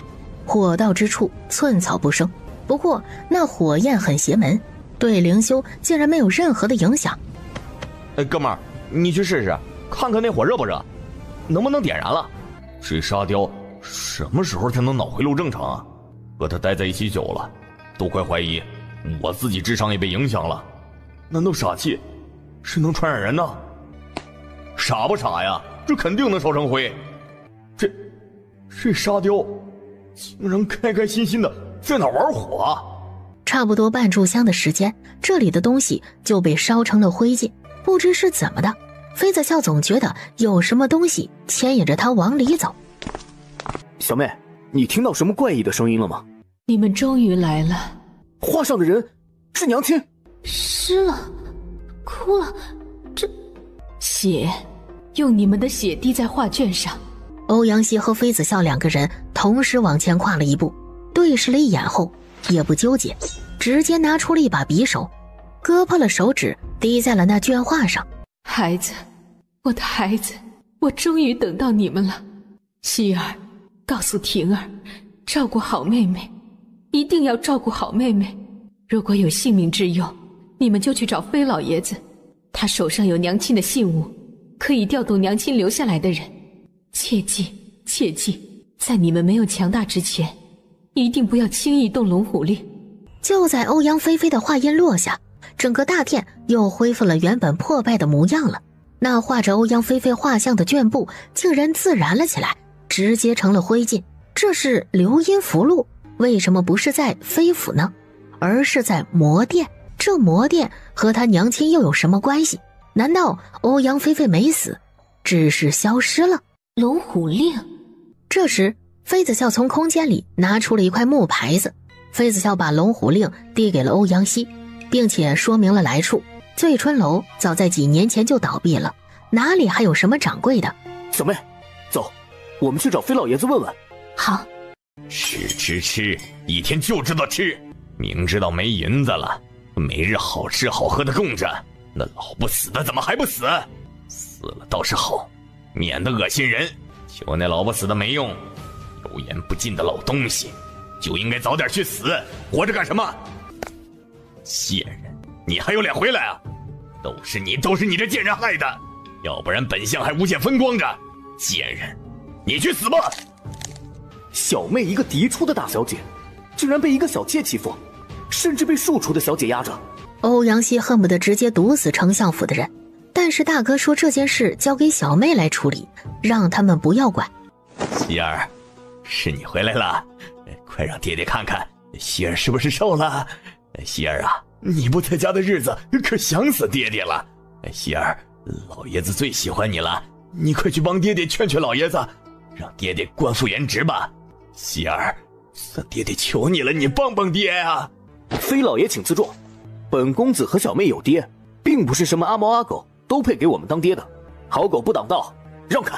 飞傲天不要脸的想要跟着进去，却被老爷子身边的侍卫拦住了。笑笑来了。爷爷，你怎么样了？爷爷！欧阳希赶紧掀开了老爷子的袖口，给他把脉。老爷子没吃那丹药。那侍卫点了点头，又摇了摇头。听到侍卫的诉说，妃子笑差点气笑了。飞老爷子确实吃了他留下来的丹药，但是只吃了1/4不到，剩下的3/4留着了。侍卫的声音在耳边回荡，妃子笑心绪复杂，掀开飞老爷子的衣服。褥疮，那些褥疮一个一个的流着脓，仔细看竟然还能看到蠕动的蛆。腐肉到了最后就会长蛆。半炷香的时间，侍卫背着老爷子和妃子笑兄妹二人去了九王府的炼丹楼。小妹，没想到你这里医疗设备这么齐全，真的让哥哥大开眼界。这些医疗器械我在娘亲的工作间见过，当时就很好奇，可是娘亲说等我医术到达一定境界了才会教我。后来娘亲去世了，我也没能如愿碰到这些医疗器械。医疗器械，工作间，这可是现代的词语啊！难道欧阳菲菲也是一个穿越者？是这样吗？这也太巧合了吧！小妹，你怎么了？你需要帮忙吗？他怎么就走神了呢？小妹，你这些医疗器械是看了娘亲留下来的手札找工匠定制的吧？娘亲怀着你的时候挺着大肚子，就开始绘制编写手札了。当时我以为娘亲是为了教我医术呢，后来才知道娘亲说是留给你的，以后你用得着。我还生气了好几日呢。在欧阳希碎碎念的声音中，妃子笑结束了清理工作。妃子笑把制作药剂的事情直接交给了欧阳希，就出了手术室，去了主院的库房。飞老爷子喝下了试剂以后，1个时辰竟然恢复如初了。希儿，对不起，是老夫没有照顾好笑笑。你们不应该救老夫的，老夫那样活着挺好的。直到老爷子情绪发泄的差不多了，妃子笑才把龙虎令拿出来询问具体情况。一开始妃老爷子神色闪躲，能告诉他们的他之前就已经告诉妃子笑了。你在说谎，你知道这龙虎令的作用，也知道本宫娘亲的下落，对吗？妃老爷子的脸色突然苍白了起来，纠结到了极点。你们的娘亲在？这怎么回事？虫蛊，走，小妹，危险！那些小虫子变成了小飞虫，朝他们袭击而来。小妹，快走，快！残忍，太残忍了，竟然给妃老爷子下这样的虫蛊，这可是目前最厉害的虫蛊。按照老爷子身体里爬出来虫子的数量，这蛊毒在他身体里已经很多年了。妃子笑不知道什么是蛊毒。当欧阳希给妃子笑解释完这蛊毒的时候，两个人沉默着都没有说话。对方给妃老爷子下毒，要让妃老爷子守住的秘密是关于他们娘亲的事情。经过这件事，他们更加可以确定欧阳菲菲的死有蹊跷，要么就是他杀，要么就是欧阳菲菲还活着。妃子笑这才让玉峰拿出硫磺来点燃，从门口的缝隙里丢进去。当妃子笑带着玉峰他们到手术间去处理妃老爷子尸体的时候，妃老爷子的尸体只剩下骨头了，肉呢？一个晚上，肉就腐烂了，不知所踪了。就在妃老爷子尸体消失以后，原本满屋子小飞虫的尸体竟然自动消失了。吃过午饭，妃子笑和欧阳希又去了丞相府。那老不死的东西死了，他还真是不怕死啊！说吧，什么条件？直接开口就行了。娇娇，希儿啊，为父也没有什么要求，只是希望一家人和和气气的，团团圆圆的坐在一起吃顿饭。马上就要过年了，你们恢复过年可以吗？回头把女婿司徒涵也带回来。做梦！妃老爷简直是在做春秋大梦。别说你不是我们兄妹四人的爹，就算是我们的亲爹，你那么对笑笑也不值得原谅。你爱说不说。小妹，走了，跟他废话什么呀？他有神经病。小妹，你该不会要原谅这个老东西吧？他就不是个东西，一个忘恩负义、不知廉耻的小人，不值得原谅。你忘记他是怎么对你的了吗？走，笑笑，哥哥们会想办法找到娘亲的，不需要和他交换。欧阳希，本丞相是你爹，你敢这么目中无人？想当本公子的爹，你也配？你和我娘亲的婚约怎么回事？你心知肚明。怎么，你一个当仆人的，还想飞上枝头变凤凰？你们飞家人还真是得寸进尺。别忘记了，你们飞家不过是欧阳家的仆人而已，是奴才。啊呸！要不是老子，你们娘四人早就已经被仇家追杀，家破人亡了。真以为老子喜当爹呀？要不是为了前程，老子能娶她？老子把这话撂在这儿了。你们想知道欧阳菲菲的下落，就得让老夫官复原职，再给100万两黄金，农田100亩，要不然免谈。好，3日后给你消息。随即，妃子笑带着欧阳希离开了丞相府。小妹，你怎么就答应了呢？飞傲天这个畜生真是得寸进尺，就不应该答应他。再说了，他指不定什么也不知道。我需要3日研究真言丹，没事别来炼丹楼打扰我。真言丹，不愧是他们的小妹，真是腹黑呀！用的招数也阴损，真言丹用下去，还怕飞傲天不说真话？希望小妹真的能够炼出来真言丹，到时候只要给飞傲天吃上1枚真言丹，还怕他不把知道的秘密给说出来吗？讲条件，没有任何条件。按照小妹现在的性格，条件交换可能吗？不过是一个秘密而已，就想让小妹妥协，简直做梦。小妹那是谁？那可是在圣王朝出了名的女子，一个能够把当今九王爷收拾得服服帖帖的，让摄政王惧内的女子。飞傲天也真是胆子大，敢在小妹的面前得意忘形。官复原职，做梦！他那点学识，那点度量，那点计谋，那点城府，别说是当圣王朝的丞相了，就算是当一个偏远地区的县令也不够格，还真以为自己学富五车呢。你们让开，你别拦着！你们到底知道自己的主子是谁吗？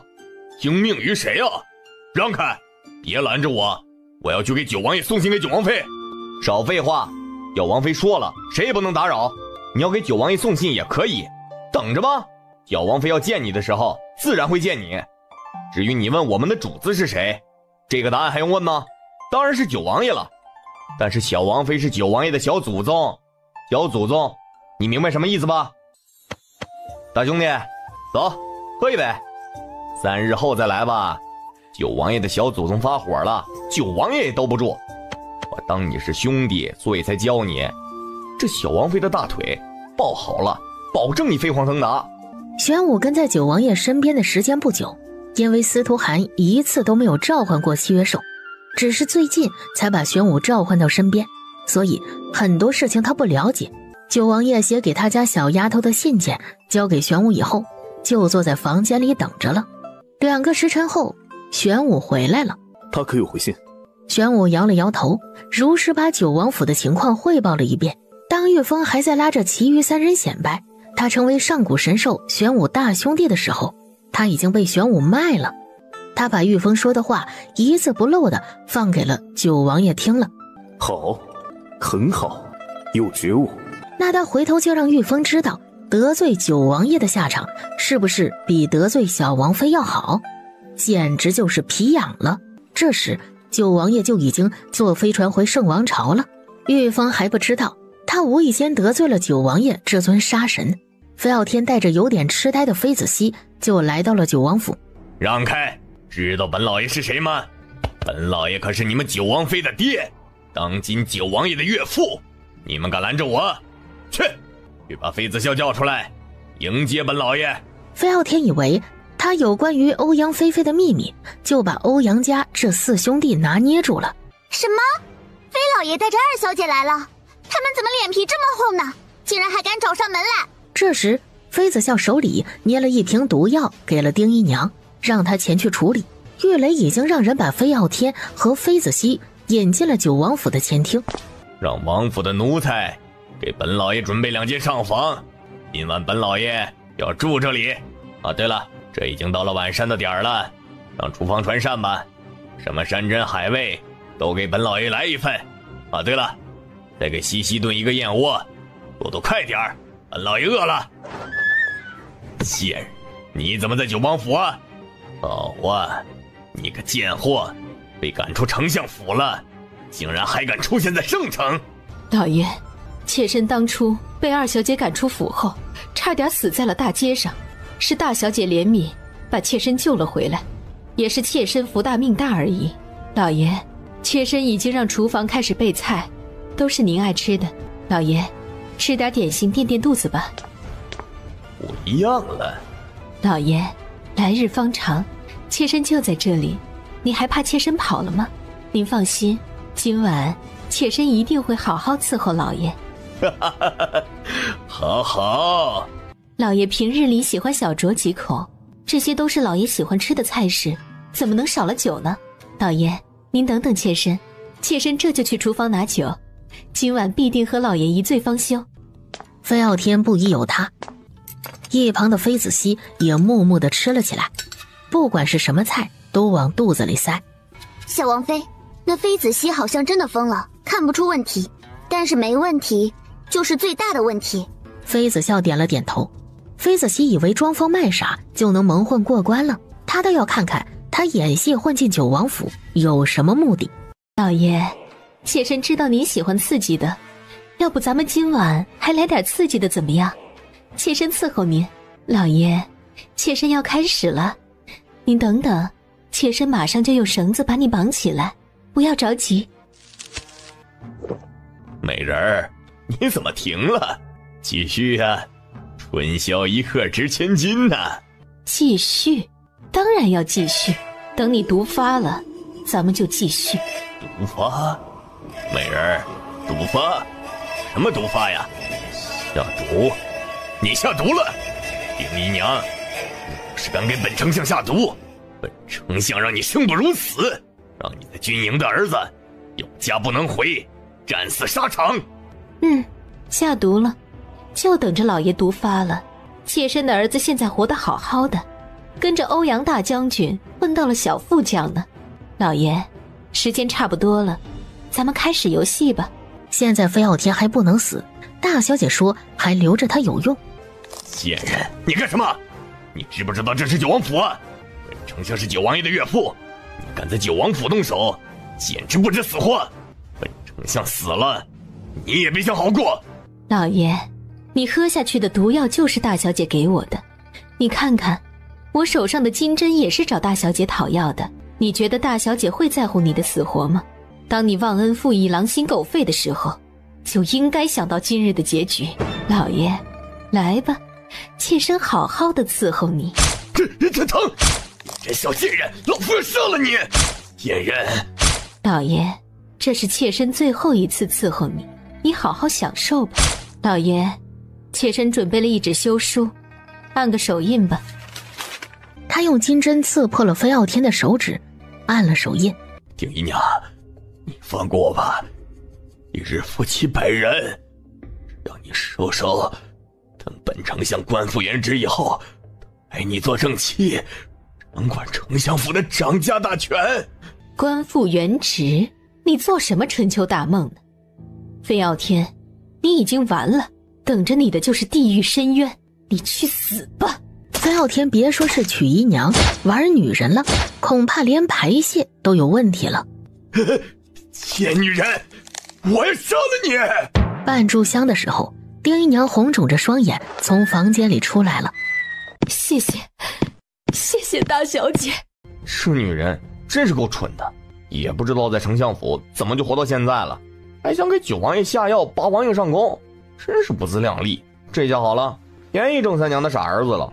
九王爷，臣妾来了，你等着我。他走进房间时，就中了妃子笑研究出来的一种致幻药。第二天一大早，姐姐这般不知礼数，踢门进来了。九王爷要是怪罪下来，可别怪妹妹没有提醒你。姐姐，咱们姐妹俩真是有缘分啊！明明恨透了对方，却不得不接受彼此的存在，你说好笑不好笑？姐姐，你这抓奸的手段也真是高明啊！不知道的还以为姐姐喜欢看这种事情呢。当初姐姐就是这么怒气冲冲的闯进我和五皇子的房间，如今又这般不要脸的闯进我和九王爷的房间，姐姐看到这一切作何感想啊？会不会很生气？装，贱人就装吧，我就不相信妃子笑这个贱人不生气。看到我爬了九王爷的床还能如此沉得住气。不过妃子笑这个贱人现在确实是和以前不一样了，要是以前只会哭哭啼啼的，一副很好欺负的样子，可现在她竟然能冷静地坐在那儿喝茶。姐姐，既然你是九王妃，那王爷娶妻的事情就劳烦姐姐亲自张罗了。昨晚王爷已经答应妹妹了，一切按照姐姐当初嫁进九王府的规格办，姐姐和妹妹不分位分，是平妻。妃子笑，你此刻是不是特别恨我？我告诉你，你记住了，只要是你妃子笑拥有的东西，我都能轻而易举地得到，包括男人。你看，以前是五皇子，现在是九王爷。哼，妃子笑你承认吧，你就是我的手下败将。恨你？本宫为什么要恨你啊？想抢本宫的男人也不看看你什么样子，就你也想成为司徒寒的平妻，简直是做梦。行了，收拾收拾起来了，郑家来接人了。郑家？什么郑家？郑狗蛋，郑狗蛋，醒过来了，俺是你娘，来接你和你娘子回家啦。郑狗蛋，狗蛋听到没有？小王妃，郑三娘带郑家的人来领人回家了。郑狗蛋，郑狗蛋，你娘让你回家呀。开饭了吗？娘，狗蛋饿了，开饭。谁？刚刚从房间里跑出去的男人是谁？哟，这就是狗蛋娘子吧？挺水灵的，赶紧把新衣穿上吧，过了吉时不好。狗蛋已经换上礼服，等你拜堂成亲了。什么郑狗蛋的娘子？这些人是谁？为什么会出现在王府？出去！你们都滚出去！九王爷要是怪罪起来，你们担待得起吗？滚出去！我说姑娘，你还没过门呢，就对婆家的长辈这般态度吗？嫁了人就要以夫为大，你这样子可不行。即使你是九王妃的妹妹，但是嫁到了我们郑家，就要遵守郑家的规矩。赶紧给你婆婆郑夫人道歉赔罪。对了，忘记介绍了，本人是你婶子，以后见到记得行礼问好。妃子笑，是不是你在捣鬼？说是不是你？你心思怎么这么歹毒呢？竟然搞这么一出！妹妹，你不是让本宫给你准备喜宴吗？以正房的礼节出嫁，你看郑家这准备的一切，可都是按照正式的礼节准备的。虽然本宫没妹妹，不过在同一个屋檐下生活久了，也有点感情。本宫就送你出嫁吧。你，该死的！妃子笑怎么敢？她怎么能这么恶毒？竟然安排了这么一出，送子丹！不要！妹妹，还是不要白费力气了。送子丹入口即化，怎么可能吐得出来？你就安安心心的嫁进郑家吧，穿喜服吧，别耽搁了吉时。小九、星儿，你们上去帮忙。是，王妃。妃子熙身上青青紫紫的，没有一块皮肤是完整的。大嫂，这狗蛋竟然这么厉害！你放心，用不了多久啊，咱们郑家就要添丁了。添丁了！妃子笑，你这个歹毒的女人，你不得好死！妃子笑，九王爷不会放过你的，我要诅咒你！他从空间里拿出了一枚毒丹。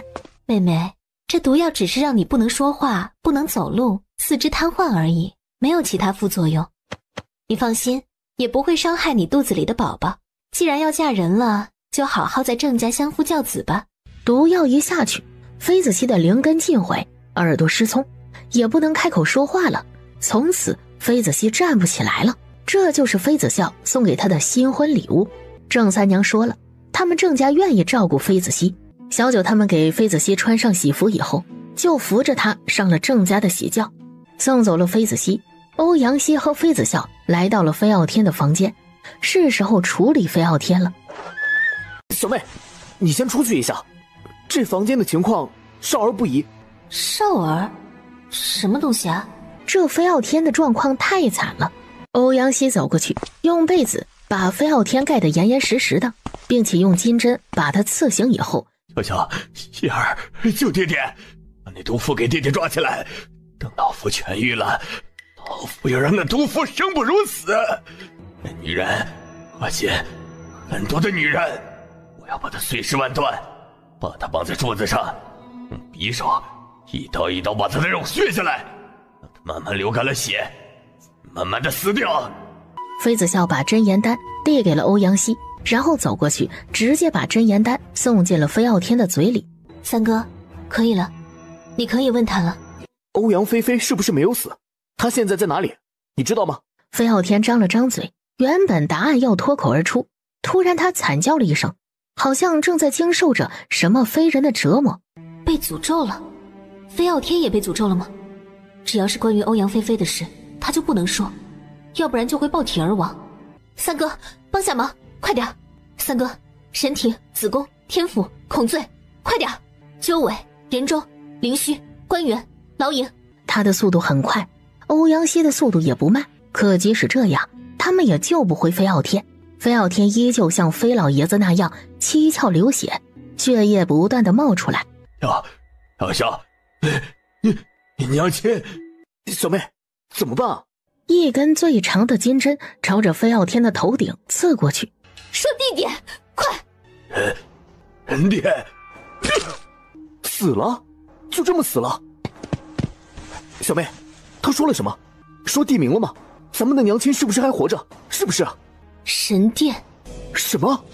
现在的他们还是太弱小了，连靠近神殿的资格都没有。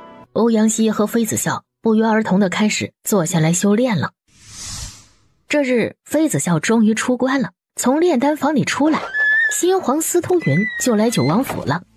明知道司徒寒现在在安元国，他这个时候来九王府，明显是来找他这个皇婶的。妃子笑洗漱了一番，就去用膳了。小皇婶，我肚子饿了，能一起吃吗？在他闭关的日子里，九王爷写回来的家书已经快要堆满一个八仙桌了。做皇上真累啊，还是一个人自由自在的。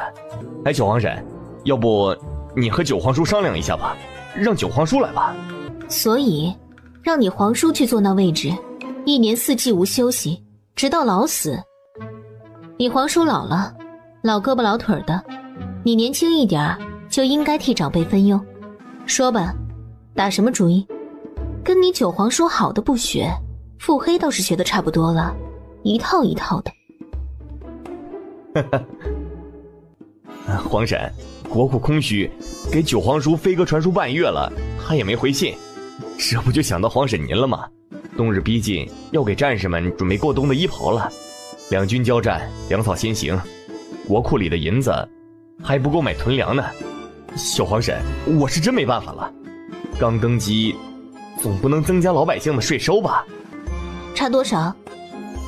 粮食20万担，冬衣10万套。玉峰，送客。小皇婶，别！小皇婶，皇上，小王妃说了，喝完这些药，您就不用来复诊了。回头记得把银子结算一下，不多，也就2万两。小王妃说了，是给银票还是以物抵债都行，您自己选择。哎，小皇婶可是丹药师啊，丹药一出手，谁欲争锋？这么说来，小皇婶就是一个有钱的主啊，指不定过些时日，九皇叔就要吃软饭了。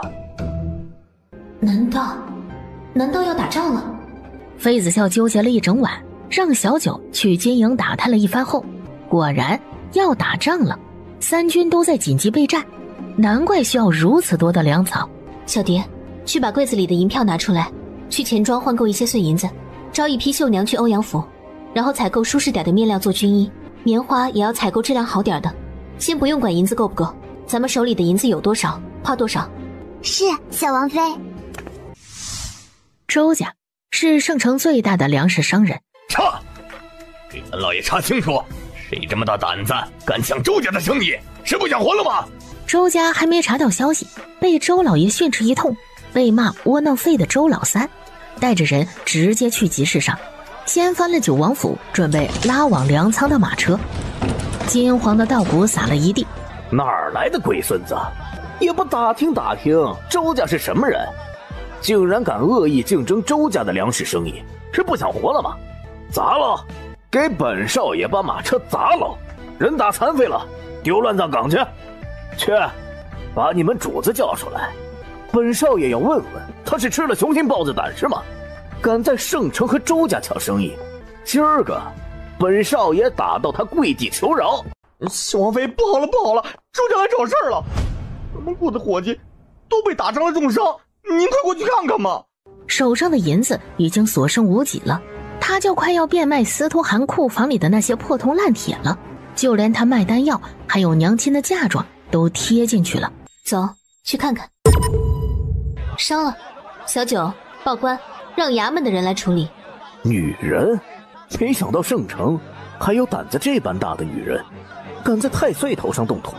要报官，官府可不管周家的事儿。你们抢我家公子生意的时候，难道没打听清楚吗？在圣城，我家公子可以横着走，当今吏部尚书周大人就是公子的叔伯啊。报官有用吗？识相的赶紧滚下来，给周公子磕头道歉。吏部尚书周书郎，你是吏部尚书周书郎的侄儿是吗？天暖，好美的美娇娘啊！唉，这天底下的男人恐怕都抵不过小王妃的魅力，难怪九王爷不放心把小王妃一个人放在圣城。这不，又有人想要挖九王爷的墙角了，真是有点不知死活。敢问小姐芳名，是哪家小姐呀？能不能赏在下个脸，让在下请小姐去前面的茶楼喝茶听书啊？男人都是一个德行，九王爷晚上要爬床，或者晚上要怎么着的时候，就是这样的嘴脸。公子的人打伤了这些伙计，他们还怎么干活？什么？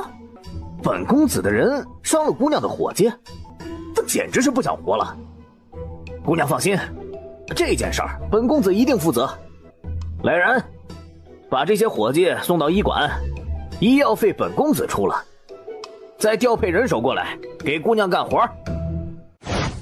哎，大兄弟，你赶快去告诉九王爷吧，他要是再不回来，小王妃就要移情别恋了，到时候九王爷就是孤家寡人了。你快去呀，10万火急！那行，他现在就启程去安云国。茶楼里，妃子笑漫不经心地喝着茶，和周老三有一搭没一搭地聊着。原来周家不只是粮商，还涉及很多个产业。回来了，司徒涵回来了，怎么不吭声就从安云国回来了？安云国那边安顿好了，你回来了，那边的事情尘埃落定了吗？还要走吗？这一次司徒涵没有设置结界，所以外面能听到主院的声音。小王妃竟然也有求饶的时候，是不是要重新定位九王爷的地位了？哎，大兄弟，你看吧，兄弟让你快点去是有用意的。九王爷要是再不回来，地位不稳，你知道吗？玄武没说话，不敢说话。小别胜新婚，两个人吃过午膳后，妃子笑就带着司徒涵去一趟欧阳府，看看绣娘们赶制士兵冬衣的情况，也让司徒涵先带点衣物去给安云国那边的人。姑娘，东市新开了一家酒家，去过的人都赞不绝口，姑娘能否赏个脸，一起去尝尝啊？姑娘，东市新开了一家酒家，去过的人都赞不绝口，姑娘能否赏个脸，一起去尝尝啊？拦马车的人，就是那什么周家的三公子，吏部尚书周侍郎的侄儿，他们真是好大的胆子，竟然敢当街拦九王妃的马车，还要邀请九王妃一同用膳，真是不知死活。唉，这人的好日子就要到头了，他还真敢来。星儿，打发了。是，主子。姑娘要是今日没空，那在下改日再约姑娘。姑娘，我叫周子怀，姑娘记住了。周子怀话还没有说完呢，南宫兴赶着马车就走了，而周子怀一直跟着他们马车到了欧阳府，这才折了回去。回到周家，娘亲，娘亲，我找到意中人了，她是一个特别漂亮、会经商的姑娘。娘亲，子怀呀，那是哪家姑娘？年方几何？娘亲，那姑娘已经婚配了，是欧阳府的小姐。什么？已经婚配了？你不找个黄花大闺女，你找一个婚配的妇人，你是要气死娘亲吗？那什么欧阳府，省城就没有欧阳府的大户人家，那小荡妇就是一个小门小户出身的人，竟然敢勾引本夫人儿子，看本夫人不撕烂他的嘴！不行，本夫人要去一趟欧阳府，那小荡妇就应该进猪笼。婚配了不老老实实的相夫教子，竟然打起了周府的主意。咱们周府是那种小门小户的人能高攀得起的吗？周夫人怒气冲冲的要去找妃子笑算账，奈何经不住周老三一哭二闹三上吊，结果是爱之心切，带着礼物，带着媒婆，拿着周老三的生辰八字就去欧阳府提亲了，吹锣打鼓，由媒婆引路，高调的朝着欧阳府去了。周家三公子要订婚了，这是哪家的姑娘？欧阳家的。哪个欧阳家呀？没听说呀。圣城还有一个欧阳家吗？不知道啊，据说是刚刚在圣城落户的，估计就是赚了些银子才搬来的吧。暴发户啊，也对，只有暴发户才能买得起这么大房子。这家的姑娘福气不错，能嫁进圣城首富周家，那是8辈子修来的福气。哦对，这家的姑娘长什么样子？平日也没见过。不过想来，以周公子的眼光，这姑娘必定美若天仙。欧阳府，丁姨娘，不好了，不好了！周府的人来提亲了，说是要娶大小姐进门。什么？上门来提亲？要娶大小姐过门？提亲？好大的胆子！明知道小丫头已经成亲了，居然还敢上门来提亲，真是不想活了。这吏部尚书周书郎家的侄儿，果然有胆识，后生可畏呀！哼，玉雷，去给本王把吏部尚书周书郎请来欧阳府做客。是王爷。小王妃在九王爷生气的时候，也得避其锋芒，低声的吼着。这事儿要是真闹大了，小王妃恐怕也哄不好九王爷了，整个圣城怕是也要变天了。哎呀，那周家三公子怎么就是个不识趣的主呢？你们家小姐呢？去告诉你们家大小姐，就说周家的三少爷周子怀来提亲了。嘿嘿。对了，还是先让本少爷进去找他吧。哎呦，大妹子，赶紧把门打开，迎接周家人进去吧，大夫人都久等了。玉如意一对，黄金50两，白银100两。关门送客，咱们欧阳家不欢迎不速之客。哎呦，大妹子怎么说话的？周家可不是什么不速之客，周家是欧阳家的大恩人。你家大小姐也真是好福气，被周三公子看上了，就等着在福窝里享福吧。呸！走，赶紧走！我们家小姐已经婚配了，什么下聘礼提亲，你们周家怕是有病吧？赶紧走，再不走报官了。婚配了可以和离，本夫人儿子看上你家小姐，那是你家小姐有福气，让他赶紧和离了，别浪费时间。滚！赶紧滚！别污了我家小姐的眼睛，也不撒泡尿看看，就那样也配得上我家小姐？癞蛤蟆想吃天鹅肉呢。周家的书房里，爹，那和咱家作对抢粮食生意的人，不是别人，是当今九王妃。据说军营有大动作了，新皇要一统天下，成就霸业。叔父托人来，让人给父亲提个醒，让咱们周家明里暗里多帮忙。要是能被小王妃看上，把周家收入旗下，那咱们周家就飞黄腾达了。那是皇家的动作，新皇要囤粮食打仗，一统天下。王，你这就去放心下去，甭管价格，把所有城池里能收购的粮食全部收购了。其他国家的也一样，做的隐蔽点儿，也泄露了机密。新皇能统一天下，咱们周家也算是功臣了，真是老周家祖坟冒青烟了呀。爹，您放心，这事儿孩儿早已经安排下去。叔伯让我们多在小王妃面前混个脸熟。这对父子在书房为老周家兴衰而努力，殊不知周老三不仅在小王妃的面前混了一个脸熟，还成功挑衅了九王爷的威严。老爷不好了，大夫人和周三公子去欧阳府提亲，被欧阳府的人当街打成重伤了。欧阳府？哪个欧阳府？是不是周家北边的欧阳府？二少爷，您怎么知道？爹，那是欧阳大将军府衙，小王妃的本家，他家只有小王妃一个女儿。什么？欧阳府？欧阳大将军？欧阳亭的府上？爹，你怎么样？哎，快去把那镊子找回来，快点儿！哎，不行，我得亲自去才行。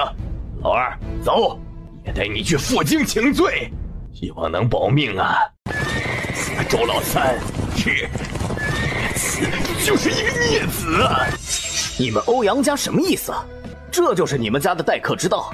去，把你们家小姐请出来，我要当面和你们家小姐说话。你一个仆人还能做得了你家小姐的主？赶紧去！滚！再敢擅闯，要你狗命！哎呦喂，疼，真疼！小狐狸精，你给老娘出来！你个贱货，你个破货！要不是老娘儿子死活要娶你过门，你以为老娘看得上你？怎么的？勾引老娘儿子的时候你挺不要脸的，现在躲起来不露面了？南宫欣飞身到了周夫人的面前，二话不说，钳住她的脖子就是几个耳光。侮辱主子，杀无赦！姑娘，手下留人，手下留人啊！南宫欣冷漠地转头看着周子行，随即卸掉周夫人的两只胳膊，把她丢了过去，带着她滚！爹，二哥，你们可要给弟弟做主。是欧阳家的小姐先勾引弟弟，让弟弟来欧阳府提亲的。可现在他没有给周家难看，没把周家给放在眼里。老爷，你来的正好，妾身和老爷的三儿子被人欺负了，这欧阳家简直就是欺人太甚了。这家的小姐明明对老三有意思，现在老三上门来提亲下聘礼了，又反悔了，这是没有把咱们周家放在眼里啊！老爷，咱们周家这一次怎么都要修理修理这欧阳家，要不然整个圣城的人都会以为咱们老周家的人好欺负。至于那个小狐狸精，就算是老三跪着求妾身，不吃不喝以死相逼，妾身也不会让这么一个玩意儿嫁进咱们老周家，咱老周家丢不起这个人。走过去就给周夫人几耳光。老二，准备笔墨，老夫要休妻。这种恶毒的女人不配做咱们老周家的大夫人。周大夫人一听傻眼了。什么？要休妻？老爷子竟然要休妻？为什么？我到底做错了什么？老爷，妾身错了，妾身知道错了。老爷，您别休了妾身，给妾身一个赎罪的机会啊！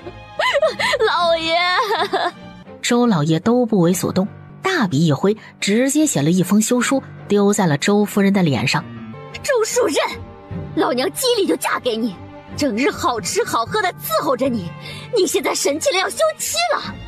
当年如果不是老娘的娘家扶持你从商，你现在不知道在什么地方，一个一穷二白的臭小子，现在变成了圣城的首富，你不知感恩就算了，竟然在飞黄腾达以后忘恩负义的休妻。周树任，你就不是个东西，你不得好死！周树任带二子周子行来给九王爷、九王妃请安，周家罪无可赦，让九王爷、九王妃责罚。什么？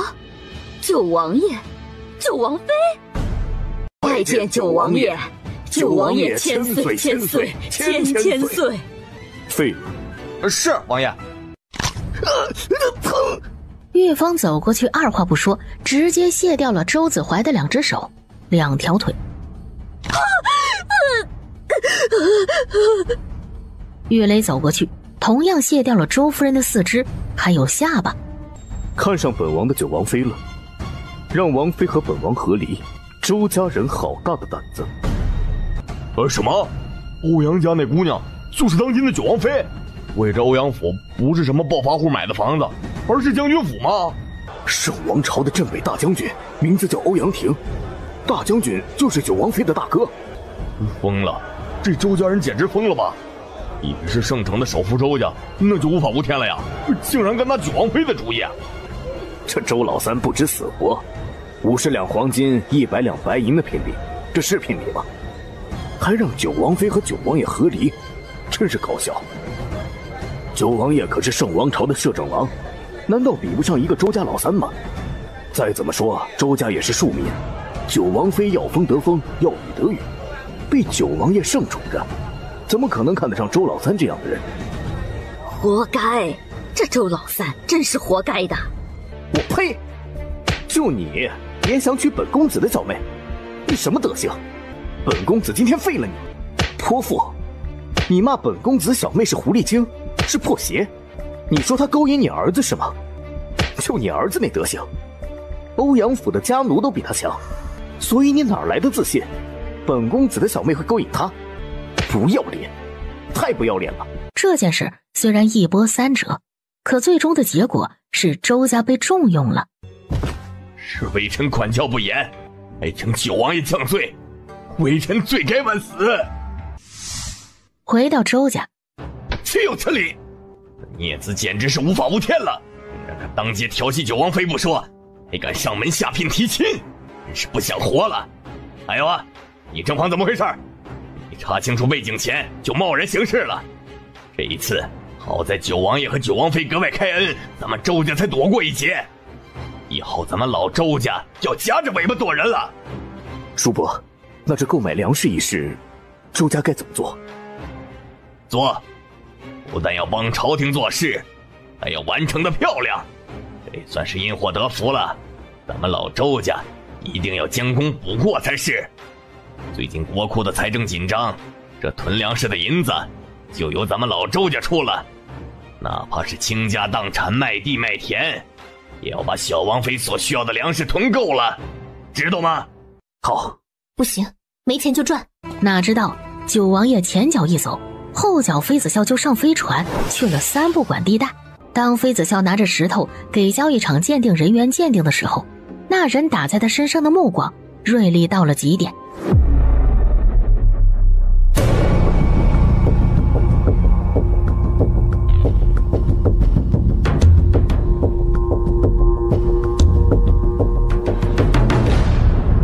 搞定，进来吧。小文，你去搜一搜，看看奇石还在他身上吗？按道理咱们跟了他一路，奇石还在他身上才对啊。好，想要从妃子笑的身上找到他下午拿来交易场问价格的石头。小五，找到了，找到奇石了。没想到这奇石真的还在这个姑娘身上。对，是他，走吧。那个，我们就这么拿走了吗？这样不好吧？你等等，我给这姑娘放点银票，算是买了这奇石。姑娘，你也别怪我们不请自拿，实在是没办法了。我和哥哥找了奇石已经有大半年了，却依旧没有什么音讯。奇石在交易场第一次出现，我们等不了了。奶奶的病情已经不能等了。姑娘，谢谢了。想走，怕是没那么容易，留下吧。妹妹，等会儿你找时间就逃跑啊，别管我。奶奶还等着你拿石头回去救命呢。哥，你走吧，我断后。如果我走不了，你好好照顾奶奶，奶奶需要你。既然如此，全部留下来吧，别走了。她不是应该昏迷着吗？那不是中了蒙汗药吗？这想用100两银子就把这石头买了，你们看我像冤大头吗？你们这是偷是盗，知道吗？我该怎么处罚你们呢？是卸了胳膊腿呢，还是直接一剑刺死呢？这是一个很艰难的选择。小姐，放过我们兄妹吧，不敢了，我们下次再也不敢了。小姐，你就大发慈悲吧，我们兄妹不是什么十恶不赦之人，我们偷您的石头有不得已的苦衷。啊，有不得已的苦衷？说说看，什么理由能让你们罪不至死？小五害死了族长，罪无可赦，现在竟然敢带着外人来闯黑家寨。这几个姑娘长得挺标致的，可以在黑市卖一个好价格，杀小五为族长报仇。这几个姑娘留下。黑家寨位于三不管的地带，南宫星和小九就能把这几10个人全部解决了。走啊，不是说来不及了吗？好。小文、小五带着妃子笑来到了他们家。床榻上躺着一个奄奄一息的老妇人。药酱，这老妇人根本不是生病，而是被人下了降头。对，我奶奶就是被人下了药酱，身体一天不如一天。如果这药酱还不解，奶奶就会没命。他们污蔑我哥，说他是害了族长的凶手，所以给奶奶下了药酱。我们兄妹只有找到奇石，把族长救回来，他们才会解除奶奶身上的药酱。奇石？查看了一番后，妃子笑拿了一枚解毒丹让老妇人服下，然后拿出金针开始给其治病。妃子笑拿了一把匕首就朝着老妇人的动脉割去，刹那间鲜血四溅，伴随着那些血被喷出来，还有那一只只的药酱蛊虫，蛊虫被妃子笑憋出来了。小九，是主子。奶奶你怎么样？少爷，小姐，你们快走，快点离开黑家寨，走得越远越好。你们不能待在这儿了，这里很危险，快走。不，奶奶，我们不能走，我们还要救族长伯伯，他还等着我们拿奇石去救他呢。孩子，要害你们的就是族长，他根本没有被害，这是一出气，只是让你们去找奇石而已。走，快走，他们快来了。既然回来了，也找到奇石了，你们也别出去了，留下来吧。族长，族长不是受伤昏迷，需要用奇石救他吗？为什么他会突然醒来啊？老寇，护得住他们吗？老夫要用他们的心头血祭朱雀奇石，召唤神兽。老夫等这一天等了差不多上百年了吧？哼，你以为他们能逃得掉吗？姑娘，把朱雀奇石留下。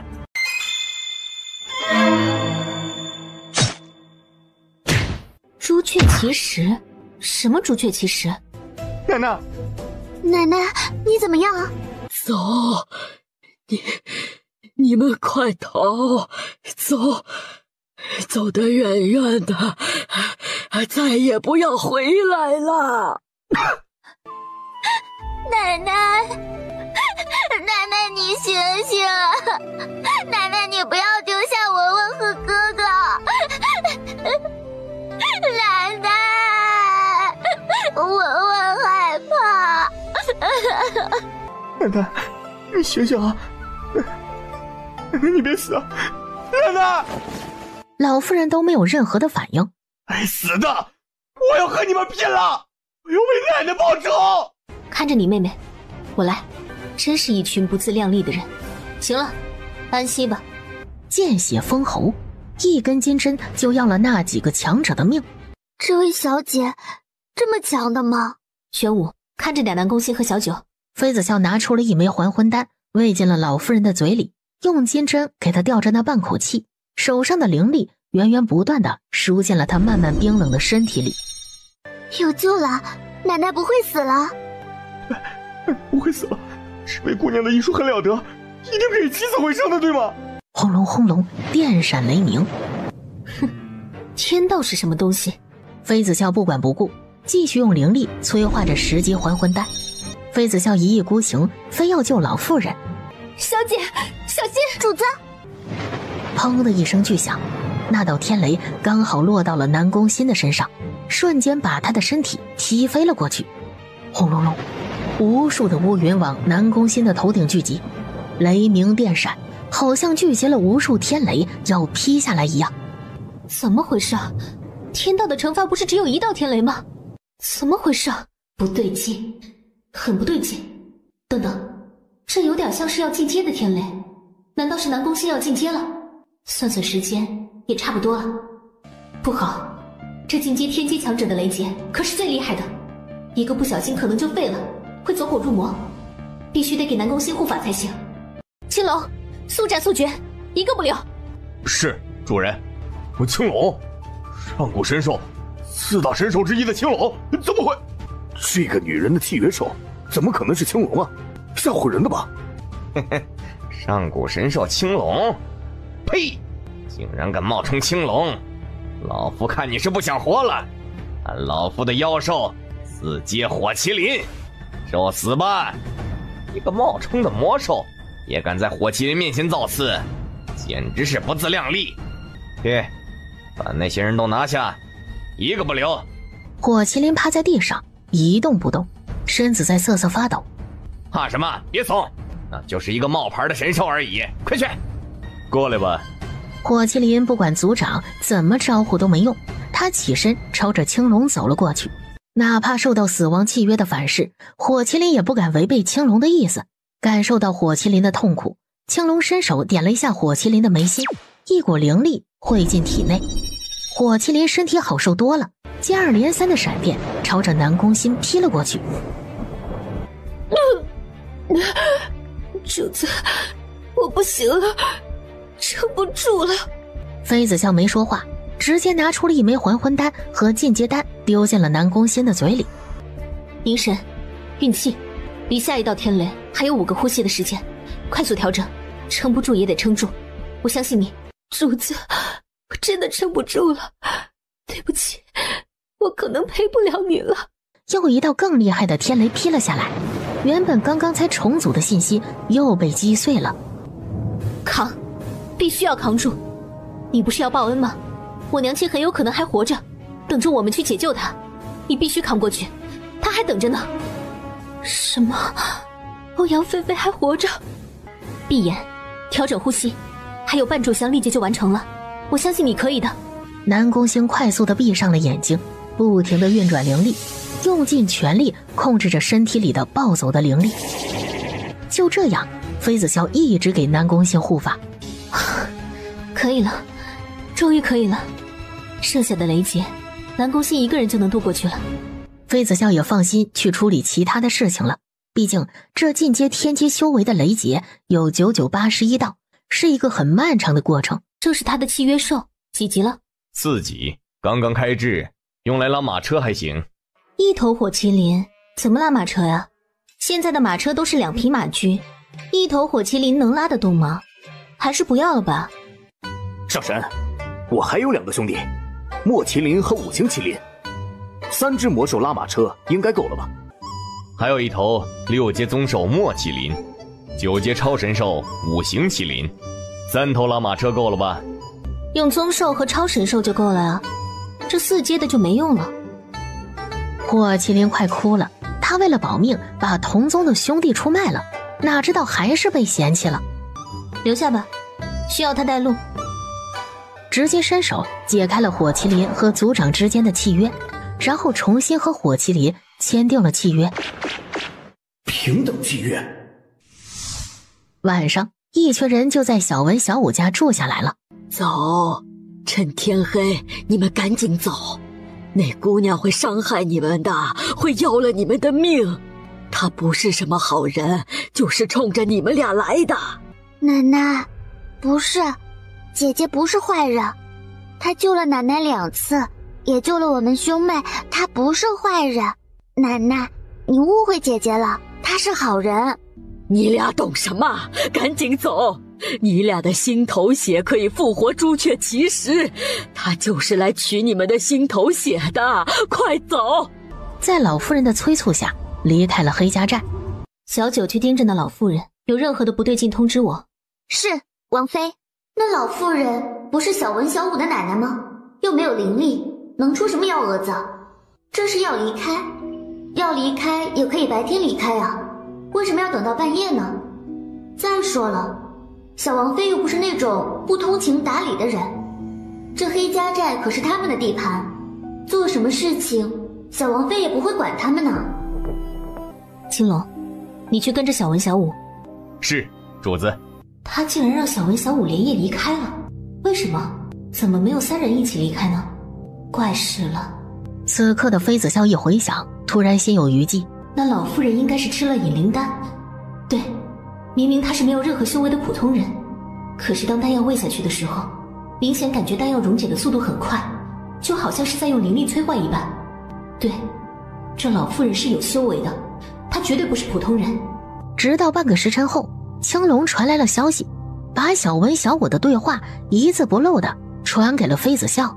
哥哥，我还是觉得大姐姐不是坏人，她不会伤害我们。大姐姐很善良，如果要取我们的心头血，复活朱雀奇石，在客栈的时候就取了，不用等到现在。奶奶误会大姐姐了。我也觉得大姐姐不是坏人，她还救了我们，族长他们才是坏人。哥，我们回黑家寨去吧。我们去告诉奶奶，大姐姐不是坏人。大姐姐那么好的人，怎么能冤枉她呢？如果大姐姐需要我们的心头血，我们可以给她呀。反正大姐姐的医术很好，我们也不会死。好，走吧，我们现在回去，天亮就可以到黑风寨了，还可以和大姐姐一起用早膳。好，按照原路折回，两人看到一路上的荧光粉在黑暗中异常的显眼。哥哥，这是……没事，不用怕，这是奶奶一直用的荧光粉，应该是怕我们走丢了。但是背着荧光粉不安全，外人也可以找到我们，把包袱丢了吧。好。小武把那包袱丢进了草丛里，拉着小文的手换了一个方向折回黑家寨。这玩意儿能复活？哼！天亮了，老夫人端着一锅香喷喷的粥敲开了妃子笑的房门。姑娘，新鲜熬好的小鱼粥，您尝尝。小文、小武这俩孩子估计是昨天被吓坏了，这会儿还在睡懒觉，老身去叫他们。粥里下了软磷散吧，想趁机拿走朱雀奇石。姑娘多虑了，姑娘是老身的救命恩人，老身怎么可能恩将仇报呢？姑娘慢用吧，老身先下去忙了。不等妃子笑反应，那老妇人转身就离开了。老妇人从妃子笑房间里离开以后，提着灵力一个飞身朝着森林中而去。她不是逃跑，而是去找小文小武了。妃子笑吃过早膳，这才慢条斯理的上路，朝着森林中走去。大姐姐，大姐姐，我们在这里。大姐姐，你怎么来了？小文，你忘记奶奶告诉你的话了吗？这个女人是坏人，她不但想要伤害你们兄妹，早上还差点杀了奶奶。奶奶费了9牛2虎之力才逃出来找到你们的，你怎么就不听奶奶话呢？坐下。奶奶，大姐姐真的是好人，她不会伤害我和哥哥的。你们之间是不是有什么误会？小文，奶奶会害你吗？你是相信奶奶，还是相信这个只见过几面的女人？可是奶奶，大姐姐是我们的救命恩人。小文，别说话。哥哥和奶奶怎么这样呢？大姐姐明明救了他们，是他们的救命恩人，他们不感恩就算了，还误会污蔑大姐姐。还是小武懂事。说吧，你要怎样才肯放过我们祖孙3人？他们兄妹还是孩子，你有什么冲我来？哼，做贼的喊捉贼，这颠倒黑白的本事真是让人佩服呀。你是戴着人皮面具，所以连脸都不要了吗？他们的奶奶是不是早就被你杀了？胡说八道，哪来的疯女人？别以为你救了我们的命就能随口污蔑人，你去死吧！你们中毒了，中了老身的五毒粉，一个也跑不掉。识相的，赶紧把朱雀骑士救出来，留一个全尸，要不然别怪老身不客气。奶奶，你也想要朱雀骑士？想要杀了我和哥哥，取心头血吗？奶奶，为什么？你可是我们的奶奶啊！呸！谁是你奶奶了？老娘还没那么老。看清楚，老娘是你奶奶吗？那老不死的5年前就死了，被我亲手杀死了。宝贝儿乖，别怕，奶奶马上就送你们上路。你们没有中毒。不可能，你们不可能没有中毒！这群人怎么可能没有中毒呢？为什么？到底是为什么？你们到底是谁？是谁？想知道我们主子是谁吗？也不妨告诉你，反正已经是将死之人了。我们主子是圣王朝的9王妃，百毒不侵，五毒粉对她有用吗？蠢货！9王妃，那个男人。不可一世，让人闻风丧胆的男人，放在心间疼爱的人，谷主的情敌。没想到谷主的大业竟然也被妃子笑破坏了。又是这个女人，她真的是谷主的克星。星儿，南宫欣手上一用力，老夫人刚刚有自爆这个念头的时候，就已经断气了。可就在老夫人断气的那一秒，远在百毒谷的长明灯灭了，那是代表着生命的长明灯。长明灯在，人在；长明灯灭，人亡。谷主，不好了，额济那边出事了，他死了。把长明灯拿过来。是，谷主。轰的一下，那原本熄灭的火焰竟然复燃了，只是这本命火源变成了黑色，看上去诡异到了极点。9王妃，9王妃，9王妃，司徒寒的王妃，又是他？怎么又是他？怎么就一直阴魂不散呢？杀！主人，我感受到宗兽的存在了，莫麒麟应该就在这森林中。莫麒麟，6阶宗兽，好吧。青龙说用麒麟拉车，既然这样就凑一对吧。反正他们差银子也不是1天2天了，晚1-2天拿银子回去，应该没什么吧？大姐姐，这森林中没有魔兽，这里的魔兽都已经被黑家寨的人猎杀了，不可能有6阶宗兽。哥哥，你忘记了一个地方，那就是黑家寨的禁地。族长一直不让黑家寨的人进入禁地，说是有危险。他说的危险，是不是就是因为宗兽就生活在禁地里？禁地？这片森林还有禁地？我们要去禁地，很危险。你们2个可以离开了，去你们想去的地方吧。大姐姐，你不取我们的心头血，复活朱雀奇石吗？不用了，你们走吧，离开这个地方，好好生活，变强才不会挨打。妃子笑他们朝着森林禁地的方向走去。大姐姐，我和哥哥商量了一下，我们想要跟着你，可以吗？我们会努力修炼的，努力不让自己成为大姐姐的负担。奶奶死了，我们在这个世界上已经没有亲人了，我们不知道去哪里。大姐姐，你就收留我们兄妹吧。他们并不知道，这一切都被一双染了黑漆的眼睛看在眼里。一阵妖风刮起，他们又回到了原处，转悠转悠又回来了。不管是御剑飞行还是步行，都在原地转悠。怎么回事啊？是遇到鬼打墙了吗？怎么都走不出这个地界？先坐下来休息一会儿吧。是，小王妃。你们下辈子都别想走出这阵法。妃子笑，明年的今日就是你的忌日。老夫人，她不是被南宫欣杀死了吗？明明已经断气了，为什么她还活着，并且还能出来作妖啊？这又是奇门遁甲中的巫术吧？围困就能把我们都饿死？抱歉了，你的这个愿望下辈子也不能实现。妃子笑从空间里拿出了干粮和水，让小九分给他们。啊，这窝窝头真的太好吃了，吃得好饱啊！大姐姐，我还想要，可以吗？大姐姐，这个阵法我见过，这是乾坤八卦阵，阵眼应该在正中心，你要不要试试？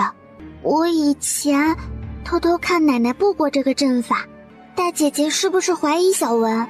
小孩子别乱想，赶紧填饱肚子，我研究一下这阵法。好的好的。得了妃子笑的回应，小文开心到了极点，拿着窝窝头回到了小五身边，并且分了一个窝窝头给小五。乾坤八卦阵，等等。妃子笑闪身进了空间，抱着那本奇门遁术的书就看了起来。乾坤八卦阵，找到了，有了。需要等到晚上，利用北斗七星破阵，中心点就是阵眼了。天色还没黑，额姬启动了八卦阵的杀机，顿时地动山摇。妃子笑，别挣扎了，这阵法你破不了。你以为司徒涵会来救你吗？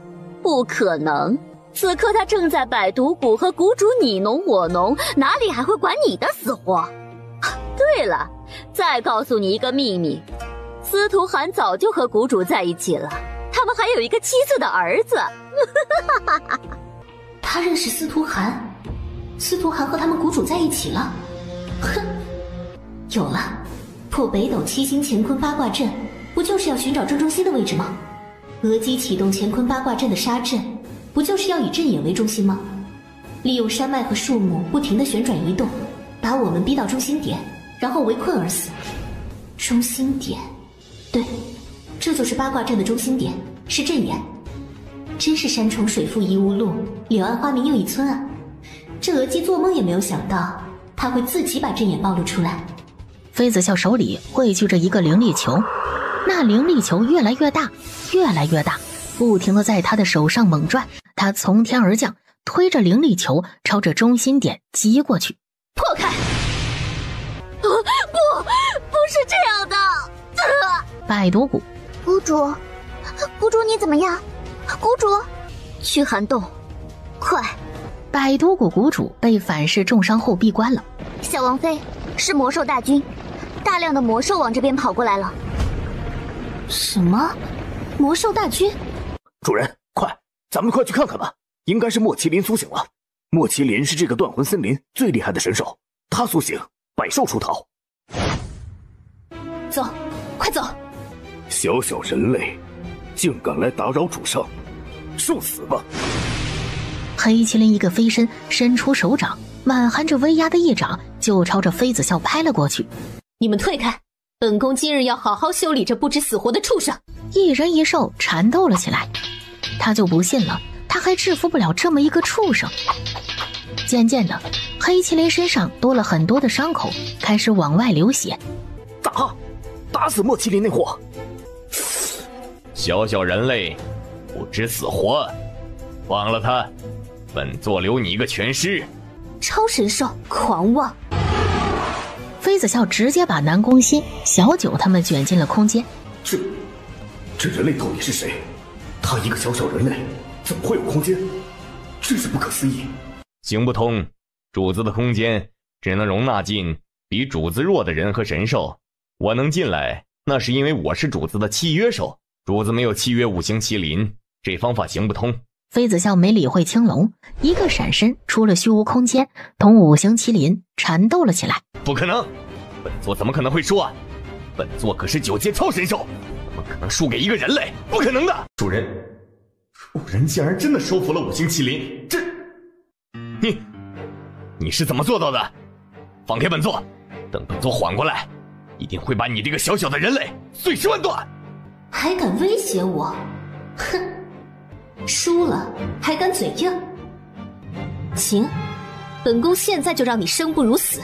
妃子笑弹了一颗最新研发的毒药进了五行麒麟的嘴里，可以让人生不如死，全身如同蚂蚁在爬，皮肤也会一点一点的开始溃烂流脓。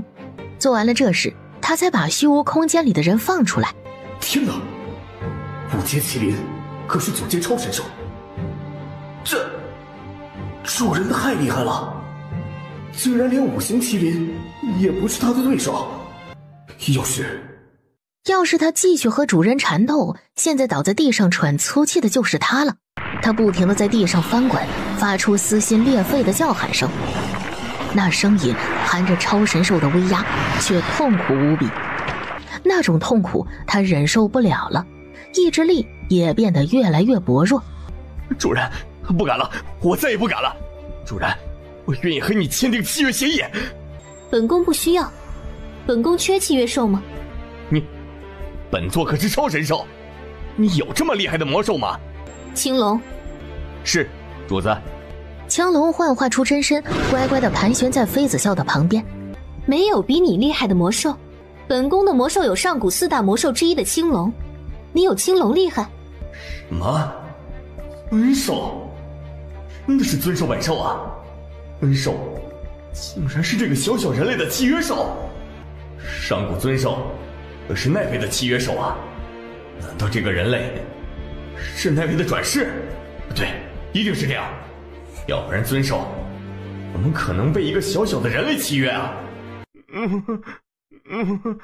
五行麒麟开始讨好了，开始求饶了，那态度很低，求爹爹告奶奶的都可以。五行麒麟忍着剧烈的疼痛，各种求饶撒娇卖萌，刚刚的高隔壁碎了一地。契约了你也行，但是你得听话，要不然本宫有的是法子收拾你。好，主人，我一定乖乖的好好表现。主人么么哒，我爱你。主人，坐这里，这里干净。主人，要捶背吗？主人，饿了吗？我去打猎。那小两只赶紧乖乖的跟着大哥走了。去，你俩打猎去，本座在这里等你们，速度快点啊，别让主人等久了。小两只点了点头，屁颠屁颠的打猎去了。半炷香以后，火麒麟回来了，他狩猎到了好几只低等级的魔兽，兔子、老鼠、魔鱼。没一会儿，莫麒麟也回来了，他身后跟着几只畏畏缩缩的4阶魔兽，而这几只4阶魔兽就是他的帮手，每一只都必须给他狩猎食物。主人，我回来了，我打了很多好东西，保管让主子吃饱。所以这是买一赠多？不用契约，有5行麒麟就能号令百兽，虚无空间太小了，多了占地方。占地方？虚无空间太小了？怎么可能？你们挑一只魔兽吧，帮你们契约。什么？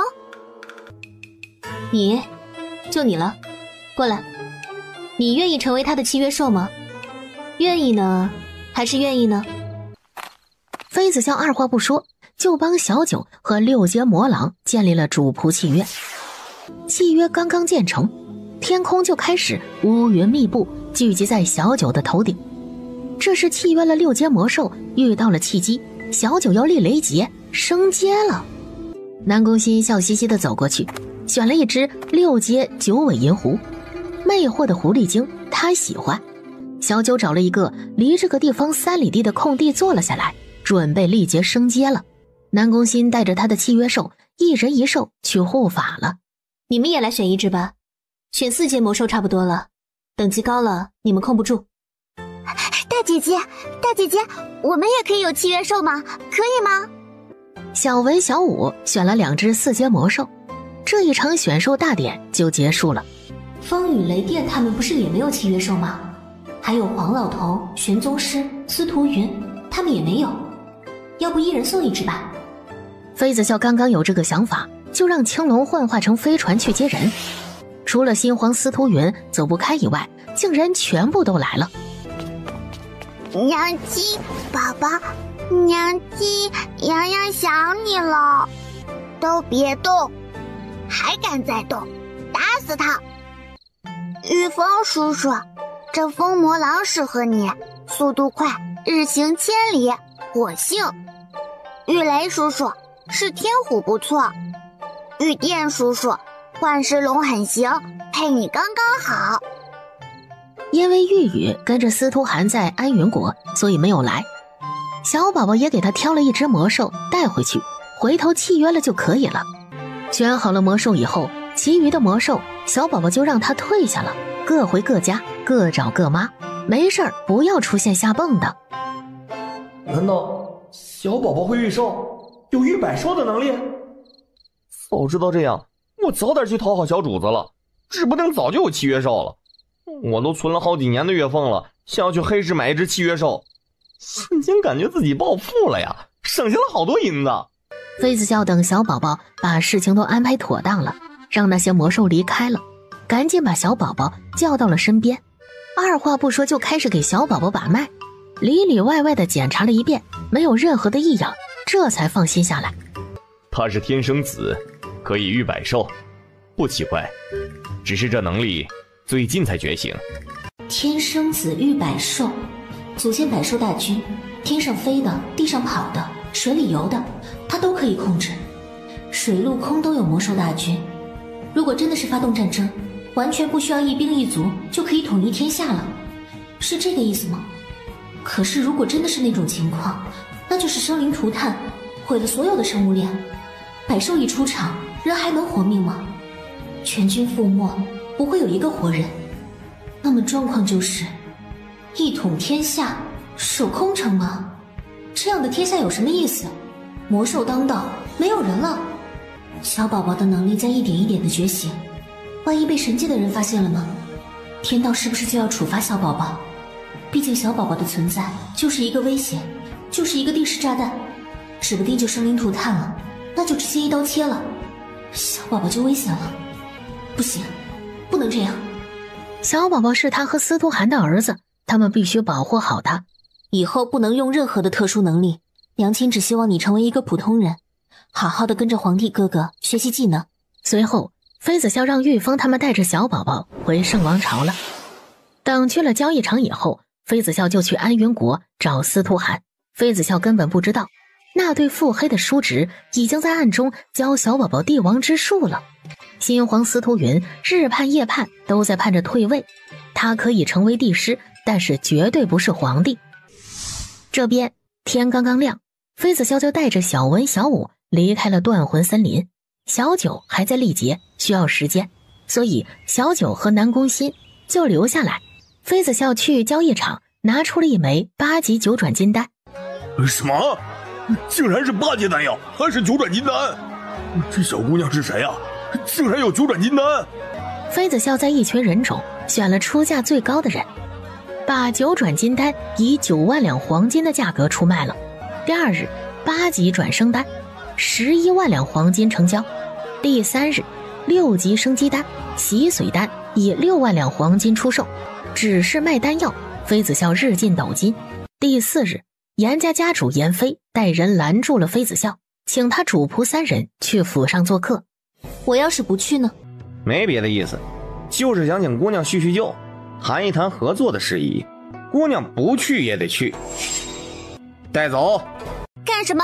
你们要干什么？光天化日之下还想带着大姐姐去做客？呸！我们不去。小妹，别和他们废话，直接出手。好，哥哥。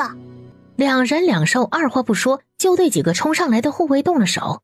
动手，生死不论。小文小武还占了上风，那2头魔兽很凶残，战斗力十足。妃子笑也站在那里围观着。可就在这个时候，严家家主严飞召唤出了一头8阶圣兽，一头烈焰狂牛。8阶圣兽啊，8阶魔兽啊，难怪这严家家主敢这么嚣张。打不过，打不过。呵，我怎么这么没用呢？算了，我还是去修炼吧。小文小武也渐渐地落于下风，身上已经有细微的伤口了。姑娘，别做没用的挣扎了，走吧。下一刻，他真的把5行麒麟和墨麒麟召唤了出来。什么？这小姑娘竟然可以同时契约2只神兽，这太不可思议了吧！还有1只竟然是超神兽。召唤我出来就行了，把这二货召唤出来干什么？小莫，出战。那畜生不是欺负过你吗？去把场子找回来。怕了？放心，你不会输，我对你有信心。去吧。妃子笑3两句话，竟然就激起了墨麒麟的斗志。新仇旧恨一起算，2只神兽打得难舍难分。不就是有1只8阶圣兽吗？有什么好生气的？本宫还有1只9阶超神兽呢。可是本宫有超神兽又怎样？用不到啊。对付8阶圣兽，只需要用6阶的墨麒麟就够了。这超神兽就是摆设。去后山找老祖宗，让老祖宗速来。是，家主。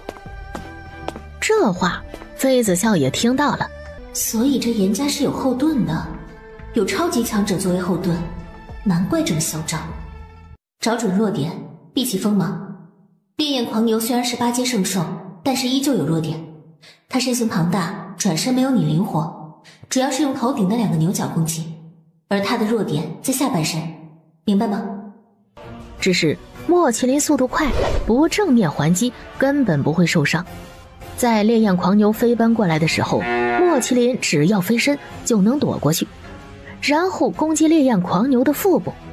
腹部是烈焰狂牛的弱点，但它彻底激怒了烈焰狂牛，它速度越来越快了。小文，接着让邪猴拿着红布。斗牛！轰的一声，烈焰狂牛倒地了，肚子被墨麒麟的头上的角划开了，当场开膛破肚。死了！6阶宗兽竟然真的杀死了8阶圣兽，这不可能啊！严家家主也因此吐了一口血出来，死亡契约生效，他被反噬后重伤了。你黄毛丫头，休得猖狂！老祖宗出山了，看这臭丫头还怎么嚣张！感受到威压，妃子笑也一掌朝着对了过去，随后被震得退了几步。那老头更是退了10几步才稳住了身子。你是谁？你不用知道。我家大姐姐叫妃子笑，识相的你赶紧带人离开，大姐姐超凶的。妃子笑，玄月大陆上没有这号人物啊！天阶修为的强者就那么几个，根本没有叫妃子笑的超级强者，甚至天阶修为的强者之中没有1个是女性。这小女娃是怎么凭空出现的？老祖宗，您总算来了！这臭丫头太不守规矩了，简直是无视交易场的规矩，不把严家放在眼里。晚辈请她去严家做客，哪知道她竟然敬酒不吃吃罚酒，还杀死了晚辈的8阶烈焰狂牛圣兽。老祖宗，一定要给晚辈做主啊！晚辈也不是贪心的人，让这丫头把她那头超神兽5星麒麟用来赔吧。不贪心，要他的五行麒麟，简直就是狮子大开口。五行麒麟可是9阶超神兽，除了上古4大神兽，是等级最高的超级神兽，不过是一头8阶烈焰狂牛而已，就想换超神兽，简直就是痴心妄想。呵呵，还真是敢开口啊！主子，我们来迟了。2个天阶初期的超强者，这2个超强者是这小姑娘的属下，这也太离谱了吧！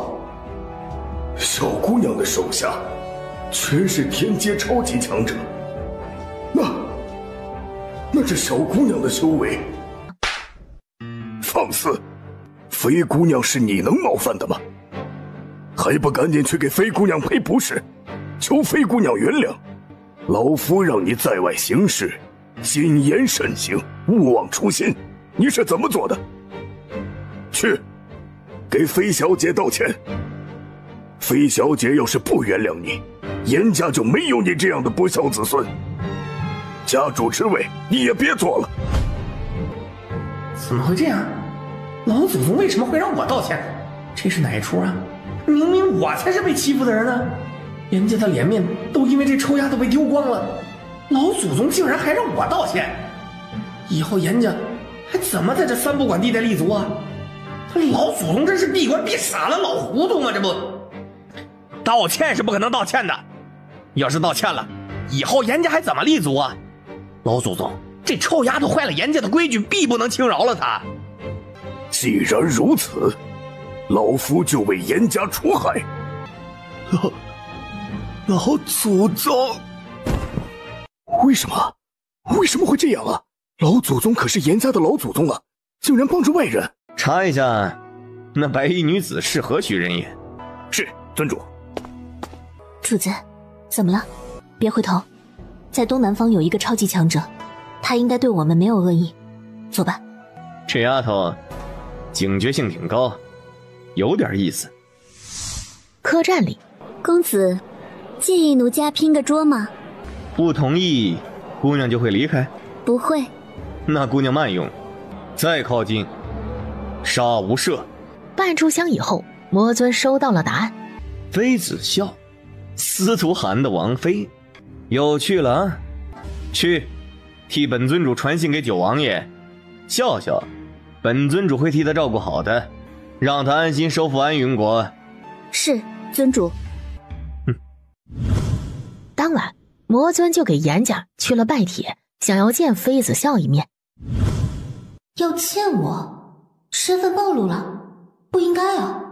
对方直接在拜帖中表明了，想要入购丹药，价格不论，放在眼前的银子能不赚吗？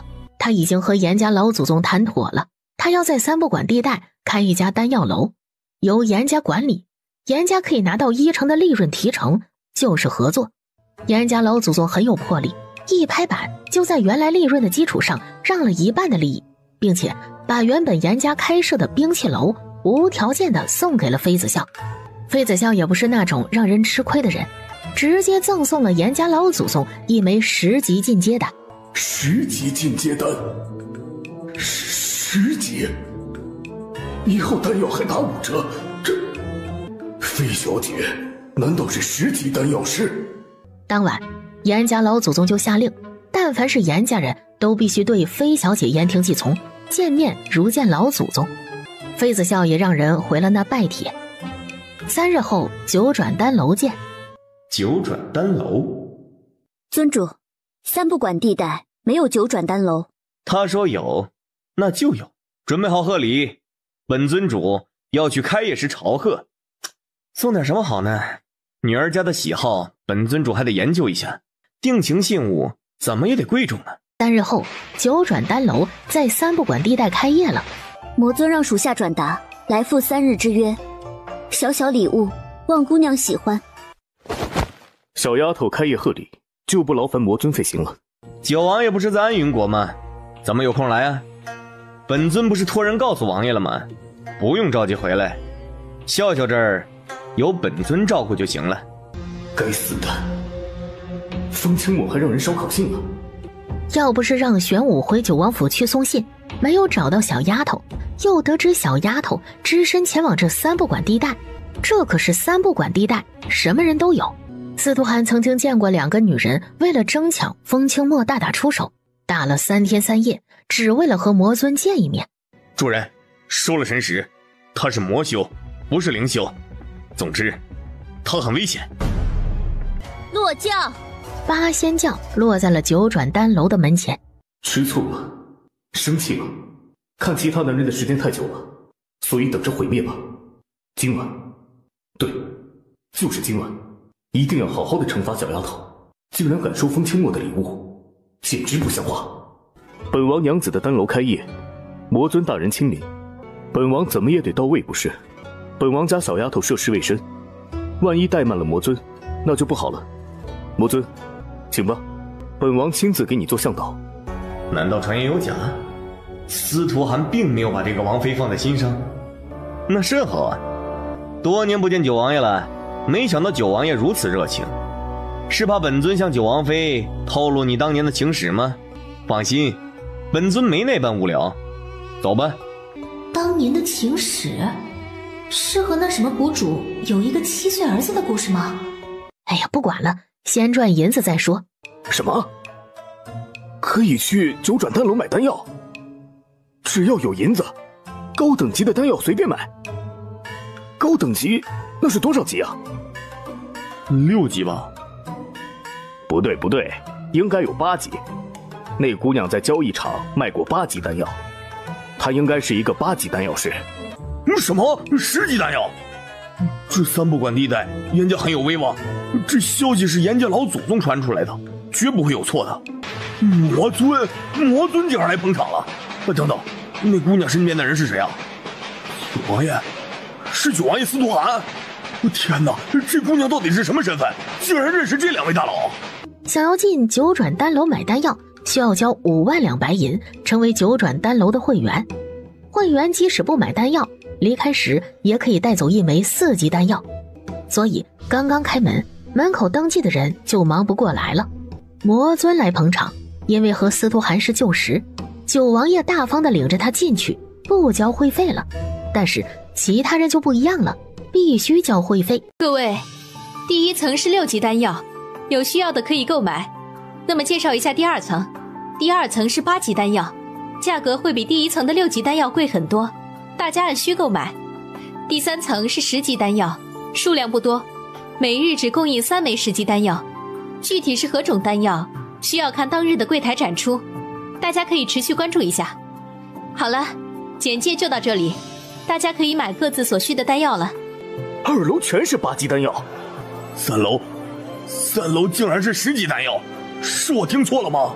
本尊越发的心系笑笑了，把笑笑娶回魔界，当魔尊夫人也不错，从此只羡鸳鸯不羡仙。见司徒涵变了脸，风清墨嘴角邪魅的笑意更加的扩大开来了。怎么，这就受不了了？放心，等到时候，本尊必定请你喝喜酒。找不痛快是吧？行，那就大家一起不痛快。魔尊还是死了这条心吧。我家小丫头取向正常，不喜欢女人，所以不管你怎么挑衅，怎么单相思都没用，省省心吧，免得到时候难堪。魔尊慢慢看吧，看到需要的丹药，本王夫妇给你打5折。丢下这句话，司徒涵转身离开了，懒得和风清墨斗嘴皮子，闲得慌，有失大男人风范。该死的！关门后，大厅里已经装满了2箱黄金，丁姨娘和黄老头还在核对账本。司徒涵见小丫头疲惫的样子，心疼到不行，赶紧领着她去后院休息。妃子笑回到房间，累瘫在了床榻上，可心情是亢奋的。这是她第1次开店做生意，这第1桶金就很可观。按照这趋势下去，用不了多少时日，她就能富可敌国。小丫头，是我好看，还是风清墨好看？魔尊好看，不过你也不差。丫头，重新组织你的语言。魔尊好看是好看，但是比她好看的女人还很多。魔尊是女人吗？要不然怎么说提及王爷的情史？你们有一腿是吗？他家小丫头这张嘴不适合说话，那还是不要说话了，直接堵住算了。王爷，魔尊来找小王妃，说已经约好了。滚，让他等着。2个时辰后，司徒寒才带着妃子笑姗姗来迟的来到了会客厅。魔尊久等了，本王以为魔尊已经离开了呢，没想到还在等着。没办法，王妃几日不见本王，有点热情了。本王也没有办法，只能宠着。妃啊，看本王说这些干什么？娘子的脸都红了。下次本王一定注意，毕竟魔尊还未娶妻。原本魔尊找妃子笑是想定制一枚丹药。九王妃和九王爷感情真好啊。九王妃看起来年纪不大，你不嫌弃九王爷年老色衰吗？啊，对了，本尊倒是有点好奇啊，九王妃喜当娘，难道不介意吗？喜当娘？儿子？本王怎么不知有一个7岁的儿子？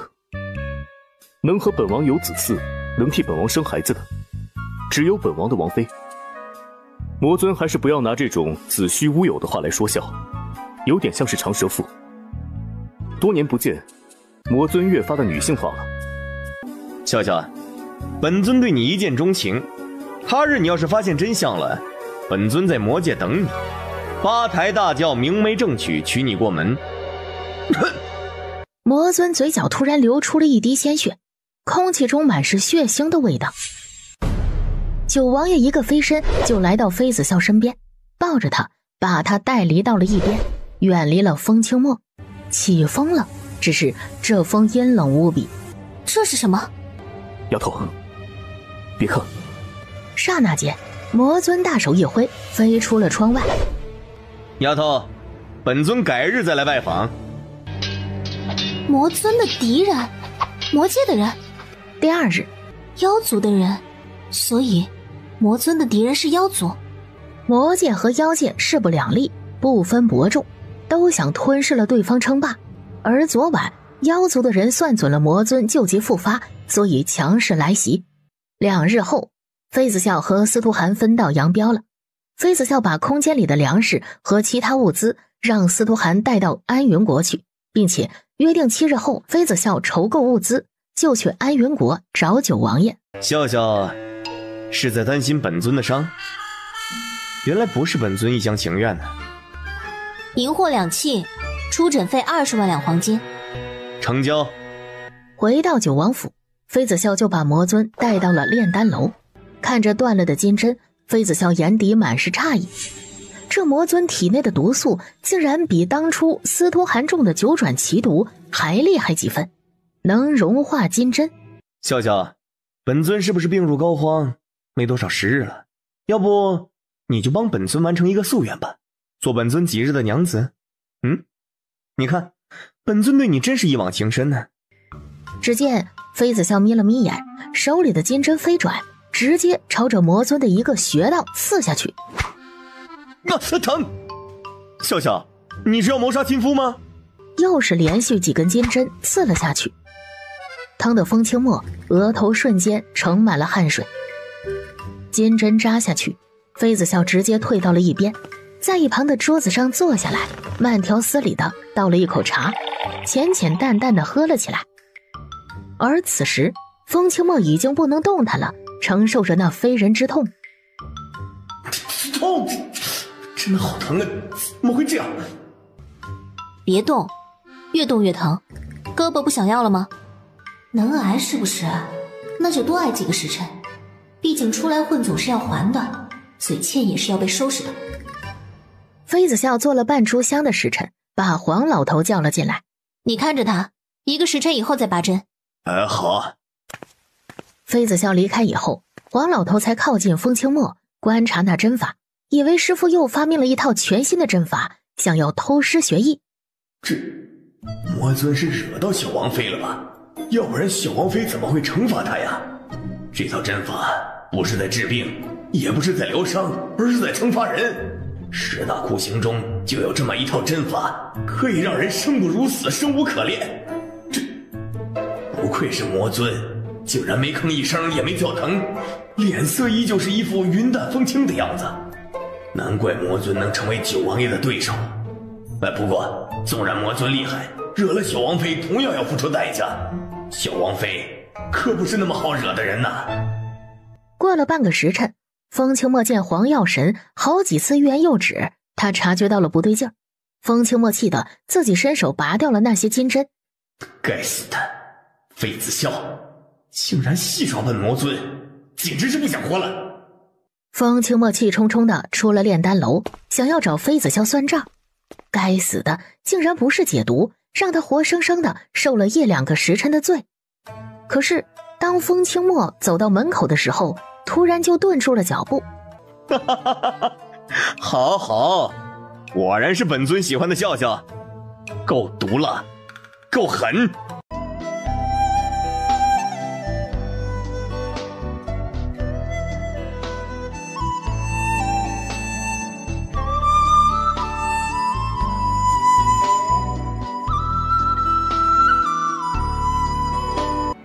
滚！滚！魔尊再纠缠不休，可就不是痛几个时辰那么简单。打穿了？什么暗器那么厉害，那么有威力，竟然能把树干打出来一个穿洞？要是打在人的身上，那后果不堪设想啊！笑笑生气了呀？那好吧，本尊明日再来。笑笑今晚做个好梦，梦里咱们再相见哦。本尊会想你的。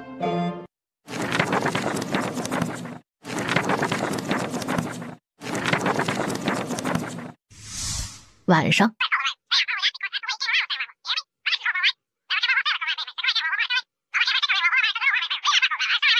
当妃子笑说出风清墨症状的时候，师傅，你看上魔尊了，准备改嫁了是吗？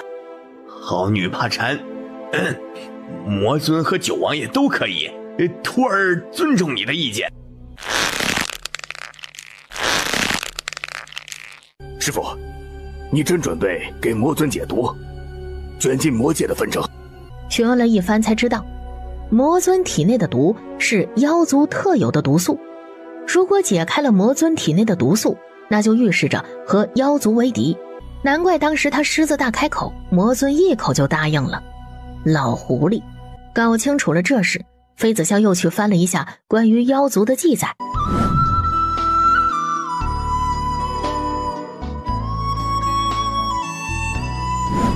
周家那边筹购的物资也差不多了，明日妃子笑就可以去仓库把其收入空间。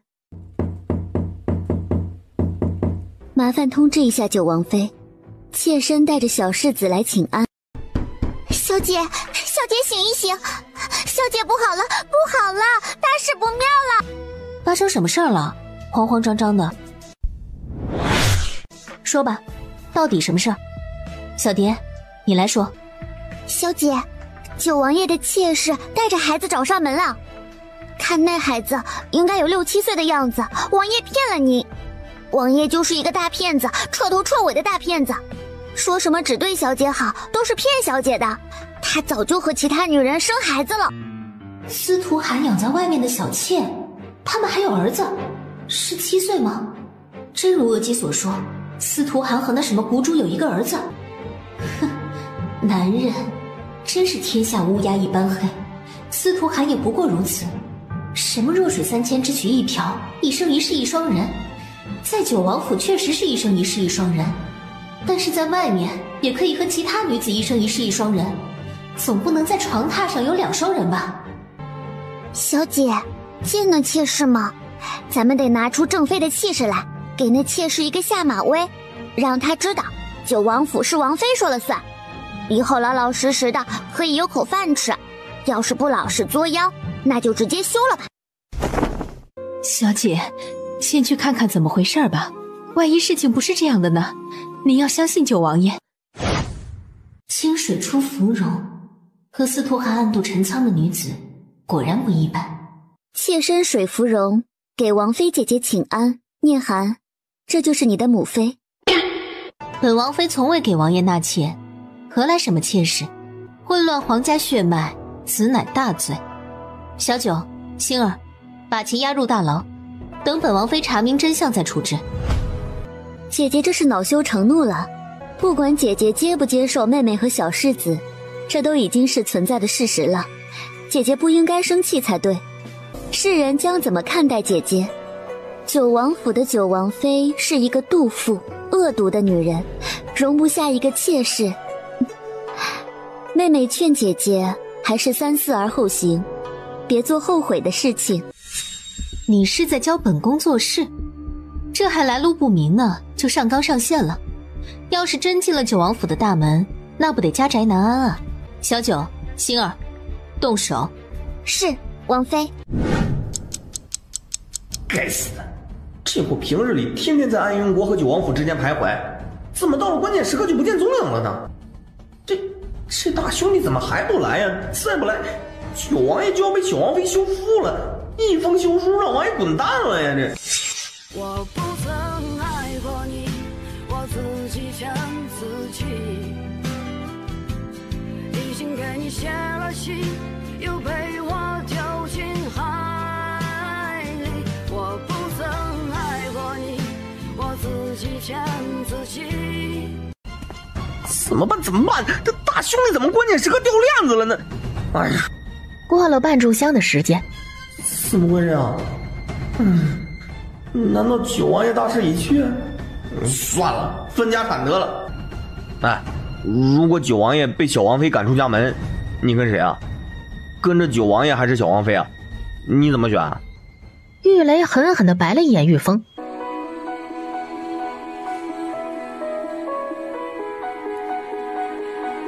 这时，妃子笑的契约兽青龙给司徒涵带来了一封休书。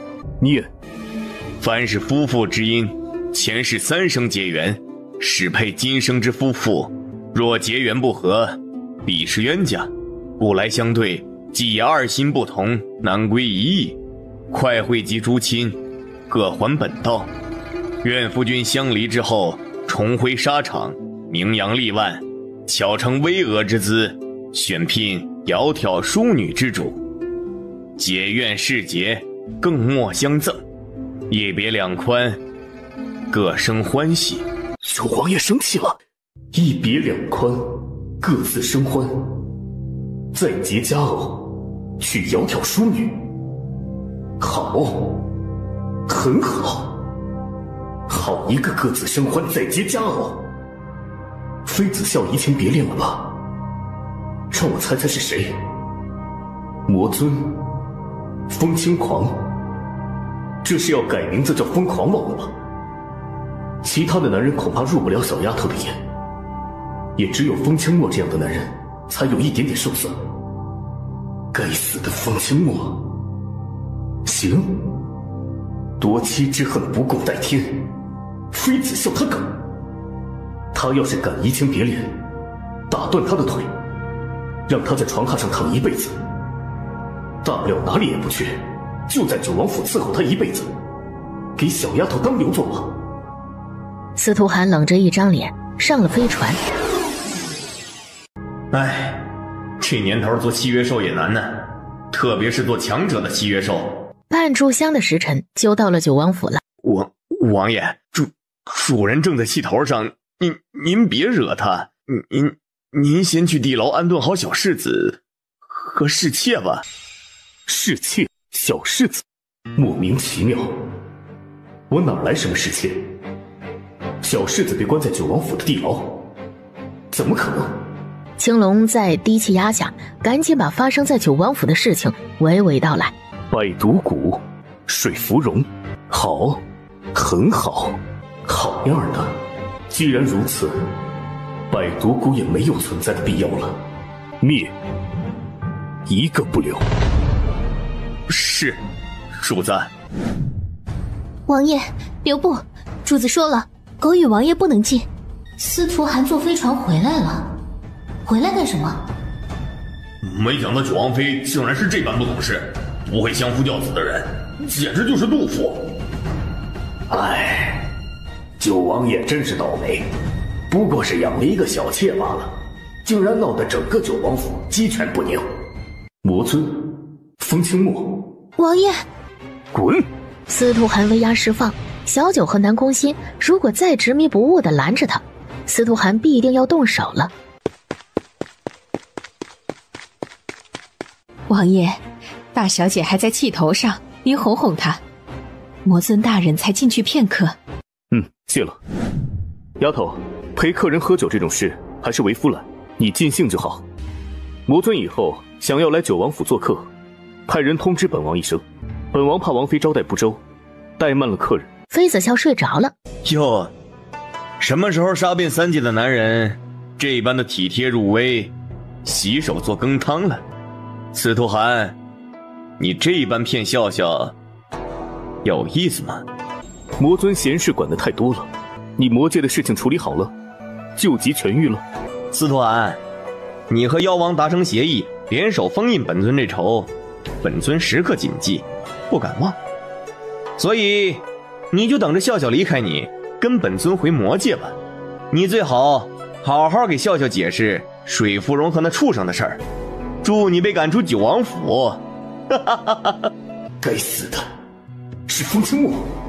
天啊，大帅逼啊！疯了！谁时还有这样的大帅逼？真帅啊！好想睡一睡。大帅逼还抱我了，那我是不是得假装什么都知道，把他睡了再说？负不负责明天再说了，要负责最好捡个大帅逼回家。天哪，这8块腹肌爱了爱了！天哪，这也太大胆了吧！小王妃这么豪放的吗？竟然敢在大庭广众之下对九王爷一顿咸猪手！滚！刹那间，方圆2公里都不敢有人了。凉亭里，丫头，走，回房间去。夜深露重，明日要感冒了。帅哥，来，给爷笑一个，也给你一个香吻啊！完了，天冷了，降温了，小伙伴们冷要感冒了，我得去给小伙伴们盖被子。小伙伴，姐姐来了，不冷不冷，姐姐这就给你们盖被子，听话啊，你们要乖乖听话。这一幕太神奇了，以至于司徒寒赶紧让玄武把这记录复刻下来。你有被子吗？能借点被子给我吗？我的小伙伴们很冷，需要被子。九王爷一声令下，整个王府的下人都动了起来，给小王妃找棉被。一开始妃子笑还自己动手去给那些花啊树啊什么的盖被子，怕他的小伙伴冷到。到了后面，他就站在那里指挥王府的下人。九王爷没有办法，只好把小丫头往训练场上带。小丫头精力耗尽了，也就消停了。一开始妃子笑是让他们对打，他在旁边拍手叫好。好，真好，精彩！灵力球节大一点儿，不能散开啊！绝地求生会不会？威压，释放威压！起来，加油加油！反击啊，反击回去！起来，本宫教你怎么反击，打趴他！玉峰已经连挣扎的力气都没有了，趴在地上装死，动也不敢动一下。这个人死了，是不是还可以抢救一下？对，抢救。原本看到玉峰装死就能躲过一劫，大家准备纷纷学他装死摆烂了。拿金针来，这个还可以抢救一下。什么？金针？妈！没死，没死，还喘着气儿呢。我觉得自己又可以了。相公，他怎么活了？金针白拿了，怎么办？没事，相公会让他死的。你准备好金针？相公最好了。是本王让你死，还是你自己死？死人了，死人了，需要抢救。相公，你过来。相公，你来，我教你怎么抢救病人。不要啊！无意，王爷就是故意的，王爷肯定是在公报私仇。你敢活一下试试，本王让你永远睡下去。不动了，再也不敢动了。好在小王妃玩一会儿就感觉特别的无趣，又换了一个花样。他把空间里的火麒麟召唤了出来，让大部队跟着火麒麟学动作。火麒麟一会儿在地上打滚，一会儿在奔跑，一会儿又匍匐前进。九王府的那些侍卫就像是发疯了一样，一会儿在地上打滚，一会儿奔跑，一会儿还在学火麒麟嚎叫，动作标准统一。好在后半夜妃子笑终于累了，在司徒涵的怀里睡着了。总算睡了。哎，这小丫头竟然这么能折腾。是怎么回事？不用去了，没用，你的丹药都被九王爷收走了。什么？王爷，痛吧，痛死算了，痛死了，王爷就没有这么忠心耿耿的侍卫了。然而这个时候，司徒涵在确定妃子笑没有转醒的迹象以后，转身去了九王府的地牢。涵，你来了，妾身就知道你会来救我们母子。念涵，叫爹爹，这就是你爹爹司徒涵。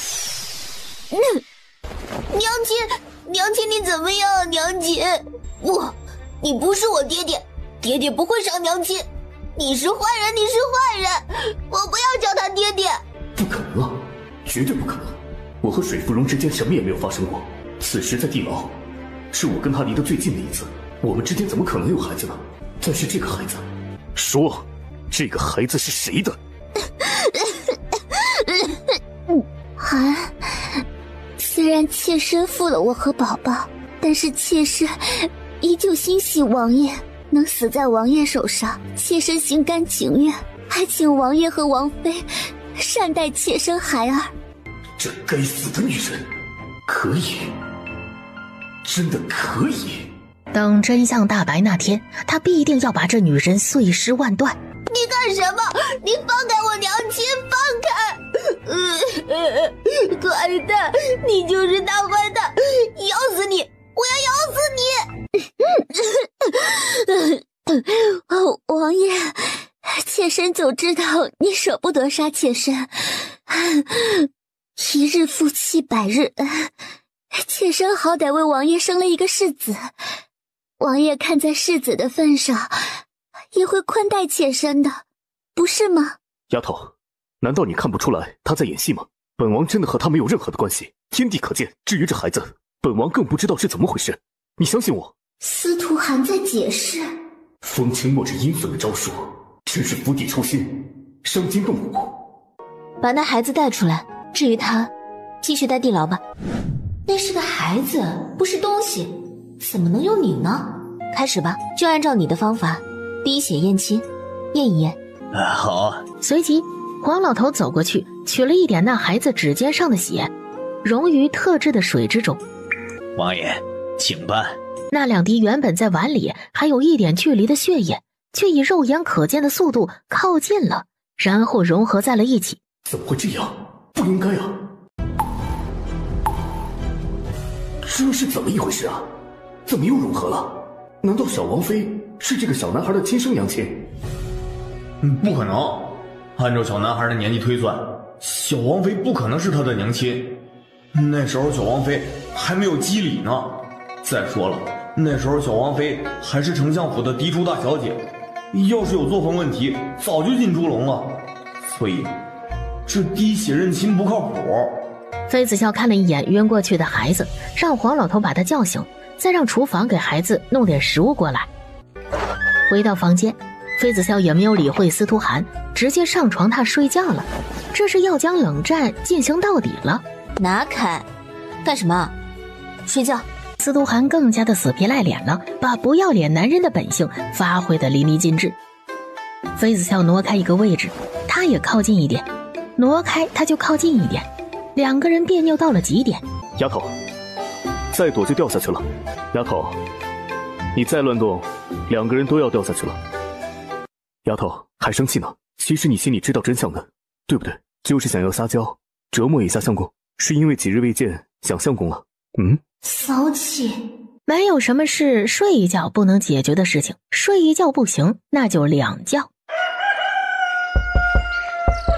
说，王爷，水芙蓉越狱了，不知所踪，跑了。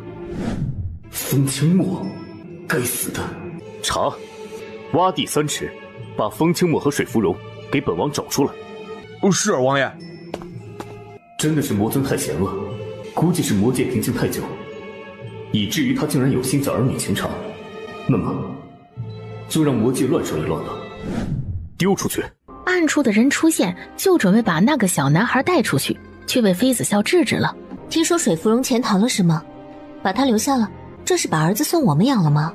既然如此，养着吧，送进宫给洋洋作伴。见那孩子吃饱了，妃子笑就让丁姨娘把他带下去了。吃吧，不过一孩子，别较真。水芙蓉这出倒是没有把我气到，把你倒是气得不轻。用完膳，妃子笑就准备让司徒涵把这孩子送进宫。什么？司徒涵欺负小妹？司徒涵给小妹戴绿帽子了，真是一个渣男。娘亲说过，男人3妻4妾就是渣男，他这种行为就是戴绿帽子，这样的男人不能要。司徒涵，你敢欺负我小妹，去死吧你！三哥，你误会了，我没欺负笑笑。司徒涵，你放开！你别以为你是九王爷，欧阳家就不敢把你怎么样。你要是欺负我小妹，欧阳家和你势不两立。欧阳希不是司徒涵的对手，但是奈何司徒涵不还手，所以就形成了一个守一个攻的局面。王妃不好了，不好了！三公子和王爷打起来了，就在检院。三哥来了，还和司徒涵打起来了。受欺负了，走，跟哥回家去。这破九王府不待就算了，大不了3个哥哥养上你一辈子。感受到司徒涵的情绪，赶紧把事情解释了一下。小妹，他不是人，是用精血幻化的。什么精血幻化的？不是人？不应该啊！这孩子有血有肉，也有脉搏呼吸，不可能不是人啊！这无论怎么看都是人啊！欧阳希摸出了一张符箓，直接朝着那个孩子打了过去。只见那孩子在他们的注视下，竟然变成了一节一节的莲藕。这也行？妖王和魔尊这2个水火不容的敌人走到一起了，2个人和解并且联手，他们有共同的利益了。这一局，风清墨胜了。想要和解，就要付出代价。他竟然愿意，哼，其心可诛。3日后，司徒涵抱着妃子笑上了去皇宫的马车。原本因为休书的事情，这个小气的男人就在计较，找着机会就连本带利的要回来。小王妃，救命啊！小王妃，狗蛋娘子快不行了，要1尸2命了。又是妃子熙，妃子熙不是嫁给郑狗蛋了吗？她都那样了，怎么还能左右呢？走，去你家，快点，晚点真的1尸2命了。妃子熙怀孕没有多少时日，也不知道用了什么方法，竟然让肚子里的孩子快速的成长了起来，没几日就要临盆了。瑶瑶姐姐，救娘子，求你救娘子，孩儿。难道是妃子熙？笑笑，你在外面等着，哥一个人进去吧。三公子，男子不能进产房会不吉利，您看着。得，那算了。小妹，妹夫，咱们走。这郑家等着收尸就行了，到时候形成母子煞，可别怪本公子没有提醒。走了。什么母子煞？什么母子煞？郑家造了什么孽，竟然会迎来这么不吉利的东西？哎呀，该死的！不行啊，不能形成母子煞呀，要不然郑家就完了，整个郑家都完了，要给这对母子陪葬。三公子，您大人不计小人过，救救郑家吧！这母子煞是要吃人的呀，三公子。到底什么是母子煞呀？为什么郑家这么忌惮这母子煞呢？民间有一种说法，如果孕妇生孩子时候难产去世了，孩子还在肚子里没有取出来，这会形成煞气。煞气中母子煞最厉害，这是妃子熙最后的一击了。最终的结果是妃子笑和欧阳希一起进产房了。没事，贴上符箓就好了，雕虫小技而已。不好，已经死了！快把孩子取出来，不管孩子是死是活，都得取出来。母子煞就要形成了。妃子笑主刀，欧阳希动下手。小妹，快点，来不及了，快要成煞了。哥，刀子下不去了，怎么办？好几张符箓快速地朝着妃子希打下去。小妹，你快点，哥顶不了多久了，快点把孩子取出来。好。剖宫产一共有7层，他已经划破了前面5层肉了，就剩下最后的2层了。这2层必须要小心翼翼的，一点一点的剥开。怎么回事？手术刀划不开？贱人，别白费力气了，你是不可能取出那个畜生。那畜生注定要下地狱，成为傀儡。妃子笑，你以为你赢了吗？这一场战争才刚刚开始，我要让你们所有人都下地狱，所有人。小妹，哥压制不住了，不行了。手上集结灵力球，这一刻妃子笑已经做了最坏的打算，那就是玉石俱焚。耳边传来婴儿的啼哭声，让房间显得更加的诡异了。然而就在这个时候，司徒涵突然出现在妃子笑身后，手指间跳跃着一簇小小的火焰。他把火焰直接点在了妃子希尸体的眉心处。不要！九幽黑莲的圣符，你怎么会有九幽黑莲的圣符？不要啊！怎么会这样？眨眼间，房间里所有的怪异现象都消失了。九幽黑莲的圣火是来自地狱深渊的本源之火，可以烧尽世间一切。妃子笑回过头，又开始进行手术了。一声啼哭，孩子从妃子希的肚子里出来了。可是因为缺氧的关系，原本应该白白嫩嫩的婴儿，此刻全身发紫。哇的一声，孩子又哭了出来。此刻孩子的哭声中气十足，就好像健康孩子一般。这到底是什么情况？该死的，这就应该是风清墨的事情。这又让司徒涵在心里给风清墨记了一笔。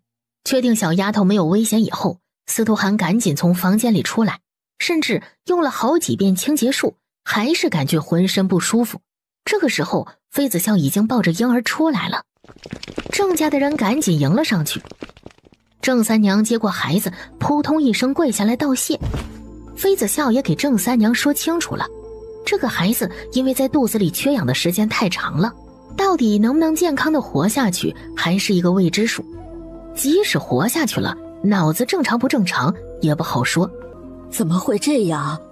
难道这个孩子会像郑狗蛋一样痴傻？为什么会这样？我孩子不要梦呀，爹，我带爹了，孩子。希儿，我的希儿。他赶紧点了3支供香，插进了香案里面，嘴里念念有词。只见他的房门打开了，伴随着一阵阴风，妃子希的残影走了进来。娘亲，我不甘心，我不甘心啊！只差最后一点点就成功了，娘亲。只见妃子希的残影越来越透明，几乎要消失了。不是这样的，希儿，娘亲救我！娘亲，我不想灰飞烟灭，娘亲。可就在这一瞬间，妃子希最后一丝残影消失在了天地间。妃子笑，贱人，等着，我一定要把你碎尸万段，杀子之痛不共戴天。死了，都死了。他女儿妃子希死了，夫君妃傲天也死了，唯一的儿子被流放了，只剩下他了。欧阳菲菲，为什么为什么做什么都不行，都被欧阳菲菲压着？为什么？我好恨呐！现在那小贱种的能力才觉醒了一小半，他还有机会，他一定要趁着这个时候弄死那个小贱种，让他没有机会去挖出欧阳菲菲的秘密。半炷香的时间，苏月华开始做法了。他要问米，他丝毫不犹豫地咬破了手指，在布娃娃的后背用鲜血写上了妃子笑3个字。为什么会这样？妃子笑这个小贱人现在实力这么强大了吗？原本这一击苏月华是要妃子笑的命，可是不知道怎么的竟然失败了，只是抽取了他的一抹神识。一抹神识就神识，就这么一抹神识，我一定要让妃子笑好看。这小贱人等着生不如死吧。丫头，怎么回事？有人在用地狱黑煞对付你，难道是风清墨？不应该是风清墨。风清墨这个人虽然亦正亦邪，但是不会用这么阴损的招数。然而就在这时，妃子笑突然毫无预兆地晕了过去。丫头，笑笑。这一次小丫头的晕厥不同于以往的任何一次晕厥，如果这一次小丫头醒不过来，可能就一直沉睡下去了。第3日的半夜子时，丫头，小丫头，你怎么样？有没有哪里不舒服的？你为什么在我房间？小蝶，快叫人把丞相府的侍卫叫来，房间里有当涂浪子。你知道这里是哪里吗？这可是丞相府，你要是再不离开，丞相府的侍卫来了，让你吃不了兜着走。赶紧用灵力去查看妃子笑的情况。救命啊！这有当涂浪子！司徒寒脸色阴沉，一掌朝着妃子笑的后颈劈了过去，顿时接住了那软软的身子。他家小丫头身上竟然没有任何的灵力波动，这是又变成了废柴吗？他心里有一个大胆的猜测，这具身体有2个意识，一个是他家的小丫头，一个则是刚刚那个女子。竟然把九王府当成了丞相府，所以他的记忆和意识还停留在丞相府是吗？刚刚的这个意识才是真正的妃子笑，欧阳家的大小姐。随即司徒寒一头扎进了书房，整整3日，司徒寒都像是一个无头苍蝇一般，急得团团转，却没有任何的头绪。此刻在空间的妃子笑目睹了这一切。原主不是已经死了吗？怎么又复活了？这太蹊跷了。司徒寒在找方法复活妃子笑的那个灵魂，然而妃子笑却在空间里修炼。这日妃子笑正在炼丹的时候，火麒麟呢？平日里最积极的火麒麟怎么不见踪影？只有傲慢的5行麒麟和墨麒麟在一旁趴着，难不成是出事了？妃子笑一声令下，5行麒麟和墨麒麟也不敢怠慢，赶紧跟着去找火麒麟。那二货到底去哪儿了？真是的，不对劲啊！火麒麟这个吃货最馋丹药了，这个时候怎么会那么老老实实的修炼？糟糕，火麒麟在进阶。主子，我进阶超神兽的就是这个状态。我麒麟不会是直接从4阶神兽进阶成为9阶超神兽吧？不可能，不可能！什么？从4阶神兽直接进阶成为9阶超神兽？不可能，完全不可能！这是有逆天的存在啊！即使司徒寒是逆天的存在，也不会进阶这么快。外面过了3天，而空间里的时间要比外面的时间慢3倍，所以在空间里，妃子笑已经度过了9天。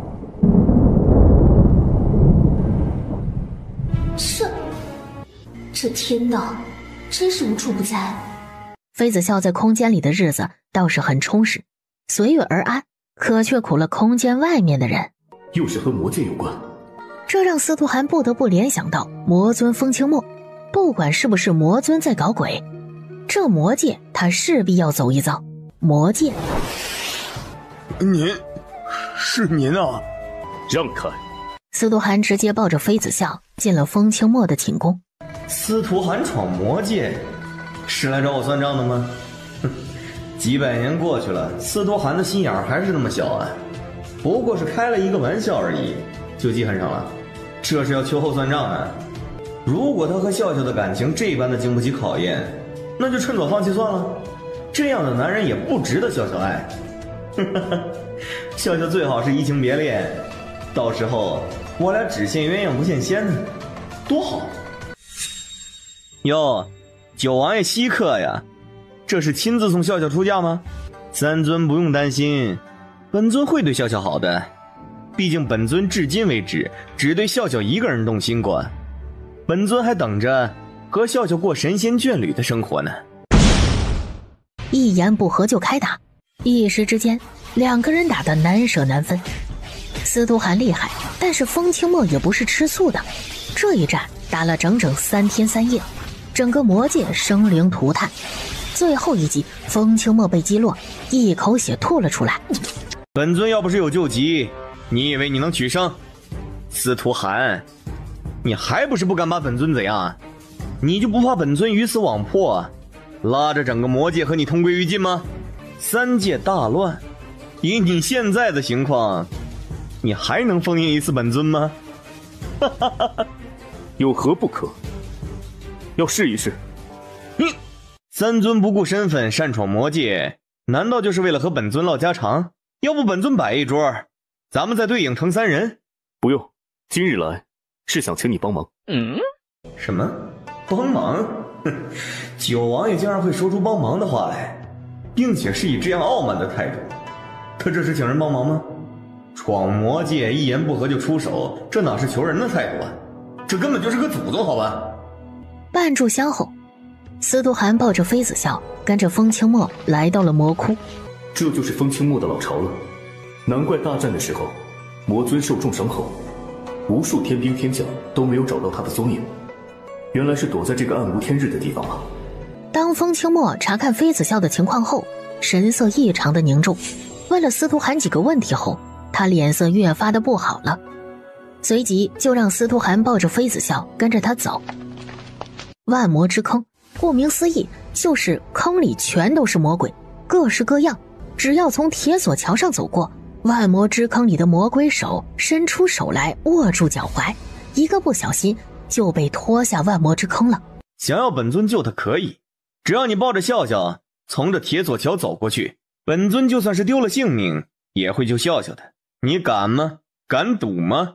随即他根本不带停顿的抱着妃子笑越过了风清墨，直接上了铁索桥。只要妃子笑能醒过来就可以了。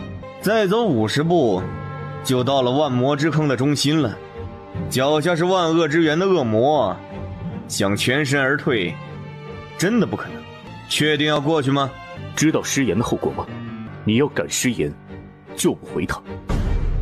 魔尊要是敢失言，那就等着毁灭吧。一双恶魔的手从绿色液体中伸出来，在空中挥舞，就等着司徒寒自投罗网了。不愧是三尊，有胆识。既然如此，本尊也应下了。1月之后来魔界接人。当风清墨伸手来抱妃子笑的时候，司徒寒10000个不愿意，眼睁睁地看着风清墨抱着小丫头进了魔窟的腹部。1个月而已。离开铁索桥的时候，他依旧没有用灵力，而是一步一步走回去的。他又记住这疼，这亲手把小丫头交出去的那种疼。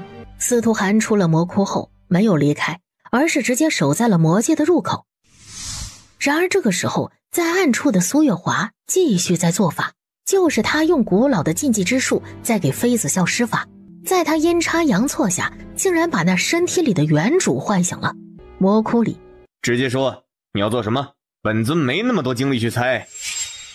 这男人太可怕了，虽然长得帅气，但是脸色的笑容很可怕，像是要把人生吞了一般。我要活着，这是我的身体，我要活着。活着？女人，你还真是贪得无厌。你以为现在拥有的一切是你的吗？即使你活着又怎样啊？拿得走吗？风清墨懒得听他回答，而是直接把原主带到了魔界的禁地里。你要做什么？你放开我！我哥哥他们不会放过你的，还有我夫君，我夫君一定会杀了你的。对，就把这个丞相府的大小姐送给司徒寒吧。他娶过门的不是丞相府的大小姐吗？还给他了，笑笑丫头就留在魔界了。魔尊带着原主来魔界的禁地是想要杀死原主的原因，然后想办法把笑笑放出来。但是他改变主意了，以魔尊之血祭死万恶之魔，只为了召唤妃子笑的原因。魔尊？怎么是他？笑笑，本尊跋山涉水才能来看你，你就这么对待本尊一片真心呢？你就不知道怜悯一下本尊吗？魔尊擅闯别人领地，需要怜悯吗？擅闯者死。别，本尊是来救你的，你别恩将仇报啊！风清墨赶紧说明了来意。所以他要这具身体是吗？想要复活？是这样的，但是如果笑笑要这身体，本尊给你抢回来。当然如果不想要，本尊也可以给你重新塑造一个新的身体。重新塑造躯体？行，那就把这躯体给他，我不要了。之后又过了3日，风清墨盘坐在祭祀台，身上的黑气疯狂地滋长。刹那间，狂风暴雨，无数道天雷朝他劈了下来，可他依旧没有停。在风清墨被天雷击得血肉模糊的时候，他终于把妃子笑的原因分离了出来。1个月后，妃子笑重生了，此刻的妃子笑恢复了本来面目，对，就是穿越前的面貌。妃子笑和原主在魔尊的护送下来到了魔界之门。臣妾拜见九王爷。他在魔界的入口都快要成为忘妻石了。他家的小丫头什么时候在他面前自称过臣妾？就算是2个人行闺房之事的时候，情到深处，小丫头也只是一句夫君或者老公，完全找不到他家小丫头的影子了。王爷，臣妾让您久等了。王爷，走吧，我们回家。人对了，哪里都是家；人不对，家也不是原来的家。平身吧。谢王爷。小丫头，这才是他家的小丫头呢。司徒涵抬头，眼神直直地朝着前方看去。司徒涵看着妃子笑的眼神深邃到了极点。此刻的小丫头真美啊！该死，小丫头和风清墨站在一起，竟然如此的和谐。王爷，走吧，我们回家。谢了，这情本尊领了。他竟然就这么带着原主离开了，这样也好，挺好的，就当是缘分尽了吧。就这样画上句号了。笑笑，走吧，既然司徒涵无情无义，那就忘了他，咱们重新开始。他没有跟着风清墨一起回魔界，而是直接坐飞船去了3不管地带。你好，请问有什么可以帮到您的吗？需要购买哪方面的丹药啊？我找你们掌柜，把这个给他，他就明白了。师傅，你怎么来了？忘了吧，忘了以后就能重新开始了。而后的日子，妃子笑就在九转丹楼住了下来。这日，在空间里进阶的火麒麟终于进阶完成了。与此同时，妃子笑竟然也触发了契机，直接在空间里从天阶初期进阶到了天阶巅峰，也就是说，继续修炼，他就可以飞升了。这天傍晚，黄老头又来书信了。不知道怎么回事，小王妃像是变了一个人一样，不再进丹药楼了，整日就喜欢胭脂水粉、逛街这样的俗事。问他药理方面的事儿，他也只是说让我自己去研究，别什么都问他，只有自己研究才能提升。为何老夫总感觉很怪异呢？还有啊，这次九王妃和小王妃回府后，他们2个好像吵架了。王爷没有再进过主院，一直睡书房，要么干脆不回府了，闲暇时会来丹药楼坐一坐。也不知道他和小王妃之间到底发生了什么。九王府，要不你再去试试，万一小王妃心情好了呢？好，老夫再去试一试。半炷香后，黄老头气呼呼地回来了。不伺候了，让老夫自己钻研，老夫能钻研得出来吗？不行，老夫去3不管地带，找玄宗师一起钻研去。丁姨娘要一起吗？不了，你去吧，小姐还需要我照顾。入夜了，司徒涵才从皇宫回来。王爷，您回来了，厨房做了您最爱吃的菜。尝一尝。不用，本王用过膳了。王爷，臣妾给您绣了一个香囊，给您带上。滚！为什么？王爷难道不喜欢臣妾了吗？臣妾只是看王爷要见的香囊陈旧，这才绣了一个新的给王爷。妾身做错了吗？玉峰，带他下去。是王爷。从皇宫一直偷偷跟着司徒寒马车的司徒欧阳欣喜地窜了进来。娘亲，宝宝回来了。娘亲，宝宝好想你啊！你不是我娘亲，你是谁？说，你把我娘亲怎么了？哪来的野孩子？你知道这是什么地方吗？这是九王府，本宫是九王妃，岂容你撒野？真是没规矩。小王妃竟然连小世子也不认识了，这可是九王爷和小王妃的孩子啊！虽然不是亲生的，但是小王妃和王爷一直把他当成亲生的一样溺宠着。有时候九王爷连小世子的醋也吃了，这到底怎么回事啊？小姐，这是小世子啊，您和王爷的儿子，您不记得了？放肆！儿子？什么儿子？本宫就没有10月怀胎生产过，哪里来这么大的儿子？这不是离谱吗？本宫可从来没有做过对不起王爷的事，你是在污蔑本宫。大殿里，怎么回事？小王妃难道是真的失忆了？可是就算是失忆了，也不会这般的性情大变呢。爹爹，这个女人不是娘亲，她不是小宝宝的娘亲，你把她赶出去。闭嘴！哪来的野孩子？一点规矩都不懂。纵然你是王爷的孩子，但是本宫可是正妃，你也得尊称一声娘亲。什么女人不女人的？小蝶，给本宫掌嘴。小世子这么可爱的一个孩子，怎么到了大小姐眼中就是一个不懂事的熊孩子了呢？变了，小姐变了，变得陌生了，变得不可理喻了。九王妃，正宫，哼！原本司徒寒没打算这么快就休妻，他要把圣王朝的事情全部处理好，还得和欧阳家通个气，再休妻去找小丫头。当下司徒寒就有了决断，一声令下，让玄武直接去军营把欧阳婷接到九王府来，又让玉峰去欧阳府把三哥欧阳熙叫来。王爷，天色已晚，还是不要打扰大哥跟三哥了吧，有什么事明日再说。王爷也累了一天了，臣妾伺候您休息。他要休妻，半炷香后，欧阳婷和欧阳熙来到了九王府。大哥、三哥，你们总算来了。王爷要休了妹妹，我不想被休，你们要为妹妹做主啊！小妹被人冒充了，这哭哭啼啼的女人是小妹吗？司徒寒要休妻，怎么可能？娘亲说过，会医术会针灸，性格淡漠的那个才是他们真正的小妹。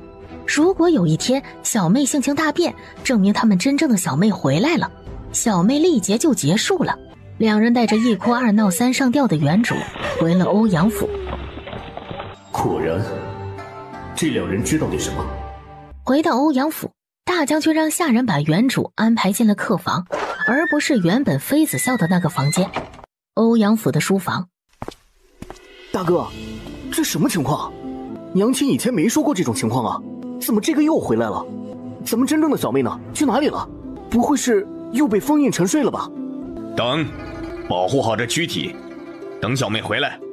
也只有这样了。当天晚上，小九和南宫欣也被贬了。九王爷竟然让他们收拾包袱去三不管地带。就当小九和南宫欣出门的时候，在大门口遇到了熟人黄老头和丁姨娘，收拾好了包裹，鬼鬼祟祟的出了九王府。四人结伴上了去三不管地带的马车。3日后，小世子司徒欧阳被册封为九王爷，而司徒寒卸任了。他踏上了去三不管地带的飞船，要去找小丫头了。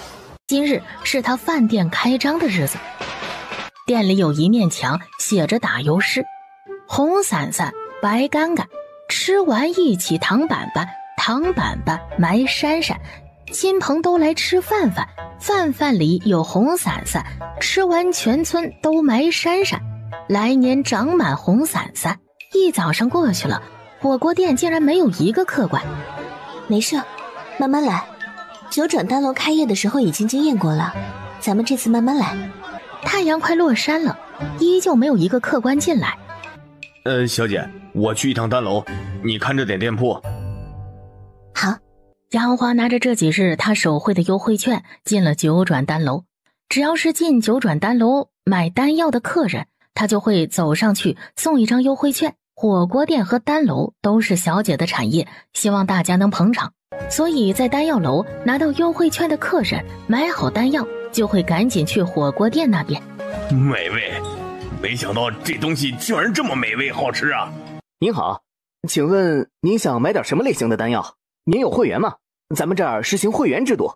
司徒涵冷着一张脸，还是花银子办了一张会员卡。小丫头的店铺开业，拿着优惠券，司徒涵径直地朝着火锅店去了。客官几位啊？司徒涵没理会那店小二，径直地朝着收银台走了过去。老婆，我来了。客官几位，那边有空桌，您可以随便坐。丫头，我不是九王爷了，没有月俸了，以后要靠你养了。客官，你认错人了，要是不吃饭，麻烦你出去。小九他们是骑着契约兽来的，明明比九王爷先一日出发，但是却没有九王爷的飞船快，反倒是落到了后面。这也行啊！原来九王府那个女人是冒牌货，难怪被休了，难怪九王爷对她比陌生人还不如。真正的小王妃竟然一直在三不管地带。哎呀，小王妃的饭店开张了，怎么着也要去胡吃海吃一顿呐！黄老头这个老顽童，硬是让丁姨娘、小九还有南宫欣凑了银子，然后来吃火锅。吃饭吗？消费吗？不吃火锅不消费，抱歉老娘不招待，哪里来的打哪里去。司徒涵没办法，只能选了一张桌子坐了下来。在店小二的推荐下，司徒涵点了一个麻辣锅。这个时候，妃子笑偷偷溜进了后厨，在司徒涵点的汤锅里放了一大把的辣椒粉。吃，让你吃，那就好好吃。小姐，你们认错人了。吃饭吗？几位？南宫欣他们几个也不理会妃子笑，原本是打算来吃火锅的，但是这个时候店里的生意明显好了起来，他们也顾不上吃了，赶紧去帮忙打下手。一些红衣的魔尊回来了。那是魔尊吗？是那个让人闻风丧胆魔界的王吗？天哪，那魔兽，那竟然是9阶超神兽！等等，还是2只9阶超神兽，1只7阶神兽，这派头可比美女威武气派多了呀！笑笑，断魂森林下雨了，这一趟真不容易啊，累死本尊了。有没有奖励啊？香吻要不要给一个？去洗个热水澡，然后来用晚膳吧，所有人都等着你呢。还是笑笑关心本尊。好呢，我去换身衣袍就来。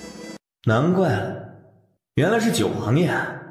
他说怎么突然就低气压了？有人想要杀他呢。哟，九王爷啊，真是稀客啊！怎么一个人吃火锅啊？吃火锅要2个人一起吃才好吃呢，怎么不把九王妃带过来？哎呀，本尊是不是说错话了？九王爷被九王妃抛弃了呀？没关系啊，心情不好的时候吃一顿火锅，包治百病。这顿火锅，九王爷放心吃吧，不算钱，就让我和笑笑这对夫妇请了。九王爷慢用，本尊去换衣服了，笑笑还等着本尊用膳呢，饿坏了丫头肚子，本尊心疼。骚包，夫妇？什么夫妇？谁和风清墨是夫妻了？他和圈养的母猪是夫妻差不多。该死的！随便吧。不一会儿，风清墨就换了一身衣袍出来。虽然火锅店的店铺很大，但是还是不够做。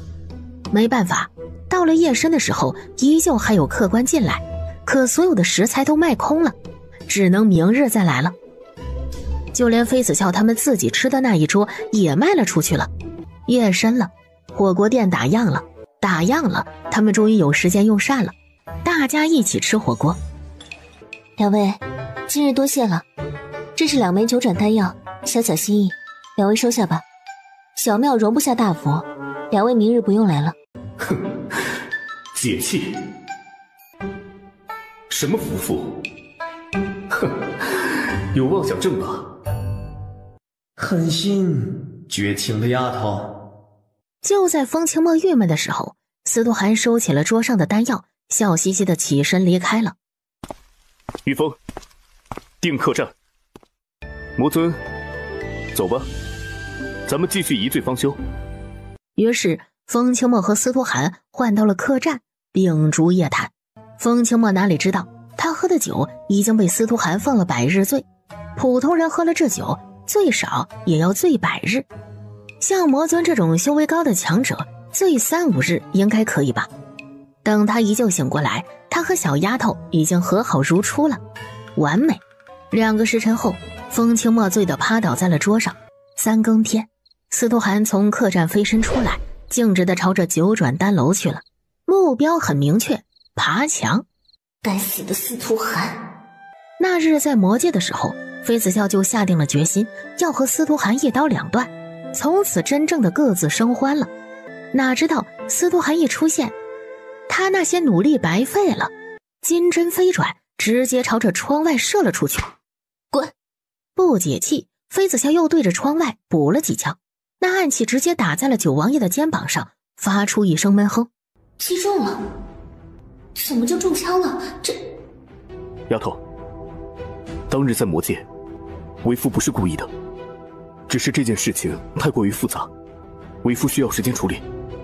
丫头，我错了，你原谅我好不好？他受伤了。玄宗师，给九王爷处理伤口，深夜出诊费翻倍。王爷，这子弹要尽快取出来，需要动手术，您跟我来吧。不让小丫头消气，她是不会离开的。她虽然带着那个女人回九王府了，但是每日都会给小丫头写一封书信，让玄武送过来。她做了什么，什么行踪，书信里都清清楚楚。哪知道天空不作美，闪电伴随着雷声响了起来。这正是雨季，一到晚上几乎都会下雨，这才是野生菌生长的季节，雨水越好，野生菌生长得越茂盛。可是这却苦了九王爷。王爷，先回吧，这伤口再不处理要发炎了。王爷，您发烧了，走吧，先去处理伤口。躺在床榻上的妃子笑眉头越蹙越深了，妃子笑越是纠结，那雨就好像要和他作对一般，越下越大，丝毫没有停歇的意思。九王爷，您请回吧，我不会医术，也不会救人，王爷认错人了。这丫头真是够心硬的，到了这般依旧可以做到不闻不问，淡漠的可以，真是个没良心的小丫头啊。小丫头之所以这么生气，是不是根本没有收到我的那些信件？该死的风清墨！给风清墨放100日罪的同时，就应该放点毒药，毒死他算了。司徒寒转头斜睨了一眼玄宗师，大手一挥，布置了一个结界。不，王爷，这方法不合适，我会被师父赶出师门的，使不得，使不得，不行的。你要违背本王的意思？见玄宗师沉默了，司徒寒撤掉了结界，咚的一声，司徒寒倒在了地上。王爷，王爷，你怎么了？小王妃，快点出来！王爷晕倒了。原本妃子笑就在纠结，其实早已经穿好了衣袍，只是没有突破心里最后一道防线。晕倒了？怎么回事？怎么会晕倒？司徒寒不是超级强者吗？怎么这点伤就会让他晕倒？他一个箭步走过去，赶紧打开门。怎么回事？快让人把他扶进来。小九，去准备一套干净衣物来。妃子笑一声令下，打破了9转丹楼的宁静，所有人都开始忙碌了起来，一人升天，鸡犬当道。丁姨娘也被玄宗师做主放了进来，所有人都开始忙碌了。床榻上，司徒寒一身湿漉漉的躺着，身上黑色的衣袍看不出任何的痕迹，但是血腥味很足，紧紧地贴着皮肤。小九拿衣物来了，但是谁给司徒涵换衣物成为了难题。妃子笑一咬牙，把小九、玄宗师他们都赶了出去。还演戏？你是要我给你换衣服吗？司徒涵果然睁开了眼，幼稚鬼。老婆，手疼，抬不起来，你帮下忙。妃子笑直接无视了司徒涵的请求，伴随着他的动作，那个被枪伤的伤口开始不停地往外渗血，干净的衣袍又被鲜血打湿了。疼死他！这男人真是欠收拾。行了，坐过来吧，子弹不取出来，疼死你。还是丫头对老公我最好了。当妃子笑拿出手术刀准备处理伤口的时候，司徒涵突然一把抱住他。放手！你干什么？你看清楚我是谁？你认错人了。自家的小丫头，她怎么可能认错？化成灰都能认识。丫头，太好了，你回来了，你终于回来了，丫头，我的丫头。这个男人在害怕，他是害怕失去我吗？所以他一直都知道我不是原主，是这样吗？妃子笑竟然有点舍不得推开司徒涵了。过了半炷香的时间那么长，你先放开，先把伤口处理了。在妃子笑一再要求下，司徒涵这才恋恋不舍地放开了他。妃子笑拿出手术刀，开始给司徒涵处理伤口。虽然他不计前嫌接纳了司徒涵，但是气还没有消，以至于当妃子笑在给司徒涵取子弹的时候，没有用麻药，直接上手了。别动，忍着点，马上就快好了，快了。小丫头嘴上这么说，但是动作很是慢条斯理，一点都没有着急的意思。算了，这点疼算什么？只要小丫头高兴就好。丫头轻点儿，你是要谋杀亲夫吗？啊？王爷，你这伤口情况不怎么好，得加点辣椒面或者盐处理一下。过了很久，司徒涵的伤口总算是处理好了。妃子笑慢条斯理地处理那子弹，还要再利用呢。司徒涵已经从空间里拿出一套衣袍换上了，干净整洁以后，不由分说直接把妃子笑禁锢在怀里，低头就压了上去，迫切的、急切的、激情的、迫不及待的要感受小丫头的存在。床榻被司徒涵衣袍上的水弄湿了，怎么办？没关系，不是还有桌子吗？房间里激烈到了极点，司徒涵故意没有设置结界，他就是要让所有人知道他和小丫头和好如初了。空间里，妃子笑在房间里睡觉，司徒涵则心惊的逛着虚无空间。仙果、灵芹，各种药材，各种培育的变异毒株，还有那圣泉水。小丫头的空间里竟然有圣泉水，难怪了。妃子笑空间里的那些契约兽们感受到陌生的气息，都躲了起来。这个时候青龙更是不敢现身了，躲得比谁都快。要是知道他的真身是一个男子，还是一个美男子，那不得吃醋啊。这天晌午，就有小二来九转丹楼找妃子笑。小姐，不好了不好了，火锅店被人砸了，有人在火锅店用膳后中毒死了，好像是食用菌子中毒了。中毒死亡了？怎么可能？难道有人看火锅店的生意好，故意来砸场子？走，去看看。这个男人是谁啊？怎么又是一个超级强者，修为深不可测啊？最近三不管地带是怎么一回事？不过几日就涌进来无数的超级强者，还有这飞小姐，身边的人修为都很高。怎么现在又多了一个强者？难道飞小姐移情别恋，抛弃了魔尊？强啊，不愧是飞小姐，活出了新女性的生活。什么时候小丫头移情别恋了？从始至终都没有风清墨什么事头。风清墨就是单相思，一厢情愿而已。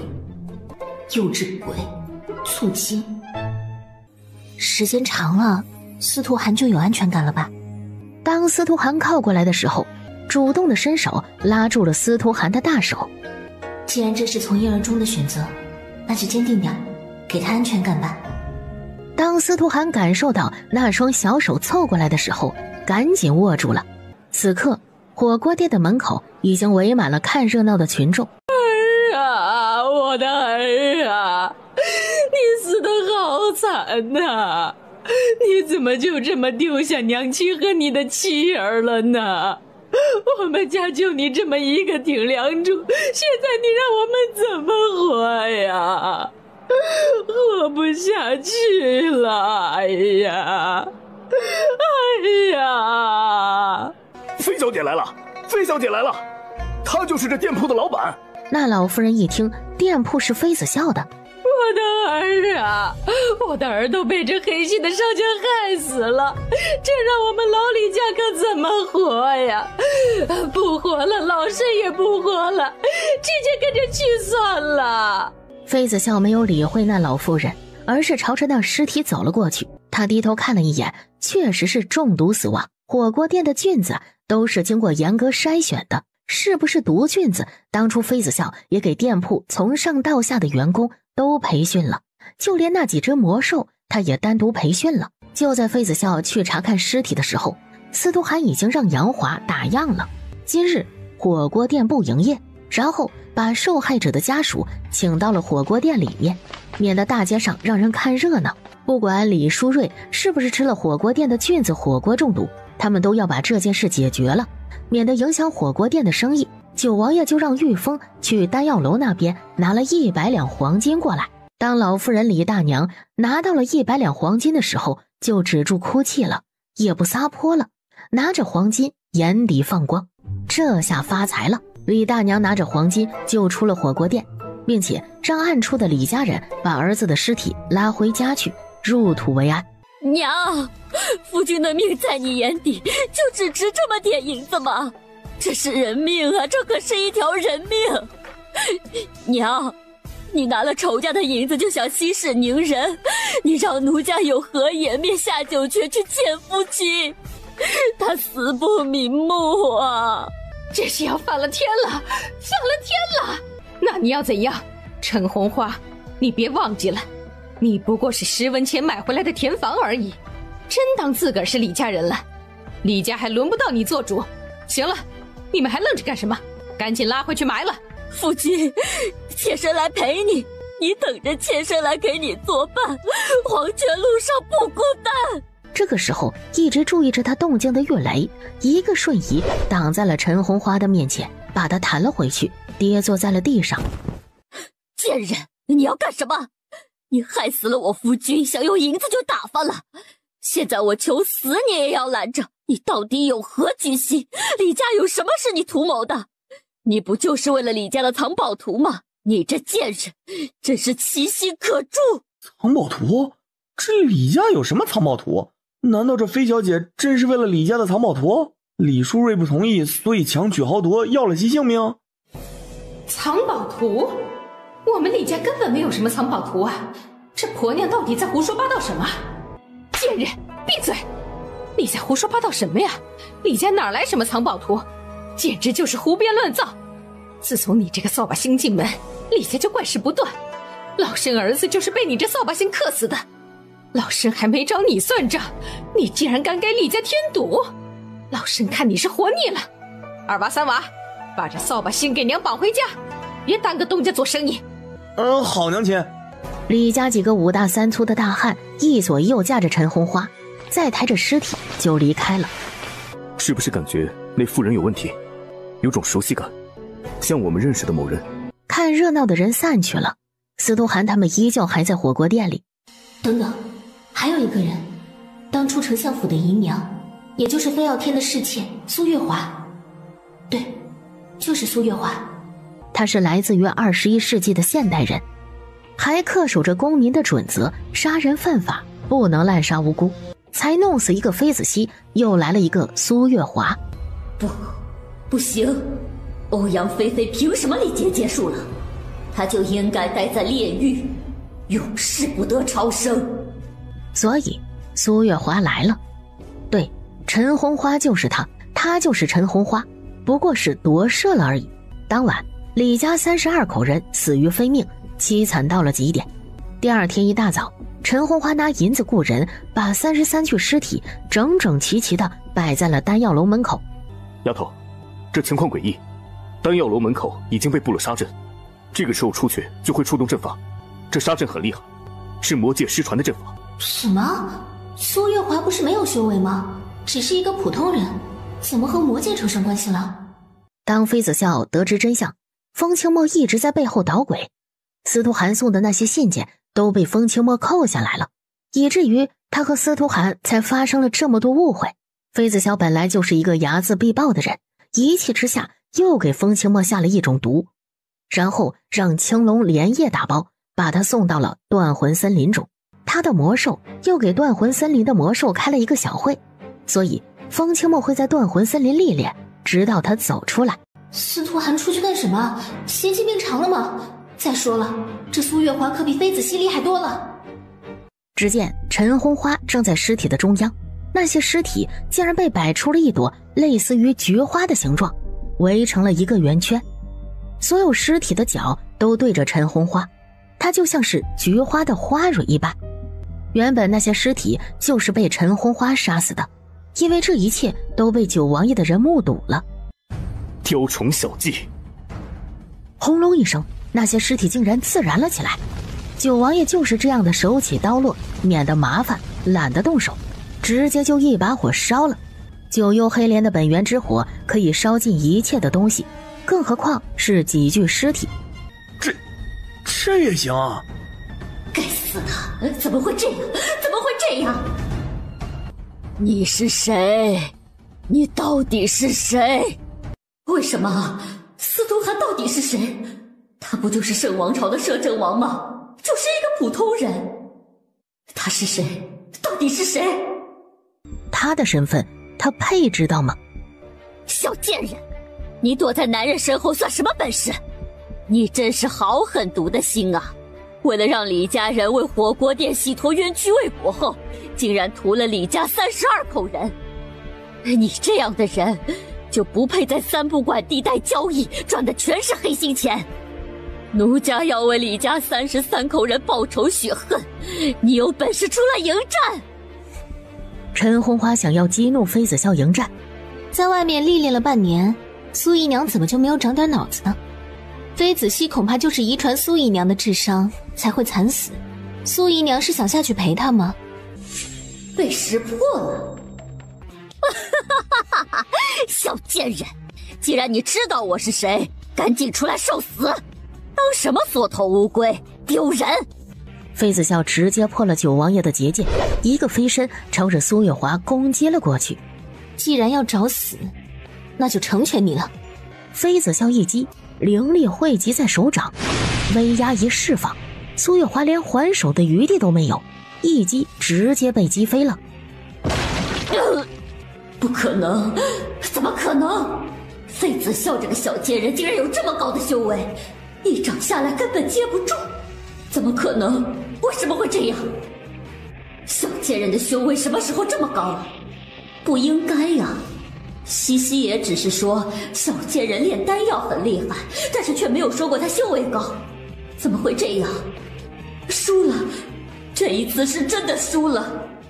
你以为我死了你就能安然无恙吗？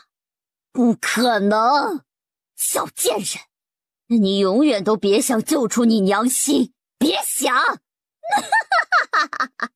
丫头小心，他要自爆！苏月华一个飞身朝着空中冲上去，砰的一声自爆了，那声音响彻整个上空。苏月华是自爆，但是更像是某种信号，他仿佛是在通知谁。大哥，这怎么有点像是娘亲说的信号弹啊？可以通知上界的信号弹。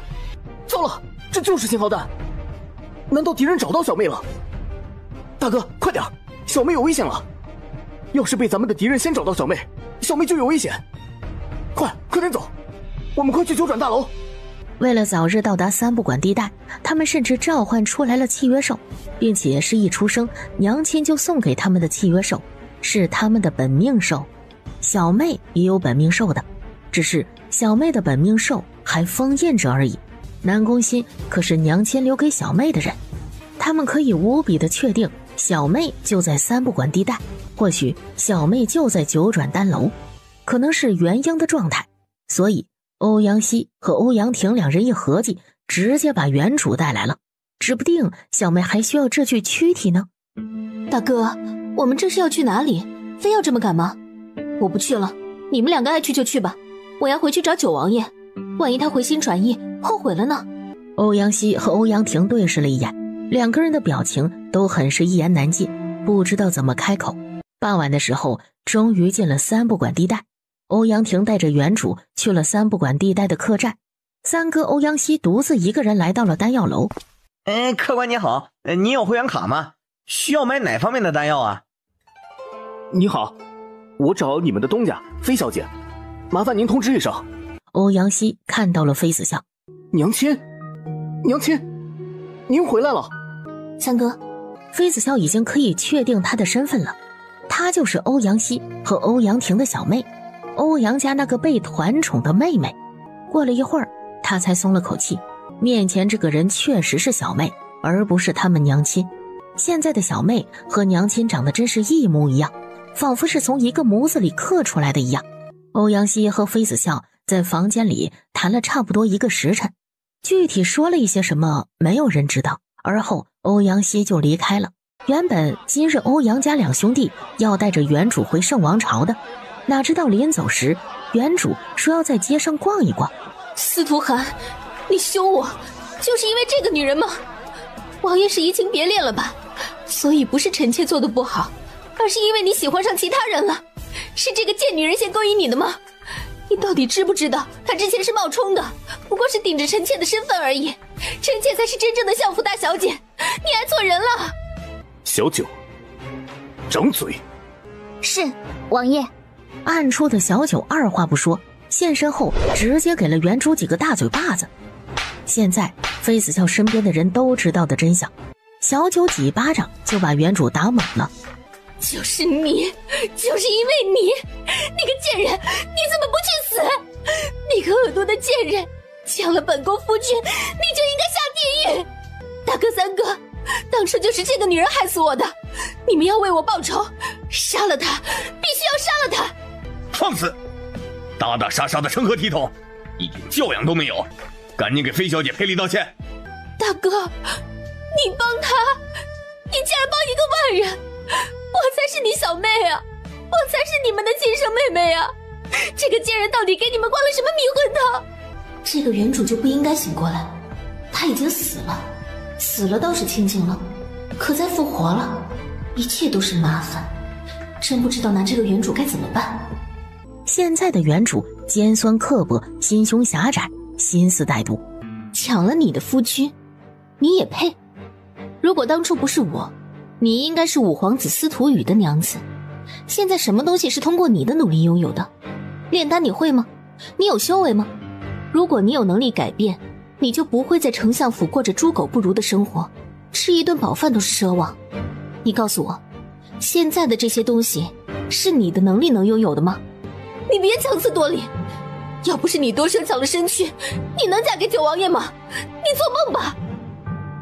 确实，所以被休的那个人是你，而不是我。妃子笑一个转身，伸手勾住司徒寒的脖子，凑上去就是吧唧一口，动作大胆，张扬放肆。看到了吗？他，司徒寒，从始至终都是我的男人，懂吗？丫头，这种事情还是为夫来。王爷，您既然这么喜欢他，臣妾同意你娶她过门好不好？大不了我们以姐妹相称，成为平妻。回到九王府，臣妾就张罗着给你纳侧妃。平妻、纳侧妃、姐妹相称，这原主是不是脑子有毛病，进水了？竟然这么不要脸，这种话也能说得出来？臣妾？哪来的臣妾啊？原主已经被九王爷休了，一纸休书从此一别两宽。那休书的内容还是用了当初妃子笑写休书的内容，不过是改了一下称呼而已。一纸休书，一别两宽，各自生欢。平妻、侧妃，本尊从始至终只有一个娘子，就是身边这位。你是谁？和本尊熟吗？不，王爷，臣妾是你明媒正娶的发妻啊！那些耳鬓密语，王爷难道就忘记了吗？你确定那是你？本尊为什么在你醒来后休妻？那是因为你不是他，懂吗？咚的一声，原主跌坐在了地上，怒火攻心，一口鲜血吐了出来。不是这样的，王爷爱的是我，是我才对，不是那个小贱人。原来如此，你们也知道其中的缘由是不是？所以当初我被休的时候，你们才没有出来为我做主。如果是他呢？他被九王爷休了呢？你们会怎么做？不会，小妹不会被休，只有小妹休司徒寒的份儿，轮不到司徒寒休妻，她不敢。小妹，小妹，所以她才是你们的小妹。那我是什么？我是不是那个该死的人，就不应该存在的那个人是吗？确实，你大婚当日死了以后就不应该复活，你复活只是一个意外而已，你的存在只是为了养小妹这具躯体。现在小妹回来了，你就应该功成身退了才是。不过我们欧阳家还是很感激你。原来是这样。原主又是一口心头血吐了出来，整个人昏迷了过去。不好，他的元神离体了，这样下去会灰飞烟灭的。欧阳希一张符箓下去，依旧没有任何的作用。怎么回事？元婴是人活着的时候可以元婴出窍，而这个时候是元神了，证明原主已经死了，魂魄再一次离体了。三弟，你送他一程吧，给他选一个好的轮回道，保证他下辈子衣食无忧，生活在一个幸福美满的家庭中，受尽宠爱。咱们欧阳家终究是亏欠了他。欧阳希点了点头，竟然也跟着元神出窍了。怎么回事？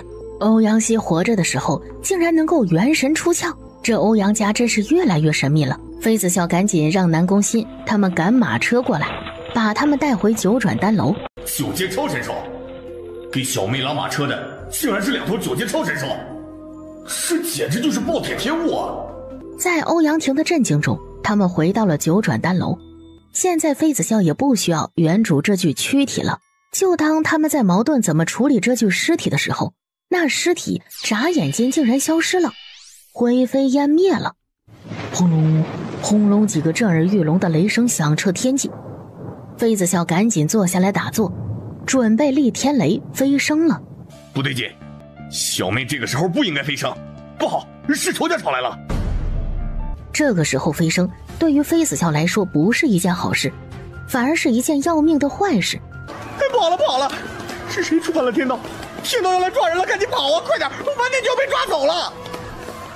玄宗师赶紧让丹楼的伙计打烊了，全部进房间，不要出来。青龙、玄武，控法。是。一声龙啸，青龙冲上了天空，在乌云间穿梭，释放着上古青龙的威压。玄武一出来，同样是现了真身，他趴在地上，威压释放，同时又保护着玉峰他们所有人不受威压的影响。青龙。是。九王爷纵身一跃，直接站在上古青龙的龙头上，冲上云霄，朝着那厚厚的乌云层冲了上去。云层中九幽黑莲的力量一瞬间迸发了出来，本源火焰包裹着司徒寒的全身，乌云中的2个若隐若现的身影被这眼神一横扫，缩了缩脖子，赶紧收了手上吹风的布袋和造天雷的工具，象征性的吹了几下，打了几个天雷，赶紧夹着尾巴灰溜溜的离开了，逃了一段距离，这才狠狠的松了一口气。那是三尊吗？他还活着？那下界的女子是三尊的人，我们俩怎么回去复命啊？没成功，不敢造次，怕丢了性命。另外一个一脸的丧，只能瞒着了，能多瞒一刻是一刻。想来只是下界的一个凡人，翻不起什么风浪，回去就说死了吧，要不然两边都不讨好。虽然咱们是上神，但是就刚刚那位，那谁敢得罪啊？就连高位上那位也不敢得罪他，我俩是不要命了吗？只能是这样了。回去咱们就说完成了，绝对不能提遇到三尊这事儿。好。司徒寒把2人的对话尽数的听到了耳朵里。之前就有猜测欧阳家的敌人来头不小，但是司徒寒没有想到竟然是上界的神，一个能指使风神和雷神的人。哼，看来小丫头必须要快速成长了，要不然真的对上那敌人没有一点的胜算。小丫头这个时候不能飞升，一旦飞升不过是一个下等上神，就成为了别人菜板上的鱼肉，还不得任人宰割。这是在开玩笑，这是飞升的雷劫，只是雷声大雨点小。这也行？这可是上古青龙啊，怎么甘愿被人踩在脚底，还一副心甘情愿、甘之如饴的模样啊！司徒寒来到妃子笑的身边，为他护法。这一战就是漫长的岁月，要直到天雷结束。7日后，乌云渐渐的散开，在九转丹楼的上方突然出现了一个散发着金光的梯子。天梯？这是天梯？金光闪闪的天梯？天哪，真的是传说中的天梯！咱们玄月大陆这样的低等大陆，也有灵修修仙成功，成为上神了，这也太不可思议了吧！传说只要跟着这天梯上去，就能成功到达上界，成为上界的神啊！丫头，收住威压，把灵力压回去。就在妃子笑还在收威压、控制灵力的时候，天梯逐渐的变得透明了，直到最后消失不见。司徒寒见妃子笑眼神射过来，伸手摸了摸他家小丫头的头，这才慢条斯理的给妃子笑解释上界的仙体等级。上神的修为也是分等级的，按照灵皇、宗皇、神皇、帝皇、圣皇、尊皇划分。他们所有人努力修炼，就是为了去给别人当小弟提携的。据说中途下天梯是要付出代价的，是对上界的藐视，上界的亵渎，要受到惩罚，可能会直接废了修为。没事，下界修炼一样的，咱们不上去。回头什么时候想上去了，我带你上去逛一逛。逛一逛？逛上界？司徒寒这是把上界当后花园呢，还去逛一逛就下来？你什么修为？到神皇了吗？或许是宗皇？没事，不说也没关系，我只是随口问一问。不是，我也不知道我的修为是什么等级，神皇还是圣皇，真是不清楚。回头上去找水晶柱测一测吧。这下妃子笑更加的猛了。难道司徒寒是满级大佬？不可能，不可能是满级大佬。事实上，司徒寒没有敢告诉妃子笑，在他没有历劫轮回之前，他的修为就是满级，就是尊皇，所以他才有三尊这个称号。哎，小妹，不好了，你三哥出事了，你快去看看。能出什么天大的事情啊？三哥欧阳希可是鬼医，应该是出不了什么事儿的。等等，欧阳希不是去送原主了吗？要去给原主找一个好一点的人家投胎轮回，难道这其中有什么幺蛾子？走，去看看。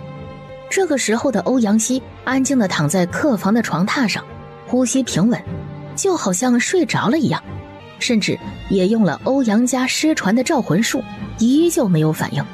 其实他的深意是去找司徒寒，这件事儿他家小妹解决不了。大哥，三哥的元神没有回来。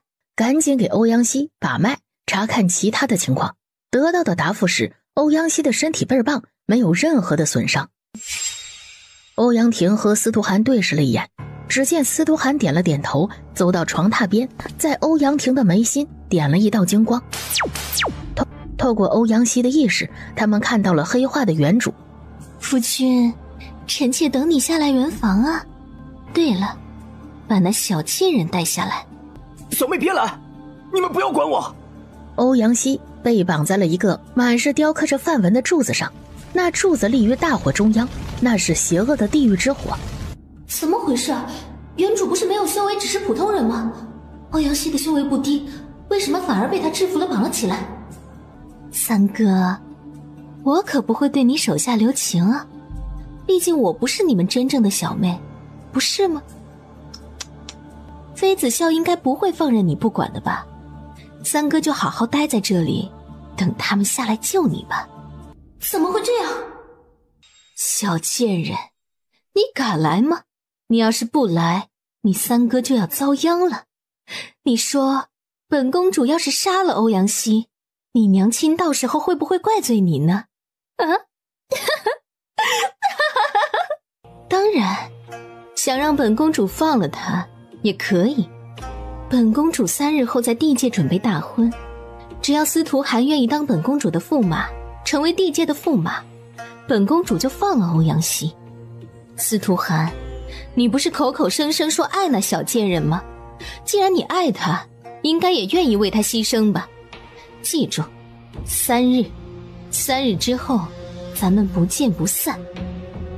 地界，那不就是炼狱吗？欧阳菲菲并非普通人，她孕育的女儿虽然需要历劫归来才能解开封印，那在此之前的原主又怎么可能是一个普通人呢？为什么原主就不能历劫呢？当她的元神彻底在玄月大陆消失的时候，也就证明原主历劫结束，她恢复了真身。地界的妖姬公主，妖姬欢天喜地地回到了地宫，就开始试喜服了。妖姬身边的婢女走进来通报，炎帝来了。父皇，您来了，女儿这一身好看吗？你说司徒涵会不会喜欢？当然漂亮了，谁敢嫌弃地界的公主不漂亮啊？不想活了？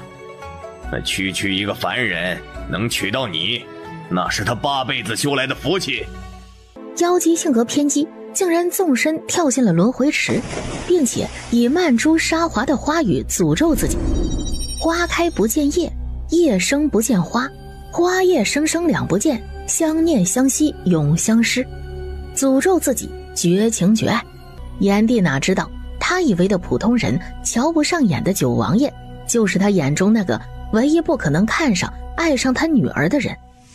房间里，王爷，你这长相确实有点招人惦记，怎么着，要不收了？3日后本正妻陪着你去纳妾。纳妾？司徒涵斜睨了一眼妃子笑，然后二话不说直接把他扛了起来。大哥，我和笑笑去商量对策。欧阳婷本来就是冰冷的性格，自然是不解风情的木头，以为司徒涵真的要带着妃子笑去商量对策。3日后这地界还是要走一遭的，不过商量对策就商量对策嘛，动作怎么能那么粗鲁呢？不懂，搞不懂。哎，算了，让他们商量对策吧。我得回一趟圣王朝，要去取一样东西，到时候下了地界也不至于一直被动，大不了直接掀翻了地界，把3弟救回来。即使真的不幸福，那就让欧阳希就在地界算了，当一个虾兵蟹将也是可以的，但是绝不能牺牲小妹的幸福。完了，这话说错了。司徒涵已经把他扛回了房间，丢在了床榻上，动作粗鲁，神色严肃。那个老公，我是开玩笑的，就是嘴瓢一下，别当真嘛。你放心，就算是去了地界，我也不会用你去换欧阳希的，大不了把欧阳希嫁给那谁，行吗？对，就把欧阳希嫁过去，别气，别生气，行不行？本来就很长一段时间没有吃肉的九王爷哪里忍得住？丫头，晚了，你老公今日要重振夫纲。司徒涵大手一挥，一个结界就布置完成。结界里灯黑了，月黑风高，伸手不见五指，适合做一些见不得人的事情。不就是藏了几封书信吗？司徒涵字那么丑，那书信没眼看。该死的，这对腹黑的夫妇，不感谢我就算了，竟然还恩将仇报。不对，不是夫妇，小丫头是我家的。哼，司徒涵，你等着。即使魔尊没有了修为，但是那些魔兽依旧不敢靠近山洞，危险的人任何时候都危险。风清墨的8大婢女早就来断魂森林了。风清墨之所以没有离开，他就是想看看那没良心的丫头什么时候想起他来。尊上，夫人的契约兽进断魂森林了。一瞬间，风清墨笑了。没几天丫头就来接我了，算她有良心。我收拾她的时候会轻点。那没良心的丫头哪里有时间惦记他呀？此刻早已经要死要活的瘫软在了床榻上，声音嘶哑，一句话都说不出来了。惦记魔尊的绝对不是妃子笑，而是司徒涵这个情敌。他就要把魔尊这个情敌打包嫁出去了。稍晚的时候，五行麒麟和火麒麟就带着风清墨回来了。丁娘他们甚至备好了水，准备好干净的衣服，让魔尊沐浴更衣。一大桌子魔尊喜欢的膳食送到了他的房间。你们家飞小姐呢？回风公子，小姐正在房间补觉呢，您先用膳，小姐可能会晚点过来。可以，下去吧。对了，司徒涵呢？他在哪儿啊？凤公子，王爷几个时辰前就出门了，去向不明。这丫头和司徒涵彻底闹翻了。也对，司徒涵那种霸道不解风情的铁树懂什么怜香惜玉啊？任何女人跟着他都没有好下场啊。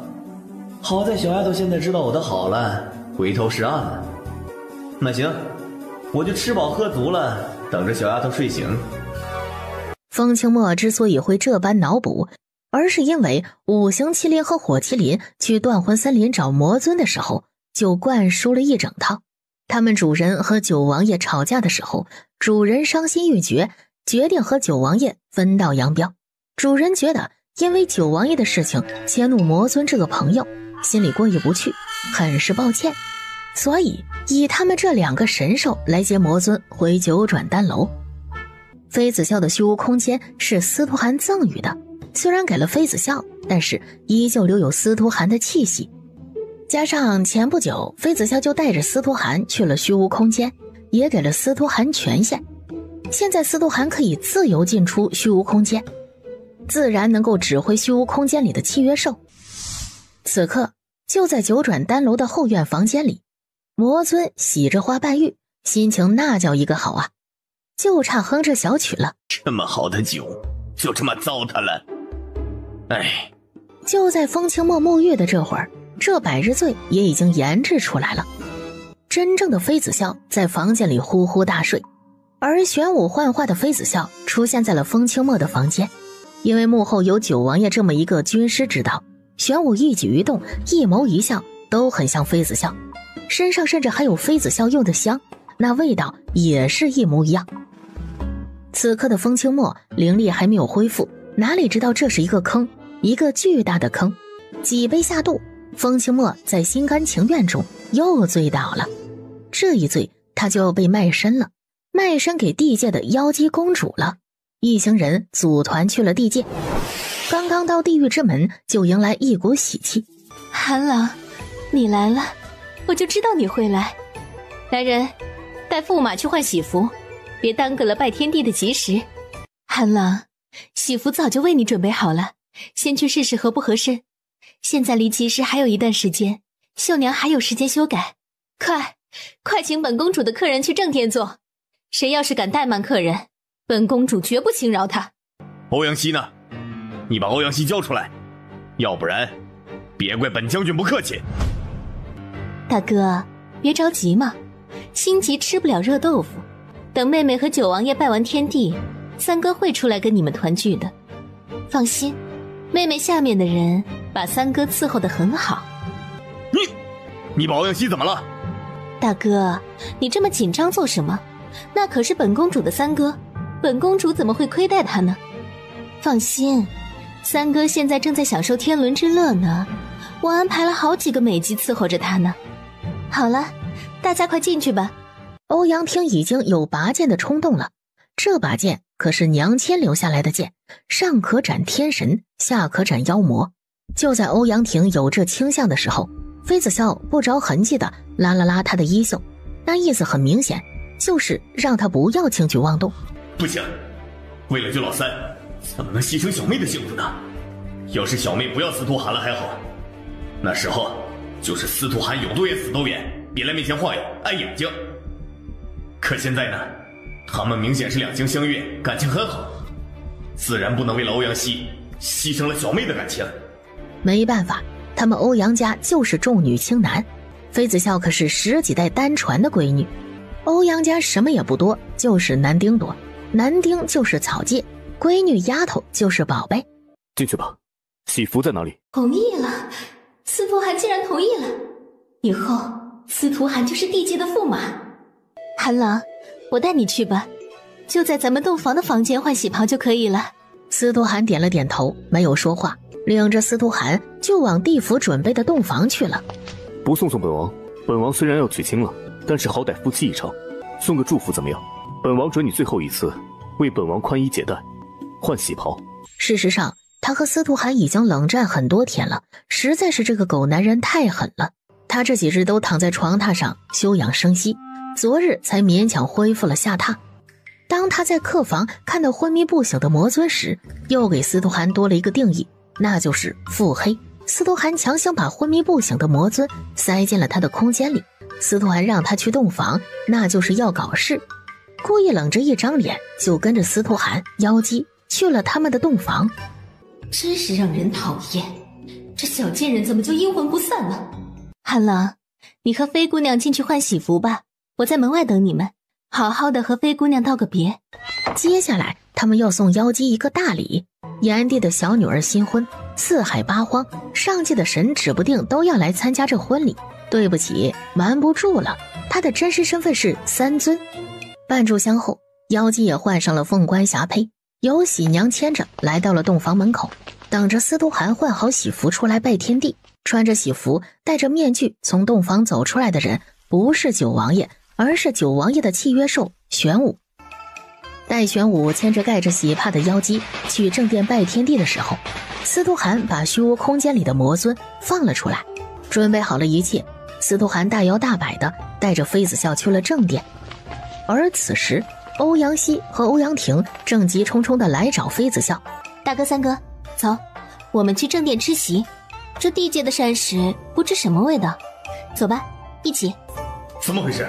司徒寒不是在正殿和妖姬拜天地吗？这是哪一出啊？走吧，先吃席。到洞房后，妖姬坐立不安，难掩心中的喜悦，却又不得不坐在床榻上等着夫君挑开她的喜帕。夫君是需要休养一下吗？毕竟刚刚喝了不少酒。这个时候的大殿更是精彩了，三尊的真面目没有几个人见过，但是总有见过的人啊。这三尊怎么来了？既然来了，那就入席吧。而此时洞房里却发生了今天的大事。原本这个时辰还不会醒过来的魔尊突然睁开了眼。你是谁？滚！敢坐本尊的床榻！这怎么是风清墨？为什么会是风清墨？司徒寒呢？怎么是你？你为什么会躺在本公主的床榻上？司徒寒呢？你是不是把司徒寒藏起来了？该死的！风清墨什么时候进来的？地界关押的是元神，而魔界关押的是真正的魔鬼。司徒寒，本尊要把你碎尸万段！哟，这是整哪一出啊？妹子，你不会是看上本尊，不好意思开口，来了这么一出吧？本尊就说呢，还光着屁股，巴掌那么大点儿的时候，就喜欢跟着本尊转悠，原来是暗恋本尊呢。你要嫁给本尊，你家那老头能同意？哎呀，不管了，反正都已经到洞房这一步了，咱们先生米煮成熟饭再说吧。来，咱们一起生个臭小子出来玩一玩。风清墨看着他长大的，他什么样子风清墨没有见过。风清墨这言语直接让妖姬发飙了，集结灵力一掌就打了过去。风清墨，你去死！哟，大逼城，就这么恼羞成怒了？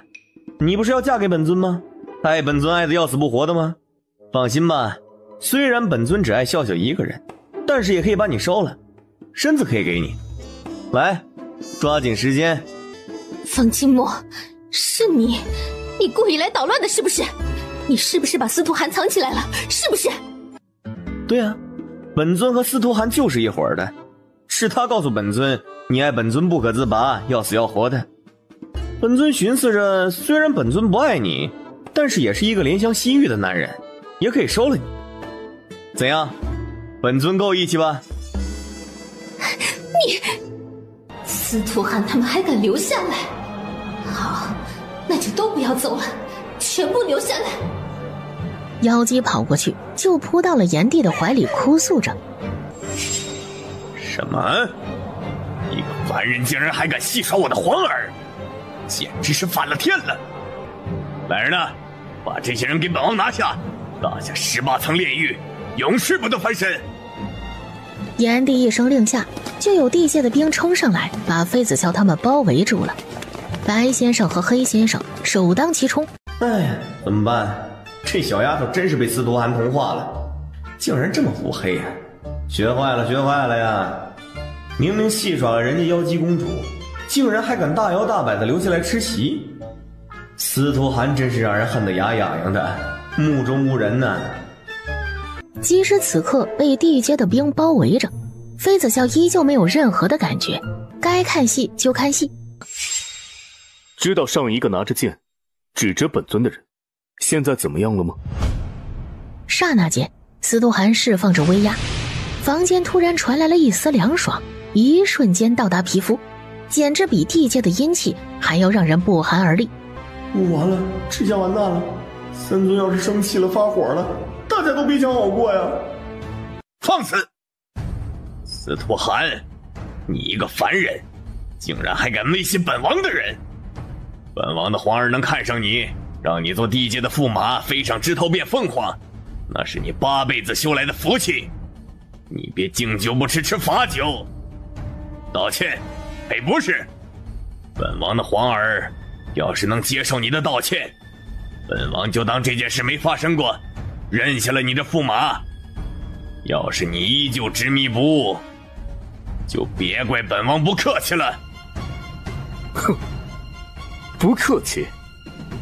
怎么个不客气法？这炎帝也真是的，三尊都自称本尊了，他怎么还没有幡然醒悟啊？三界有几个人敢自称本尊呢？风神和雷神赶紧过去劝炎帝：老弟，这事儿算了吧，强扭的瓜不甜，天涯何处无芳草呢？侄女会找到更好的人。对，何必闹得难看？算了，走，我们兄弟喝酒，一醉方休去。你俩坐一下，等解决这事儿，咱们一定一醉方休。本王一定要给皇儿讨个公道。两位叔伯，这事不能算，妖姬咽不下这口气。司徒寒要是道歉，愿意和妖姬圆房，留下来做驸马，这事就既往不咎。要不然，他们都得死。他们这么目中无人，戏耍我们妇女，必须要付出代价。是毁灭还是新生，全看司徒寒的选择。这就难办了。司徒寒，你赔不是吧？本公主原谅你了。风神和雷神差点跪下来了。见过狂妄的，倒是没有见过妖姬这么狂妄的公主。唉，天作孽犹可活，地作孽不可活呀。风神和雷神也不敢劝了，在一旁尽量的减少存在感，免得惹祸上身。两边的人马对峙着，只需要一个契机，一言不合就开打。妖姬公主，你怕是认错人了，这位是本姑娘的夫君，你的夫君是这位。拜了天地入了洞房，妖姬公主就是有夫之妇了。这当众红杏出墙，水性杨花，不好吧？这要是在上面，是要进猪笼的。这地界难道能纵容这种不知廉耻的事情发生？该死的，就是这个妃子笑！要不是妃子笑，我也不会落得这般田地。她就是一个贱女人，也不知道这个女人到底有什么好的，让风清墨和司徒寒这两个男人都拜倒在她的石榴裙下。小贱人，难道是个妖兽？妃子笑，这是不是你出的主意？这么阴损的招，只有你这小贱人才能想得出来。司徒寒二话不说，一个灵力球就朝着他打了过去。一言不合就动手了，没有任何的预兆。妖姬没有丝毫的还手能力，顿时身子飞了出去，狠狠地朝着一旁的桌子撞了过去。皇儿，小心！炎帝的动作很快，眨眼间瞬移过去接住了妖姬。皇儿，你怎么样？皇儿，你别吓父王啊！皇儿！妖姬张了张口，一张口，一口血又喷了出来，双手死死地捏着炎帝的胳膊，炎帝满是不甘和愤怒。皇儿，你别说话，这事交给父王来处理。你放心，父王一定会给你一个交代的。你要的人，父王给你留下来；要想跑，那就打残了留下来。传本王口谕，除了司徒寒以外，其余的杀无赦，直接打入18层炼狱。是，炎帝。炎帝把妖姬交给了亲信以后，竟然亲自动手了，全身聚集着无数的阴气。他目标明确，直接就朝着妃子笑攻击了过去。小丫头，小心！笑笑，司徒寒抱住妃子笑，一个转身就躲了过去。风清墨直接一掌朝着炎帝对了过去，一时间两个人都因为巨大的灵力冲击后退了好几步。风清墨，魔界和地界向来井水不犯河水，你要是打破这平衡，使其生灵涂炭呐，那又何妨？本尊怕吗？哦，对了，告诉你一个真相啊，狗屁的井水不犯河水啊，相安无事，那是本尊不屑。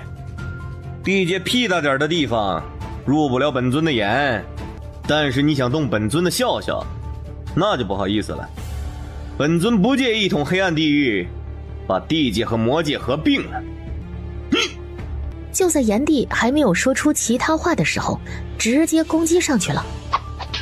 当炎帝想要动妃子笑的时候，就触犯了两个男子的逆鳞，魔尊更是对其动了杀心。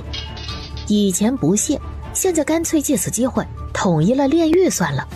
他家的臭丫头虽然气人，但是那也是他家臭丫头，其他人想要杀他，呵呵，得问问他风清墨乐意不乐意。半炷香后，炎帝受了很重的伤，没有还击的能力了。当风清墨要赶尽杀绝的时候，风神和雷神出手了，两个人联手和风清墨打了个平手。风清墨也深知两个人联手想要拿下这两个上界的神不容易，毕竟他灵力才恢复了半个时辰不到，还有限制。尊上，炎帝是初犯，请您网开一面，饶他一命。尊上，炎帝是初犯，请您网开一面，饶他一命。地界不能乱，不能并入魔界啊，到时候真的会生灵涂炭的。要是以前根本不需要这般，尊上必定会顾全大局。毕竟尊上心怀天下，可现在却不一样，因为那个女子，那女子可是尊上的心尖宠，在乎到了骨子里。上次就因为这女子，尊上不惜暴露了身份，而现在炎帝竟然要杀死尊上的心尖宠，那不是大逆不道，虎口拔毛，太岁头上动土吗？那女子动不得呀！那女子既是尊上的铠甲，也是尊上的软肋，更是逆鳞。尊上的逆鳞能碰吗？碰了那还有命吗？尊上？什么尊上？司徒还是尊上？哪里的尊上啊？尊上，能被称之为尊上的人也只有那位了，也就是上神的三尊，三界为尊的男人。你们求他干什么？你们是不是搞错了？他只是一个普通人，玄月大陆圣王朝的司徒寒，不是什么三尊。他的生辰八字，地界的生死簿上全部都有记载。闭嘴！这次你闯祸了，闯大祸了，你还不赶紧求三尊原谅？三尊？真的是三尊啊？不可能，司徒寒怎么可能是他？不可能是他的。为什么到头来还是这样？好一个爱而不得，情难断。对不起，是妖姬有眼无珠，妖姬愿意承担责任受罚，恳请尊上饶过我父皇。他只是爱女心切，他是无辜的，并且什么都不知道。尊上，可以吗？丫头，你觉得呢？什么三尊，什么上神啊？司徒寒不就是圣王朝的摄政王吗？三尊是怎么回事？妖姬见妃子笑迟迟没有开口说话，眼底闪过了一丝狠绝，霎时间起身朝着他冲过去。强弩之末的妖姬把所有灵力都聚集起来，狠狠地朝着妃子笑的方向冲过去。难道是要自爆？小妹，小妹，小心啊！臭丫头，躲开！小王妃！就连司徒寒也以为妖姬要自爆，一个呼吸间集结了一个结界，把他家小丫头保护起来。皇儿，不要往边冲动！妖姬还是不管不顾的朝着妃子笑冲过去，不过他的目标不是妃子笑，而是妃子笑身后的正殿大门外的忘川秋水。妖姬从妃子笑身边擦肩而过，丝毫不留恋的扎进了那么一潭深水中。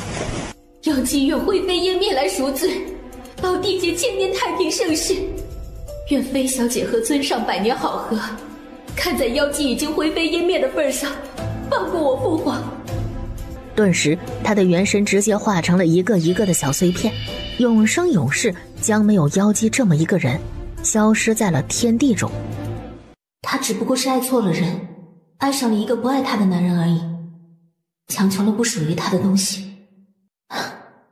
其实感情就是残忍的，被爱的有恃无恐，不被爱的就是痛苦深渊。不要！噗的一声，一口鲜血吐出来，怒急攻心，整个人昏迷了过去。恩上，这有没有办法抽去他这段记忆？算了，咱们大度点，既往不咎吧。唉，这小丫头，也就是表面上看着冷酷无情，其实那颗心比谁都要柔软。心怀天下，医者仁心。你二人把地界恢复原样，怎么做，你们自己看着办。是尊上。司徒寒手上集结了灵力球，如果仔细看的话，可以发现灵力球内竟然有一丝黑气，那是九幽黑莲的力量。司徒寒朝着炎帝走了过去，手直接放在了炎帝的头顶，小半炷香的时间。可以了，丫头，走吧，回家。好。我又被这臭丫头遗忘了，该死的！丫头，介意不说话？怎样？看什么看？瞪我？呸！腹黑的男人，只会耍手段，不要脸。妃子笑点了点头，跟着风清墨去了一旁。这丫头真是太目中无人了，简直是欠收拾。其实他内心对风清墨是亏欠的，但是他们的关系永远是朋友，不对，应该是比朋友好一些，但是恋人未满，所以他不能给风清墨希望，只能是绝情。丫头，如果他欺负你了，你就来找我，我给你报仇。丫头，你走我不送，但是你要来，漫天风雪披荆斩棘，本尊也去接你。妃子笑还没有应，风清墨就朝着司徒寒走了过去。司徒寒，你若敢为了上界之臣伤他一分，我便杀上上界，屠你上界满门；你若敢为天下人损他一毫，我便杀尽天下人。我风清墨说到做到，你记住了。回到九转丹楼，入夜，当司徒寒想要亲近妃子笑的时候，哪知道小丫头却丢了他一记白眼。我是该叫你九王爷，还是该叫你尊上大人呢？行啊，司徒寒，瞒得够好的呀。你说我的身份，我来自哪里，你是不是心里早就知道了？说，是不是？司徒寒苦笑了一下，真是不知道该从何说起，也不知道该怎么解释。当原主和他家小丫头都苏醒的时候，司徒寒比谁都清楚，他喜欢的是小丫头，而不是原主。一开始就坚定了，婚姻是开始，种豆得豆，种瓜得瓜。原本妃子笑是质问司徒寒，可是到了后面，两个人不知道怎么就滚到了一起。傍晚，当妃子笑被司徒寒叫起来用晚膳的时候，他才得知两个哥哥离开了。这男人真是一点都不知道节制，真是的。好了，不气了。回头我们去虎旗营看他们，等大哥和三哥坐上了首领的位置，我们去祝贺他们。你得相信大哥和三哥，这个日子应该不会太远。丫头，小文小武是不是还在九王府？去把他们接过来。欧阳府还有一大批的绣娘在赶制冬衣，让他们两个过去监工。他不明白这个时候司徒寒提他们干什么。怎么了？他们在欧阳府监工。走吧，去圣王朝，见到他们再说。妃子笑有一种预感，司徒寒不会无缘无故的提及二人，能让九王爷惦记的从来都是重要的事情。随后两人带着手底下的人上了回欧阳府的飞船。飞船上，司徒寒又让妃子笑把那石头拿出来，就是那朱雀奇石。这朱雀奇石难道真的如同传说中那样，可以复活上古朱雀？不应该啊，只是一颗石头而已，怎么可能复活上古朱雀呢？难道是开启什么密道，或者藏宝洞的钥匙？回到圣王朝已经很晚了，司徒寒就带着妃子笑回了九王府。娘亲回来了，真好，真好啊！嘿，娘亲，娘亲，小宝宝好想你啊！你终于回来看小宝宝了。洋洋，娘亲的小洋洋。这小丫头，从来就没有对我这个夫君这么热情过，怎么对这臭小子这么热情，还主动送香吻？不行，不能再这么发展下去了，指不定今晚我又要独守空房了。晚上回到九王府休息了一盏茶的功夫，司徒涵就要进宫去了。这时候妃子笑也站了起来，要跟着司徒涵一起进宫。他去看看皇婶。妃子笑要进宫，小宝宝这个跟屁虫怎么也得跟着呀。小丫头用2只9阶超级神兽来拉马车，这是什么马车？花里胡哨的。要不是看到这马车，妃子笑都忘记他这具躯体的年龄了，只有18岁。风清墨给他凝聚躯体的时候，就是按照刚刚节礼的年纪来塑造的。不管元婴多少岁，他的躯体永远18岁。司徒涵算不算是老牛吃嫩草？什么？用神兽拉马车？这是谁呀？这么豪横？这你都没看出来？这是九王府的马车。哦，原来是九王府的马车呀，那就见怪不怪了。听说九王府富可敌国，奢侈点正常。不对，应该是摄政王妃。自从摄政王娶了摄政王妃后，这九王府的生活质量据说明显的提高了。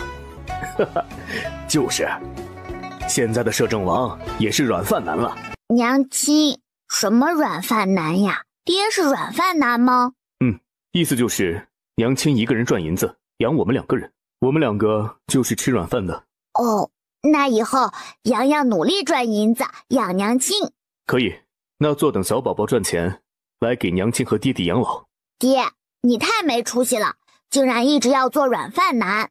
那是，这才是爹的幸福。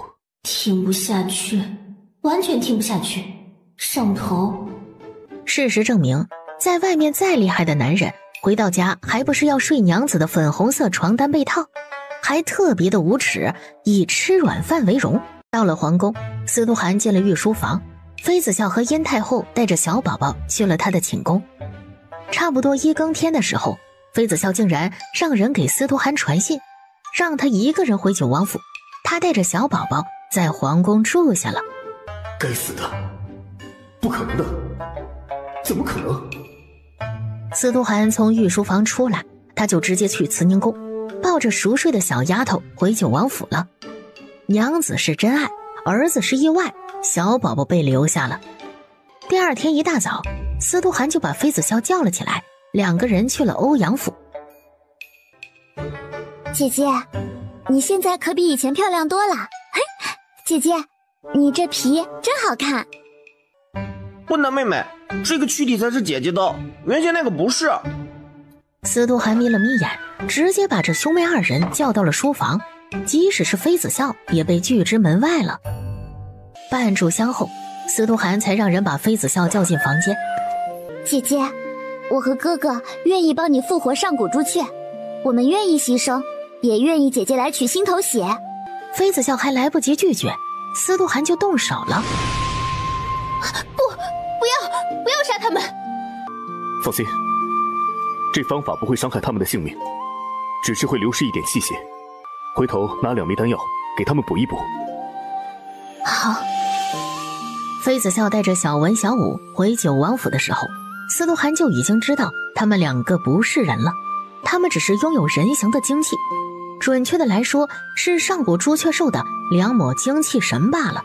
上古4大神兽也只有青龙和玄武现身了，还有朱雀和白虎了无音讯。半炷香的时间，司徒涵收了灵力球，只见小文小武跌坐在了地上，2个人眼底满是不可置信。丫头，把朱雀奇石拿出来，快点。好。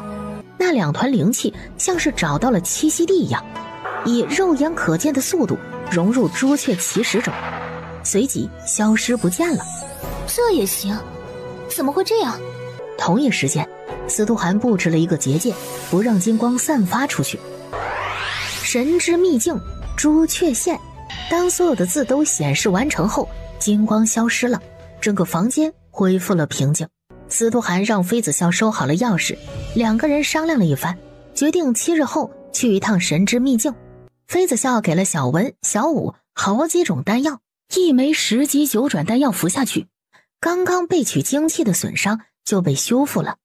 放下，那是我的银子，我的宝贝。只见妃子笑冲过去，趴在装银子的箱子上，那姿态搞笑到了极点。一旁抬着箱子的玉峰、玉雷嘴角一阵抽搐，快要笑出了声。就当玉峰他们以为这银子今日拿不出府的时候，妃子笑这才恋恋不舍地直起身子。宝贝，小宝贝，娘亲允许你们暂时离开娘亲，但是你们一定要回来啊！不，娘亲一定要把你们找回来，不会让你们流离失所的。孩儿啊，我的孩儿！再笑一个试试，银子不难赚啊！再笑，把你小鸡炖蘑菇了！滚滚滚！赶紧抬着箱子滚蛋！一会儿当娘的舍不得孩儿离开了。玉峰他们抬着箱子快步的离开了，就差直接用灵力飞了。我赚的银子呀，没有了。妃子笑虽然不是抠门的人，也知道银子赚回来就是花的。之前开9转丹楼就是为了支持九王爷的霸业。好心情被破坏了，必须要搞银子，搞银子，分店开起来。10间店铺就这么开始装修了。杨华接手了店铺装修的事情，玄宗师和黄老头被妃子笑叫进了炼丹楼打下手。这一次他们3人不是炼丹，而是研究胭脂水粉。妃子笑要着手开始赚女人的钱了。妃子笑开始研究粉底液、眼影、彩妆这一类的东西了。她要搞事业，要赚银子。可就在这个时候，郑狗蛋突然抱着孩子上门了。他怀里的孩子正是妃子熙的遗腹子，是一个男孩。就在3日前，孩子突然什么都吃不下去了。当妃子笑见到这孩子的时候，脸色就严肃了起来。当初就告诉过郑家人，这孩子可能吃傻。现在这情况看起来，吃傻的可能性真的很大。让妃子笑最惊讶的，单属郑狗蛋的情况。没想到现在郑狗蛋竟然如同正常人一样了，除了说话慢一点，其他地方和正常人倒是没有差别了。妃子笑赶紧让郑狗蛋抱着孩子进手术室。妃子笑让黄药神手动控制营养液的流速，又千倍稀释了还魂丹，为了小小的一勺进婴儿的嘴里。听说了吗？摄政王妃根本不会医术，就仗着摄政王的宠爱，草菅人命，医治死了好多人。妃子笑没有办法，只能把郑家人都叫到了九王府。治，小王妃，我们治，能不能治好，就看这孩子的造化了。3天的手术准备时间，正开始做手术的时候，郑家人突然闹上门来了。大家快来看呐！小王妃草菅人命了，她杀死了郑家延续香火的孩子，是小王妃就可以乱杀人吗？郑家人根本就是忘恩负义、狼心狗肺的东西。要不是小王妃，郑家能过上现在的日子吗？现在反而来倒打一耙。就是那妯娌，还有其他人吗？有。郑家那些狼心狗肺的东西，以前没发现，1个2个竟然是坏肚皮的烂货。那妯娌和郑三娘一起来的，郑三娘畏畏缩缩的站在一旁没说话，撒泼的是那妯娌，但就因为郑三娘的畏畏缩缩的样子，才显得戏份十足。是的，老子想弄死那2个老娘们儿。玉峰，你赶紧进宫通知王爷和皇上，这事非同寻常。如果单凭着郑家不敢这般闹事，这可是摄政王府啊，这背后怕是有更大的阴谋。你快去啊！对了，门口的事情让管家去处理，先报官，让官差来管这事儿。这种时候，南宫仙和小九无论如何都不敢离开炼丹楼。很明显，有人利用这件事从中作梗。炼丹楼门口的声音，妃子笑全部听不到，因为开始手术的时候，他就设置了结界。这时，手术已经开始了。黄老头和玄宗师2个人虽然是江湖上赫赫有名的人物，可这还是第一次看到人类被开膛破肚，一个比一个紧张。看着婴儿肚子里被妃子笑小心翼翼全部取出来的肠子，他额头全是冷汗，握着器具的手都在颤抖。这也太神奇了吧！小王妃怎么能做到这般？整个手术过程用了半个时辰，好在妃子笑基础功扎实，手术全部完成了。孩子虽然虚弱，但是情况比预想中的好。剩下的就是3天的危险期了。丁姨娘留下来护理新生儿，按照惯例，还是玄宗师和黄老头留下来轮流守着。妃子笑从丹药楼的手术室走出来，就看到司徒寒急冲冲地走了进来。这还没到晌午用餐的时间呢，这忙得脚不沾地的男人怎么回来了？难道有什么紧急的事情发生？你怎么回来了？今天不忙？没事，就是回来看看你。手术完成了，顺利吗？又来，这男人怎么这么喜欢这动作？银子是不是又花完了？你们这对叔侄又来算计我的荷包了？没有，我没有银子了。司徒寒，你娶别人吧，你这男人老娘养不起了。哎呀，我可怜的孙儿啊，我可怜的孙儿就这么没有了。妃子笑，你还我孙子命来！瞬间明白了，司徒寒急匆匆的回来，是因为郑三娘在王府门口闹事。因为这事儿回来的，不是因为银子不够花了啊！不是银子花光了又找我要银子就成。当初司徒寒和司徒云想要一统天下的时候，妃子笑还拍着胸脯保证：放心，皇婶和皇叔一定支持你的霸业。你9皇叔冲锋陷阵，皇婶搞后勤，国库空虚，皇婶去赚银子，一枚丹药就好多银子了。当时妃子笑有多豪迈，此刻就有多后悔。要一统天下，真的不是一点半点的银子能办到的。郑家人即使是狗咬吕洞宾，不识好人心，狼心狗肺也好，不要脸也好，比起拿银子出去，也没有那么难以接受了。官差也出现在了九王府，要把郑家人带到衙门去审问。郑三娘和郑妯娌一哭二闹三上吊，还是被押着去了衙门。到了衙门门口，郑三娘竟然挣脱了出去，一口气跑到了鸣冤谷面前，那只鼓槌就开始狠狠地敲击鸣冤谷。击鼓鸣冤，民妇郑氏要状告摄政王妃妃子笑草菅人命，杀害民妇孙子，请青天大老爷为民妇做主啊！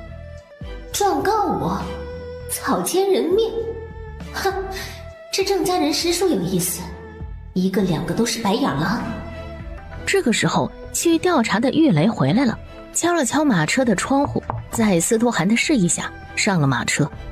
回王爷王妃，郑家已经人去楼空了，郑狗蛋和郑家所有的男人都不见踪影，他们离开时没有收拾任何的包袱，房间不凌乱，是自愿离开的。查，1日之内把人抓回来。是王爷。目前情况看来，郑家人是被人收买了，到底是被谁收买的还不知道。这时一队官差带着佩剑从衙门里出来了，受理了郑三娘鸣冤的案件。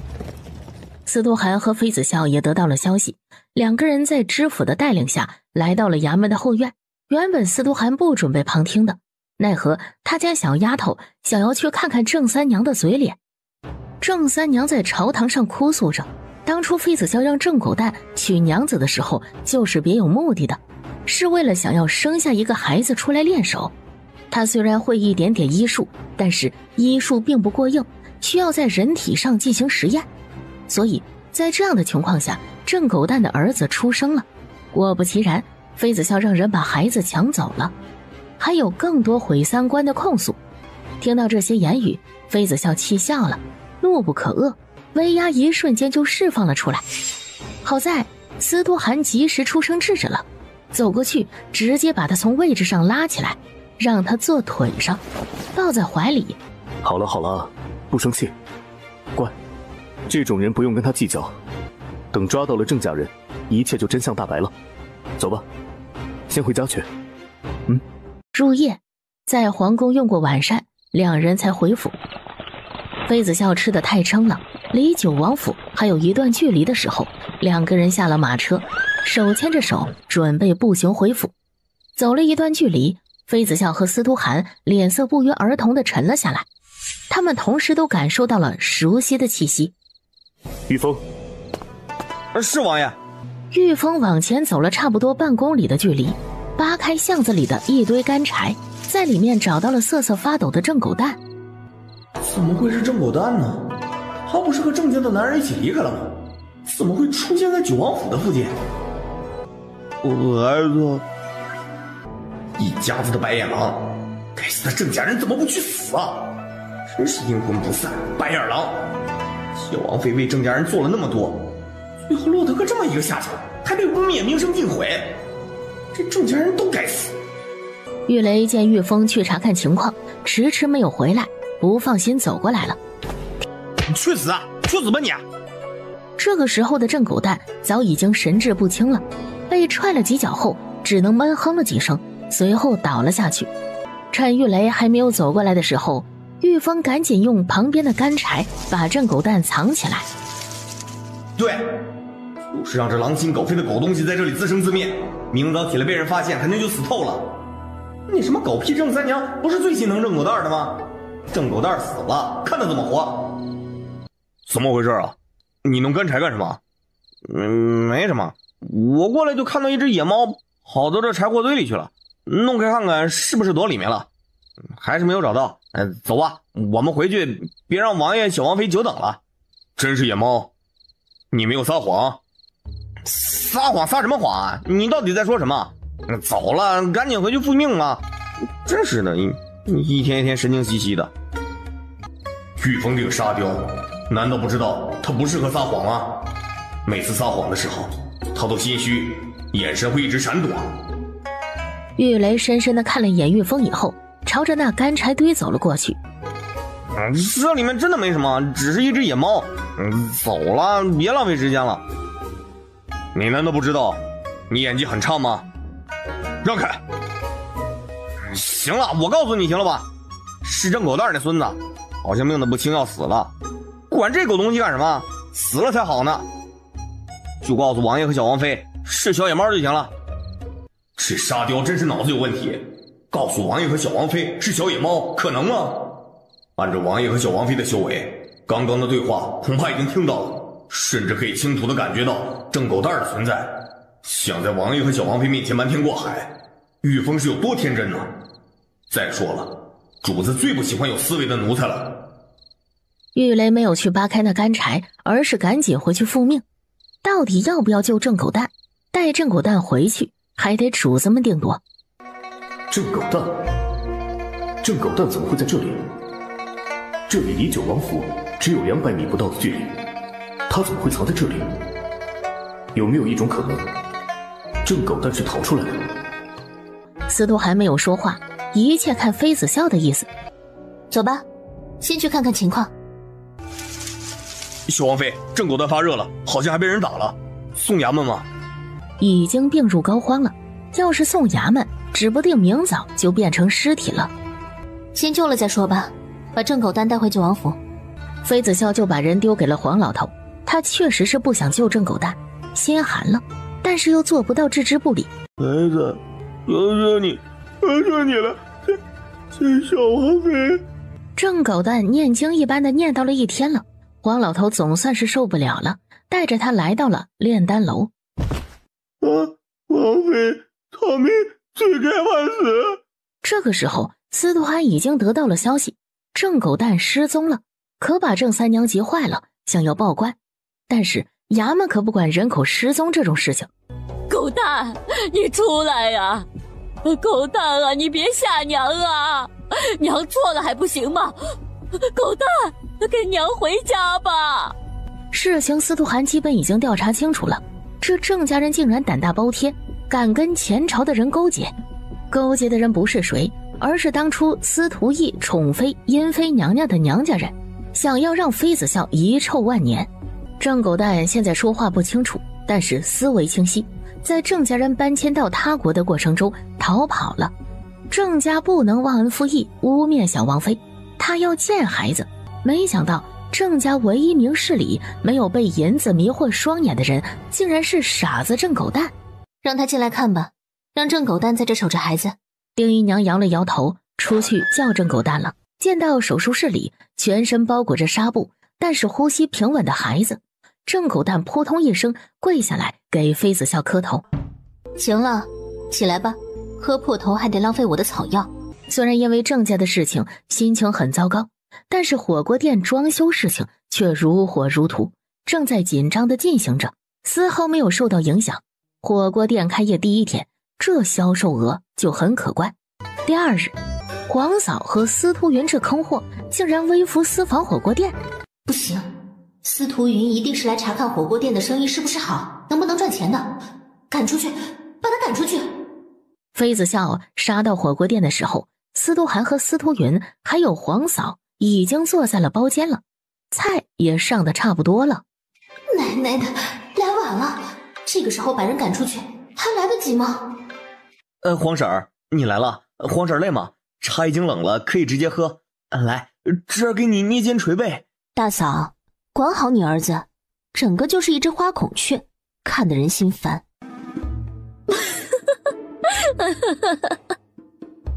皇上，要不你还是回宫吧，你在这儿影响我和你九皇婶聊天。就是，你们两个大男人在影响我们女人聊天。走走走，赶紧走，现在看到你们就烦，不要来碍眼。最后没有办法，司徒涵又让火锅店的伙计另外开了一间包房，并且要远离小丫头他们的包房。包房里，笑笑，你看看这些衣袍的款式是不是上次你说的那种，合适吗？殷太后不愧是后宫的女人，这也太会穿搭了吧。两个人真是越喝越嗨。今日妃子笑让小九去办事了，身边就只有南宫欣。南宫欣也被妃子笑从暗处叫出来涮火锅喝酒，三个女人一出戏，喝酒的三个女人那更是无法无天了。灵果灵力充沛，所以越喝越清醒，但是后劲十足，一杯酒比一坛子女儿红的后劲还要大几分。等司徒涵和司徒云谈好了事情，吃饱喝足来找他们的时候，已经完犊子了。妃子笑和殷太后早已经醉得不成样子，吃了我的给我吐出来，拿了我的给我还回来，摘下红线里面的精彩，好像只是猜。这什么词曲？南腔北调，乱七八糟的。状态唯一好点的只有南宫欣，只是稍微有点脸红。殷太后直接趴在了桌子上，不过半个时辰没有看到小丫头，就弄了这么一出，可以，妃子笑真是可以的。最后司徒云先是和南宫欣把殷太后送回了慈宁宫。南宫娘娘，朕让人送你回去。不用，皇上走吧，民女送你回寝殿再回去复命。不用了，朕没喝酒。主子交代的任务一定要完成，所以司徒云走一步他跟一步。原本吃多了准备消食的司徒云冷着一张脸来到了原本他作为皇子时居住的竹林。南宫娘娘，你可以回去了。好。话音落下，南宫欣朝着地面栽倒了下去。司徒云一脸嫌弃，把南宫欣扶回了院子。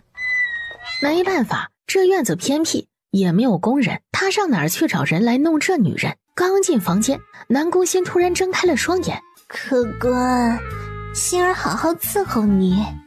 我去，这是什么鬼啊？该死的，这女子太大胆了。他看着挂在身上的女子，眼底喷火，恨不得直接丢出去。奈何不管司徒云怎么拉扯，南宫欣都像是长在他身上一样，威压也在一瞬间爆发出来，灵力集结，一掌朝着南宫欣劈过去。奈何此刻的南宫欣完全没有思维，也不知道自己在干什么。官人，你一点都不知道心疼人家，人家是要抱抱亲亲的。南宫欣嘴上说着暧昧的话，但是却在不停地释放威压。司徒云不动了，南宫欣这个女人可是天阶初期的修为，是一个强者。司徒云修为不高，一个威压他就差点跪下了，用尽全力才维持着站着的姿势不动。官人，南宫欣在释放威压的同时，那烈焰般的红唇还压了下去。妃子笑做梦也没有想到，他无意间拿错了酒坛，竟然让司徒云20多年的铁树开花了，出尝禁果，还是被迫的那种。圣王朝皇帝的尊严都被毁于一旦了，妃子笑不但害了南宫欣，还把自己害了。殷太后那里更是2更天就派人来请黄老头进宫去看诊了。第2日早朝，袁公公算好了时辰，带着宫人来伺候皇上穿衣早朝。传朕旨意，今日休朝。新皇登基以来，从未出现过罢朝的情况，今日是怎么了？不一会儿，司徒云甚至让袁公公带几个宫女和老嬷嬷过来伺候。这皇帝终于开窍了，太后不用担心皇帝后继无人了。昨晚看着床榻上的那一抹红，他就愣住了。这，没想到南宫欣是这样的女子啊。司徒云已经在考虑负责的问题了，要给南宫欣一个什么位分。不过这是九皇婶的暗位，还得问过九皇婶，商量一下子的。其实南宫欣已经醒了，但是他不敢睁开眼睛。这是什么情况？为什么我会在皇上的龙榻上？昨晚到底发生了什么？昨晚不是我送皇上司徒云和皇太后回宫的吗？把皇太后和皇上分别送到各自的寝宫以后，就完成任务了。后来怎么回事啊？难道司徒云趁我喝醉酒了，然后他妈的，没想到司徒云已经当上皇上了，还这般无耻。要怎样的女子没有？只要他一句话，那些王孙贵族达官贵人谁不愿意把家里的女儿送进宫啊？南宫欣做梦都没有想到，司徒云才是那个受害者，他才是霸王硬上弓那个。真的就是猪八戒的技能倒打一耙。疼吗？朕让人拿了舒缓膏过来。不用了，你自己留着用吧，我有事先走了。南宫欣下了床榻，捡起七零八落的衣袍就开始穿。衣冠禽兽，他妈的司徒云就是一个衣冠禽兽。皇上，你技术真不怎么样，比心儿伺候的那些客官差多了。南宫欣，不用这么大声，能听到，耳朵又没有聋。皇上要是没有什么事儿，你先离开了。南宫欣直接飞身离开了，态度很是不友好，甚至有点不耐烦。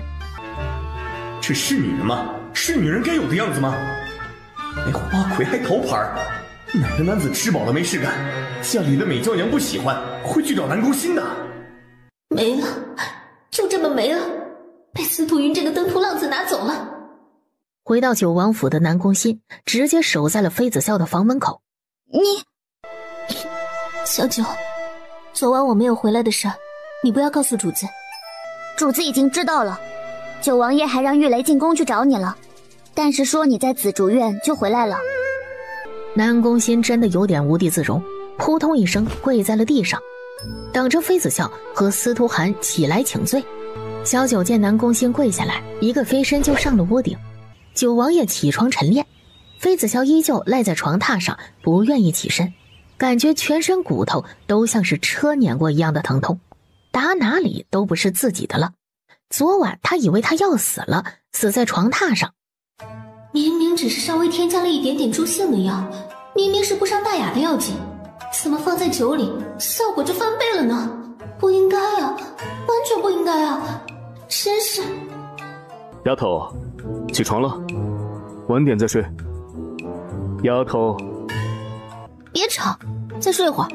要起床你自己起去，别吵我，一边去。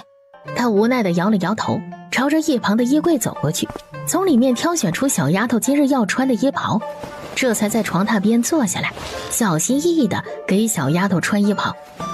女子家的衣襟繁琐，但是现在司徒涵信手拈来，比妃子笑还要熟练。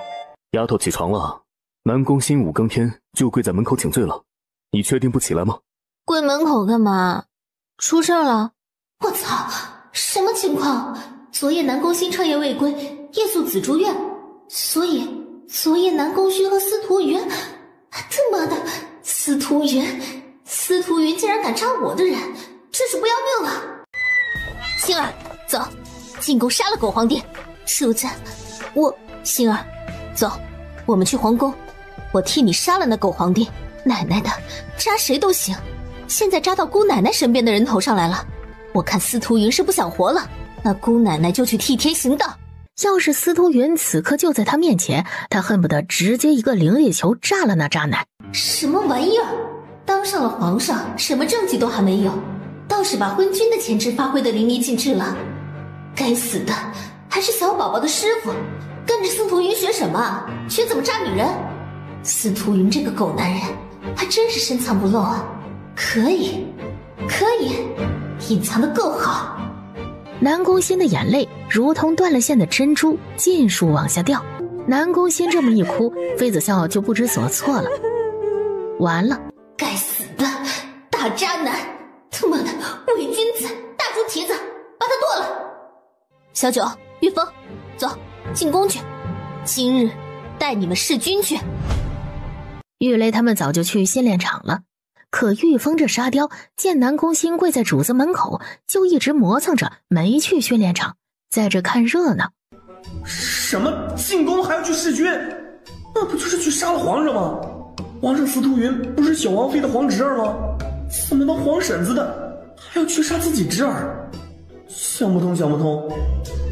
玉峰接收到了司徒涵射过来的犀利眼神。小王妃，今日小的当值，你换个人吧，我走了。小王妃，玉雷今日没事，你找他吧。玉峰是这态度，要是其他的任何事，只要我一声令下，玉峰他们在所不辞。这一次牵扯到司徒云，他们就是这个态度，这是不是就代表着司徒涵的态度？毕竟司徒涵可是九皇叔。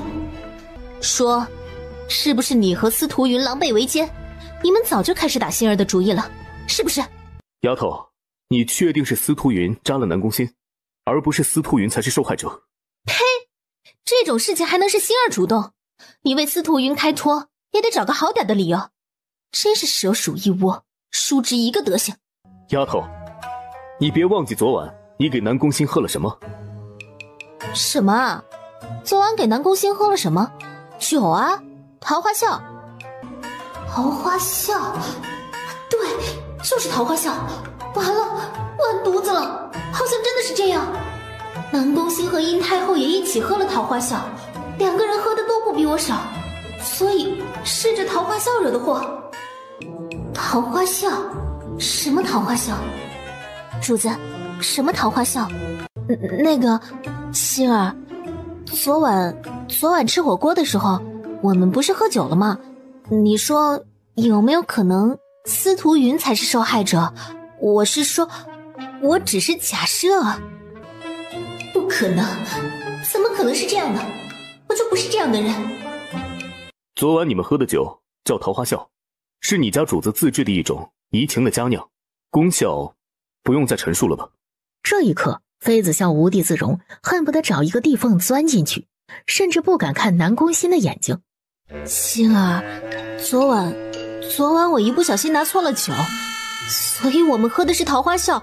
欣儿，对不起啊，是我错了，我知道说什么都是无济于事了，你要杀要剐都可以。所以不是司徒云扎了我，而是我，司徒云才是真正的受害者。完了，主子，那皇上会不会想要杀了我呀？毕竟我……爷，皇上来了，已经在偏厅等着了，说是要见小王妃。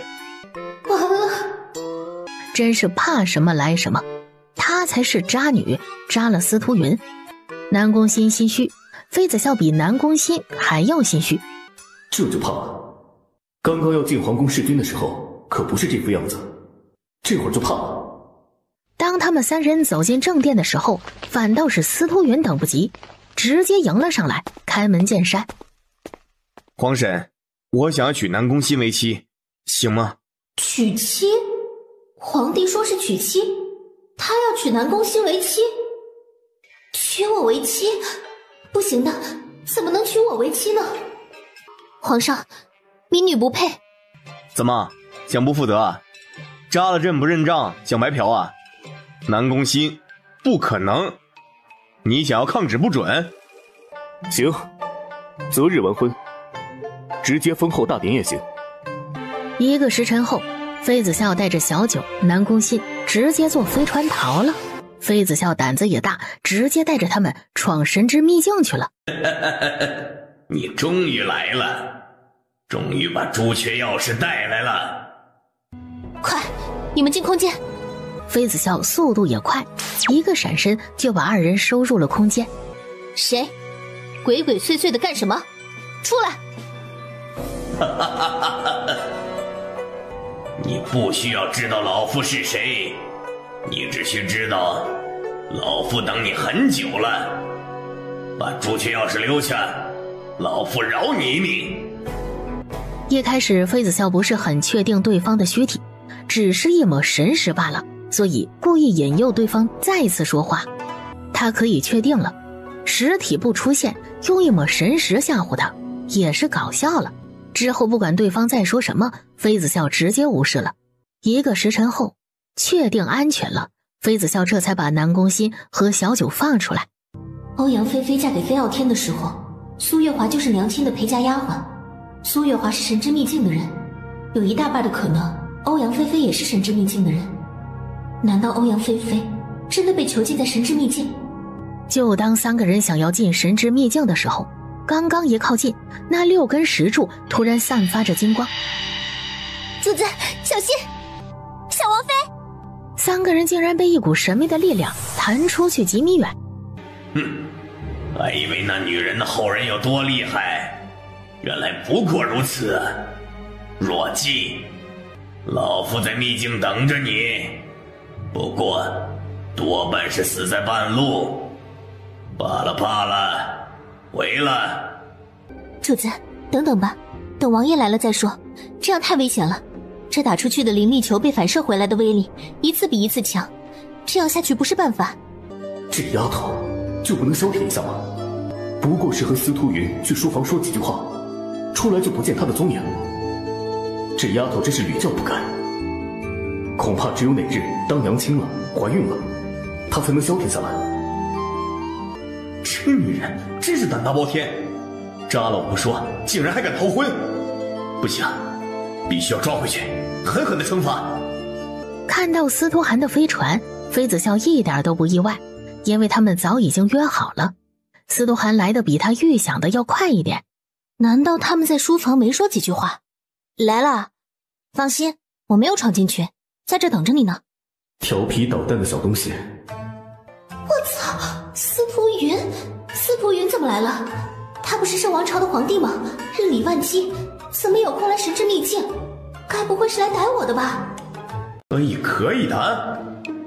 一个南宫欣，等着，好好等着。等有一天，我要让南宫欣哭着求饶。傲娇是吧？那就继续傲娇。就在妃子笑和颜悦色和司徒渊打招呼的时候，九王爷大手一挥，砰的一声巨响，那6根石柱组成的大门被一锅端了，夷为平地。滚！这也行，直接用灵力砸了阵法，这么简单？就这么简单吗？简单粗暴，毫不费脑子。妃子笑被打击了，果然他的修为依旧弱鸡。这追妻火葬场过了，又要来搞丈母娘，真是歧路漫漫而修远兮啊！就在跨进这街道的时候，所有人的修为都被压制了，妃子笑身上的灵力也消失了。小丫头，你也犯事被关押了？犯了什么事？被天道处罚了？犯事儿，被天道惩罚了。神之秘境、神之地狱差不多，上神的牢房，就一点点小事情而已。也是，什么狗屁的天道，就是这种了。天道只为小部分的神服务罢了。狗屁天道，就是那些人的保护伞。你看到那个卖馄饨的大娘没有？她不过是去某上神家上供，打破了一个花瓶而已，就被天道惩罚了。还有那个卖糖葫芦的小哥，主子不高兴就拿他开刀了。从那大娘的口述中，妃子笑对神之秘境的格局更加的明白了。这里的大多数人都是犯错了，被惩罚的上神。他们一行人找了一个客栈住了下来。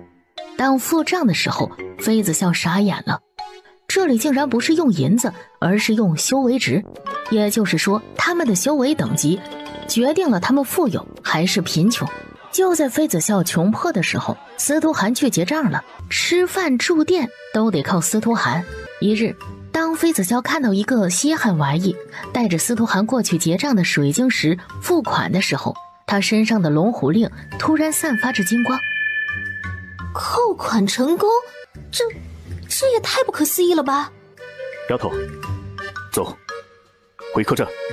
两个人回到客栈，妃子笑就把龙虎令给了司徒涵。糊了，丫头，是不是来过神之秘境？来了之后就被灼烧了，是不是？什么时候的事？妃子笑没敢隐瞒，就把和欧阳希来神秘之境的事情告诉了司徒涵。这个胆大妄为的小丫头，真是不知死活，真是一刻都不能移开眼睛。她怎么敢的？真是……好了，我错了，行不行？以后我绝对不乱跑了，好不好嘛？来，亲一个就不生气了。老公，夫君，别不理我好不好？人家都已经知道错了吗？要不你打我吧，打我你就消气了。妃子笑做事真的趴在了司徒涵的腿上，让他打他。丫头，这是你让我打的，别哭鼻子。我打了。好，总算是说话了，总算理会他了。跑？我让你跑，打死你，看你乖不乖，听不听话。真的打吗？我操，这男人真的打，并且很疼。这一次就地正法的方式很是特别，不再是九王爷自己动手了，让妃子笑来。他一个成年人被打了屁股已经很羞愧了，现在还让他自己来，他还活不活了？妃子笑以为司徒涵是说笑的，但是这货色的态度很坚决，没有办法，他真的自己来了。自己来的后果就是那种羞愧感爆棚。这该死的男人却一脸的笑意。一个时辰后，这个惩罚完事了。入夜，小丫头睡饱后，司徒涵带着妃子笑出门了。夜黑风高，适合探天牢，关押上神的天牢。只有严重犯错的上神到了神之秘境才会被关起来，其他的上神可以自由活动。其他人来神之秘境会被压制住修为，没有灵力，但是司徒涵不会。到了天牢门口，丫头，到了，走吧，我们去找你娘亲。丫头，站在一边等一等，我来破阵。好，如来神掌。半炷香的时候，司徒涵才把那结界和阵法破了，抱着妃子笑朝着禁地的腹地飞去。到了这禁地的腹地，反而任何的保护措施都没有。刚走进洞口1公里的距离，妃子笑就有一种窒息感，越是往前面走，妃子笑越是难受。丫头，怎么样？还好吗？妃子笑摇了摇头，把难受的感觉告诉了司徒涵。丫头，我教你清心咒，你一路默念着前行，不要停。跟着司徒涵学了一套清心咒，这清心咒竟然有奇特的功效，让他不适的感觉缓解了很多。他一边走一边告诉妃子笑这怎么回事。妃子笑所有的不适都是因为这禁地对龙族血脉的压制。又走了一段距离，正前方出现了一个铁门，清心咒也没用了。妃子笑的脸色又变得煞白，全身青筋暴起，额头上的青筋冒了起来，头开始剧烈的疼痛。丫头，快带他出去，快点，晚点就出不去了，快呀！是笑笑，我的女儿来了，她不该来的，不该来，带她走，快点，别带她来，她龙族血脉不能觉醒，这是藏龙镯，也就是埋葬龙族血脉的地方。妃子笑灵魂穿越有现代那么一段旅程，不是偶然，而是必然。这一切都是因为欧阳菲菲这个娘亲要保护她的闺女。走啊，带她走！不，我不要离开，救她，我要救她出去。即使此刻妃子笑感觉自己要爆体而亡了，还是不愿意离开，内心只有一个想法，救她。铁门里，欧阳菲菲见司徒还没有动静，妃子笑的情况越来越糟糕。不，我要去救女儿，快点，速度再快点！就在这时，司徒涵动了，他集结了无数的手印，朝着妃子笑的后背打过去。九幽黑莲的黑气迅速地注入了妃子笑的身体里。小丫头不想离开，那就不离开。妃子笑所有的疼痛感都消失了，她体内快要被唤醒的龙族血脉又一次被司徒涵镇压住了。娘亲，笑笑没事了，没事了，你等等，笑笑救你出去。没事了，我的笑笑没事了。笑笑，娘亲很好，你回去吧，你别想着救娘亲，你和哥哥们好好的生活就可以了。娘亲希望你们幸福。那铁门能打开吗？我想进去。司徒涵点了点头。丫头，可以了，铁门可以推开了。好。妃子笑朝着铁门走了过去。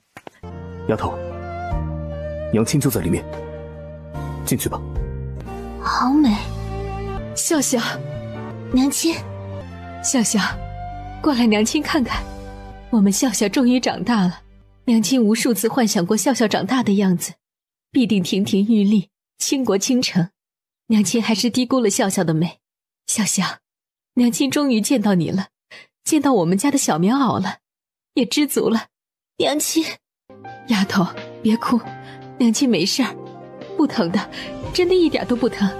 这么大姑娘了还哭鼻子，哭起来就不漂亮了。妃子笑没说话，而是直接从空间里拿出了处理伤口的器具，还有10剂金疮药。妃子笑仔仔细细地给欧阳菲菲处理着手腕上的伤口，丝毫没有注意到山洞里已经变得紧张冰冷的气氛。面前这个男子是笑笑的男朋友？什么时候谈的？发展到哪一步了？见过家长了吗？笑笑的婆母喜欢他吗？这个帅哥家里有没有小妾？对笑笑怎么样？有没有欺负我闺女儿？娘亲。拿着棉花处理伤口的妃子笑也愣了一下，空气中传来了一声吃痛。对不起。没关系，娘亲不疼。笑笑，不介绍一下这位吗？你男朋友？娘亲，我和笑笑已经成亲了，我们是夫妻，很抱歉现在才让你知道。娘亲，又是厚脸皮的一句娘亲。司徒涵这男人不要脸的时候是真的不要脸，真是的。娘亲，我和司徒涵大婚了，我们现在是夫妻了，在圣王朝也上了户籍。司徒先生，这个时候叫娘亲早了一点，结婚是父母之命媒妁之言，你们有吗？笑笑虽然认了你们的关系，但是在我们龙族，只有在龙族的列祖列宗面前行了跪拜礼，上了龙族的族谱，才算是成亲了。司徒先生，还是不要叫娘亲了。娘亲，我们已经拜过天地了。是吗？那拜高堂了吗？我这娘亲同意了吗？司徒先生如果真心喜欢我们家笑笑，那就不介意等一等吧，拿出诚意来，让我心甘情愿地嫁女儿。妃子笑没说话，嘴角甚至勾起了一抹浅浅淡淡的笑容。难得见司徒涵吃瘪，这种感觉很新奇。司徒先生，你带着笑笑救我，我很感激，但是一码归一码，希望你能理解我这当娘亲的心情。丫头，先把娘亲救出去再说吧，你让开，我来破这玄铁链。笑笑，你先出去，我和司徒先生有一些事情要聊。乖，你到外面去等一等。他的身份这就被暴露了，没藏住，完了，这下真的完犊子了。丈母娘是怎么看出来的？妃子笑没有说话，慢条斯理地收拾着那些工具，想要磨蹭着听听司徒涵和欧阳菲菲到底讲什么。丫头，你先出去一下可以吗？娘亲应该是有事情要交代。这才收起了东西，出了洞口。这两个人防他像是防贼一样，竟然布置了结界。洞里面什么情况他都看不到，声音也听不到，这结界真是万能的。我是该叫你三尊呢，还是叫你司徒涵呢？上界的三尊会娶龙族的公主为妻，这传出去不是笑话吗？坦白点，你想要得到龙族的什么东西？是上古朱雀，还是龙脉？现在他终于知道小丫头那直愣愣不会转弯的性子随谁了。龙脉，上古朱雀，本尊需要，是好东西吗？连虚无空间司徒涵都可以送给小丫头，还有什么不可以的？三尊才拥有的独一无二的空间，就连朱雀奇石不也是司徒涵放在九王府小金库的东西吗？司徒涵早就把小金库的钥匙给妃子笑，还有什么东西是不能给他分享的？一炷香的时间，司徒涵撤掉了山洞里的结界，让小丫头进洞去告别。欧阳菲菲并没有打算离开神之秘境，因为只要他一离开，必然会惊动龙族的仇家，到时候他们要是杀过来，那就得不偿失了。妃子笑把龙虎令还给了欧阳菲菲。娘亲，你等着我，放心，我很快就会带着哥哥们来接你回家。好，笑笑长大了，记得照顾好自己。娘亲在这里一切都好。知道了。司徒涵又把洞口用结界封印了起来，没有一丁点的痕迹，就好像从来没有人闯进来一样。妃子笑随着司徒涵依依不舍地拜别了娘亲，当晚就乘坐飞船离开了神之秘境。他们先把新皇司徒云送到了皇宫，回到九王府已经是1更天了。先去丞相府吧。好。2个人坐着马车来到了曾经的丞相府。小姐，你来了，你是见到主子了吗？主子？飞耀天这个忘恩负义、心胸狭隘的男人，早就该死了。拿了龙家的好处，但是却不信守承诺，对娘亲生下来的女儿不闻不问，该死，真是该死。不用妃子笑开口，那侍卫就知道妃子笑为什么会出现在丞相府，趁着夜色带着他们来到了后山妃家的祖坟。竟然可以看到那山脉间满是黑气，浑浊之气。难道有人对妃家的祖坟动了手脚？难道有人知道上古朱雀被封印在此，动了手脚？又是苏月华。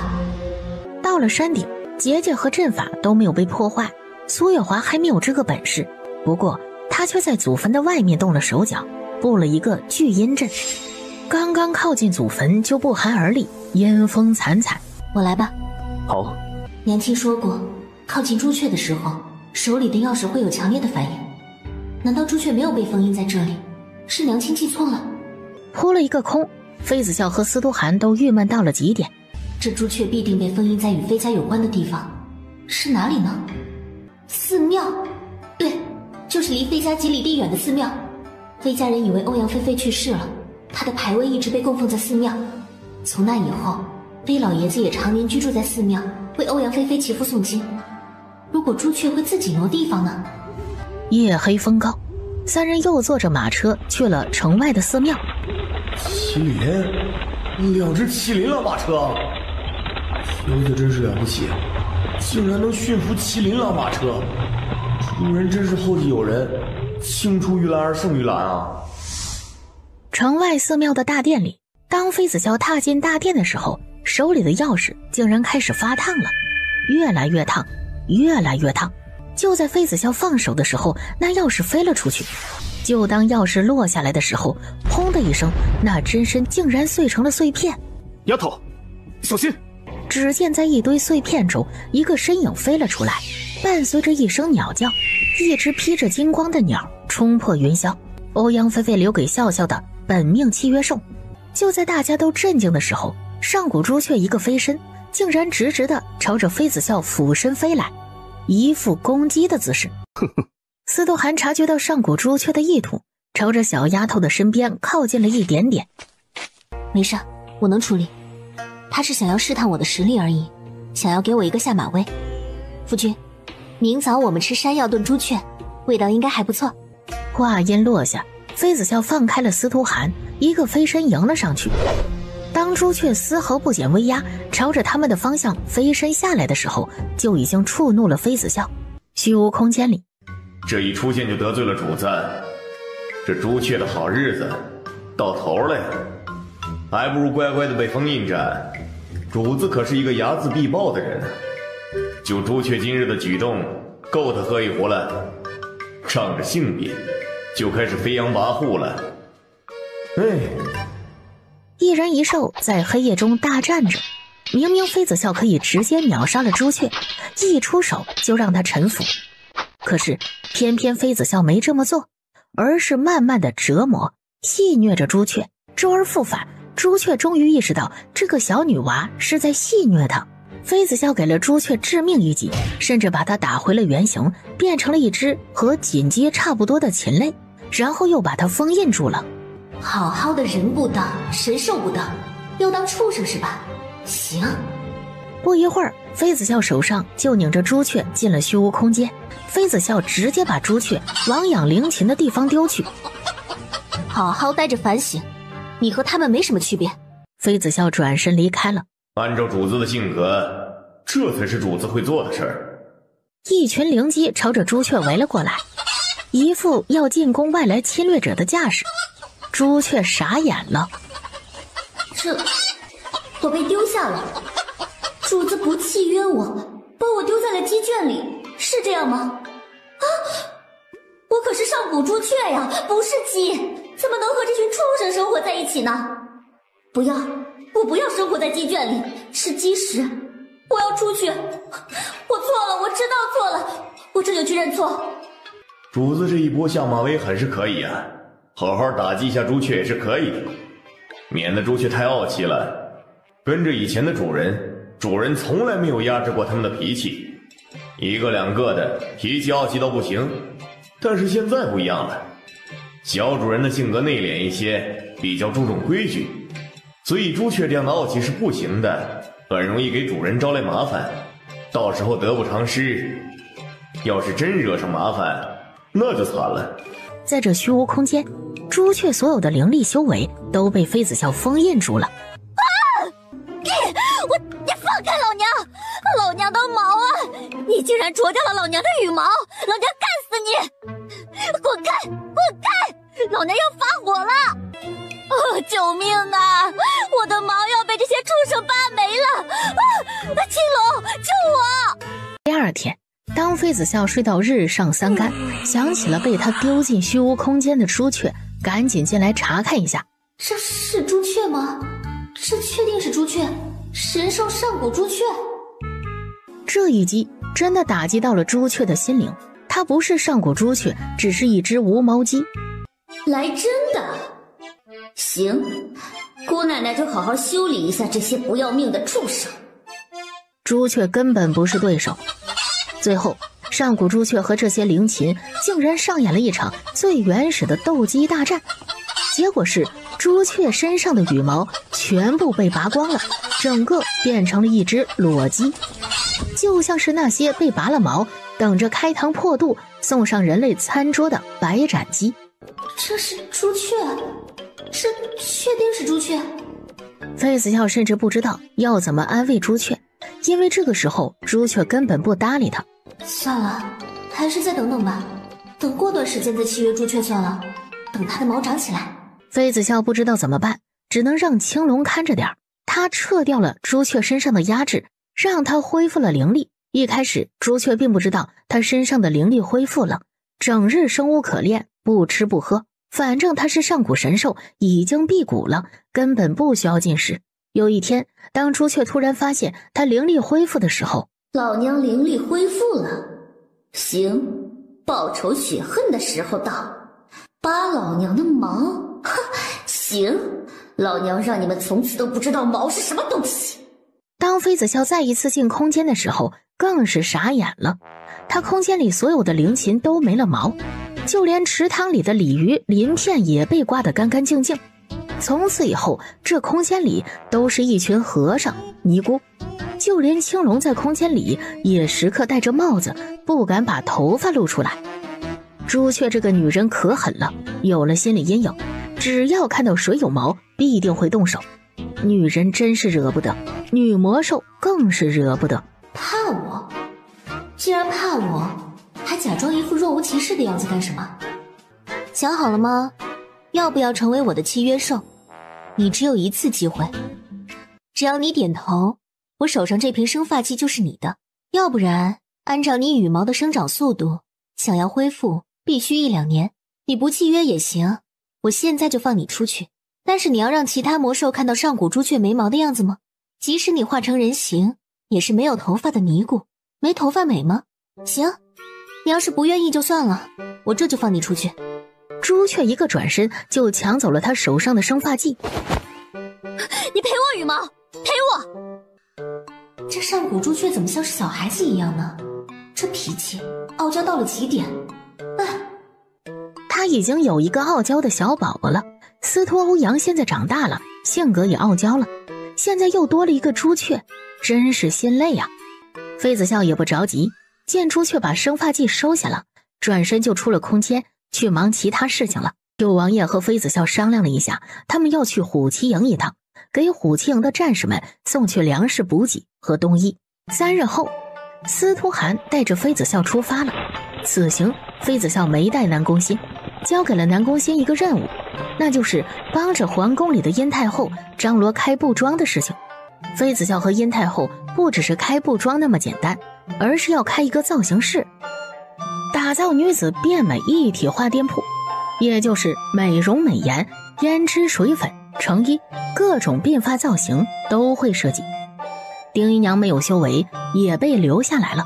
临行前，深夜里司徒云竟然微服私访九王府。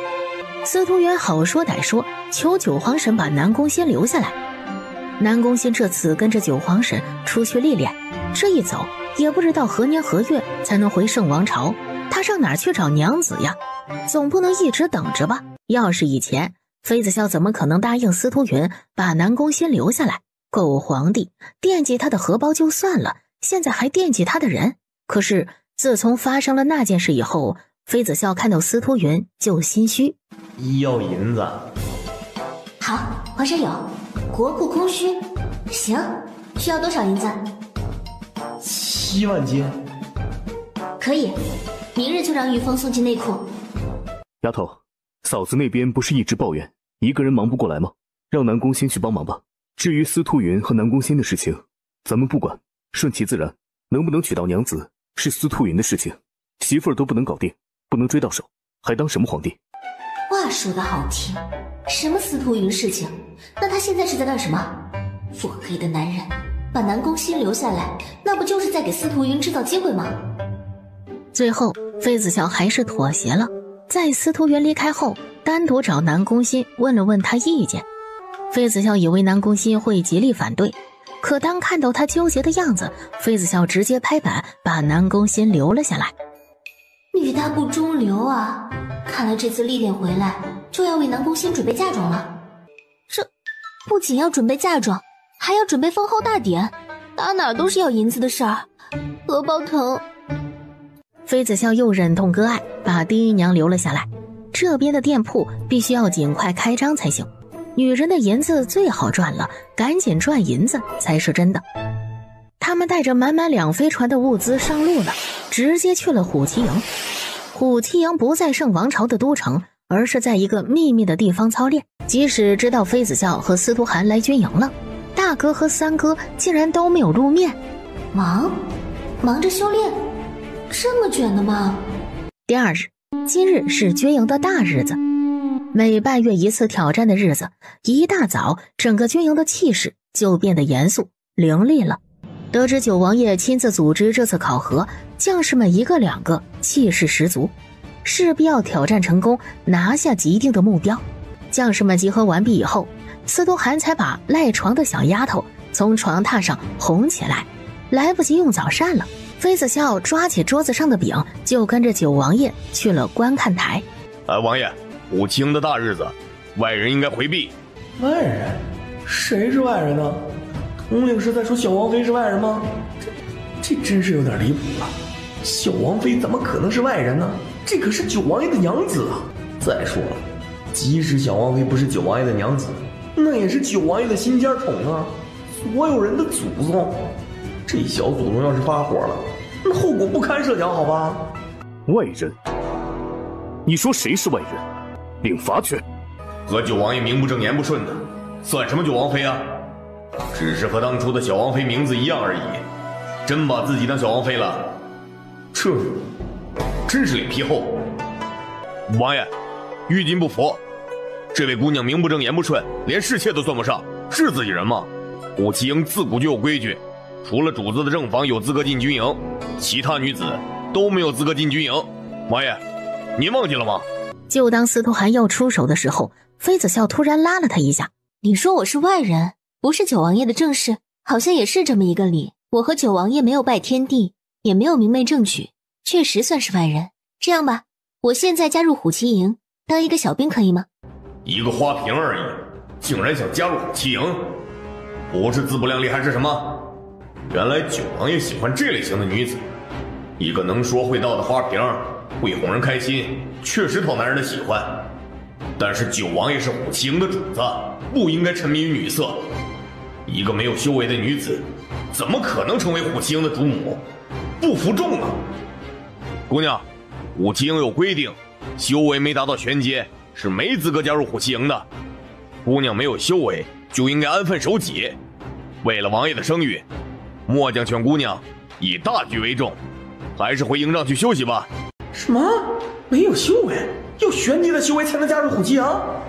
玉京到底在说什么？他到底知不知道面前这位修为早已经深不可测了，已经可以飞升了？炎黄中期的修为在玉京眼里竟然是一个废柴吗？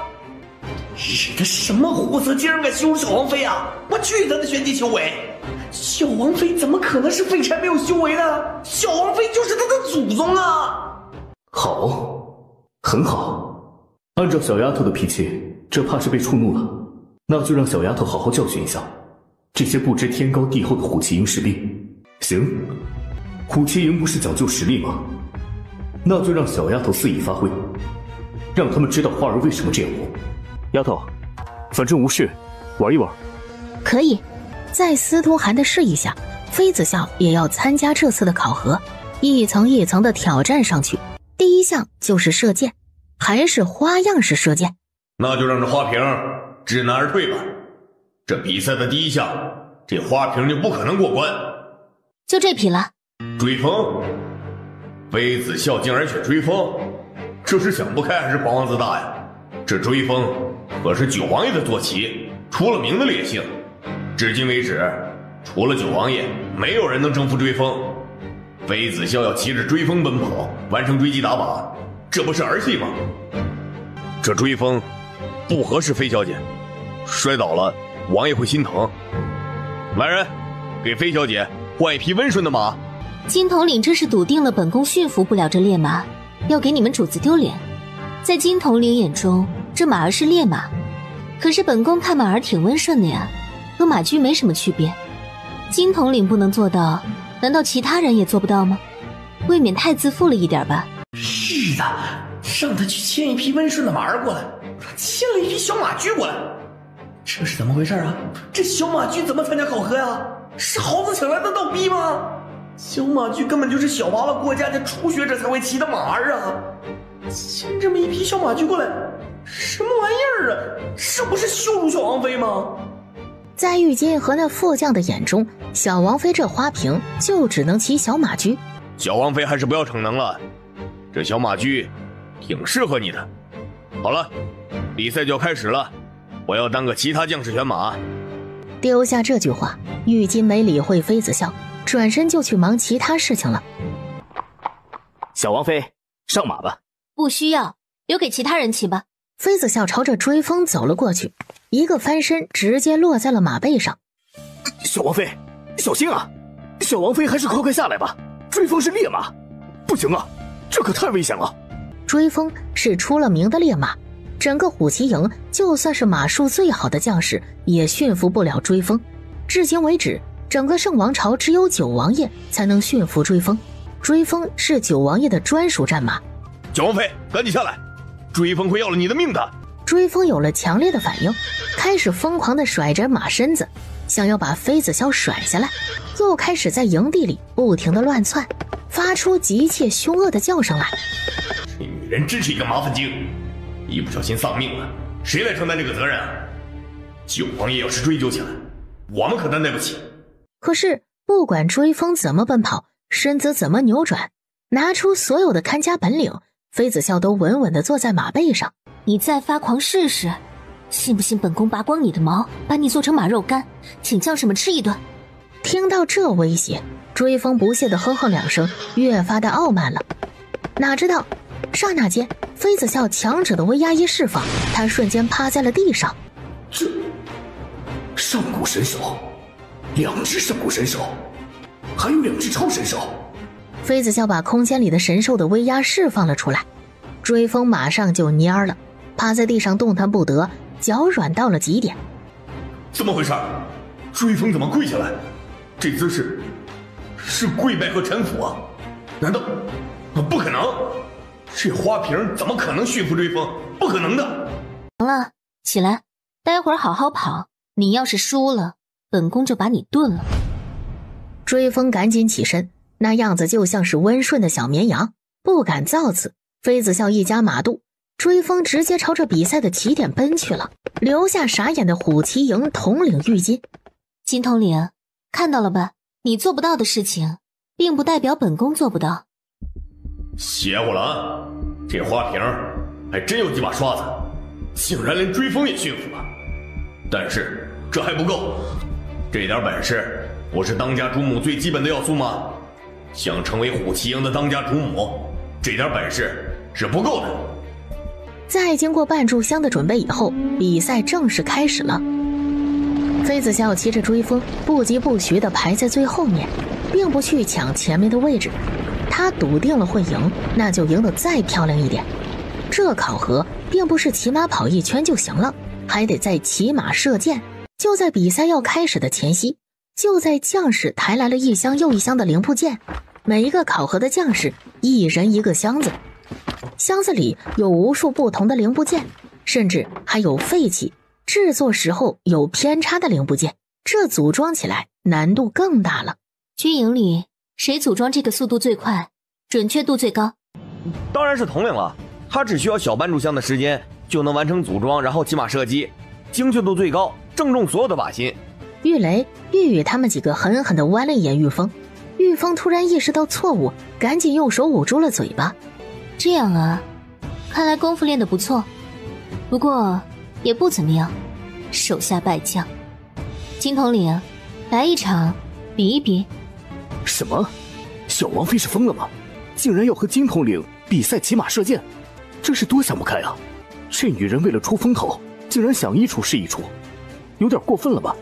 简直是没有一点的自知之明。这可是金统领啊，所有成绩都是第一的金统领，他的成绩在整个虎旗营那是无人能破啊！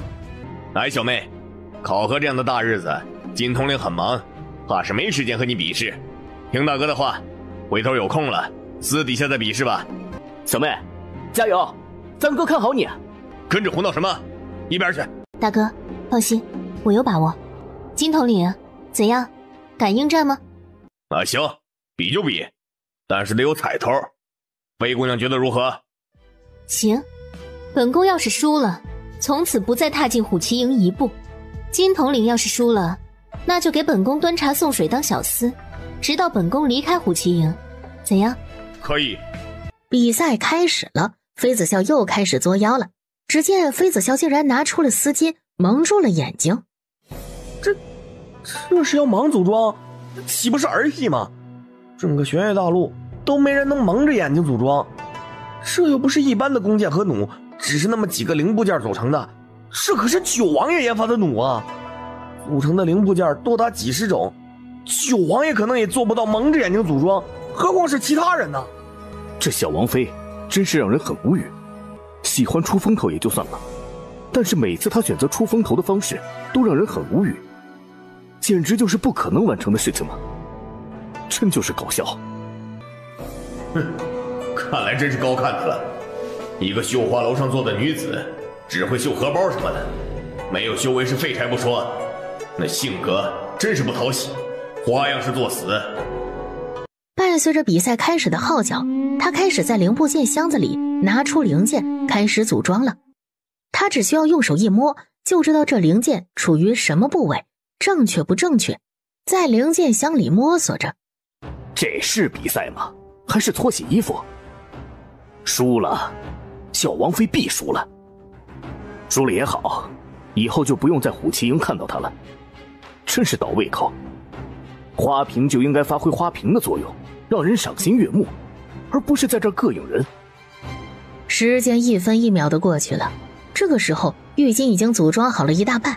玉金的速度很快，甚至比平日里还要快了那么一点点。就连其他考核的将士在这种紧张气氛的带动下，速度也快了几分。最慢的将士也组装好了一部分。再看妃子笑呢，他竟然连一个部件都没有组装好，还在摸索着找零部件。零部件倒是被他挑选出来了一些，也不知道正确不正确。哎，蒙眼睛干什么？简直就是搬石头砸自个儿的脚，得不偿失。玉金的弩弓已经组装完成了，三两步来到了战马旁边，翻身就要上马，完成最后的射击，比赛就结束了。就在玉金统领翻身上马的时候，妃子笑动了，他开始组装弩弓了。没人看清楚他是怎么组装的，一个眨眼间，他的弩弓就组装完成了，仅次于金统领的后面。他那弩弓能用吗？盲装的弩弓应该不能用吧？别说是射靶子了，能不能打出去都不一定，到时候卡住了怎么办？听到妃子笑的声音，追风屁颠屁颠的来到了妃子笑的面前，根本不用妃子笑费大力翻身上马，追风竟然趴了下来。这还是追风吗？还是那个威风凛凛的战马追风吗？这可是九王爷的战马呀，怎么能对其他人为首是瞻呢？那狗腿的样子看上去根本不像是九王爷的坐骑追风，倒是有点像是那小马驹了。不要，我才不要被炖了。这女人很可怕，简直比主子还要可怕上几分。追风用尽了全力奔跑，以至于虽然玉金先行了一步，可是眨眼间就被妃子笑追上超越了。就在这时，妃子笑对着靶子射出了第一箭，正中靶心。不需要瞄准？完全不需要瞄准吗？只是凭感觉？骑在马上的玉金不知道妃子笑射靶子的成绩，但是就妃子笑这一套行云流水的动作就惊艳了他，一瞬间愣住了。就在他愣神的时候，妃子笑已经完成了第二次射击。考核需要完成10次射击，分别是不同的距离。妃子笑完成射击的时候，玉金才完成了7次射击。金统领，你输了。本宫想吃圣城的桂花糕，你去买回来吧。成绩还没有公布，飞小姐就这么笃定末将输了吗？妃子笑怕是装腔作势，根本就没有射中靶心吧？金统领非要当众被打脸，那本宫就随你愿吧。这个时候，玉峰已经骑着马屁颠屁颠的去把2个人的靶子拿回观众台。看到成绩，天哪！金统领10次射击有8次全部精准的射中了靶心，不愧是金统领，简直就是虎骑鹰的神射手，简直是让人无法超越的成绩啊！怎么只有1支箭插在靶子上，还有9支箭呢？飞了，没有射中靶心，脱靶了。就在这个时候，金统领扑哧一声跪了下来。主母，玉金认输了，是玉金眼拙冲撞了主母，玉金愿意领罚。输了？金统领怎么输了？小王妃不是只射中了1次靶子吗？小丫头，其余的9支箭都从这个孔穿过去了，是吗？伴随着妃子笑点头，所有人倒吸了一口凉气。什么？所有的箭都从同一个地方穿了过去，留下最后1支箭射在靶子上，是这样吗？就在玉金跪下的时候，整个虎骑营的将士都跪了下来，一声一声的主母铿锵有力，声音震天。小丫头，恭喜啊！金统领既然认输了，那就履行承诺吧。天黑之前，本宫要吃到桂花糕。是，主母。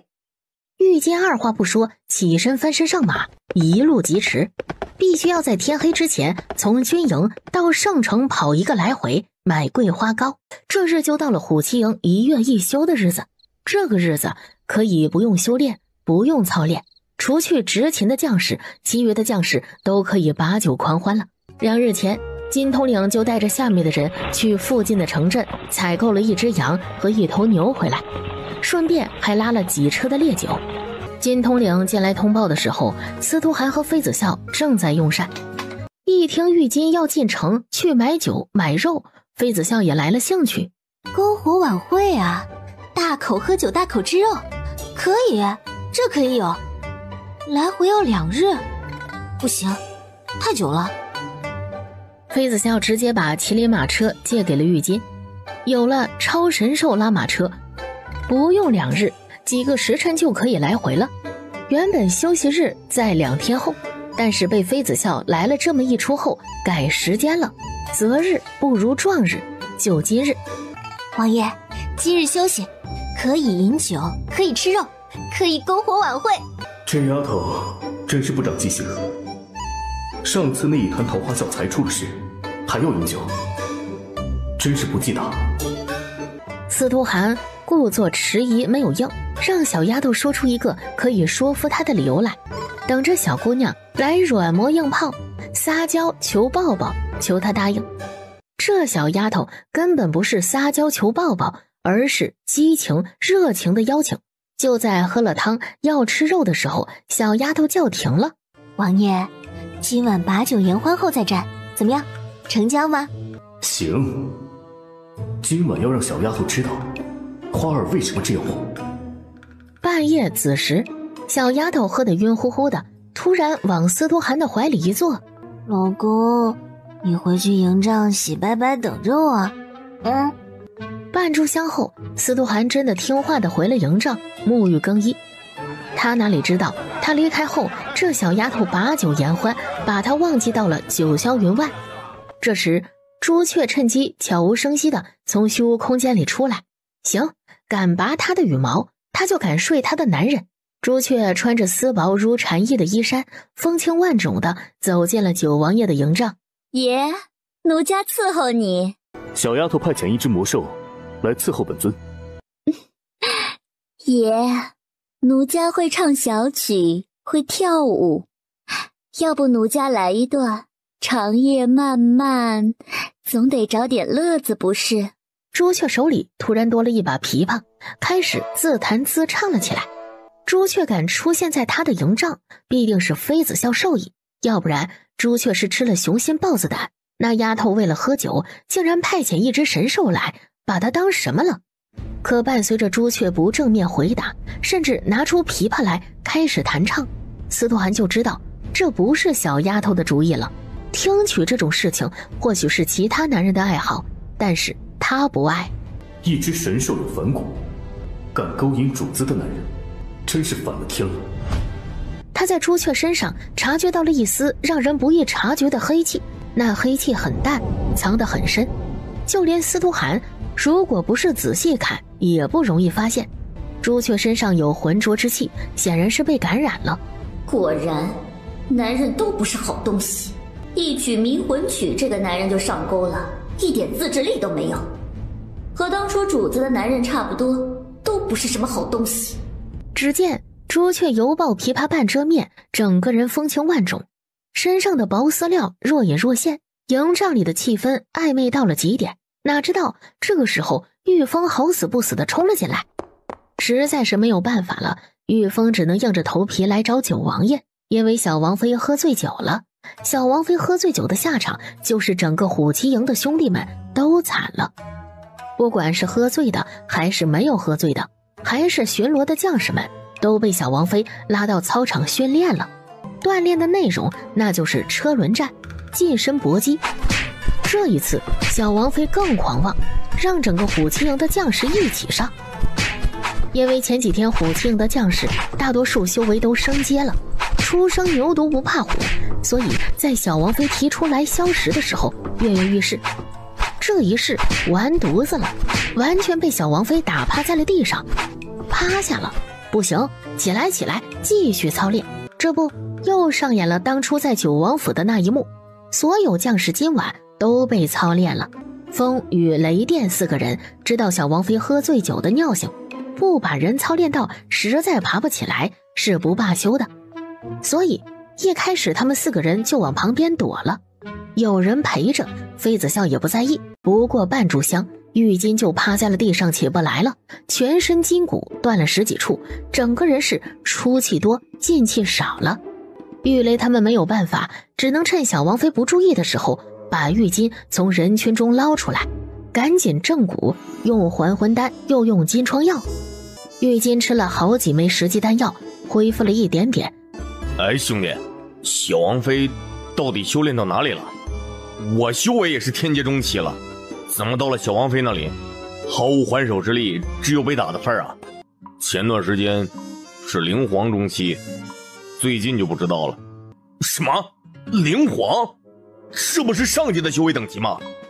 所以小王妃是王者？妃子笑的修为让玉京震惊到了极点，站在那里没动。他丝毫没有发现刚刚还在救他的风雨雷电，不知道什么时候早已经散开，消失的无影无踪了。玉京抬头就对上了妃子笑的眼神。你过来。就在感受到妃子笑目光的时候，风雨雷电异常的敏锐，同一时间不约而同的四散开来，然后趴在地上装死。对，他们死了，他们已经死了，就连呼吸也屏住了，生怕被小王妃这个小恶魔捕捉到他们还没有死。这个时候装死是最明智的选择。要是不死，小王妃可以把人操练到死，那绝对是一件比下炼狱还要可怕的事情。这个时候趴下装死还来得及吗？风雨雷电这四个孙子竟然不知道提醒我一下，就装死，大家一起装死啊！妃子笑已经完全迷糊了，根本不知道自己在做什么。玉阶啊，这个他记得，就是土匪窝的首领，不是什么好人，带领着土匪们做不好的事情，杀人、凌虐妇女，什么坏事做尽了。怎么回事？我不是刚刚已经杀死了一个土匪首领了吗？怎么现在又来一个，还长得一模一样，复活了？不对，闹鬼？更不是了，难道是孪生兄弟？不对啊，那就是修为退步了，连一个土匪也干不死。不行，这一次我下手一定要重一点。就在妃子笑琢磨玉金这个土匪头子怎么还没有死的时候，玉金突然捂住胸口，笔直的倒下了。倒下去的时候还吐了2口血，那样子看上去就好像是真的死了。狗日的玉金，这是会演戏啊！这也行？他呸！戏精！他妈的，这个土匪竟然还没有死，要不过去补一刀？妃子笑慢条斯理的朝着玉峰走了过去。完犊子了！不行，我不能落在小王妃手里。落小王妃手里，那就不是伤筋动骨的事了，很有可能没命了。有了。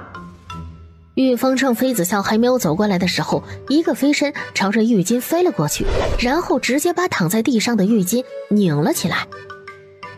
小王妃，他没有死，他在演戏，快抓住他！玉金心里有千万匹草泥马在奔腾，火了，急尖凌厉，一巴掌朝着玉峰拍了过去。该死的孙子，坑我是吧？我可是虎星的统领，玉峰竟然敢坑统领，是不想活了？装死？该死的，这死土匪头子竟然装死，简直就是找死！玉峰逃跑以后，赶紧朝着九王爷的营帐去求救。这个时候能收拾小王妃的人只有九王爷了。军营什么时候有美女了？天哪！九王爷竟然金屋藏娇，背着小王妃行苟且之事。九王爷背叛了小王妃，渣男，简直就是渣男。玉峰来得快去得快，也不管什么搬救兵了，直接到操场上去找妃子笑了。小王妃，不好了！九王爷营帐里有女人，那女人什么都没有穿，他们在啊！营帐里有美男，很美的那种吗？是那种赏心悦目，像电视上那种帅气的小鲜肉吗？肉嘟嘟的小脸蛋，嫩得让人想亲一口。啊，小鲜肉啊，小笼包，我的小笼包，姐姐来了，必须要吃一口小笼包里的小鲜肉。玉峰来得够快，玉金几乎没怎么受伤，眼看着妃子笑朝着司徒寒的营帐飞过去。那些趴在地上的将士们一个两个赶紧起身，然后回营帐。呆子，你少在小王妃面前胡说八道啊！什么女人不女人的，你找死是不是？小王妃喝醉酒没有弄死你，王爷也得弄死你啊！真的是真的，刚刚我去找九王爷的时候，他的营帐里就有一个女人，还没有穿衣服，九王爷就是移情别恋了。不等玉峰说完，他们四人赶紧朝着主帅的营帐飞奔过去，想要阻止一场大战。此刻营帐里却是另外一副光景，妃子笑冲进司徒寒的营帐，直接无视了正在跳舞的朱雀，两眼放光的朝着司徒寒走去。小笼包，小鲜肉，啃一口。此刻小丫头投怀送抱，司徒寒有点吃不消，因为他真的就是在啃小笼包，一通狂啃。就这琴技也想取悦本尊，没有我家小丫头的1/10，还真是不自量力。你家丫头是谁啊？叫她出来！竟然敢跟我抢男人，屠了！那你会弹琴吗？我喜欢会弹琴的丫头，你要是弹得比她好，我就喜欢你，怎么样？好啊好啊，你等着，我这就弹给你听。妃子笑从空间里拿出了一把古筝，这古筝是上次在皇宫击退甄姬公主的时候，先皇司徒云孝敬妃子笑这个皇婶的。对了，就是那首。不管我要吃肉肉，就要吃肉肉，吃饱才有力气和你逛遍这地球。要是平日里九王爷哪里受得了，必定拉着小丫头躲进营帐里交战300回合，因为他可以明显感觉到朱雀身上的戾气越来越重，眼神也变得血红了，慢慢的又由红转黑。朱雀一个闪身出了营帐，朱雀逃跑以后，司徒寒一声令下，让玉峰他们去追击。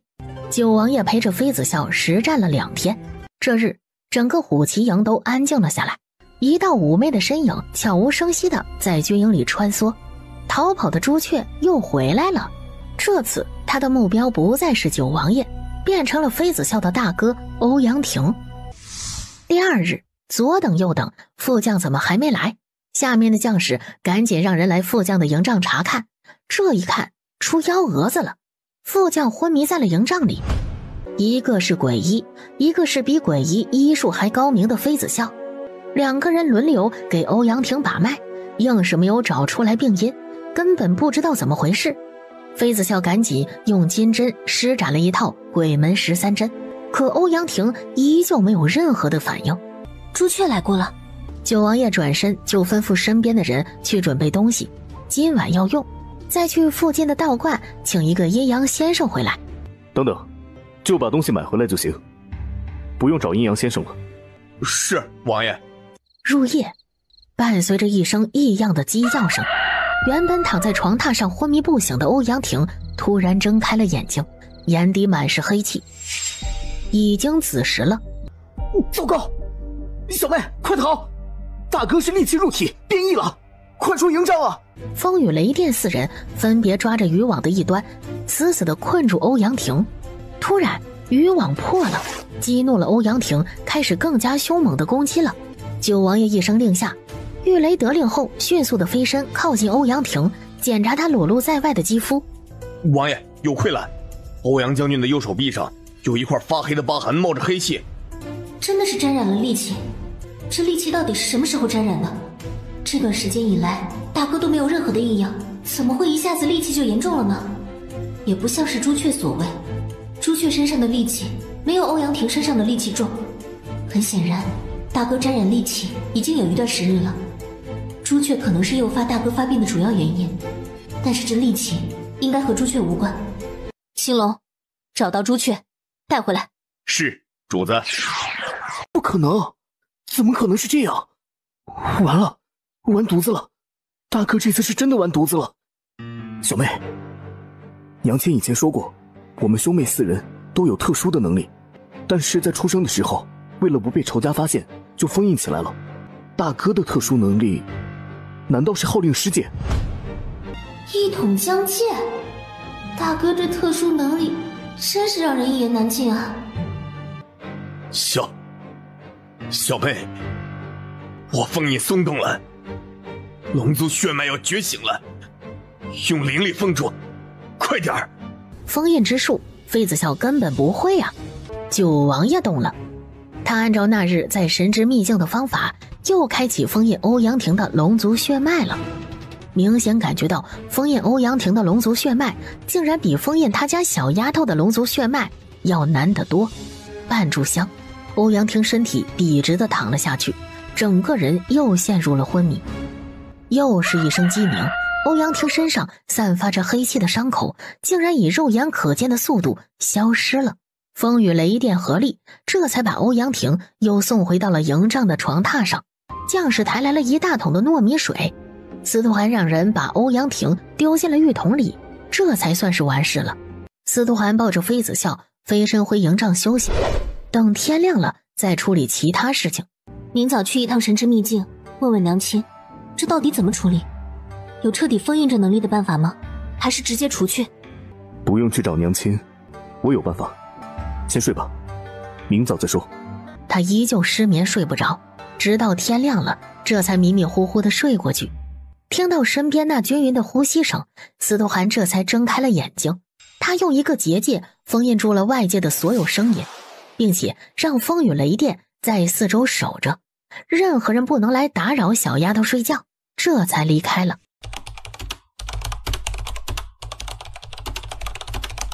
不好了，这在尸变，倭人尸变。闭嘴，胡说八道什么呀？不会说话就不要开口。我大哥好好的活着，怎么可能变成旱魃？哪来的江湖骗子？出去！确实不可能，欧阳将军还活着，怎么可能变成旱魃？只有死人尸体才会尸变。玉峰，把这江湖骗子押下去，等着本王处理。是王爷。钟馗天师憋屈到了极点，不知道三尊葫芦里到底卖的什么药，也不敢反驳，任由玉峰把他带下去。就在钟馗天师被带走以后，妃子笑拿出了金针，给欧阳汀施了一套失传的针法。这针法是欧阳菲菲手札里记载的，可以驱魔的针法。虽然不能根治欧阳汀体内的湿气，但是至少能够暂时的抑制住欧阳汀体内湿气的扩散，暂缓他变异。王爷，刚刚被请出去的那位是上神吧？实在是没有办法才会如此对待他。王爷知道那位上神的喜好吗？待会儿我带着三哥去赔礼道歉。妃子笑真的是没有办法，那种时候营帐里的人太嘈杂了，他不敢赌，不敢拿大哥的前程和声誉去赌，他赌不起。他承认他自私了一点。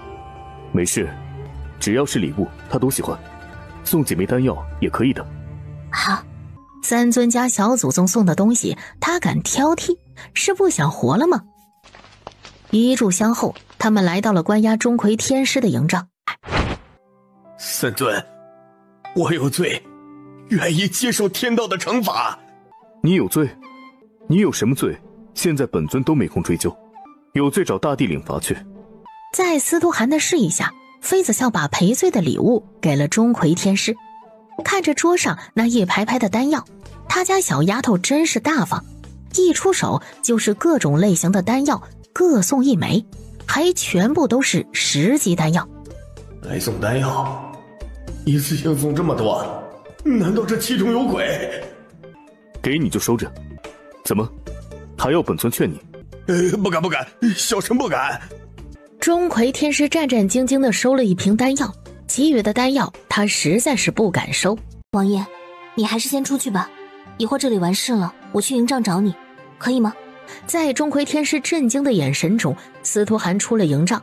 果然，这位果然是三尊家的小祖宗，竟然敢让三尊出去，佩服佩服啊！最主要的是，三尊竟然没有任何的不悦，乖乖的出去了。难道三尊也是剧内的人？天哪，以后上界的格局怕是要被改变了呀，毕竟多了一位姑奶奶呀。妃子笑和钟馗天师在营帐里待了差不多半炷香的时间，他大哥真的在尸变。怎么办？钟馗天师是上界的上神，主管降妖除魔，接触这方面的事情比谁都多，他绝对不会看走眼的。欧阳婷这种情况只有一种解决办法，那就是和当初妃子笑一样，重塑躯体。他现在这具躯体不能要了，已经尸变了，并且要尽快的处理。从营帐出来，妃子笑就去找了司徒寒，并且让小九去把欧阳希也叫了过来。烧了吧，今晚就把大哥的躯体处理了，把元神分离出来再说。从营帐出来，他们就把欧阳婷带到了后山的别庄。入夜，欧阳婷被欧阳希亲自从房间背出来，放在了平柴堆上。子时一到，妃子笑决绝地拿着一根柴火点燃了干柴堆。大哥，别怪我，这是没有办法的办法了，只能是这样。轰的一声，干柴堆烧了起来，还有气的欧阳婷被放在火上活活地烧着。不要，救我！那虚弱又痛苦的声音一声一声的，很是揪心，就像是一把小刀，不停的在所有人的心上割。小美，救我！小美，我很痛苦。小美，你忍心就这么杀死哥哥吗？我可是你哥呀，你就不怕娘亲到时候怪罪你们手足相残吗？我是欧阳亭，我是龙族的人，你们放给我！快点放开！小美，救救我！小美，哥哥好疼，你救救他哥好不好？疼！乖，小雪乖，咱们不看了，我们回房间去。乖。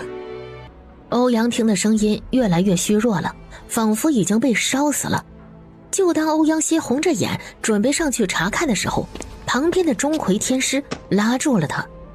别过去，这是障眼法，那些戾气不会那么容易被烧死的，戾气不散，欧阳婷就不会死，别被骗了。死光头，少管闲事，等本将军蜕变完成，第一个就修理你。放我出去，快点放我出去！魔气不对劲，魔气怎么会散发出来？不应该啊，那些大魔头不是都被风清墨封印在了万魔之坑里面了吗？魔界出事了，还是魔尊风清墨出事了？妃子笑来魔界，风清墨收到消息，必定会出来迎接他家的小丫头，除非真的出事了。两人提气朝着魔宫飞去。魔宫的门口，魔宫的守卫拦住了他们的去路。魔宫重地，岂能擅闯？再敢走近一步，杀无赦！不对劲，很不对劲。风清墨必定是出事了。司徒涵带着妃子笑离开了，两个人在魔都里找了一个客栈住下来，观察魔界的情况。怎么回事？魔宫从什么时候开始戒备森严了？难道风清墨真的出事了？魔宫厚重的城门突然打开了，妃子笑看到骑马冲进城门的人，眉头皱得更深了。不对，那不是人，是妖。妖族和魔族井水不犯河水，妖族的人怎么能自由出入魔宫？除非是魔界易主了。入夜，司徒涵和妃子笑一袭黑衣，直接飞进了魔宫。哪知道刚刚落地就被魔界的一队人马围住了，为首的竟然是妖族的人。姑娘，可是叫妃子笑？跟我们走，妖王要见你。妖王？妖王不是在妖族吗？怎么会出现在魔族？怎么回事啊？这些侍卫显然是从魔宫走出来的，什么时候妖族的王能号令魔宫的侍卫了？妖王即使作为魔宫的客人，也不应该这般先入为主，把自己当成魔宫的主人了。风清墨呢？风清墨是不是出事了？司徒涵通过灵力传音过来，去看看，这妖王应该就在魔宫里，进去看看怎么回事。放心，我会和你一起去。好，走吧。妖王有吩咐，请九王爷就在魔宫外等候，不用进去了。王爷，你就在城门外等等我，我去看看到底什么情况，很快就回来，可以吗？不知道魔宫里什么情况，先进去打探一下。不知道风清墨是不是有危险，这个时候不适合打草惊蛇。放心，我不会让自己受伤的，可以吗？该死的，狡诈到不行的男人。细细地叮嘱了妃子笑一番，这才放人。小丫头的契约兽青龙还没有归位，还在外面寻找逃跑的朱雀。妃子笑身边没有强大的契约兽，司徒涵还是不放心。司徒涵趁妃子笑转身的时候，让玄武进入了妃子笑的虚无空间。妖王怎么可能在魔之殿？风清墨真的出事了？魔界现在竟然易主了，怎么会这样？你就是妃子笑？风清墨呢？你把风清墨怎么样了？没想到风清墨看上的女人，除了长得好看点儿，没什么特别，修为只有灵皇。哼，还以为多美若天仙，修为多高呢。本王还是高估了风清墨的眼光。哼，你就是妖王连翘，一只修炼成精的猫而已，还真把自己当回事。说吧，找我什么事儿？开门见山。伶牙俐齿的丫头，也不是什么大事，就是想用你威胁一下风清墨，不知道他会不会松口。话音落下，连翘没理会妃子笑，吩咐下面的人押妃子笑去魔界的地牢和风清墨见面。地牢？风清墨真的出事了？他的修为那么高，在魔界是数一数二的存在，怎么会出事？不应该啊！他没有任何的反抗，就跟着妖王的人去了魔界的地牢。刚刚到达地牢，妃子笑眉头就皱了起来，空气中传来一股难闻的味道。猝不及防地闻到这味道，妃子笑作呕了一下，赶紧伸手捂住了鼻子，拿出自制的香在鼻子前嗅了嗅，这才压住心里那排山倒海的感觉。女人就是麻烦，风清墨是多么想不开，才会想要和这么一个女人共度余生。进去吧，给你半炷香的时间叙旧，本王要从风清墨的口中听到有用的消息。妃子笑没有任何的犹豫，直接跨步朝着地牢走了进去。就在这时，地牢的门突然被关上了。不好，上当了！他上当了。妖王让人假扮的风清墨，为的就是把他引进牢房。哼，没想到妖界的妖王竟然是一个擅长谋略的人。分析得好，没想到风清墨看上的人还是有点智商的，要不然本王都快以为风清墨喜欢上了花瓶。既然飞姑娘什么都猜到了，那就好好的配合一下，在地牢里待着吧。本王就看看风清墨什么时候来救他的心上人。你以为就这么一个小小的地牢能困得住我？妖王还是小瞧了花瓶。是吗？飞姑娘要是想要离开，随时。这地牢对于飞姑娘来说只是一个摆设，但是你不会走的，不是吗？你比本王更想要见到风清墨，那就委屈飞姑娘了。话音落下，连翘吩咐完身边的人，转身就离开了，不想再多说一句废话。也是一个足够冷漠的人，在大是大非面前，儿女私情应该放一边。妃子笑只有这么安安心心的在地牢里待着了。入夜，一道红色的身影闯进了地牢。笑笑，你不应该来的。司徒涵就在外面，你跟他回去。你受伤了，严重吗？魔界是出什么大事了吗？绝对是出事了，要不然风清墨怎么会允许其他人坐他的那把宝座？又怎么会允许妖族的王在魔宫横行霸道？风清墨，你对飞姑娘真是一往情深啊！明知道这是一个陷阱，可还是来了。这一来想要离开，就没那么容易了。本王是该说你蠢呢，还是该说你用情至深呢？笑笑，你先回去，等我处理好魔界的事情，就去找你，可以吗？离开？这个时候他怎么可能离开？风清墨很了解妃子笑，自然知道他的性格，也不多劝了。连翘，在本尊还没有动手的时候，你离开吧。看在咱们是发小的份上，本尊放你一马。你不是本尊的对手。风清墨，你还是那么的狂妄自大，本王会怕你？本王奉劝你一句，还是乖乖带着本王去魔窟吧。毕竟这么打斗起来会伤及无辜，灵力无眼，要是伤害到了飞姑娘，那可就悲剧了。不用管我，按照你的意愿去做，我不会有事。好。眨眼间，那两个人就冲破了牢房的屋顶，打到了外面去。把妃子笑给本王拿下，杀无赦。是王。妖族的人就对妃子笑发起了攻击。就在同一时间，风清墨身边的八大婢女从四面八方涌了出来，得令保护妃子笑。原本司徒涵准备出手的，他一出手可以秒杀妖族的所有人。不过司徒涵看了一下，那些攻击他家小丫头的人实力虽然都在小丫头之上，但是一时半会儿奈何不了小丫头。难得的实战经验，司徒涵明显想要锻炼一下小丫头。魔界的天突然黑了下来，黑气笼罩着整个上空。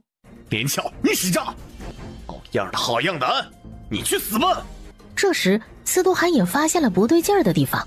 魔窟，那魔气是从魔窟那地方散发出来的，糟糕了，难道是万魔之王要觉醒？司徒寒一个飞身上去，抱着妃子笑就走。丫头，走，去看看。风清墨也着急到了极点，攻击越发的急切了。这一切都是连翘的计划，他又怎么可能让风清墨这么容易脱身？风清墨没用了，万魔之王就要复活了，你阻止不了，魔界就要一统三界了。连翘自然是看到了妃子笑和司徒寒朝着魔窟的方向去了，但是他丝毫没有把两人放在眼里。不过天助妖族不是吗？风清墨不但在乎妃子笑，还用情至深。为了这么一个女子，他竟然从魔窟出来了，彻底暴露了魔窟的位置。哼，万魔之王必定苏醒，统一三界，到时候妖族就是三界的统领。所以不管是朱雀体内的戾气，还是欧阳霆体内的湿气，都是妖王连翘的手笔。他没有那么大的本事能让朱雀和欧阳霆沾染黑气，在他们体内本来就有黑气，他不过是催动了一下而已。连翘极力地拖住风清墨，只要他没时间赶往魔窟，万魔之王就有时间觉醒。一炷香，只要拖住风清墨一炷香的时间就够了。该死的连翘，竟然搞这么一出连环计，目的竟然不是要抢魔尊的宝座，他的野心更大，竟然是要统治三界。疯了，简直就是疯子！连翘难道不知道吗？万魔之王苏醒，必定会生灵涂炭的吗？当初为了镇压万魔之王，三界损失惨重，他和连翘也因此被连带封印了上千年。连翘，你以为拖住我就能万无一失了？错，你必定不会成功。你要输了，输在你轻敌，狂妄自大。不可能，难道是因为刚刚那两个人？不可能，只是两个凡人而已，怎么可能阻止万魔之王的觉醒？风清墨以为这样就能让本王放松警惕，好让你有时间趁机去阻止万魔之王的觉醒？哼，你做梦！不可能的，本王怎么可能上当？你没有野心，并不代表本王跟你一样也没有野心。本王要成就霸业。做梦！万魔之王怎么可能觉醒？不可能的。小丫头拥有龙族的血脉，是魔族的克星，三尊本尊也在魔界，怎么可能眼睁睁地看着万魔之王觉醒？魔窟里，丫头，阻止他们，打翻那法坛。好，集结灵力，释放灵皇巅峰的威力，直接出击了。他放出了虚无空间的玄武、火麒麟和五行麒麟。司徒寒也没有闲着，集结灵力，嘴里念念有词，一个又一个的灵力球伴随着封印的咒术打向了万魔之坑。刚刚那地动山摇的感觉不是错觉，而是地底下的万恶之王真的苏醒了，翻了一个身，正在极力的冲破那封印。妖王连翘终于察觉到不对劲儿了，但是他被风清墨拖住，根本脱不开身。可风清墨也不是那么好摆脱的。连翘，你放弃吧，你难道还不明白万魔之王不能苏醒？他苏醒的时候不是魔界统领三界，而是魔界覆灭的时候。你别执迷不悟，该醒了。要封印万恶之源，不像封印妃子笑龙族血脉那么简单，更加的复杂。当初九重天大战，三尊也不会为了封印万恶之源受重伤，然后不得不轮回。妃子笑一个召唤，把在外面寻找上古朱雀的青龙召唤了回来。青龙，这里交给你了。好，主子。妃子笑脱身以后，一个飞身朝着司徒寒而去。他站在司徒寒的身后，不停地输送灵力给他。丫头，小心！他一个飞身挡在了妃子笑的面前，威压涌动。三尊的威压，在场的任何人都承受不住。妃子笑同样如此，被司徒寒的威压压得喘不过气，蹲在了地上，不得不运转灵力抵抗着那强大的威压。因为司徒寒释放出来的超强者威压，抵抗住了万魔之王对妃子笑的攻击。那双黑色的巨手改变了方向，和司徒寒缠斗了起来。妃子笑承受不住那强大的威压，一口血吐了出来。丫头，笑笑，司徒寒速战速决，笑笑快要承受不住了。不只是妃子笑承受不住了，其余的所有人同样承受不住了。妖族的那些长老一个两个受了重伤，火麒麟和五行麒麟同样受了重伤，不得不回到虚无空间。玄武和青龙稍微好一点，万魔之坑的绿色岩浆涌起来几米之高，把司徒寒卷进了万魔之坑。不要，司徒寒！笑笑，不行，你跳进去会没命的。你要相信他是三尊上神之首，他能镇压住万魔之王的。不，让开！我要下去找他，快让开！一掌朝着风清墨打过去，趁风清墨躲闪之时，一头扎进了万魔之坑的绿色岩浆里。笑笑，不要！你龙族血脉会因此觉醒的，笑笑回来！下面的战争依旧激烈，司徒寒和万魔之王打得难舍难分，因为这是在地底下万魔之王的地盘，司徒寒受到压制，根本施展不开。龙族之女，竟然是龙族的血脉，既然下来了，那就一起下地狱吧！丫头，笑笑！一个飞身，司徒寒挡在了妃子笑面前，一口鲜血吐了出来。啊，怎么样？你别吓我，别吓我呀！丫头，别哭，我没事的。镇压万魔之王，就交给你了。我相信你可以的，丫头，保重。我在上面等你。司徒寒集结最后一丝灵力，混着心头血，点在了妃子笑的眉心，解除了他血脉的压制。也在同一时间，原本在妃子笑怀里的司徒寒身体变得透明了，元神变成了一片片的碎片。不要，司徒寒，不要走啊！不要啊！此刻妃子笑身上的气势竟然和司徒寒如出一辙，他的眉心出现了一朵红色莲花。当他眼神射向万魔之王的时候，一股不属于妃子笑的记忆涌了出来。万魔之王觉醒，司徒寒想要镇压他，必须要牺牲，所以不管他跳不跳下来，司徒寒的结局都是一样的。好痛！那种揪心的感觉让妃子笑要窒息了，痛到了极致。他庆幸他跳下来了，至少可以和司徒寒说两句离别的话。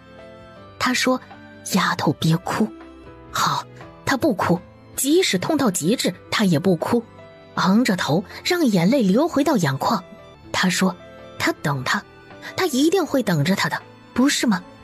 对，一定的，他们一定能再相遇的。这一次，换成他守护司徒寒，运转灵力，干净利落地朝着万魔之王攻击了上去。因为红莲业火的觉醒，妃子笑打出去的灵力球中带着红色的火焰。红莲业火的本源火焰和九幽黑莲的火焰如出一辙的功效，可以燃尽世间一切，更是能除去一切魔气。上界的上神们通过三尊散发的金光，终于找到了魔窟的位置，冲了进来。为首的上神在看到妃子笑的时候，哎，龙族之女，怎么龙族之女在这儿啊？当年龙族的后人不是死绝了吗？该死！先镇压万魔之王吧，其他的稍后再说，一定不能让万魔之王觉醒了。司徒寒的封印之术已经完成了绝大部分，只需要最后一击就行了。妃子笑龙族的血脉觉醒了，那原本不了解不会的封印之术无师自通了。飞姑娘，小神帮你。请来支援的天兵天将一起发力支援妃子笑。整个魔窟响起了一阵外人听不懂的魔音，这是封印万魔之王的咒术。笑笑停下来，实在不行就放弃吧，再这样下去你会灰飞烟灭的。笑笑。就在这时，一道金光冲破天际，所有的黑气在这金光的照耀下全都散开了，封印成功了。妃子笑做到了，他真的做到了。丫头！妃子笑就这么直直地倒了下去。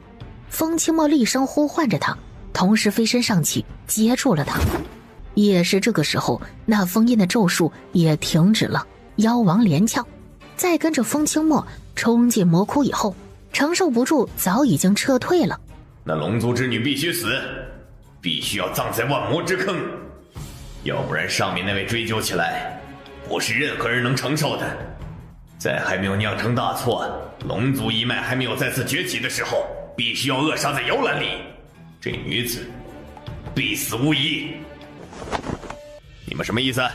阻止我？你们难道不知道龙族违背了天道被处罚了吗？现在竟然出现了漏网之鱼，不是应该被覆灭吗？或许这是天意，龙族并不该绝。天道的惩罚只有一次，能活下来是龙族之女的运气。得饶人处且饶人。咱们没得令，不能私自行动，但是回禀后，等大帝做决定吧。就在他们内讧的时候，风清墨早已经抱着昏迷不醒的妃子笑溜了。娘亲，娘亲，你醒醒好不好？娘亲，你看看小宝宝，小宝宝长大了，小宝宝学了好多东西。娘亲，你醒过来好不好？小宝宝已经没了爹，不想再失去娘亲。大小姐，你醒过来看看啊，小世子在叫你，你不是最心疼他了吗？他哭了，小姐醒过来哄哄他吧。妃子笑依旧没有睁眼睛，可是南宫欣却发现从妃子笑的眼角流出了一行眼泪。爹姨娘，主子有反应了，她哭了，你看这里有眼泪，你看。妃子笑哭了，她这眼泪让所有人都惊喜了，赶紧叫黄老头和玄宗师过来把脉。小王妃有眼泪了，她快要醒过来了，真好。妃子笑依旧没有醒过来，即使小宝宝又抱着妃子笑的胳膊嚎啕大哭了几场，小王妃也没有反应。今日是双11了，小王妃之前就吩咐过，双11是庆殿的日子，一大早所有的人都出动去店铺那边帮忙了。九转丹楼里只留下了几个人，玉峰留了下来，伴随着九王爷的不知所踪，妃子笑的沉睡，玉峰这沙雕也不笑了，话不多，整日守在妃子笑的房顶，所以他们就把玉峰和南宫欣留了下来。小姐，又过去一天了，我知道你能听见，今天是殿庆的日子，你不去主持大局吗？小姐，你醒过来呀！九王爷回来要是看到你这样子，不知道该多心疼。小姐，你要振作呀，九王爷还在等着你呢。小丫头，等着。这句话虽然刺激了妃子笑，但是她依旧没有醒过来的迹象。主子，黄老头说你怀孕了，肚子里的小宝宝已经足月了，你醒过来吧，再这么下去，宝宝有流产的危险，这是你和王爷的孩子，就算是为了九王爷，你也要醒来呀。孩子，我和司徒寒的孩子。妃子笑放在床榻上的手动了动，她努力地睁开眼皮，眼皮沉重，她试了几次都没有睁开。不行，她要醒过来，她要保住和司徒寒的孩子，这是他们爱情的结晶和见证。以后再见面的时候，司徒寒要是看见这个孩子，会不会很震惊，会不会惊讶，然后高兴地抱着他转圈圈。妃子笑用所有的力气终于睁开了眼睛。醒了，主子醒了，主子终于醒了，真好。主子，我扶你起来坐一坐。南宫欣小心翼翼地把妃子笑扶起来靠在床头，那小心翼翼的样子就好像是呵护1岁的瓷娃娃。主子别哭，对肚子里的宝宝不好，你躺一会儿，我去找黄老头过来。南宫欣飞奔出了房间，去得快，来得也快。黄老头一听妃子笑醒过来了，那一把老骨头跑得比南宫欣还快，那冒冒失失的样子就像是一个不懂事的小孩子。师傅，你醒了，你终于醒了。黄老头给妃子笑把脉，脉象有点不稳，因为妃子笑伤心又久病不起的缘故，动了胎气。妃子笑倒是没有过多的言语，他是黄老头的师傅，自然也知道自己的情况，先在床榻上静养几天吧，给了黄老头一个保胎的方子，先保胎再说。太好了，小王妃终于醒了。3日后，妃子笑下床了，他独自来到魔尊风清墨的房间。妃子笑醒了，风清墨知道，但是他疗伤到了最关键的时候，不能终止。妃子笑在房间里坐了一会儿，然后才起身离开。这以后，妃子笑收敛了所有的情绪，整个人活了过来。司徒寒陨落了，但是他还在，那些没有完成的事情必须要完成。又过了1个月，司徒寒死了的消息不知道怎么传开了，安阳国的敌军奋力的反扑，想要夺回失去的城池。军情报到妃子笑这里，他一脸的冷漠。战，一举拿下安阳国。次日，妃子笑带着身边的人乘坐飞船回了圣王朝的皇宫。不行，小皇嫂，你怎么能领兵打仗呢？你有身孕，不能有任何的闪失。你坐镇皇宫，我去领兵打仗。你领兵打仗？你修为现在是什么等级？虎骑军听你的号令，能在1月之内拿下安云国吗？司徒云哑口无言，答案是不能。虎骑营只认九皇叔，不会认他这皇职。司徒云手里倒是有虎符，但是这是九皇叔要交给司徒欧阳的东西，即使他拿着虎符，那些将士恐怕也不会听他的号令。那只是九皇叔一个人的虎骑军，以后也只是小宝宝一个人的虎骑军。妃子笑不一样，她是虎骑军的主母。小皇婶直接拍板了。当晚已经子时了，妃子笑却带着人直接去了虎骑营。圣王朝称霸，一统他国，是九王爷的夙愿。你们愿意跟随我一起完成这个夙愿吗？成就千秋霸业，一统天下，成就霸业；一统天下，成就霸业；一统天下，成就霸业。今晚是一个不眠之夜，虎骑营的将士们一整晚都在备战。朱雀是沾染了戾气，被妖王连翘利用了。发生的事情，朱雀一点记忆都没有。当他去九转丹楼找妃子笑的时候，才从诡异欧阳希的嘴里听说。妃子笑也好像忘记朱雀一样，不理会，直接无视。一人一兽就这么僵持着。小姐，夜深了，先休息吧，明日还要赶路。妃子笑除了修炼，还有一个事情，那就是给肚子里的宝宝做衣服。小姐，明日就出军了，咱们只有青龙一艘飞船，是拉粮草和军需，还是让虎骑军乘坐飞船呢？要是正常行军，1月半才能到达战场，前线的将士怕是抵挡不住。丁姨娘什么时候关心打仗的事情了？是想给朱雀说情吧？丁姨娘叹了口气，真是什么都瞒不过小姐，她只能把青龙拜托她的事情全盘托出了。让朱雀找玉雷，玉雷会安排。丁姨娘欢天喜地地出了营帐。寒，2个多月了，再过些时日，咱们的宝宝就满3个月了。你什么时候回来？什么时候？第2日，就当他们在出发的时候，一个上神领着一队天兵天将下了天梯，来到了妃子笑面前。你就是妃子笑，龙族之女，是还是不是啊？妃子笑站在那里，淡淡的看着那上神，没有任何的表情。押走，关进神之秘境，等着大帝发落。哼，要关我？如果我记得不错的话，我还没飞升吧？不属于上界的人，凭什么带我走？为什么？还问我为什么？你是龙族之女，难道不知道龙族的人触犯了天道，被灭满门吗？你是龙族之女，就是原罪，带走。南宫欣和小九直接挡在了妃子笑面前。虎骑营的将士们自发地把那一队的天兵天将包围了起来。妃子笑，你确定要让这些人为你送死吗？你真是自私啊，不把他们的命当回事。跟着你这样的主子，真是倒了8辈子的霉了。你这是上什么？怎么这么卑鄙啊？人人都想得道成仙，不过现在看上神这龌龊的德行，大爷我突然不想成仙了。放肆！一个强者的灵力球直接朝着他打了过来。妃子笑的心一瞬间提到了嗓子眼。玉峰，小心！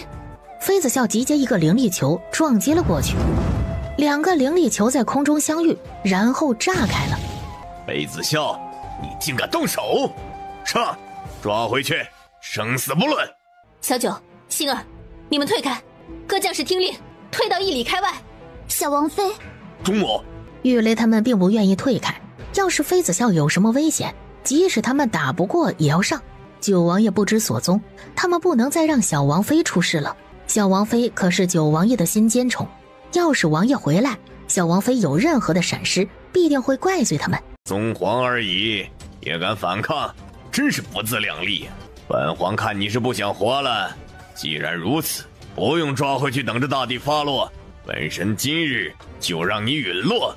是吗？那就看到底是谁陨落。妃子笑身形更快，出手丝毫不留情面，高手一出手便知有没有。两个人散发出来的威压很强大，毕竟两个人的修为算是超强者。只能看见天空中有2道残影。半炷香的时间过去了，那位上神跌落下来，吐了一口血，一脸震惊地看着妃子笑。怎么会这样？为什么？为什么会这样？他神皇初期的修为竟然打不过宗皇巅峰。你输了，上神，你有2个选择，一是自我了断，2是被五马分尸，选一个吧。妃子笑，你知道你在做什么吗？你乖乖和本神去神之秘境，本神可以当着什么都没有发生，不计较你以下犯上。以下犯上？哪来的犯上？你是脸大呢，还是脸大呢？既然如此，我替你选。玉峰，拉战马过来，五马分尸。这下玉峰高兴了，屁颠屁颠的吩咐着将士去把追风还有几匹相对列的马拉过来。是神呐，想想就拉风，这种事儿也只有小王妃和九王爷敢做，想想就带感。那上神不只是受了重伤，还中了妃子笑的毒。他每一个打出去的灵力球全部夹杂着他研制的毒药，麻痹神经、动作迟缓的毒药，这是他最新研发自保的毒药。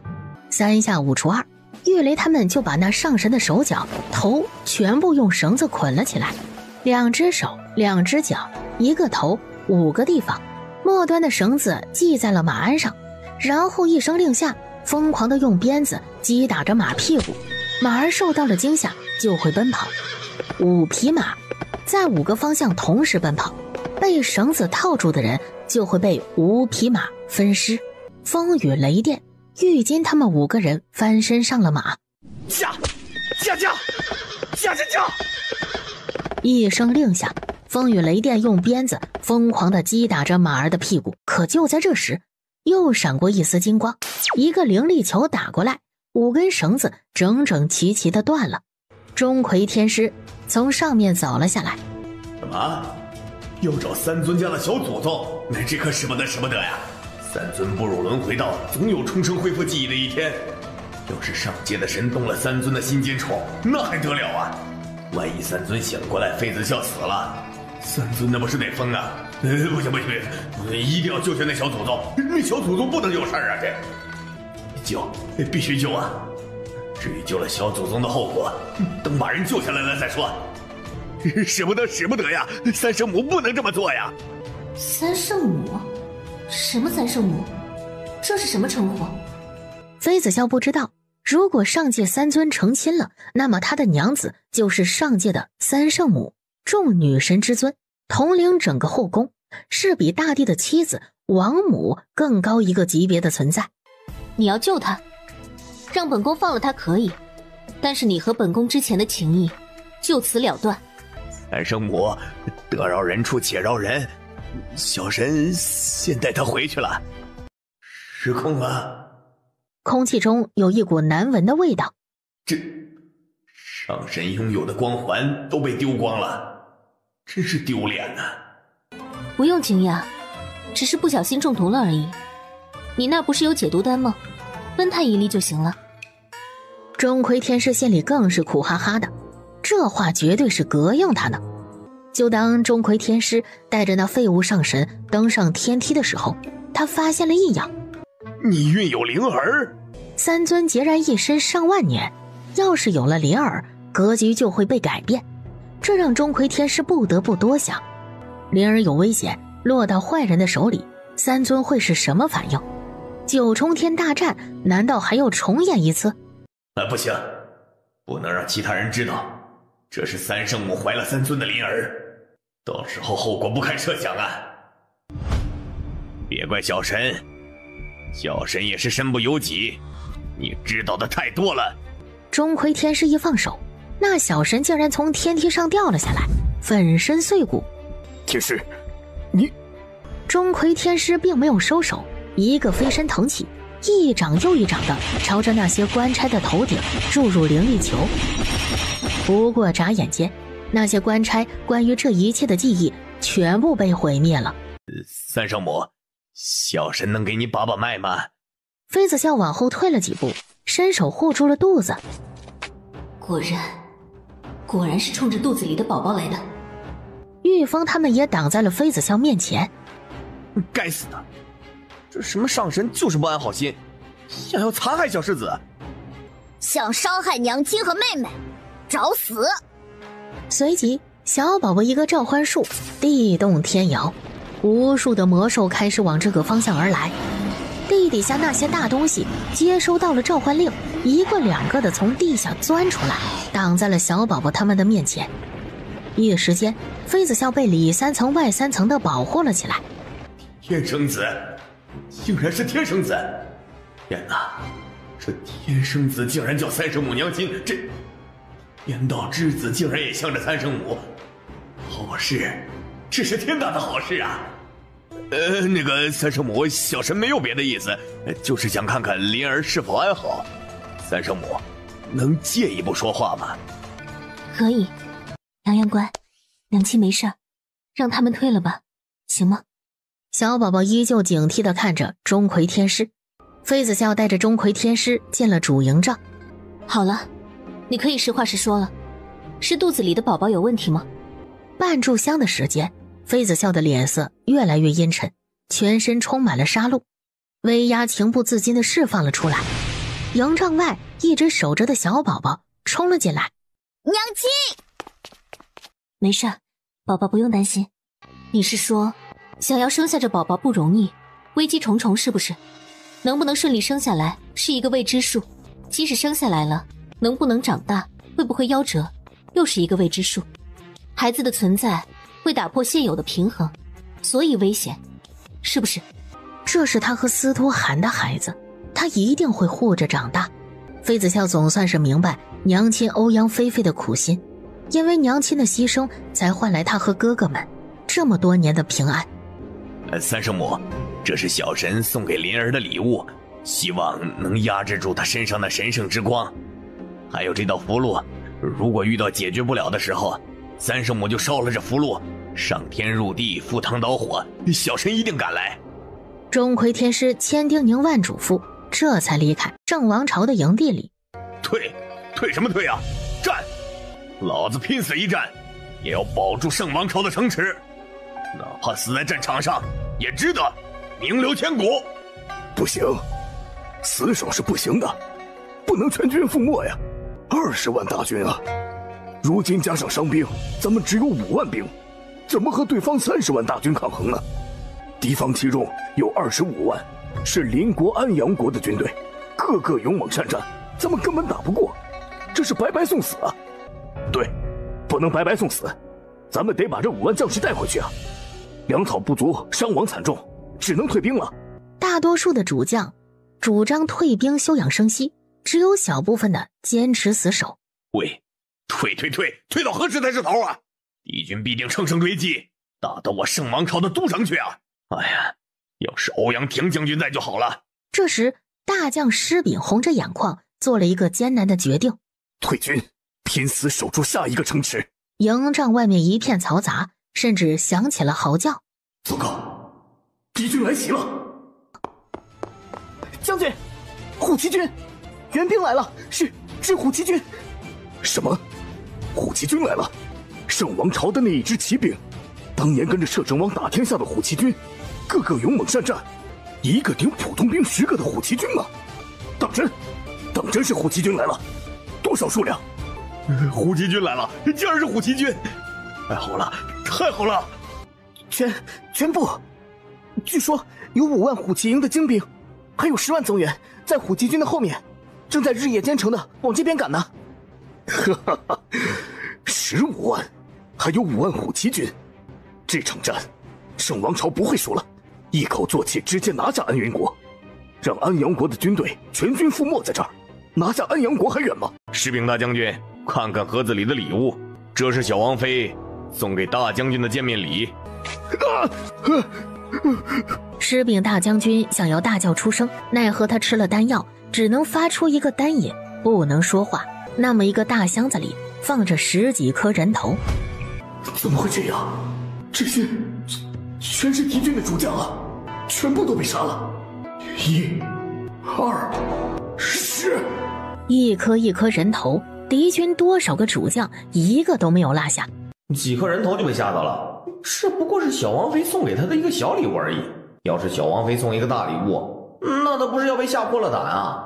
收起来吧，这种血腥的东西还是不要让小王妃看到了，有点晦气。煮熟了喂狗吧。是，统领。金统领，咱们不攻吗？这是拿下敌方的大好时候，天亮就发兵，咱们拿敌方30万大军。玉京看了宣纸上那龙飞凤舞的字迹，不可能，明日不攻，明日再休息一天。小王妃一整夜没有休息，明日要补觉，不睡到日上3竿是不会起床的。要是出了点意外，起不来，可以睡上几天几夜。小王妃？怎么又是小王妃？出兵打仗和小王妃有什么关系？难道小王妃要指挥战役，带领军队杀敌？这不是笑话吗？妃子笑在里面紧张的手术，身体有点吃不消，孕吐严重，看到血腥的东西就恶心想吐，终于把截肢手术做完了。最后的缝合，妃子笑直接交给了黄老头。小王妃，主母，他们完成任务回来了。是的，主母已经完成任务了，等着你下一步的指示。没指示，本宫要回去睡觉。整兵，天亮出兵，具体怎么打，打什么战术，你去找小世子，他来指挥就行。好。妃子笑走到营帐外，一股熟悉的感觉迎面而来。你回来了，大哥，你回来了。是啊，缴械投降者蹲地上。投降不成，蹲下，蹲下。圣王朝的魔兽大军来了，不想丧命的蹲下。宝贝儿，冲啊！干死安云国的孙子们，冲，一个不了。左边，右边，对，就是这儿，杀呀！投降，我们投降了，我们愿意归顺圣王朝。投降了，我们是圣王朝的兵。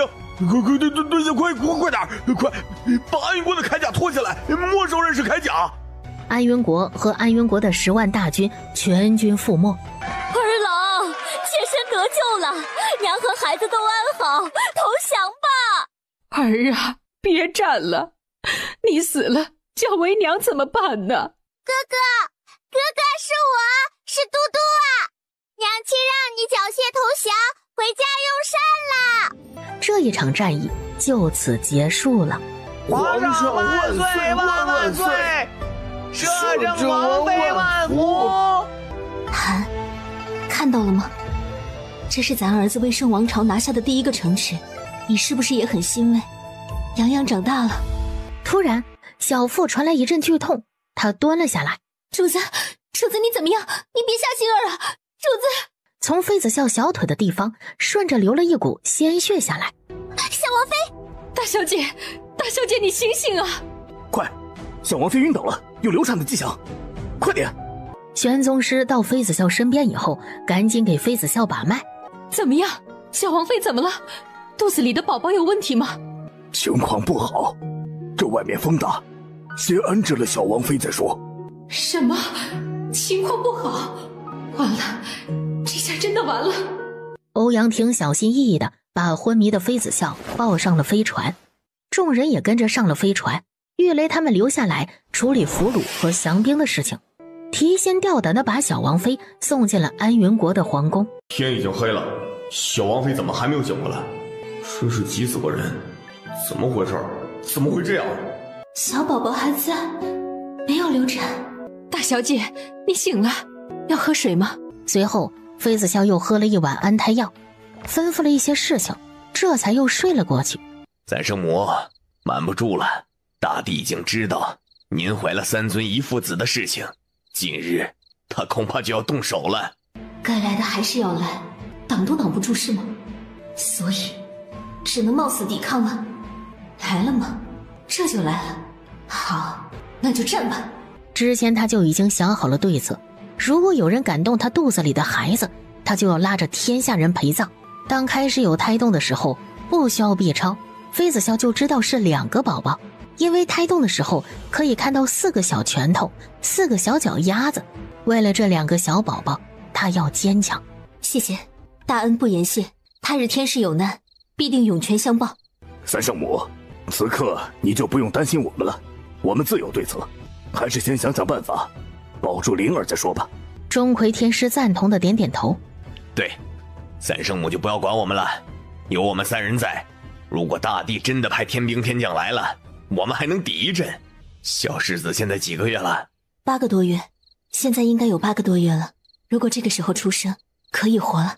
妃子笑肚子里的2个孩子，虽然在妃子笑肚子里不满4个月，但是实际年龄已经8个多月了。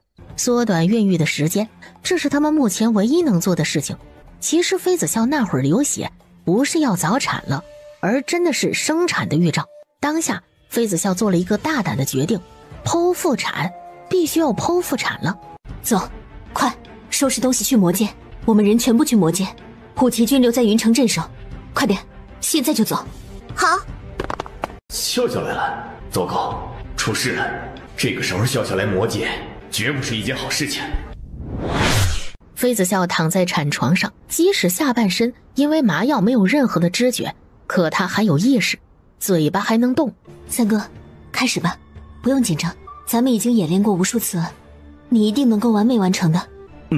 不用担心，你闭上眼睛数羊吧，半个时辰就可以和小宝宝见面了。欧阳希稳住心神，用妃子笑自制的坚韧手术刀划开了妃子笑肚子里的第一层。当欧阳希打开妃子笑的肚子时，脸色瞬间阴沉了。不好，羊水浑浊，胎儿有窒息的危险，快点，必须要快点！黄老头，快点帮忙，挤压！我看到宝宝的头了。三公子，不好了，妃小姐昏迷了，眼睛已经闭上了。羊水栓塞，抢救！丁姨娘为还魂丹稀释剂，黄老头你把脉，玄宗师继续打下手，快点，动作要快！手术室里有条不紊地进行着抢救。药剂喂不下去，怎么办呢？喝不下去，小姐嘴巴紧闭着，灌不下去啊！玄宗师，从血管注射进去，快点，加大剂量！丁姨娘，准备好稀释几10倍的还魂丹试剂，孩子快出来了。是，三公子。就在欧阳希的话音落下，一个皱巴巴因为缺氧而全身青紫的孩子从妃子笑的肚子里抱了出来。孩子没有哭，呼吸脉搏很虚弱。最先出现的小世子，不管欧阳希拍屁股还是拍脚底板，依旧不哭。欧阳希赶紧把小宝宝递给了丁姨娘，让黄老头赶紧从细小的血管里注射还魂丹试剂进入。欧阳希赶紧把肚子里第2个宝宝拿出来，是一个小闺女。小闺女的情况明显比哥哥小世子的情况好，一出胎模就开始嚎啕大哭，那声音尖锐，中气十足。天兵天将真的来了，带领天兵天将来魔界的人不是别人，竟然是上神之手的大帝。风神、雷神、钟馗天师挡在魔宫的城门口，视死如归的和领兵的大帝对峙着。大胆，竟敢与本帝作对！谁给你们的胆子叛变呢？来人，给本帝把这3个叛贼拿下，押到神之秘境禁地，永生永世关押。大帝，您贵为上神之首，依旧尊贵无比，放过这个孩子吧，他还只是襁褓中的孩子。大帝，三尊现处于轮回中，如若他日三尊归位，知道您亲手扼杀了灵儿会怎样？三尊会不管不顾厮杀了您呐！三尊的性格不喜争斗，无心朝政，心怀天下，他的灵儿必定也不是贪婪之人。您护三尊灵儿长大，其乐融融，不是很好吗？您是众人爱戴的大帝呀！护着三尊灵儿长大，赌一个不确定的未来。比起这种风险，本帝更喜欢运筹帷幄。都愣着干什么？上！风神、雷神、钟馗天师和上界的天兵天将打得难舍难分，既抵死反抗，杀无赦。是，大帝。三尊归位了。这个时候，三尊竟然归位了。什么？三尊归位了？确定是三尊归位了？怎么可能这样？三尊怎么可能这个时候归位？时间对不上啊！按照以往的时间来推断，三尊这个时候绝对是不会归位的。入了轮回道，最起码就是100年，而这一次，三尊只是短短几十年的时间归位。几个月三尊就归位了？难道是因为龙族之女怀孕的事儿，三尊知道了，所以强势的冲破了禁制？三三尊明明已经回来了，但是没有来魔界找龙族之女，只是去了三尊殿，是因为什么？难道这是警示？三尊回来直接去了上界，连妻儿都顾不上了，就是因为知道大帝的所作所为，所以去了上界找大帝算账，是这样吗？走，跟本帝去迎接三尊归位。回来了，司徒寒这就回来了，这么快？怎么就回来了？那要是不回来多好啊！完了，现在彻底完了。是的，司徒寒，狗日的司徒寒！该死的，怎么什么好事情都让司徒寒这个狗日的捡完了呢？好事都被他给遇上了啊！不行，小丫头的孩子必须叫我爹，哪怕是干爹也好，以后也有在司徒寒面前吹嘘的资本。怎么样，你的孩子又怎么样？还不是先开口叫本尊爹？你排队去吧，狗日的！三哥，快速缝合，用金疮药，孩子我来抢救。玄宗师做心脏复苏，黄老头准备金针。不过一会儿，妃子笑剖腹产的伤口在一层又一层10剂金疮药的帮助下，竟然完好如初了。加上妃子笑灵力恢复，不过眨眼间就可以下地了，那样子宛若一个少女。妃子笑不但起来了，恢复了，甚至还像没事人一样站在手术台前，用金针给小宝宝针灸。妃子笑几根金针下去，小宝宝就开始哇哇大哭了。他一哭，旁边原本看着妃子笑这个娘亲目不转睛的小丫头，竟然也开始跟着哥哥哭。哭啥？小孩子的哭声，生了，小王妃生了啊！太好了，太好了，终于平安降生了，小妹生了，小妹生孩子了，我当舅舅了，2个，一个小公主，一个小恶魔，一下子就儿女双全了，真的太好了。风清墨抱着小公主，明明没有逗孩子，还在仔仔细细的打量那小人。可那小公主竟然冲着他笑，因为刚刚生产的关系，他们所有人在魔宫住了下来。小九他们把白天发生在魔宫的事情告诉了妃子笑。来了，上界来人了。哼，大帝既然来了魔界，也知道我生孩子的事，怎么可能这般无功而返？兴师动众的来，然后悄无声息的离开，不符合常理啊。也不是无缘无故就走了，当时我离得不远，隐隐约约听到有人在喊什么三尊归位了，是妹夫归位了吗？啊，不对，这应该是幻听。妹夫要是归位，现在过去几个时辰了，他不可能不来看小妹和孩子，应该是哥哥听错了。来，小妹别多想，虽然是灵修，但是还得坐月子才行。大哥去看看魔尊找奶娘，怎么还没有来？他在等人，等那个人。他既然归位了，应该会回来找他。哼，好，很好，好样的，司徒寒，可以，真的可以的。既然如此，孩子们也没有他这个爹。当风清墨开口小心翼翼地告诉妃子笑想要给孩子们当干爹的时候，妃子笑一口答应了。取名字，小宝宝们要我去取名字，扬眉吐气了啊！这个牛可以在司徒寒面前吹一辈子了，最少也是几千年。司徒寒是孩子们的爹怎么样？孩子们的名字是我这个当干爹的人取的，亲爹比不过。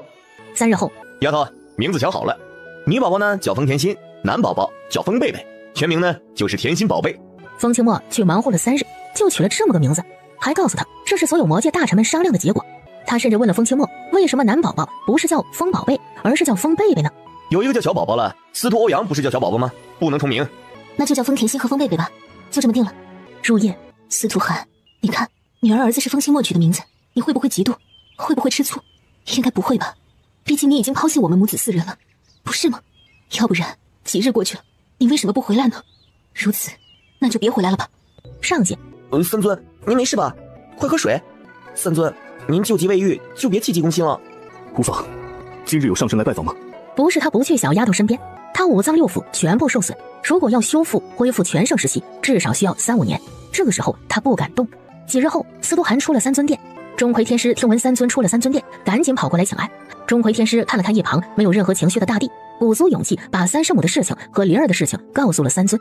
竟有这事儿，本尊轮回一事还惹了风流债，那本尊的孩儿还安好吗？钟馗天师如实回答：如此甚好，既在下界生活，那便如此吧。大帝，给那女子天道奖励，了结了这事儿。三尊不喜灵儿，不把龙女之女接到上界，反而要了结了断情缘，为什么呀？这才是三尊，大家熟悉的三尊不是吗？造物神在造就三尊之时，三尊本就没有七情六欲。上一世随着三尊的陨落已经结束了，对那什么龙族之女，还有那对灵儿，三尊没有任何的感情，也在常理之中。纵然三尊是爹，却对灵儿没有感情，和陌生人有什么区别？天道奖励，行啊，看在龙族之女为三尊产下灵儿这事，那就奖励丰厚一点吧。如此，修为进阶如何？断情信，好，真好，断情绝爱，各不相干。要是当着司徒寒的面嫁人，不知道那爱吃醋的狗男人会怎样？男人无情的时候是真的无情啊，妻儿可以不管，所以妃子笑注定是下堂妇。不对，应该不是什么下堂妇，他和三尊的关系不是夫妻关系，不清不楚的，怎么可能是夫妻关系呢？至少没有拜堂成亲。上一世和司徒寒拜堂成亲的人也不是妃子笑，而是飞傲天的女儿而已。这么算起来，妃子笑就只能算是司徒寒的一个侍妾。不对，侍妾也还有一个名分呢。这龙族之女什么都不是，以为生下灵儿就能母凭子贵啊？哼，哪知道三尊不要龙族之女，更是不要什么灵儿。三尊还是那个三尊，没有七情六欲的三尊，真好啊！等等，司徒寒，如此甚好，哼，好，很好，看着就好。既然如此，他也知道那段情信了吧？默认了，默许了，很好，很好。今日是2个小宝贝满月的日子。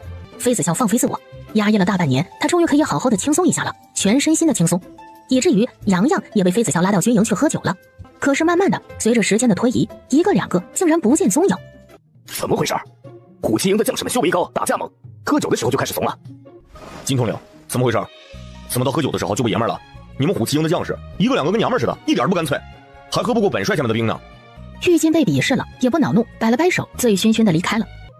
快走，离开军营！玉峰他们几个早就走了，去城里客栈了，今晚绝对不回军营。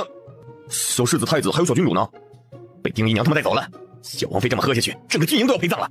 4个快赶紧走，不想被操练到爬不起来就赶紧走。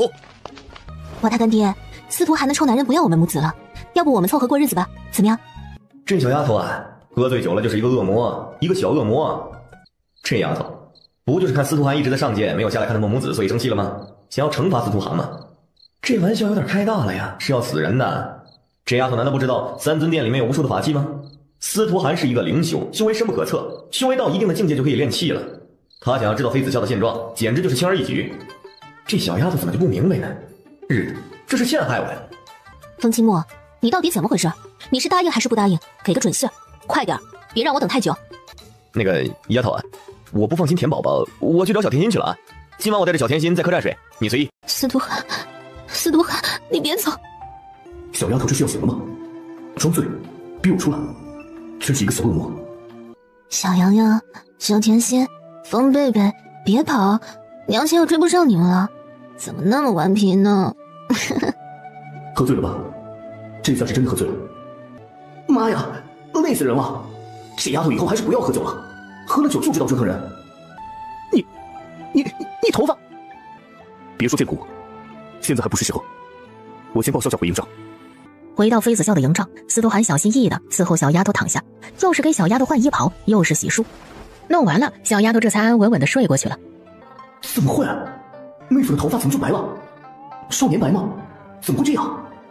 难怪明明小妹生产那日，三尊就已经归位了。过去了1个月，九王爷却依旧没有现身，是因为头发的关系吗？很有可能是这样。毕竟九王爷是什么样的人？高高在上，不可一世。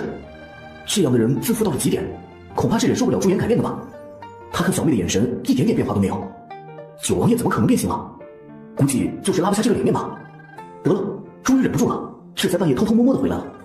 嗨，男人啊，死要面子活受罪。第2日，是司徒寒，他来过了。回来就脱我衣服，还能忍得住？司徒寒是已经不能人道了吗？小妹，妹夫呢？还没有起床吗？妹夫？什么妹夫？你妹夫是谁啊？怎么回事啊？怎么一大早小妹就是这个反应？难道昨晚司徒寒又把小妹给惹毛了？不行，这个时候可千万不能招惹小恶魔。小妹，哥先走了，哥去客栈接小侄儿、小侄女去，你和妹夫慢慢温存啊。哼，九王爷做事怎么这般不小心，竟然被欧阳欣看到他的身影了。这下想要隐瞒也隐瞒不住了。知道司徒寒没有变心也就够了，他和司徒寒现在的状态，总有一天他会明白真相的，不是吗？娘亲，爸爸，娘亲，大宝贝回来了，娘亲亲一口。娘亲，我贝贝也要，多多，天天要抱抱。娘亲，我先去找舅舅了，要商量今晚出兵的事情。随即不等妃子笑反应，直接跑开了。这时外面的天空乌云密布，进阶厉雷劫，完了，这两个孩子要厉雷劫了。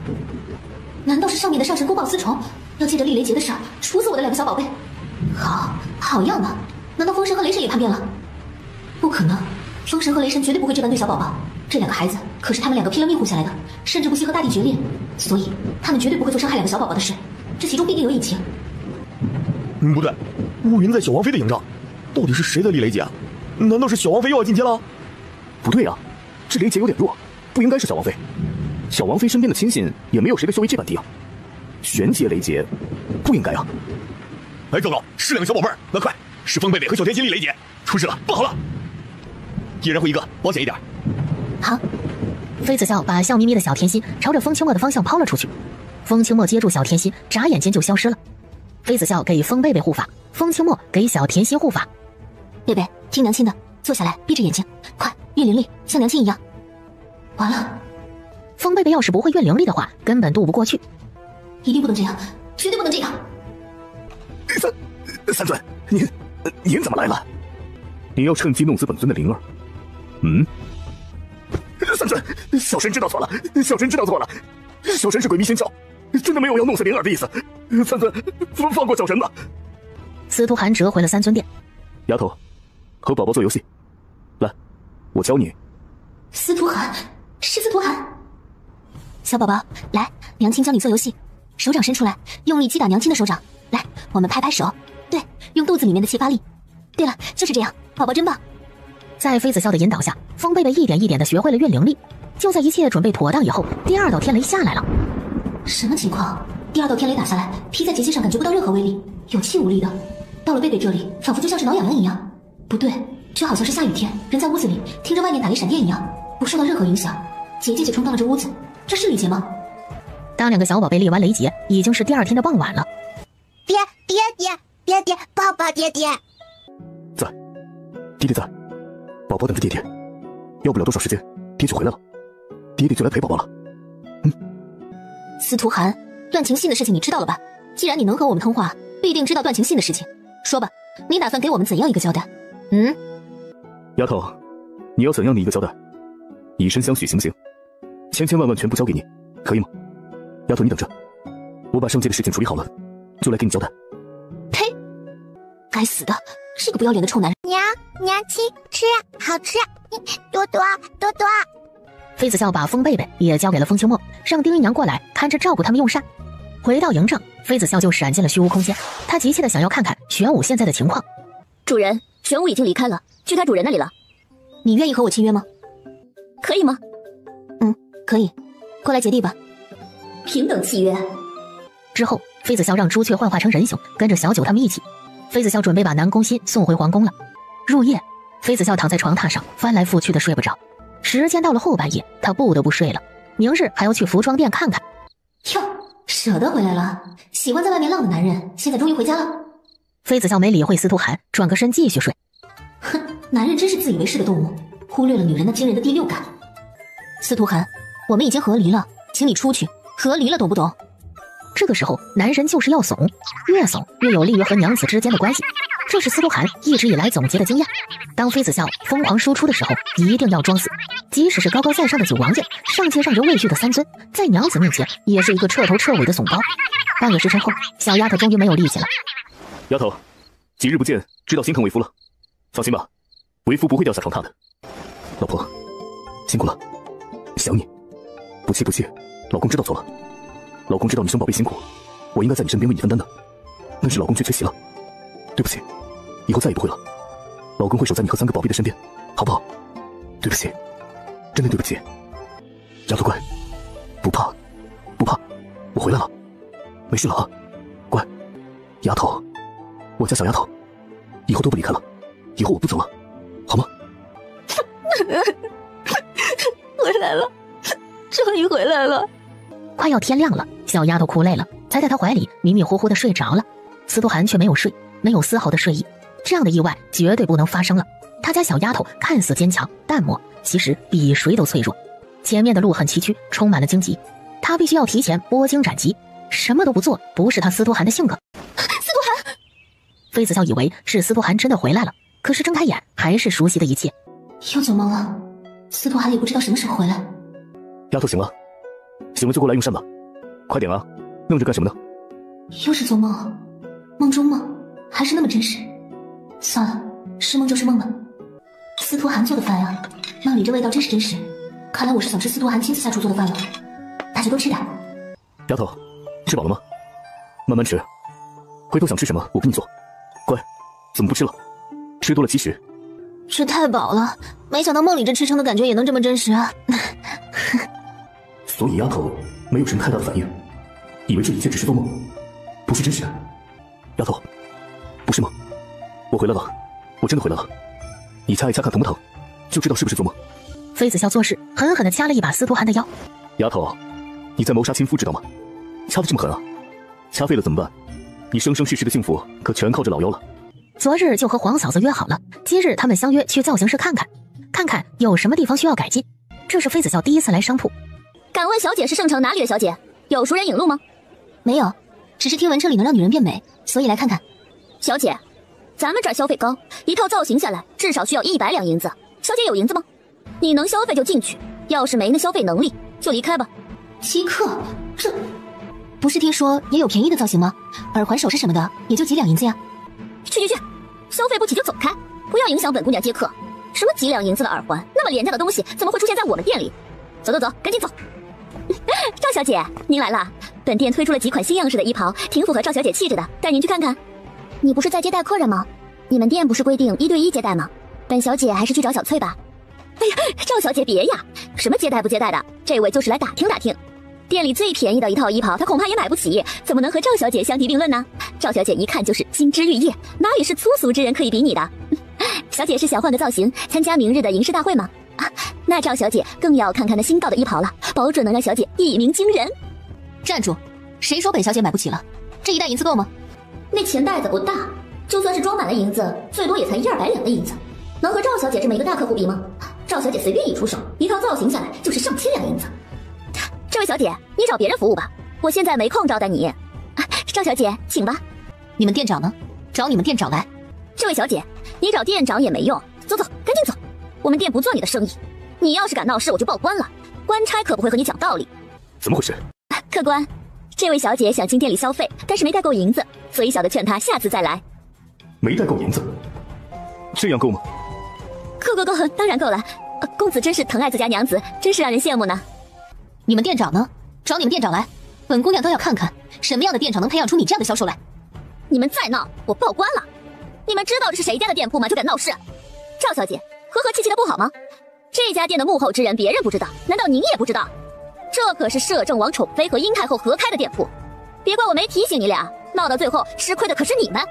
毕竟我们这些店员和普通的店员不一样，我们可是为太后、为摄政王妃办事。这位小姐，赵小姐，你们要是不消费，打哪儿来回哪儿去吧。本店还要做生意，你们要是再闹下去，影响了本店的生意，到时候谁也担待不起这个责任。赵小姐沉默不说话了，带着身边的丫鬟进了店铺，不过也不要红叶为她服务了。这位小姐，你看赵小姐多懂事啊！今日这事，奴婢不会放在心上，一定会为小姐挑选一个性价比最高的造型，再送小姐一个鬓发造型，可以吗？保证让小姐焕然一新。一个销售服务行业的人，在客人面前能这样牛逼，哼，真是搞笑了。去，告诉你们店长，今日店铺暂停歇业1日，把现在的客人接待完，就不接待新客了。是。这是杨掌柜来了，不应该啊！前几日杨掌柜才来了圣城，巡视了火锅店，又来服装店转了一圈，据说是回三不管地带去了。纵然杨总管有契约售，来回时间缩短了很多，也不可能这几天就往返了。那么，糟糕，是宫里那位来了。以为是殷太后来了，当下赶紧让门口接待的店员不接待新客了，把店里的客户服务完就赶紧关门，别让那位久等了。这位拥有紫牌的人不是杨总管，不是皇太后，那么只有一个可能，看那年纪，应该就是摄政王妃了。对，就是摄政王妃。摄政王妃怎么来店里了？参见摄政王，摄政王妃。他是摄政王妃？你干什么？赶紧行礼，是不是想活了吗？红叶才回过神来，赶紧跪下来行礼。后来小王妃到底说了什么，她一句话都没有听进去，只知道大家都害怕。半个时辰后，殷太后和南宫姑娘也来店里了。以后造型师的事情由南宫小姐主管了，不对，应该是未来的皇后。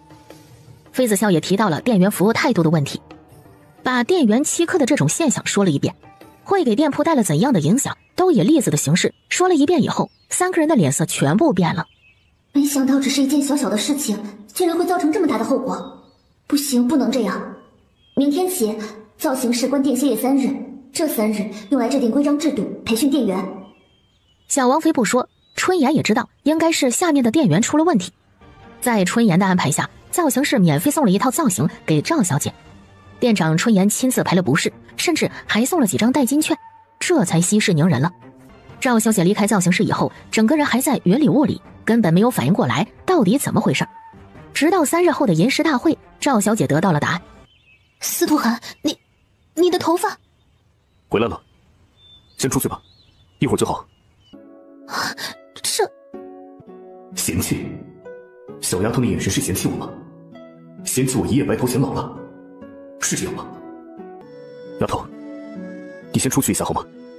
就一下。我操，帅啊！一头黑发的司徒涵就已经帅成了一个妖孽，哪里知道一头白发的他更是帅到让我不能自已了，就是一个大帅逼！我操，真的太帅了！别碰，丫头，一会儿就好了，出去吧。怎么能这么帅？这个大帅哥是我的男人。不用，别染了，这白发我很喜欢，咱们留着可以吗？很帅，帅的让我想要扑倒你。妃子笑又怕司徒涵再自卑，以为他还是介意那一头白发，所以要身体力行，直接扑倒，不让扑倒都要强行扑倒。不是说夫妻吵架睡一觉就能和好吗？一次不行，那就多次。参见主，小王妃。丫头，小心！就见一群人在一旁快要干枯的池塘里玩泥巴仗，小甜心带着一队人马，风贝贝带着一队人马，两边的人正在开战。风甜心、风贝贝，上来！娘亲，是娘亲来了！笨蛋小甜心，你不是我的对手，娘亲肯定先抱我。那不一定。当风贝贝跑过来的时候，看到娘亲的情绪不对，1秒钟刹车，眼底闪过了一丝狡黠。这个时候小甜心跑过去，肯定要被教训，他就等着小甜心被娘亲打得屁股开花吧。娘亲，爸，你想娘亲了。旁边的司徒涵动了，他竟然率先一步把小甜心抱了起来，一个飞身躲开了，随即一个清洁术把那个小泥人清洁了个干净。干净了，叔叔好好玩呀，甜甜也想学。说你是谁？你是不是想要抢走娘亲，给我和妹妹当爹？不行，你放下我妹妹，快点，不然对你不客气。一个清洁术打过去，风贝贝瞬间干净了。哇，叔叔棒，真的好棒呀！多也干净了，不用洗澡就干净了，真神奇。我叫司徒涵，是你们的爹，很抱歉你们出生的时候爹缺席了，能原谅爹吗？刹那间，风贝贝往后退了几步，眼底的防备更浓了。笨蛋妹妹，回来，快点回来！这就是干爹说的大坏蛋，害娘亲伤心落泪的大坏蛋，快点下来！司徒涵，这个男人是司徒涵，就是干爹说的那个男人，那个大魔头。哇，娘亲救我！多，大坏蛋把我抓走了，甜甜要死了，要被大坏蛋害死了。妃子笑没有办法，只能从司徒涵怀里把小甜心抱过来安慰。可以的，风清墨真是可以。娘亲，他是不是威胁你了？他就是大坏蛋，干爹说过了，司徒涵就是大坏蛋，就是因为他，娘亲才每晚都哭。我和甜甜都看到了，晚上娘亲都会偷偷的哭。爹是大坏蛋，让娘亲哭的大坏蛋，以后爹不这样了，以后爹好好的保护你们，可以吗？司徒涵低声的哄着两个小不点儿，妃子笑也在一旁说好话，两个小小的人才安静了下来，没有那么排斥司徒涵了。该死的风清墨，这笔账迟早要算清楚。带着他们来到了魔窟，想要告别，可到了魔窟的门口，妃子笑进不去了。这真是……丫头，走吧，没事的，又不是生离死别，以后让这两个小不点经常过来看干爹，时不时来魔宫小住一下。转性了，不容易啊！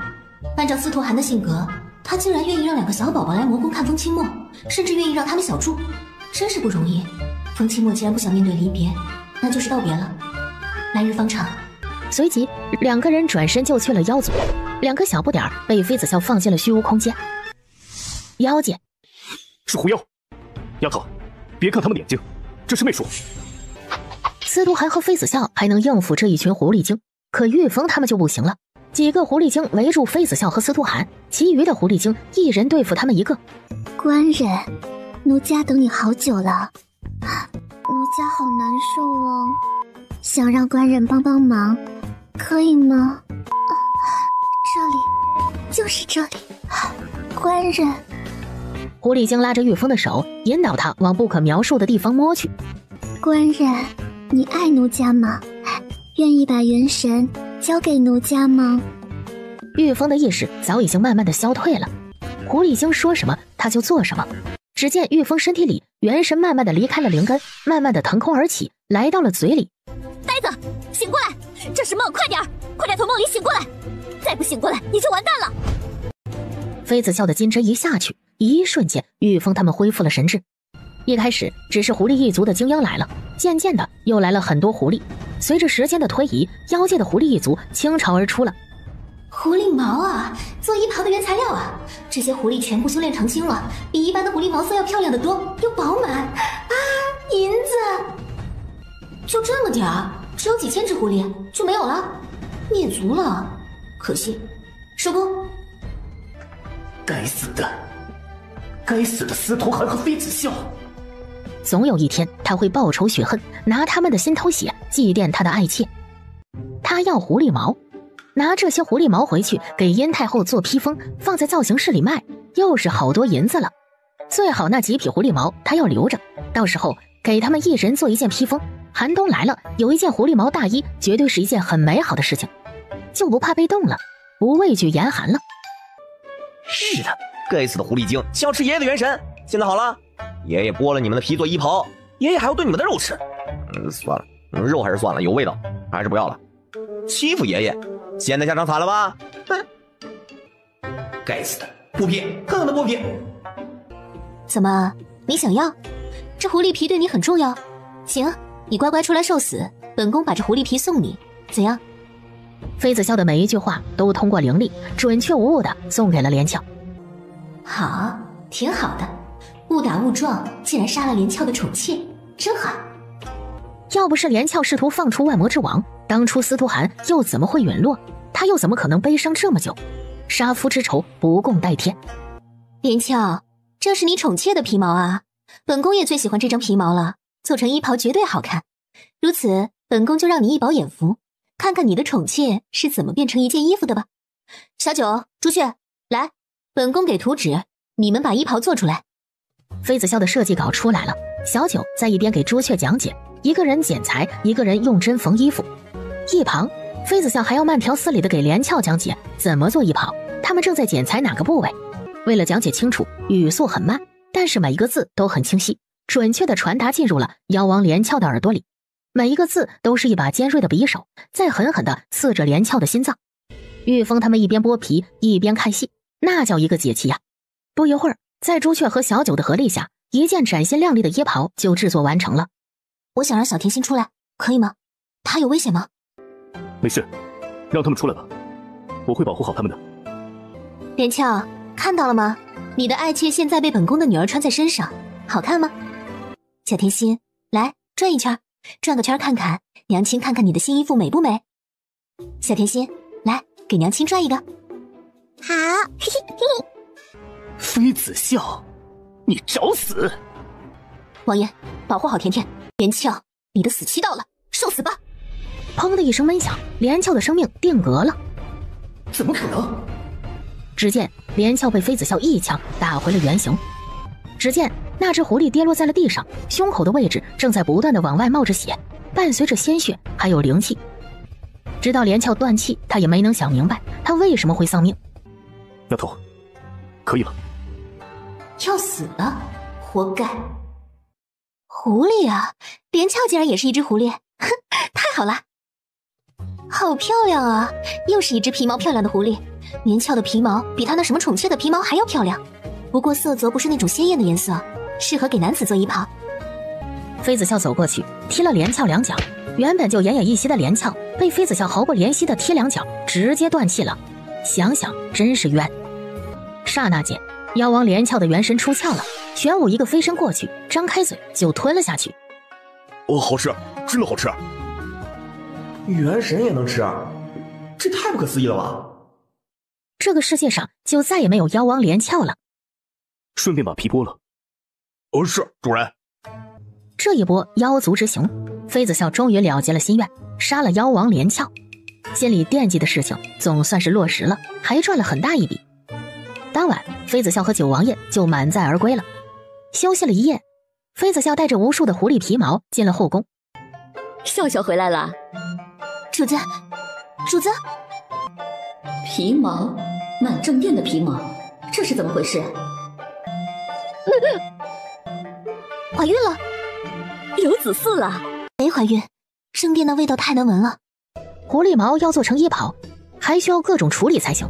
在妖族，小甜心身上的那衣袍用了好几遍清洁术，这才可以穿。三个女人在正殿里挑选皮毛，准备一人做一件狐狸皮大衣。7日后，她们都有了新衣裳。我们也有份儿！天哪，小王妃太好了，小王妃千岁！这款式真好看，穿在身上真暖和。晚上就寝的时候，小丫头，拿出来吧，藏了这么些时辰，就是为了给为夫一个惊喜。拿出来？拿什么出来？糟糕了，忘记了，他是真的把司徒涵忘记了。所有的人都有新的衣袍，只有九王爷没有。还没有做好，和皇嫂商量了几个款式，都觉得不好看，不符合王爷的气质，所以准备再合计一下，再耐心等等，成品出来绝对惊艳。好。他和司徒云都是被抛弃的。第二日，王爷，属下这衣袍好看吗？真暖和，款式也好看。属下的虎旗迎雀，他们都羡慕到不行。嘿嘿。哎，王爷，你的衣袍呢？怎么不穿啊？司徒涵狠瞪了一眼玉峰，起身离开了。这几日，司徒涵每日会旁敲侧击一次妃子笑，别忘记他衣袍的事情。岳雷他们整日都穿着那衣袍，在他面前晃来晃去的，真烦，显摆意味足得很。玉雷，王爷的新衣服怎么还不穿呢？是不是他没有啊？沙雕，你想什么呢？我们这些下属有新衣服，难道王爷没有？小王妃肯定给王爷做了，指不定更好看呢。王爷是舍不得穿而已。哦，也是，小世子、小郡主他们都有新衣袍，王爷肯定有，舍不得穿珍藏着呢。妃子笑丝毫没有把这事放在心上。妃子笑以为司徒涵把这事忘记了，哪知道他竟然提醒了妃子笑几次。丫头，衣服做好了吗？要是没做好也没关系，我再等等。妈呀，吓得妃子笑第二日天刚亮就去找殷太后和南宫欣了。做，今日就把司徒涵的新衣裳做出来，要不然交不了差。皇叔，你不生气？九皇婶没给你做衣袍，你竟然一点都不生气？生气？为什么要生气？你九皇婶怎么可能忘记本王？早就开始做了，只是还没有做好罢了。随即，司徒云把昨日下午在慈宁宫用膳的情况原原本本的诉说了一遍。这下九王爷脸上的笑容定格了。看着九皇叔那变了颜色的脸，司徒云舒坦了。他没有，九皇叔也没有，那就公平了。入夜，妃子笑回了九王府。哎，住手！快住手！那东西不能碰，小祖宗那是毒药，会丧命的。哎，放下，快放下！这可是剧毒，会丧命的。王爷爷，你说错了。娘亲说过，我和多多百毒不侵，这毒药对我没用啊。王爷爷放心，我就看看，会小心的。哐当一声，小甜心晃荡着琉璃瓶，他看到妃子笑的身影了，一紧张没有握住，琉璃瓶落在了地上。这老夫的斧毒啊！完了，这下完了！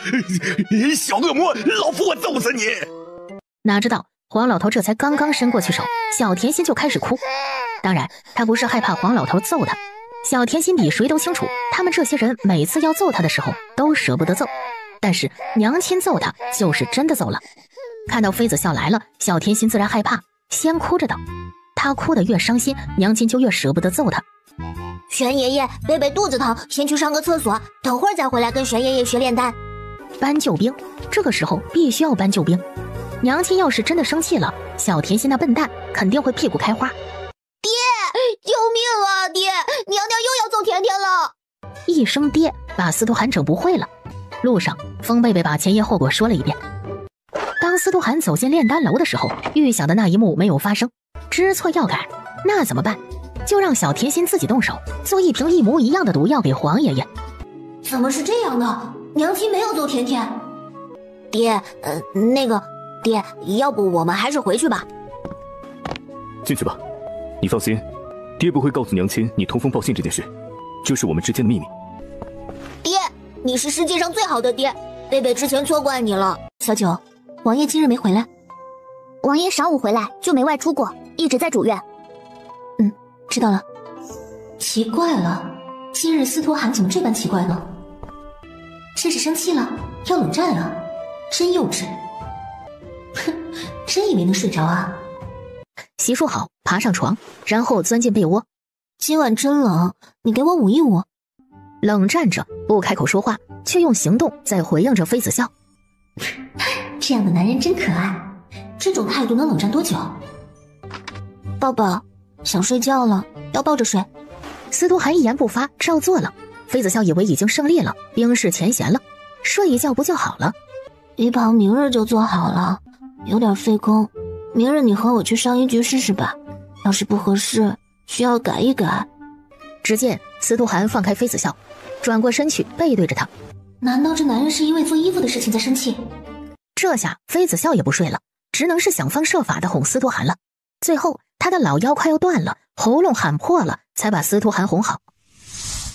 第二日清晨，司徒涵心情美美的和妃子笑进了宫，直奔外衣局试衣服。昨晚司徒涵也问清楚了，所以南宫仙还没有醒悟，还没有打算给皇帝做新衣。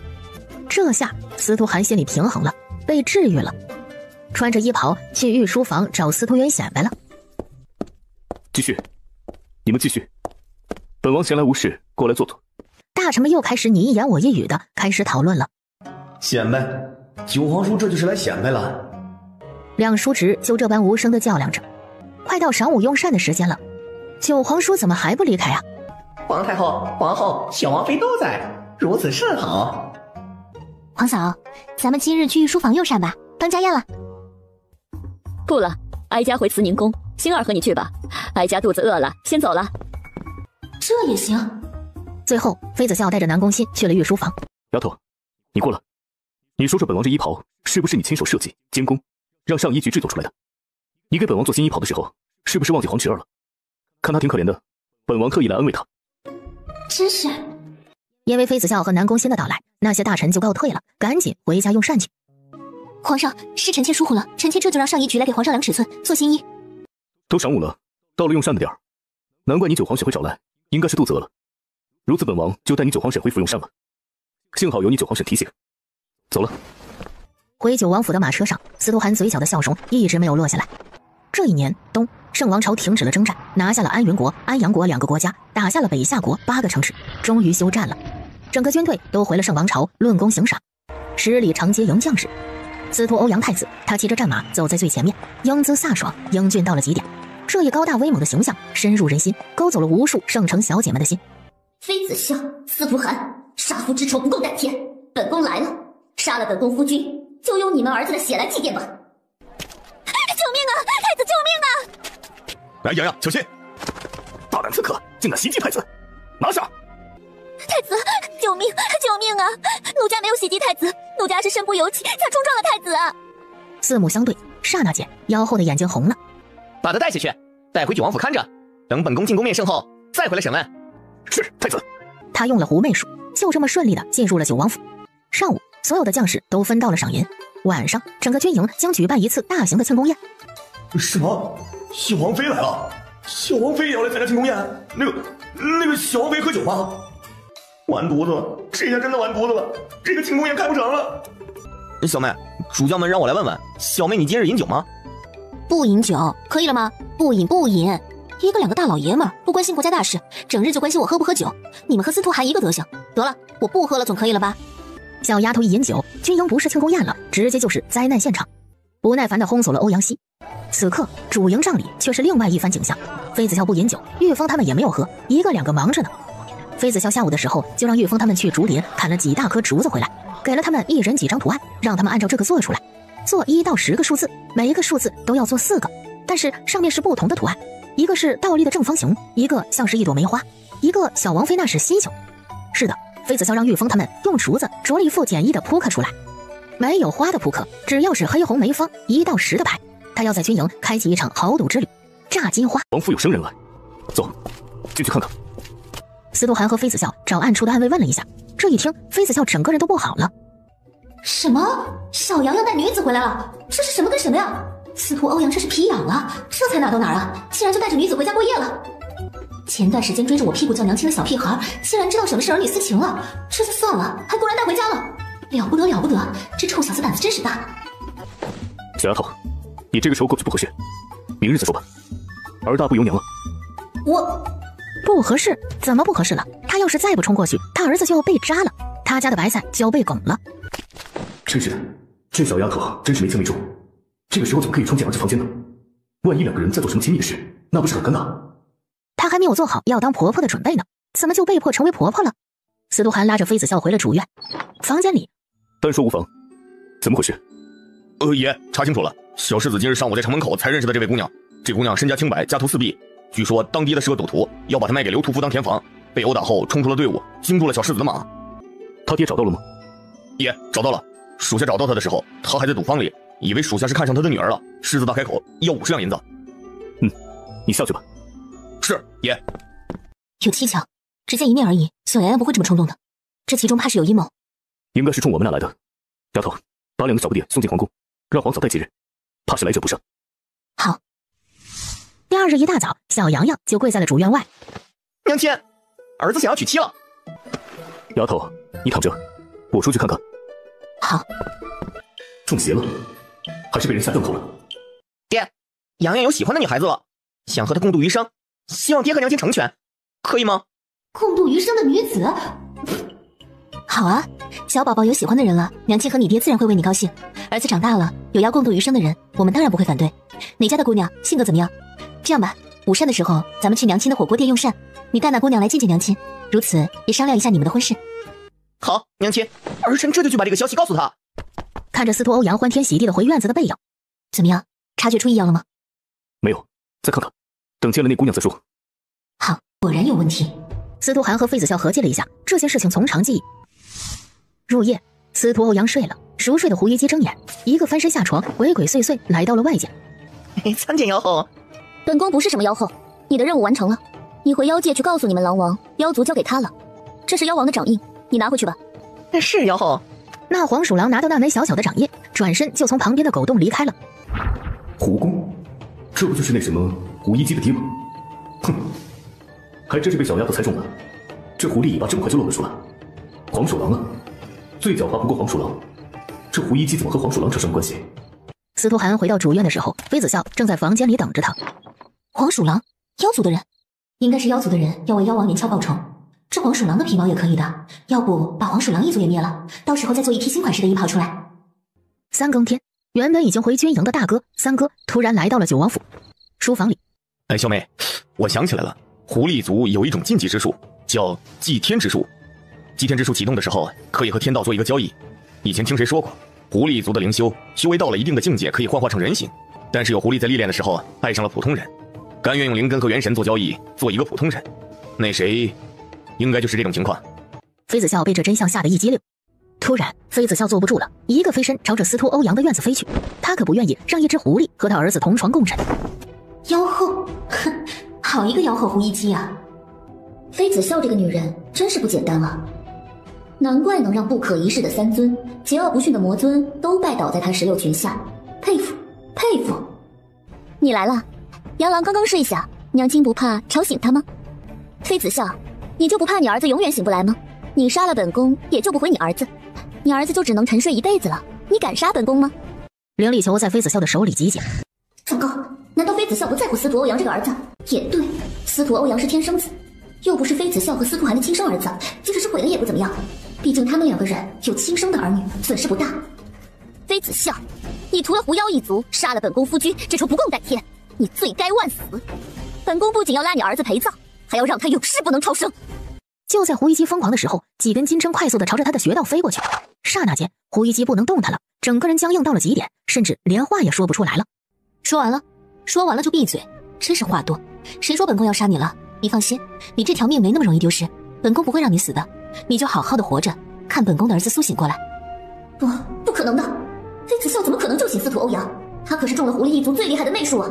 如果我死了，司徒欧阳会直接昏迷不醒，元神沉睡。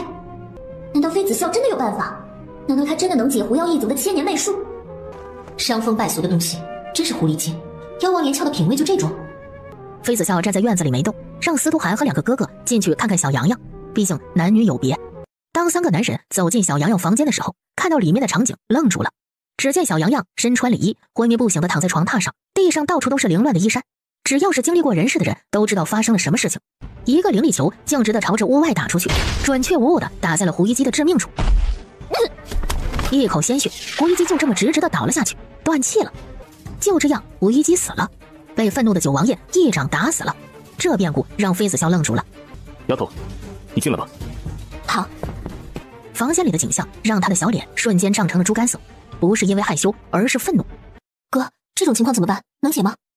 小妹，这媚术无解，这是妖狐一族最致命的一击，相当于灵修自爆。就在这时，不可思议的一幕发生了。只见小洋洋那高大的身躯竟然一点一点的缩回去，变小了，一直变小，一直变小，直到小宝宝的身躯变成2岁大小的小孩子，这才停了下来。2岁，不就是小宝宝的实际年龄吗？怎么会这样？为什么长大了还会变回去？这也太不可思议了吧！他走过去，不管不顾的把小宝宝抱了起来。丫头，那妖后伤了他的元神，洋洋变小，这是一种休眠保护。妃子笑和司徒寒把小洋洋抱回了主院，用好几次清洁术才把小洋洋身上那股味道去掉。妃子笑又给其洗了几次清水澡，这才罢休了。丫头，还有一个办法，那就是带小洋洋去上界。上界有一处泉眼可以修复元神，洋洋在里面泡上7期49日就能苏醒，要试一试吗？是，必须试一试。当即妃子笑就决定了要飞升，为了孩子他也要飞升。在妃子笑的带领下，最后9步虽然艰难，但是他们都登上去了。修为姓名报上来。你们是耳朵聋了还是哑巴了？报名字不知道吗？你拿着的簿子上不是有记载吗？你还要问一遍，你累不累啊？你要是不会，我自己来。玉凤竟然直接抢过那上神的笔和簿子，按照前面的格式找到他那相对应的名字，打了一下勾勾。妃子笑，玉雷，玉电，玉宇，小九，娘子，小九是我的娘子了，嘿嘿，我要成亲了，要结束美好的单身生活了。以后我会不会也像九王爷一样，是一个剧内的人？完了，有点后悔了，怎么办？按照小九这性子，成亲以后，小九绝对会是一个母老虎。完了，我估计也会像九王爷一样，东方还珠也被赶出来，可悲，没孩子，顿时不爱了呀，不想成亲了。算了，大丈夫一言九鼎，都表白的时候娶回家了，不能这个时候悔婚呐。小九这娘们儿啊，要是不嫁我，这辈子可能就嫁不出去了。算了，我就牺牲一下，为上界除去一个祸害吧。岂有此理！岂有此理！上界怎么来了这般不知礼数的人？气死我了！行，桀骜不驯是吧？本官得让其知道，桀骜不驯、不尊重官员是需要付出代价的。上界不需要这种不知礼数、自以为是的奴隶。对，就是奴隶。刚刚从登天梯上来的灵修，是上界修为最低的上神，一律化为奴隶，做最下等的工作。玉凤、玉雷、玉电、玉宇，欧阳平、欧阳希去猪场养仙猪，记住不能偷懒。考核的时候，仙猪的重量达不到要求，你们等着受死吧。九九、妃子笑，去染脂坊打杂，认真做事，做好了可以从丫鬟升为大丫鬟，一级一级的往上升。什么？这是飞升了一个寂寞吗？日的，来上界干什么的？说好听的是上神，说不好听的就是奴隶做工的，还不如不飞升，在玄月大陆过得风生水起呢。让小王妃去染布房，还是一个打杂的小工，这是什么事啊？养尊处优的小王妃来到上界，竟然要去当小工受气，这上界真是可以的。不去，你凭什么让我们主子去染布啊？按照什么划分的？修爱日吗？你修为有我们主子高吗？有眼不识泰山的东西，小心也打得你满地找牙。怎么不服气？按什么划分？按本官心情。像你这种不服气的人，本官见多了。不服气想要揍本官，胆子倒是挺大，但是你敢吗？敢吗？这是上界按照上界的规矩来。行了，赶紧滚，别碍着我的眼，本官还要安排其他人呢。什么上神呢？简直就是杂碎。哎，原本妃子笑已经忍了，服从安排，可是这个时候又飞升上来了一个灵修，那个神顿时换了一副嘴脸。请问您是薛公子吗？是。薛公子，下官等您老半天了，总算是把你等到了。走吧，薛公子，下官领你去登记。上面安排您飞升上来就去仙衙门当师爷，您看这样妥当吗？杂碎，找死！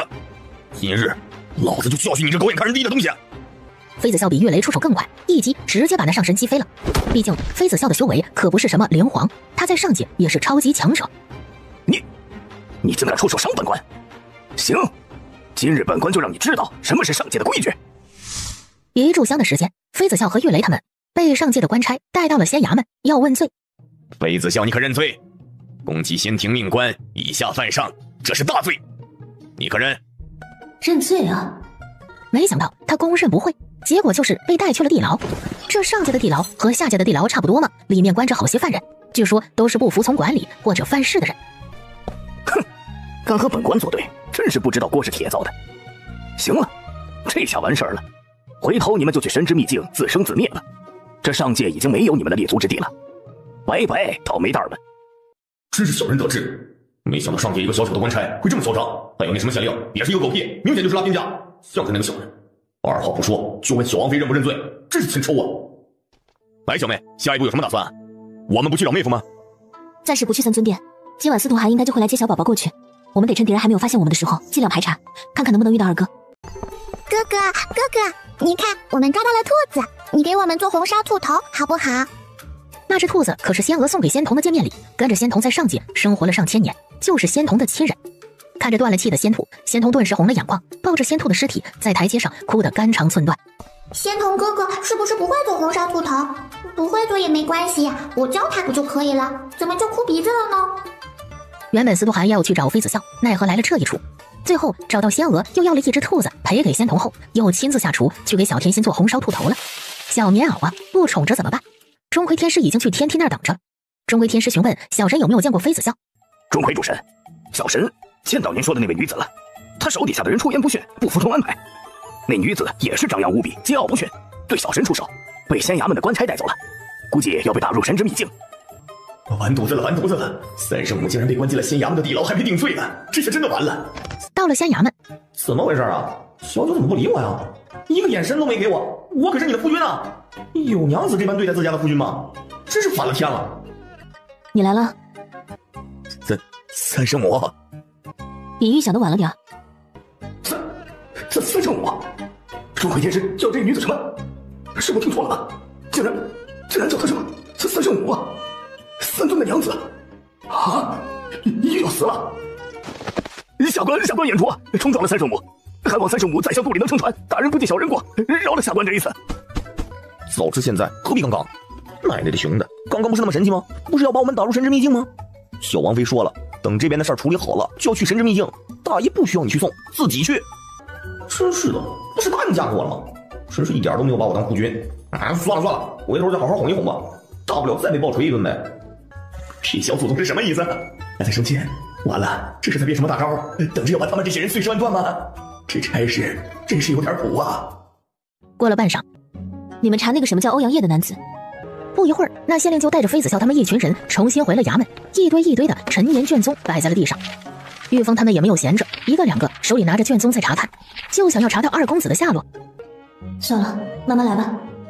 妃子笑把小宝宝从空间里抱出来，交给了钟馗天师。拜托了。什么？三圣母要去染布房当小工？三圣母使不得，那染布房都是粗活，您怎么能去那里呢？下官再给您换一个地方。不用了，就去这个地方。本宫托你的事情，你好好办就行了，自然少不了你的好处。当场，妃子笑拿了一枚4级9转金丹给小神和县令。大哥选择了老本行从军，3个欧阳希去种地了。种什么？当然是灵丹妙药的原材料灵植了。随即各自就去了被分配的岗位报到。妃子笑和小九来到了染布房门口的时候，大总管手底下的人正拿着名字在核对。你俩是哪里去了？这么晚才来报道，还想不想干了？不想干就滚蛋！真当自个儿是千金大小姐？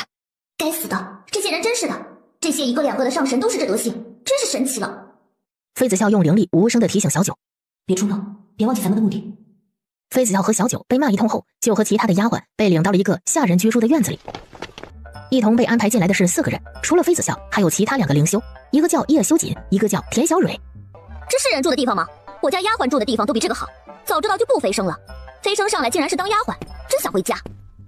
叶修锦旁边还有2个位置，他和小王妃正好。靠窗的位置比较冷，所以小九准备把里面的位置给妃子笑。小姐，这里，你睡这里吧。小九最先打扫妃子笑要住的床铺，打扫干净就让妃子笑过去。田小蕊先了妃子笑一步，一屁股坐在了那床位上。这个床铺本小姐要了，你去靠门那边的位置吧。让开，让开！为什么要让开？本小姐说了，这个位置现在属于有主人了，那里才是你们的位置。怎么会有这般厚颜无耻的人？真是绝了！妃子笑是那么一言不合就动手的人，3两步走过去，提起田小蕊的衣袍，把她拎起来就往外面丢。滚！喂，你干什么？你难道不知道染布房不能用灵力吗？染布房的规矩白学了。妃子笑被吵得不行，一枚雅颜丹进入了田小蕊的嘴里，入口即化。井水不犯河水，你要再敢来招惹，就不是被毒哑这么简单了。田小蕊一脸惊恐，她气得转身出了房间，准备去找管事的告状。妃子笑原本以为田小蕊去告状也无果，哪知半炷香的时间，她竟然领着小管事的人来了。妃子笑、小九，出来！你们俩不睡觉，惹是生非，欺负同伴是吧？行，不想休息就别休息了，把这里的染布连夜晾晒了。要是有什么差池，你俩等着。丢下这话，那小管事就离开了，留下一脸得意的田小蕊，随即甩了一个背影给他们，进房间睡觉了。小姐，走，睡觉。哼，机会来了。第二天，田小蕊一夜没睡，天刚刚亮，她就出门了。这2位也真是心大，被处罚了不做事就算了，竟然还能睡得着。哎，这主仆2人应该是还没有明白自个儿现在的处境。他犹豫了一会儿，这才伸手戳了戳睡在他旁边的小九。小九秒醒，小九没说话，眼神看着叶修姐，无声地询问着：“那谁又去找小管事了？你们还是赶紧起来干活吧，小管事来又要处罚你们了。”妃子笑起身，深深地看了一眼叶修锦后，带着小九去院子里了。小姐，你就在这看着，我去做吧。空间里的契约兽都被他召唤了出来。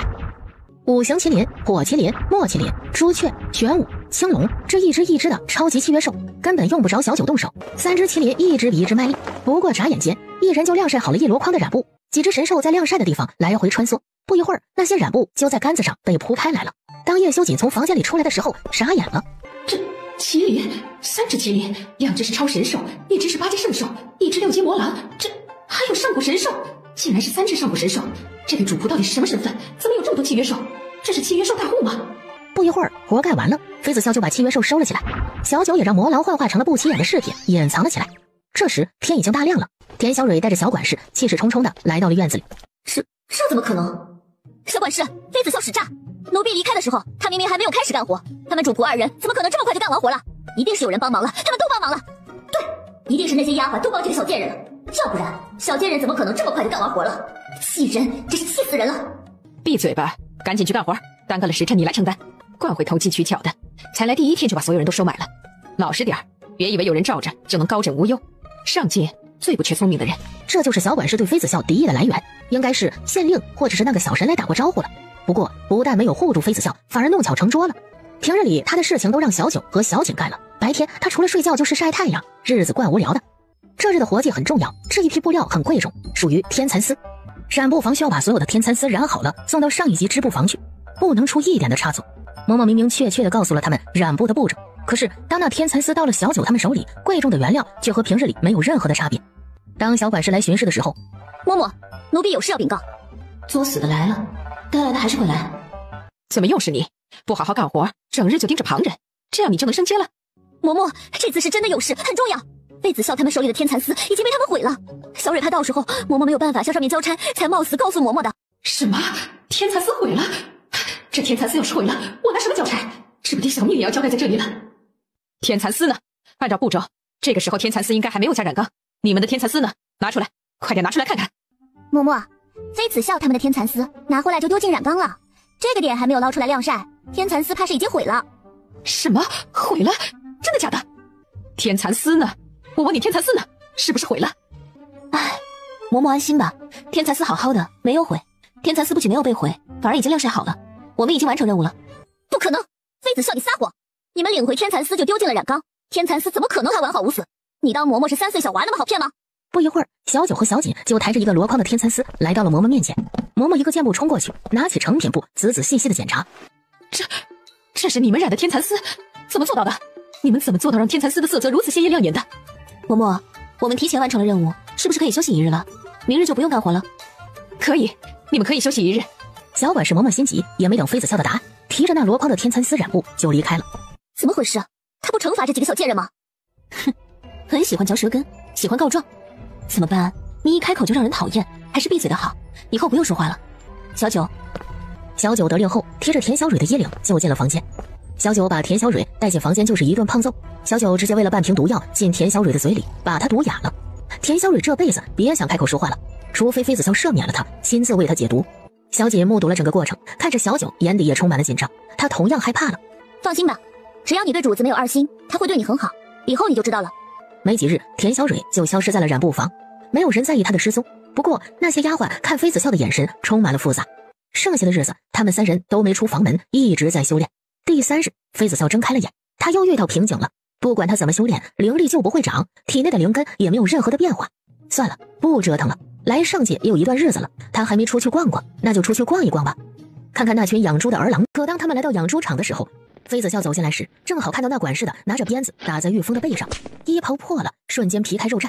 那管事就是当初和他们一起飞升的那个什么绝公子。那什么绝公子不是给仙灵当师爷吗？怎么就被分配来养猪场了？他们之间好像没有什么仇恨吧？怎么下手那么狠？又不是冤家路窄。一鞭子下去，玉峰竟然没有任何的反应，不哭不闹，没有言语，沉默着，手上的动作丝毫没有停下来，反而更快了。当初妃子笑就是怕岳雷他们来养猪场吃苦，特意让县令给养猪场主事的说一声，善待他们。哪知道妃子笑刚刚进养猪场就遇到这种事情。你们不是很神气吗？现在怎么不神气了？该死的！要不是你们，本公子怎么可能会沦落到来这养猪场养什么新猪啊？不过一群畜生而已，配让本公子亲自伺候他们吗？遇到本公子也算你们倒霉，冤家路窄啊！谁让你们要在本公子手底下讨生活呢？受着吧，这鸟不拉屎的地方，没有人会管你们，也没有人能救得了你们。本公子只需要在这里当1年的管事，就能去仙城了。放心，这1年本公子不会让你们好过的。经过妃子笑这么一出，小神和县令也不敢给其走后门了。一开始他们也反抗过，联手起来轮了一遍这个畜生。可是这畜生有人撑腰啊！养猪场的头头李管事就是绝公子的保护伞，而玉雷他们的下场就惨了，1个2个每日都被凌虐，打了一次又一次。李管事的修为比他们高，1个为压，玉雷他们就不能动弹了，总是一身伤。是的，不要等爷爷翻身，爷爷但凡有一天翻身了，就把这畜生先忘光了。奶奶的熊的小人得志，好气啊！娘死了，娘子，你家相公正在这受罪，你怎么就不来看看他？一点也不知道心疼自家相公。小王妃，玉峰想你了。舅王爷，没有玉峰在的日子，你难道就不寂寞吗？你们怎么还不来啊？我快要支撑不住了，太疼了！这畜生也不知道是不是喜欢爷，每次打爷的时候下手都狠，打玉雷他们的时候都很轻。他是金马川！天哪，这畜生不会是喜欢我吧？万一对我有意思怎么办？听说有些少人就喜欢这个调调，这个是个绝公子，难道一开始就是想要引起我的注意吗？我不要啊！妃子笑手里的几枚金针快速的朝着绝公子射了过去，准确无误的打在了绝公子拿鞭子的手上。疼啊！干什么？你这疯女人要干什么？你知不知道本公子是谁啊？竟然敢打我！来人呐，快点来人！那绝公子不管怎么闪躲，妃子笑手里的鞭子就好像是长了眼睛一样，总能准确无误的打在他的身上。每一鞭子都蕴含着灵力，一鞭子比一鞭子狠。你是谁？快点住手！你知道绝公子是什么人吗？你敢动手是要付出代价的，快住手！这个时候妃子笑不但没有住手，手上的力道更大了。快，大家一起上，赶紧制止他！哪来的疯丫头？一会儿李管事怪罪起来，谁也担待不起。他们几个人和养猪场的其他人打得难舍难分，一场混战就这么开始了。青龙出去。是，主子。好。没一会儿，养猪场那些动手的人就被青龙和朱雀制服了。就在玉雷他们几个互相上好药以后，这养猪场的李管事终于来了。大胆！染布房的丫鬟竟然敢来老夫的地盘撒野，真是吃了雄心豹子胆！老夫要狠狠修理你这不知天高地厚的下人！几个回合后，李管事一脸诧异的看着妃子笑。帝皇巅峰，没想到这下贱坯子的修为已经修炼到帝皇巅峰了，难怪这么嚣张。不过帝皇巅峰又怎么样？这里是上界，这里是仙猪场，老子的地盘，还能让一个染布房的丫鬟撒野？下贱丫头，受死吧！帝皇巅峰就敢在老夫面前撒野，老夫要了你的命！这李管事也是有后台的人，是大地母的娘家人。主子，小心呐！主子，小王妃。因为李管事的出现，温压一释放，玉雷他们承受不住，早已经跪在了地上，动弹不得了。就在所有人担心妃子笑的时候，故事落幕了。李管事输了，妃子笑让玉雷他们好好养伤，过几日他就来带着他们离开，留下充足的丹药后离开了。对，搞事业，等事业强大到一定的时候，再放出风声去，龙族血脉回来了，不就成了？妃子笑呢？让犯事的妃子笑出来！官爷，你们这是干什么呀？是不是误会了？笑笑只是一个小丫鬟而已，修为不高，哪有什么能力杀死李管事啊？再说了，笑笑一直在染布房没有离开过，染布房的丫鬟们都可以作证啊！你们再查一查，再好好查一查呀！不管是不是，先抓回去再说吧。上面自有定论，嬷嬷还是不要为难我们。嬷嬷走过去，在那领头官兵头边耳语了几句，随后把妃子笑带到了休息的寝殿。他不停地告诫妃子笑，一定不能开口认罪，一定要顶住压力。他想办法看看能不能救他，让妃子笑一定要顶住。仙知府这样的地方是不能滥用私刑的。好，妃子笑，那李管事是你杀的吗？是。嬷嬷要是没有什么事儿，我先走了。真的是妃子笑杀的李管事？那李管事的修为那么高，已经到了圣皇中期，这妃子笑才修炼到什么修为？怎么可能杀得了李管事？这人真的是妃子笑杀的，这就难办了。怎么办呢？这下想要救人，比登天还难了。在妃子笑被官差带走后，嬷嬷又出了染布房，或许这是救妃子笑的唯一办法了。小甜心肚子饿了怎么办？小甜心想娘亲了，想要娘亲。妹妹既然想娘亲了，那他们就去找娘亲吧。入夜，两个小不点背着包袱，偷偷的从三尊殿翻墙而出，鬼鬼祟祟的离开了。三尊，公子小姐离开了。线路给他们规划好了，行，暗中保护好。他没理会两个小不点，而是直奔染布房。到了染布房，司徒寒见到了魂不守舍的小九。好啊，真好。没想到这小地方的盛世竟如此猖狂，一个仙猪场的管事和一个小管事也敢滥用私刑体罚下面的人，这就算了，还欺负了我的人。司徒寒到仙衙门的时候，县令正急着如同热锅上的蚂蚁，让麾下修为最高的下属去诛仙殿找钟馗天师了。在去知府的路上，司徒寒是正面迎上了匆忙赶来的钟馗天师。钟馗天师还没有开口，司徒寒倒是吩咐他去做事了，让钟馗天师去养猪场把玉峰他们带出来。而这个时候，知府的朝堂上正在升堂。妃子笑触犯天条，杀了李管事，你可知罪？知罪？何罪之有啊？我可没杀什么李管事，谁看见我杀李管事了？你可有证人？这上界是要按天道天规办事的地方，没证据可不能污蔑人啊！狡辩！该死的，这个小贱人还敢狡辩！妃子笑，事到如今还敢狡辩，本仙看你是不见棺材不掉泪。要证据是吧？行，本仙成全你。来人呐，把绝公子带上来。妃子笑，绝公子就是证人。亲眼所见，你杀死了养猪场的李管事，你还有什么话说？认罪，画押吧。我没杀人，何罪之有？妃子笑转头斜睨了一眼绝公子，你干什么？这可是朝堂，动手触犯天规的，你想清楚了？哼，放心，我没打算动手，只是想要问你几个问题而已。你看到我杀李管事了？你确定是本姑娘杀了他吗？没事，你尽管开口，有本仙在，谁也不能拿你怎么样。说实话就行了。是妃子笑杀了李管事，我亲眼看见的。养猪场的其他人也可以作证，是吗？那李管事是我用灵力打死的，我修为没有李管事高，怎么能杀了他一个圣皇中期的强者？知府大人，你们不是让我做验尸了吗？李管事是什么死因？不是一清二楚吗？为什么非得冤枉我一个丫鬟？事发当时，我用鞭子抽了绝公子，李管事护犊子，想要教训我这黄毛丫头，还说什么我不知道天高地厚，这点整个养猪场的人都能作证。谁知道李管事在教训我的过程中突然堕落下来，就开始七窍流血，最后断气了。这可不关我的事儿，我胆小，可别吓我呀。李管事是毒发身亡，我一个小小修为的丫鬟，能杀了比我强那么多的神吗？知府大人不去抓真正的凶手，非得栽赃嫁祸给我，我冤枉呀，真冤枉。按理说李管事是被人下毒而死，整个养猪场的人都有嫌疑，谁知道李管事什么时候中的毒？也许1个时辰之前，也许1日之前，谁也说不准，只能说我倒霉碰上了。死鸭子嘴硬不说，死的都被他说成活的了，他还倒霉了，呸！这小丫头真是顽皮，怎么能气知府大人呢？好歹人家也是上界的神仙，手上有点权力，留点脸面啊。知府大人，我知道口说无凭，刚好我也有证人，就是绝公子，当日绝公子就在现场，他可以证明李管事要教训我，只是在这过程中运用灵力毒发了。李管事毒发身亡，又不是我下的毒，这和我没什么关系啊。要说有罪，也只是编了绝公子几编而已。现在绝公子已经痊愈了，我也愿意承担看诊费用，这罪不至死吧？钟馗天师带着岳雷他们也来了知府衙门，刚走到大门口，就听到小王妃那振振有词、利辩的声音。小祖宗那张嘴真是的，平日里懒得开口说话，大多数沉默。这个时候倒是让人措手不及，强词夺理的一把好手。染布房的嬷嬷把他的师傅找来了，他师傅竟然是上界灵学院的院士。师傅，他就是徒儿手底下干活的小丫鬟，他一个小小的帝皇修为，怎么可能杀死李管事呢？李管事的修为可是圣皇中期，请师傅为这个小丫鬟做主吧。是龙族之女，这是什么孽缘呢？真是孽缘，孽缘呐！妃子笑竟然说要医治好绝公子，愿意赔偿。有老院士在一旁推波助澜，妃子笑就被当堂释放了。稀里糊涂的，妃子笑就跟着嬷嬷回了染布房。愣着干什么？不知道说谢谢吗？这位是本仙的师傅，灵学院的老院士。灵学院的老院长，在前世清华北大这样的学校是顶尖的学府，那么灵学院就相当于灵修的顶尖学府。道谢以后，小管事嬷嬷就让妃子笑离开了，赶紧去干活。师傅，你不喜欢这小丫鬟？不是不喜欢，而是……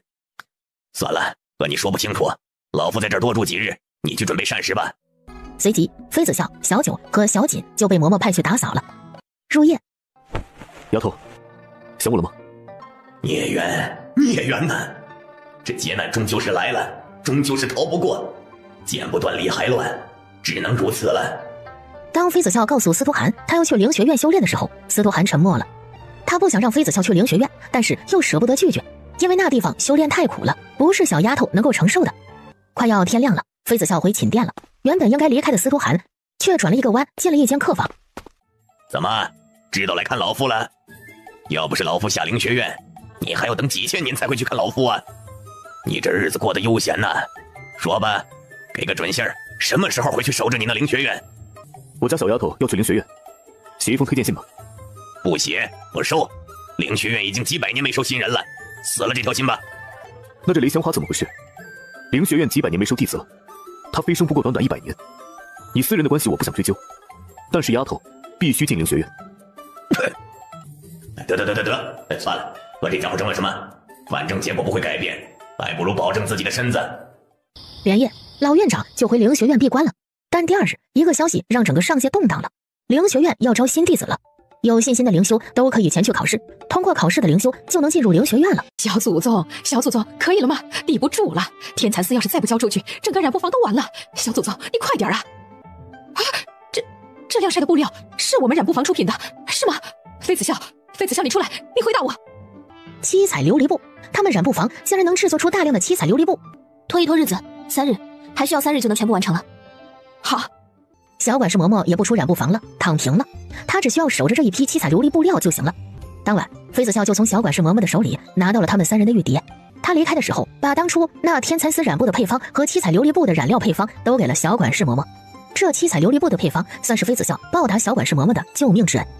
就这样，妃子笑带着小九、小锦彻底离开了染布房。这几日，司徒涵带着岳雷他们住在了仙衙门。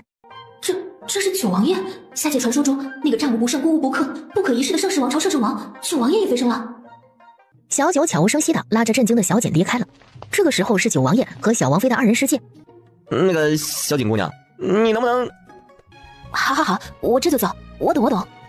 有话就说，有屁就放，别整日在本姑娘面前瞎晃悠。小九，我是来通知你，3日后咱们成亲的，你准备好了啊？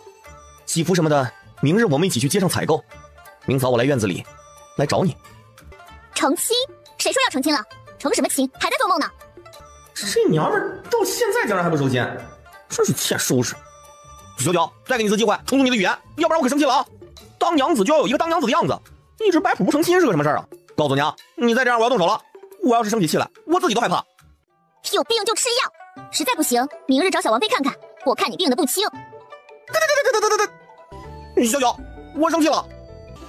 小九，你要谋杀进屋啊！登天梯的时候，你明明说过，只要我登完天梯，你就嫁给我的。我不管，你毁了我的行为，你要为我负责，你一定要对我负责，要不然我死给你看。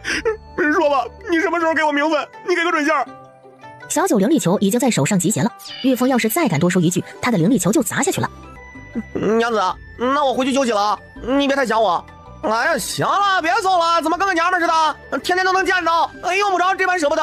3日后，司徒涵带着妃子笑他们去了灵学院参加考核。灵学院不是在这山上吗？怎么看不到任何的建筑？是不是走错路了？丫头，趁天没黑，飞上去吧，中途不要休息，一口气到顶端。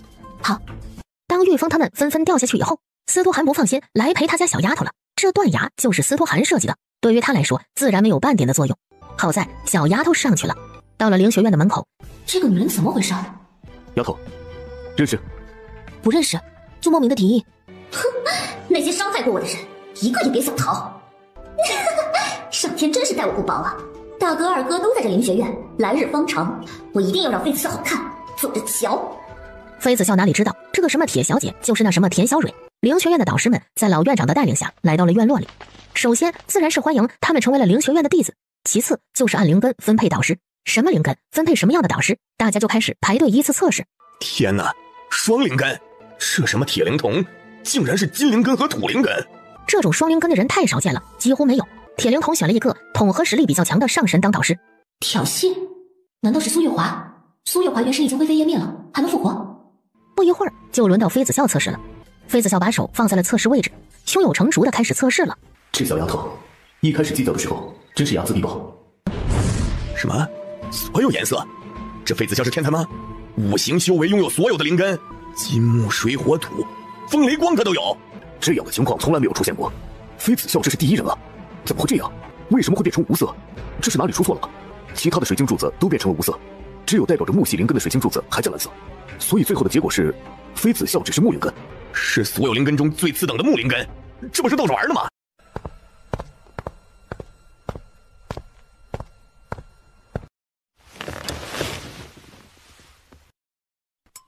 院长，等徒儿呢，知道徒儿要来，茶都沏好了等着。这是那位的茶，忒敢喝。如今那位的意中人可在灵隐上神的手里，想要怎么拿捏就怎么拿捏。那位为了他家娘子的日子好过，也得忍下去不是？要不然，如何？天赋怎么样啊？那测试怎么回事？真是木系废柴？木系废柴？怎么可能？一群有眼无珠的东西！什么木系废柴呀？我那徒儿可是全系天才，也就木灵根弱了些。这木灵根本来就是没用的废灵根，弱了点不碍事儿，回头慢慢的练起来就可以了。这全系天才，只有木灵根弱一点儿。记得当时测试的时候，妃子笑的木灵根最后显示的颜色是蓝色，满蓝色，所以这木灵根是最弱的。其他灵根的天赋已经到了满紫色吗？不应该呀。如果到了满紫色，最后那些灵根应该停留在满紫色才对，最后怎么可能都变成了无色呢？全系天才，那怎么只显示木灵根，其他灵根呢？其他灵根不显示啊？你这测试水晶不行啊，等什么时候再注气，做一个测试水晶出来。老头儿，好奇就好奇，不要拐弯抹角的说话。你这语气让徒儿没有任何开口解释的欲望啊，咋整啊？一坛精酿，不能再多了。5坛子没得商量，成交不？2坛，不能再多了。哎，老头子，不要那么小气嘛！你藏那么多好酒干嘛？你又不能喝，喝了你又不怕归期，给需要的人不行吗？4坛子吧，成交了。3坛，你要是觉得少了，现在就给老夫滚！今后500年休想踏进老夫的院子。丹药嘛，那位又不会炼丹，哪来的什么丹药？其他的东西嘛，啊，对了，那位几千年前不是铸造了一个飞行毯子吗？在上界行走不运用灵力，飞行毯上一坐，一个意念要去哪儿都可以，那就飞行毯子吧。那位很穷，整个3尊殿就没什么好东西了，也就只有这飞行毯子能让他惦记一下。老头儿，你真抠门啊！3坛酒就3坛酒，但是得我自己挑选。滚！滚是不可能滚的，本徒儿有节操，交易谈成了自然是要履行的，要不然哪里有下次啊？没有下次，没下次了。两眼上神这才侃侃而谈。什么？你是说满紫色上面还有一个顶端天赋无色？满紫色不是已经是最高的天赋了吗？怎么还有一个顶端的无色天赋呢？就这结果骗了我3坛子酒，直接说满紫色上面还有一个无色不就行了？有没有？有则无，无则有，4大皆空，3坛子佳酿啊！看着灵眼上神屁颠屁颠的去酒窖里挑选佳酿，老院长痛心疾首。为什么要弄一个无色等级呢？整个上界还有第2人的天赋只能到无色吗？既然前无古人后无来者，为什么要费力再去弄一个无色出来呢？有那时间和精力，我还不如喝酒呢。最后灵眼上神足足顺走了老院长10坛子酒，要不是他的空间袋装不下去了，不知道他会不会把老院长酒窖搬空。师傅，徒儿走了，谢谢你的酒，下次徒儿还来。啊，对了，让客人出来吧，多搅了酒了，容易腿麻。一个徒弟换10坛子酒，早知道多收几个徒弟了，也不知道这10坛子酒能不能支撑1个月呀？哎，算了，要不够再来找师傅吧。师傅总不能见死不救吧？那该死的孽徒兔崽子！不过如此甚好，一切都是最好的安排。这就是传说中自带屁股，犯得着吗？这么多年过去了，这位的脾气不但没有改，反而加重了，真是让人受不了。那小丫头怎么这般想不开，要找这样一个夫君呢？司徒寒没理会老院长那一脸嫌弃的样子，自顾地用沸水把刚刚从空间袋里的茶盏拿出来洗几遍，确定干净以后，这才倒满了茶水。这下放心了吧？那丫头五行全系灵根，你难道一点不担心？那丫头以后修为超过你了，处处压着你，母老虎一只怎么办？三尊的威严和脸面哪里放啊？这茶叶放潮了，灵学院是要关门大吉了吗？你想要人压着你也不可能。做梦实际点，一个老头子关心这干什么？我家小丫头压着我，我乐意，一直压着都行。老头儿，你没尝过被人压着的滋味吧？我那2个灵儿就是这么来的。你居然如此的厚颜无耻啊！改日本尊送几个打杂的下人过来，这灵学院是应该修整一下了。老院长猜对了，司徒寒可没有那么闲情逸致去理会什么灵学院的发展，他只关心他家的小丫头在灵学院没人照顾。司徒寒离开老院长这儿就去了眼学院，这丫头没事玩什么落叶呀？啊，这丫头果然是不了解商界，就是一个傻白甜。丫头，树叶属木，用木系灵力来控制。木系灵力，好。一开始当妃子笑运转这木系灵力的时候，只能控制一小片的树叶。站那看着不无聊吗？赶紧回家奶娃去，2个小不点还嗷嗷待哺呢，不奶娃守着我干什么？妃子笑以为把司徒寒赶走了就清静了，一到时间点了，玄武就出现了。小王妃用膳了，小王妃时间到了，小王妃你要是再不吃饭，主子就要来了。主子说再给您半炷香的时间，要是您再不用膳，他就杀上灵学院来了。主子说小王妃您的营养不均衡，让您吃点蔬菜。一开始妃子笑只是感觉烦，次数多了火就大了。他妈的，什么时候上古神兽用来爆点了？这跟闹钟根本没有任何区别。司徒寒这是远程遥控吗？慢慢的，妃子笑已经被磨得没有脾气了。一开始朱雀、青龙不怎么会做饭，可是经过了一段时间的调教，2个人现在可是一把烹饪的好手。妃子笑这小半月一直被困在落叶阵里，硬是没有破了阵法。不过他的木系灵根却在不停的壮大，每一次控制的树叶都比前一次多很多。晌午用膳的时候，铁灵童带着几个师哥来到了眼学院。师哥，这妃子笑真是可怜，到现在竟然也没有开始正式修炼，这清扫院子不是丫鬟做的事情吗？这灵学院的院长就是一个醉酒鬼，能教给弟子什么真功夫啊？小师妹快走吧，一会儿师傅知道我们偷溜出来要被罚的。可是，哎呀，别可是了，你管这废材干什么？我们赶紧去修炼吧。废材陪一个酒疯子不是正好吗？走，赶紧走。师傅说再过1月就是学院之间的比赛了，让我们抓紧时间修炼，到时候一举夺魁。走吧，时间不多了。好，这不是千里送人头，给他解闷来了吗？妃子笑控制着土灵根，让他们脚踩下去的时候，脚下的土层突然松动，山体滑坡了。不过毕竟铁灵童是灵修，几下就稳住了身子，他那师兄也抓住了他。哎呀，怎么这般不小心啊？直徒儿怎么摔了一个狗吃屎？妃子笑是你在搞鬼是不是？该死的，残害同门师兄妹是大罪，我要告诉师傅，把你逐出灵学院。叫什么？妃子笑是你叫的吗？来，叫一声师姑来听一听。你师傅没教你规矩吗？见到师姑要毕恭毕敬的行礼。呸！你算什么师姑？你不过是一个木系废材而已。对啊，所以刚刚直徒儿踩空和你这木系废材师姑有什么关系？非得血口喷人？再来，灵隐院长可是你们师傅的师叔，算起来我这废柴和你们师傅同辈，难道不是你们师姑吗？来，2位直徒儿向师姑问好。他师父灵隐上神已经是老牌的院长了，是老院长的徒弟，而现在那些院长大多数都是灵隐院长师兄师弟的徒弟，等于妃子笑和那些院长就是同辈了。他的师兄们可都是院长级别的人物了，即使没收徒弟，独自修炼也是灵学院大佬。这辈分好，我喜欢。怎么不叫师姑？行啊，本师姑就去找你们师傅说道说道，收的什么弟子，竟然这般不懂规矩，这样的弟子不要也罢。做事就要去火学院找他们的师傅。师姑，我俩错了，您大人不计小人过，原谅我们这一次吧，下次我们不敢了，再也不敢了。到底是谁呢？怎么拉不下那个脸？铁灵童，本师姑的耐心是有限的。小师妹，赶紧叫师姑，师姑就不生气了。叫吧，叫一声师姑没什么大不了的。奈何他怎么也开不了口，哭着跑开了。妃子笑看着那快速移动的背影，又来，白莲花又演上了，这一哭不就是把我推向众矢之的了吗？哼，这个铁灵童可以啊，有心机有谋略，这一连贯的动作下来，再挤几滴眼泪出来，那不就是做明我这个师姑欺负小辈了吗？可以啊，可以的，真是白莲花中的战斗机啊！小师妹，等等我呀！小师妹，哎呀，这特么是个什么事啊！妃子笑也窝火到了极点，再回头看着那满院子的落叶，不干了，老娘要甩手不干了，谁爱来扫着落叶谁扫去。他师傅一边看好戏一边喝着酒，那样子悠闲到了极点。师傅，这是徒儿孝敬您的佳酿，尝一尝。哎，快拿过来给师傅尝一尝。哎，这什么酒啊？太香了，闻到这味道啊，我就活过来了。虚无空间出品，必定是精品。师傅，你想喝这酒也可以，但是这坛子酒是徒儿孝敬师傅的，没有引导和传授本事的您是徒儿师傅吗？不，你不是。所以您什么时候传授徒儿本事了，这酒什么时候徒儿双手奉上。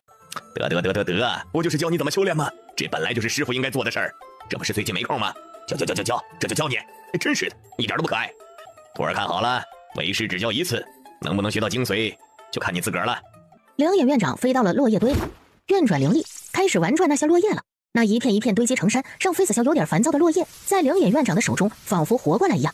这下妃子笑顿悟了，可以，真的可以啊！徒儿，好笑笑，酒呢？快拿出酒来，给师傅解馋。好喝，太好喝了！老夫这辈子就没喝过这么好喝的酒，过瘾，真的太过瘾了！今日一定能一醉方休。接下来，妃子笑在这院子里没有挪动一步，灵隐师傅教的那些，他全部看在了眼里，记在心里。与落叶融为一体，万物皆可成为武器。不过2个时辰，妃子笑就能运用自如了。而这时，火学院的2师兄一众人带着哭哭啼啼的铁灵童来隐学院兴师问罪了。5名2师兄用灵力毕恭毕敬的给了拜帖。5名求见师姑师尊。妃子笑把所有的契约兽全部放了出来，打扫卫生。朱雀领着一众的契约兽里里外外全部清理了一遍，甚至还用空间里的香味的植物来把房间熏香。去打发了，实在不行直接灭了。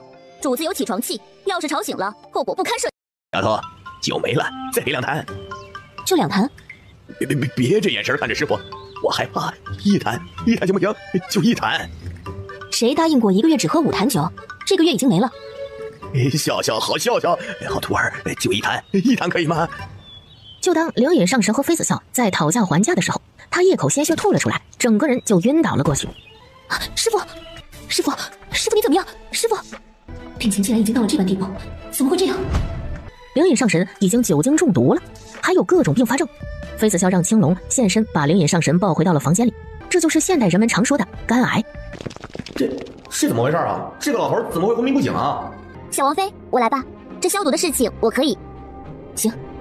妃子笑给灵隐上神施针后，又用了一枚10级9转金丹，他师傅才醒了过来。徒儿，笑给一口酒喝，为师已经1日没喝酒了，全身像是蚂蚁在爬，要喝酒。笑，为师要喝酒。都快没命了还喝？你这咳血症已经很多年了吧？明知患有不治之症，还不知道收敛一点，那酒只能是毒药，不是解药。你懂医啊？没想到笑还懂医术啊！笑，你既然知道为师这是不治之症，反正都要死，为什么不能痛快的死去呢？喝酒醉死也是一个好归宿。笑，一口就喝一口可以吗？没有，一口都没有。从今往后你都不能再喝酒了，隐学院也不可能再出现1滴酒。师傅好生养身体吧。玉峰、玉雷他们轮番看着他，按时喝药，按时按点睡觉，喝酒想都不要想。老头上来吧，你那下面早就没有酒了，你哪里是小王妃的对手啊？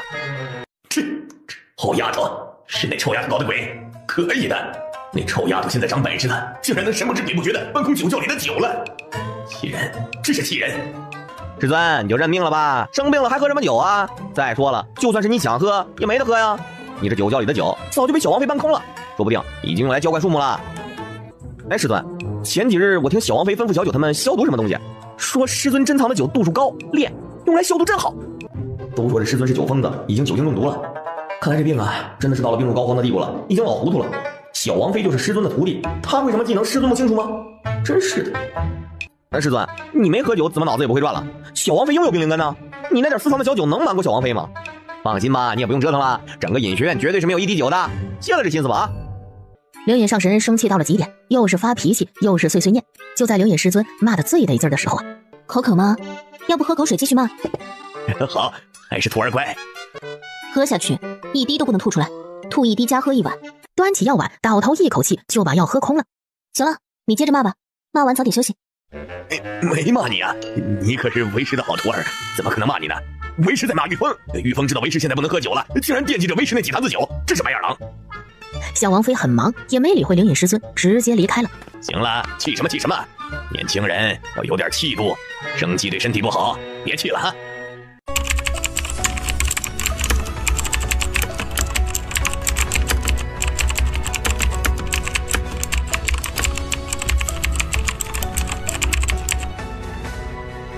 什么？我哥修为已经到了帝皇初期，我哥把统帅主神的女儿拐跑了，两人杀到了神之秘境，统帅主神也追了过去，不见了，连娘亲也不见了。丫头，别担心，没事的，丈母娘会没事的，大哥也会没事的。大哥不是孤身一人，他身边有人跟着。三尊，龙家就是三圣母家，龙家的牌匾挂起来了。您丈母娘带着昔日的部下杀到了诛仙殿，当着所有主神的面控诉了大帝母当年的罪行，替龙家翻案了。什么？小丫头一直想要做的事情，竟然被大哥欧阳霆和岳母做了。得到消息后，司徒涵带着妃子笑赶紧回仙城。笑笑，笑笑，来，娘亲抱抱。娘亲，笑笑，娘亲回来了。笑笑，娘亲的笑笑。晚上，母女俩睡一个房间，谈不完的闺中密语。丈母娘回来了，但是她却成为了孤家寡人，一个人独守三尊殿，娘子、孩子都被人霸占了。那个让妃子笑生孩子不够分的想法倒是没有了，但是让大哥三哥生孩子的想法滋生了，必须让两人尽快大婚。不对，他和小丫头也得成亲，在上界成亲。明媒正娶，昭告整个上界，妃子笑是上界的三圣母，万人之上的三圣母，三尊家的小祖宗。1个月后，三尊大婚，同时龙家两兄弟大公子、三公子娶亲。洞房花烛夜第2日清晨，三对新人去龙一灵房间敬茶的时候，哪里还有丈母娘、婆婆的身影？八仙桌上留了一封信：勿念，寻无碍。找妃子笑他们的爹去了。妃子笑知道龙一灵去了现代，他上一世生活的现代，他爹就是现代人，那就只能祝龙一灵幸福。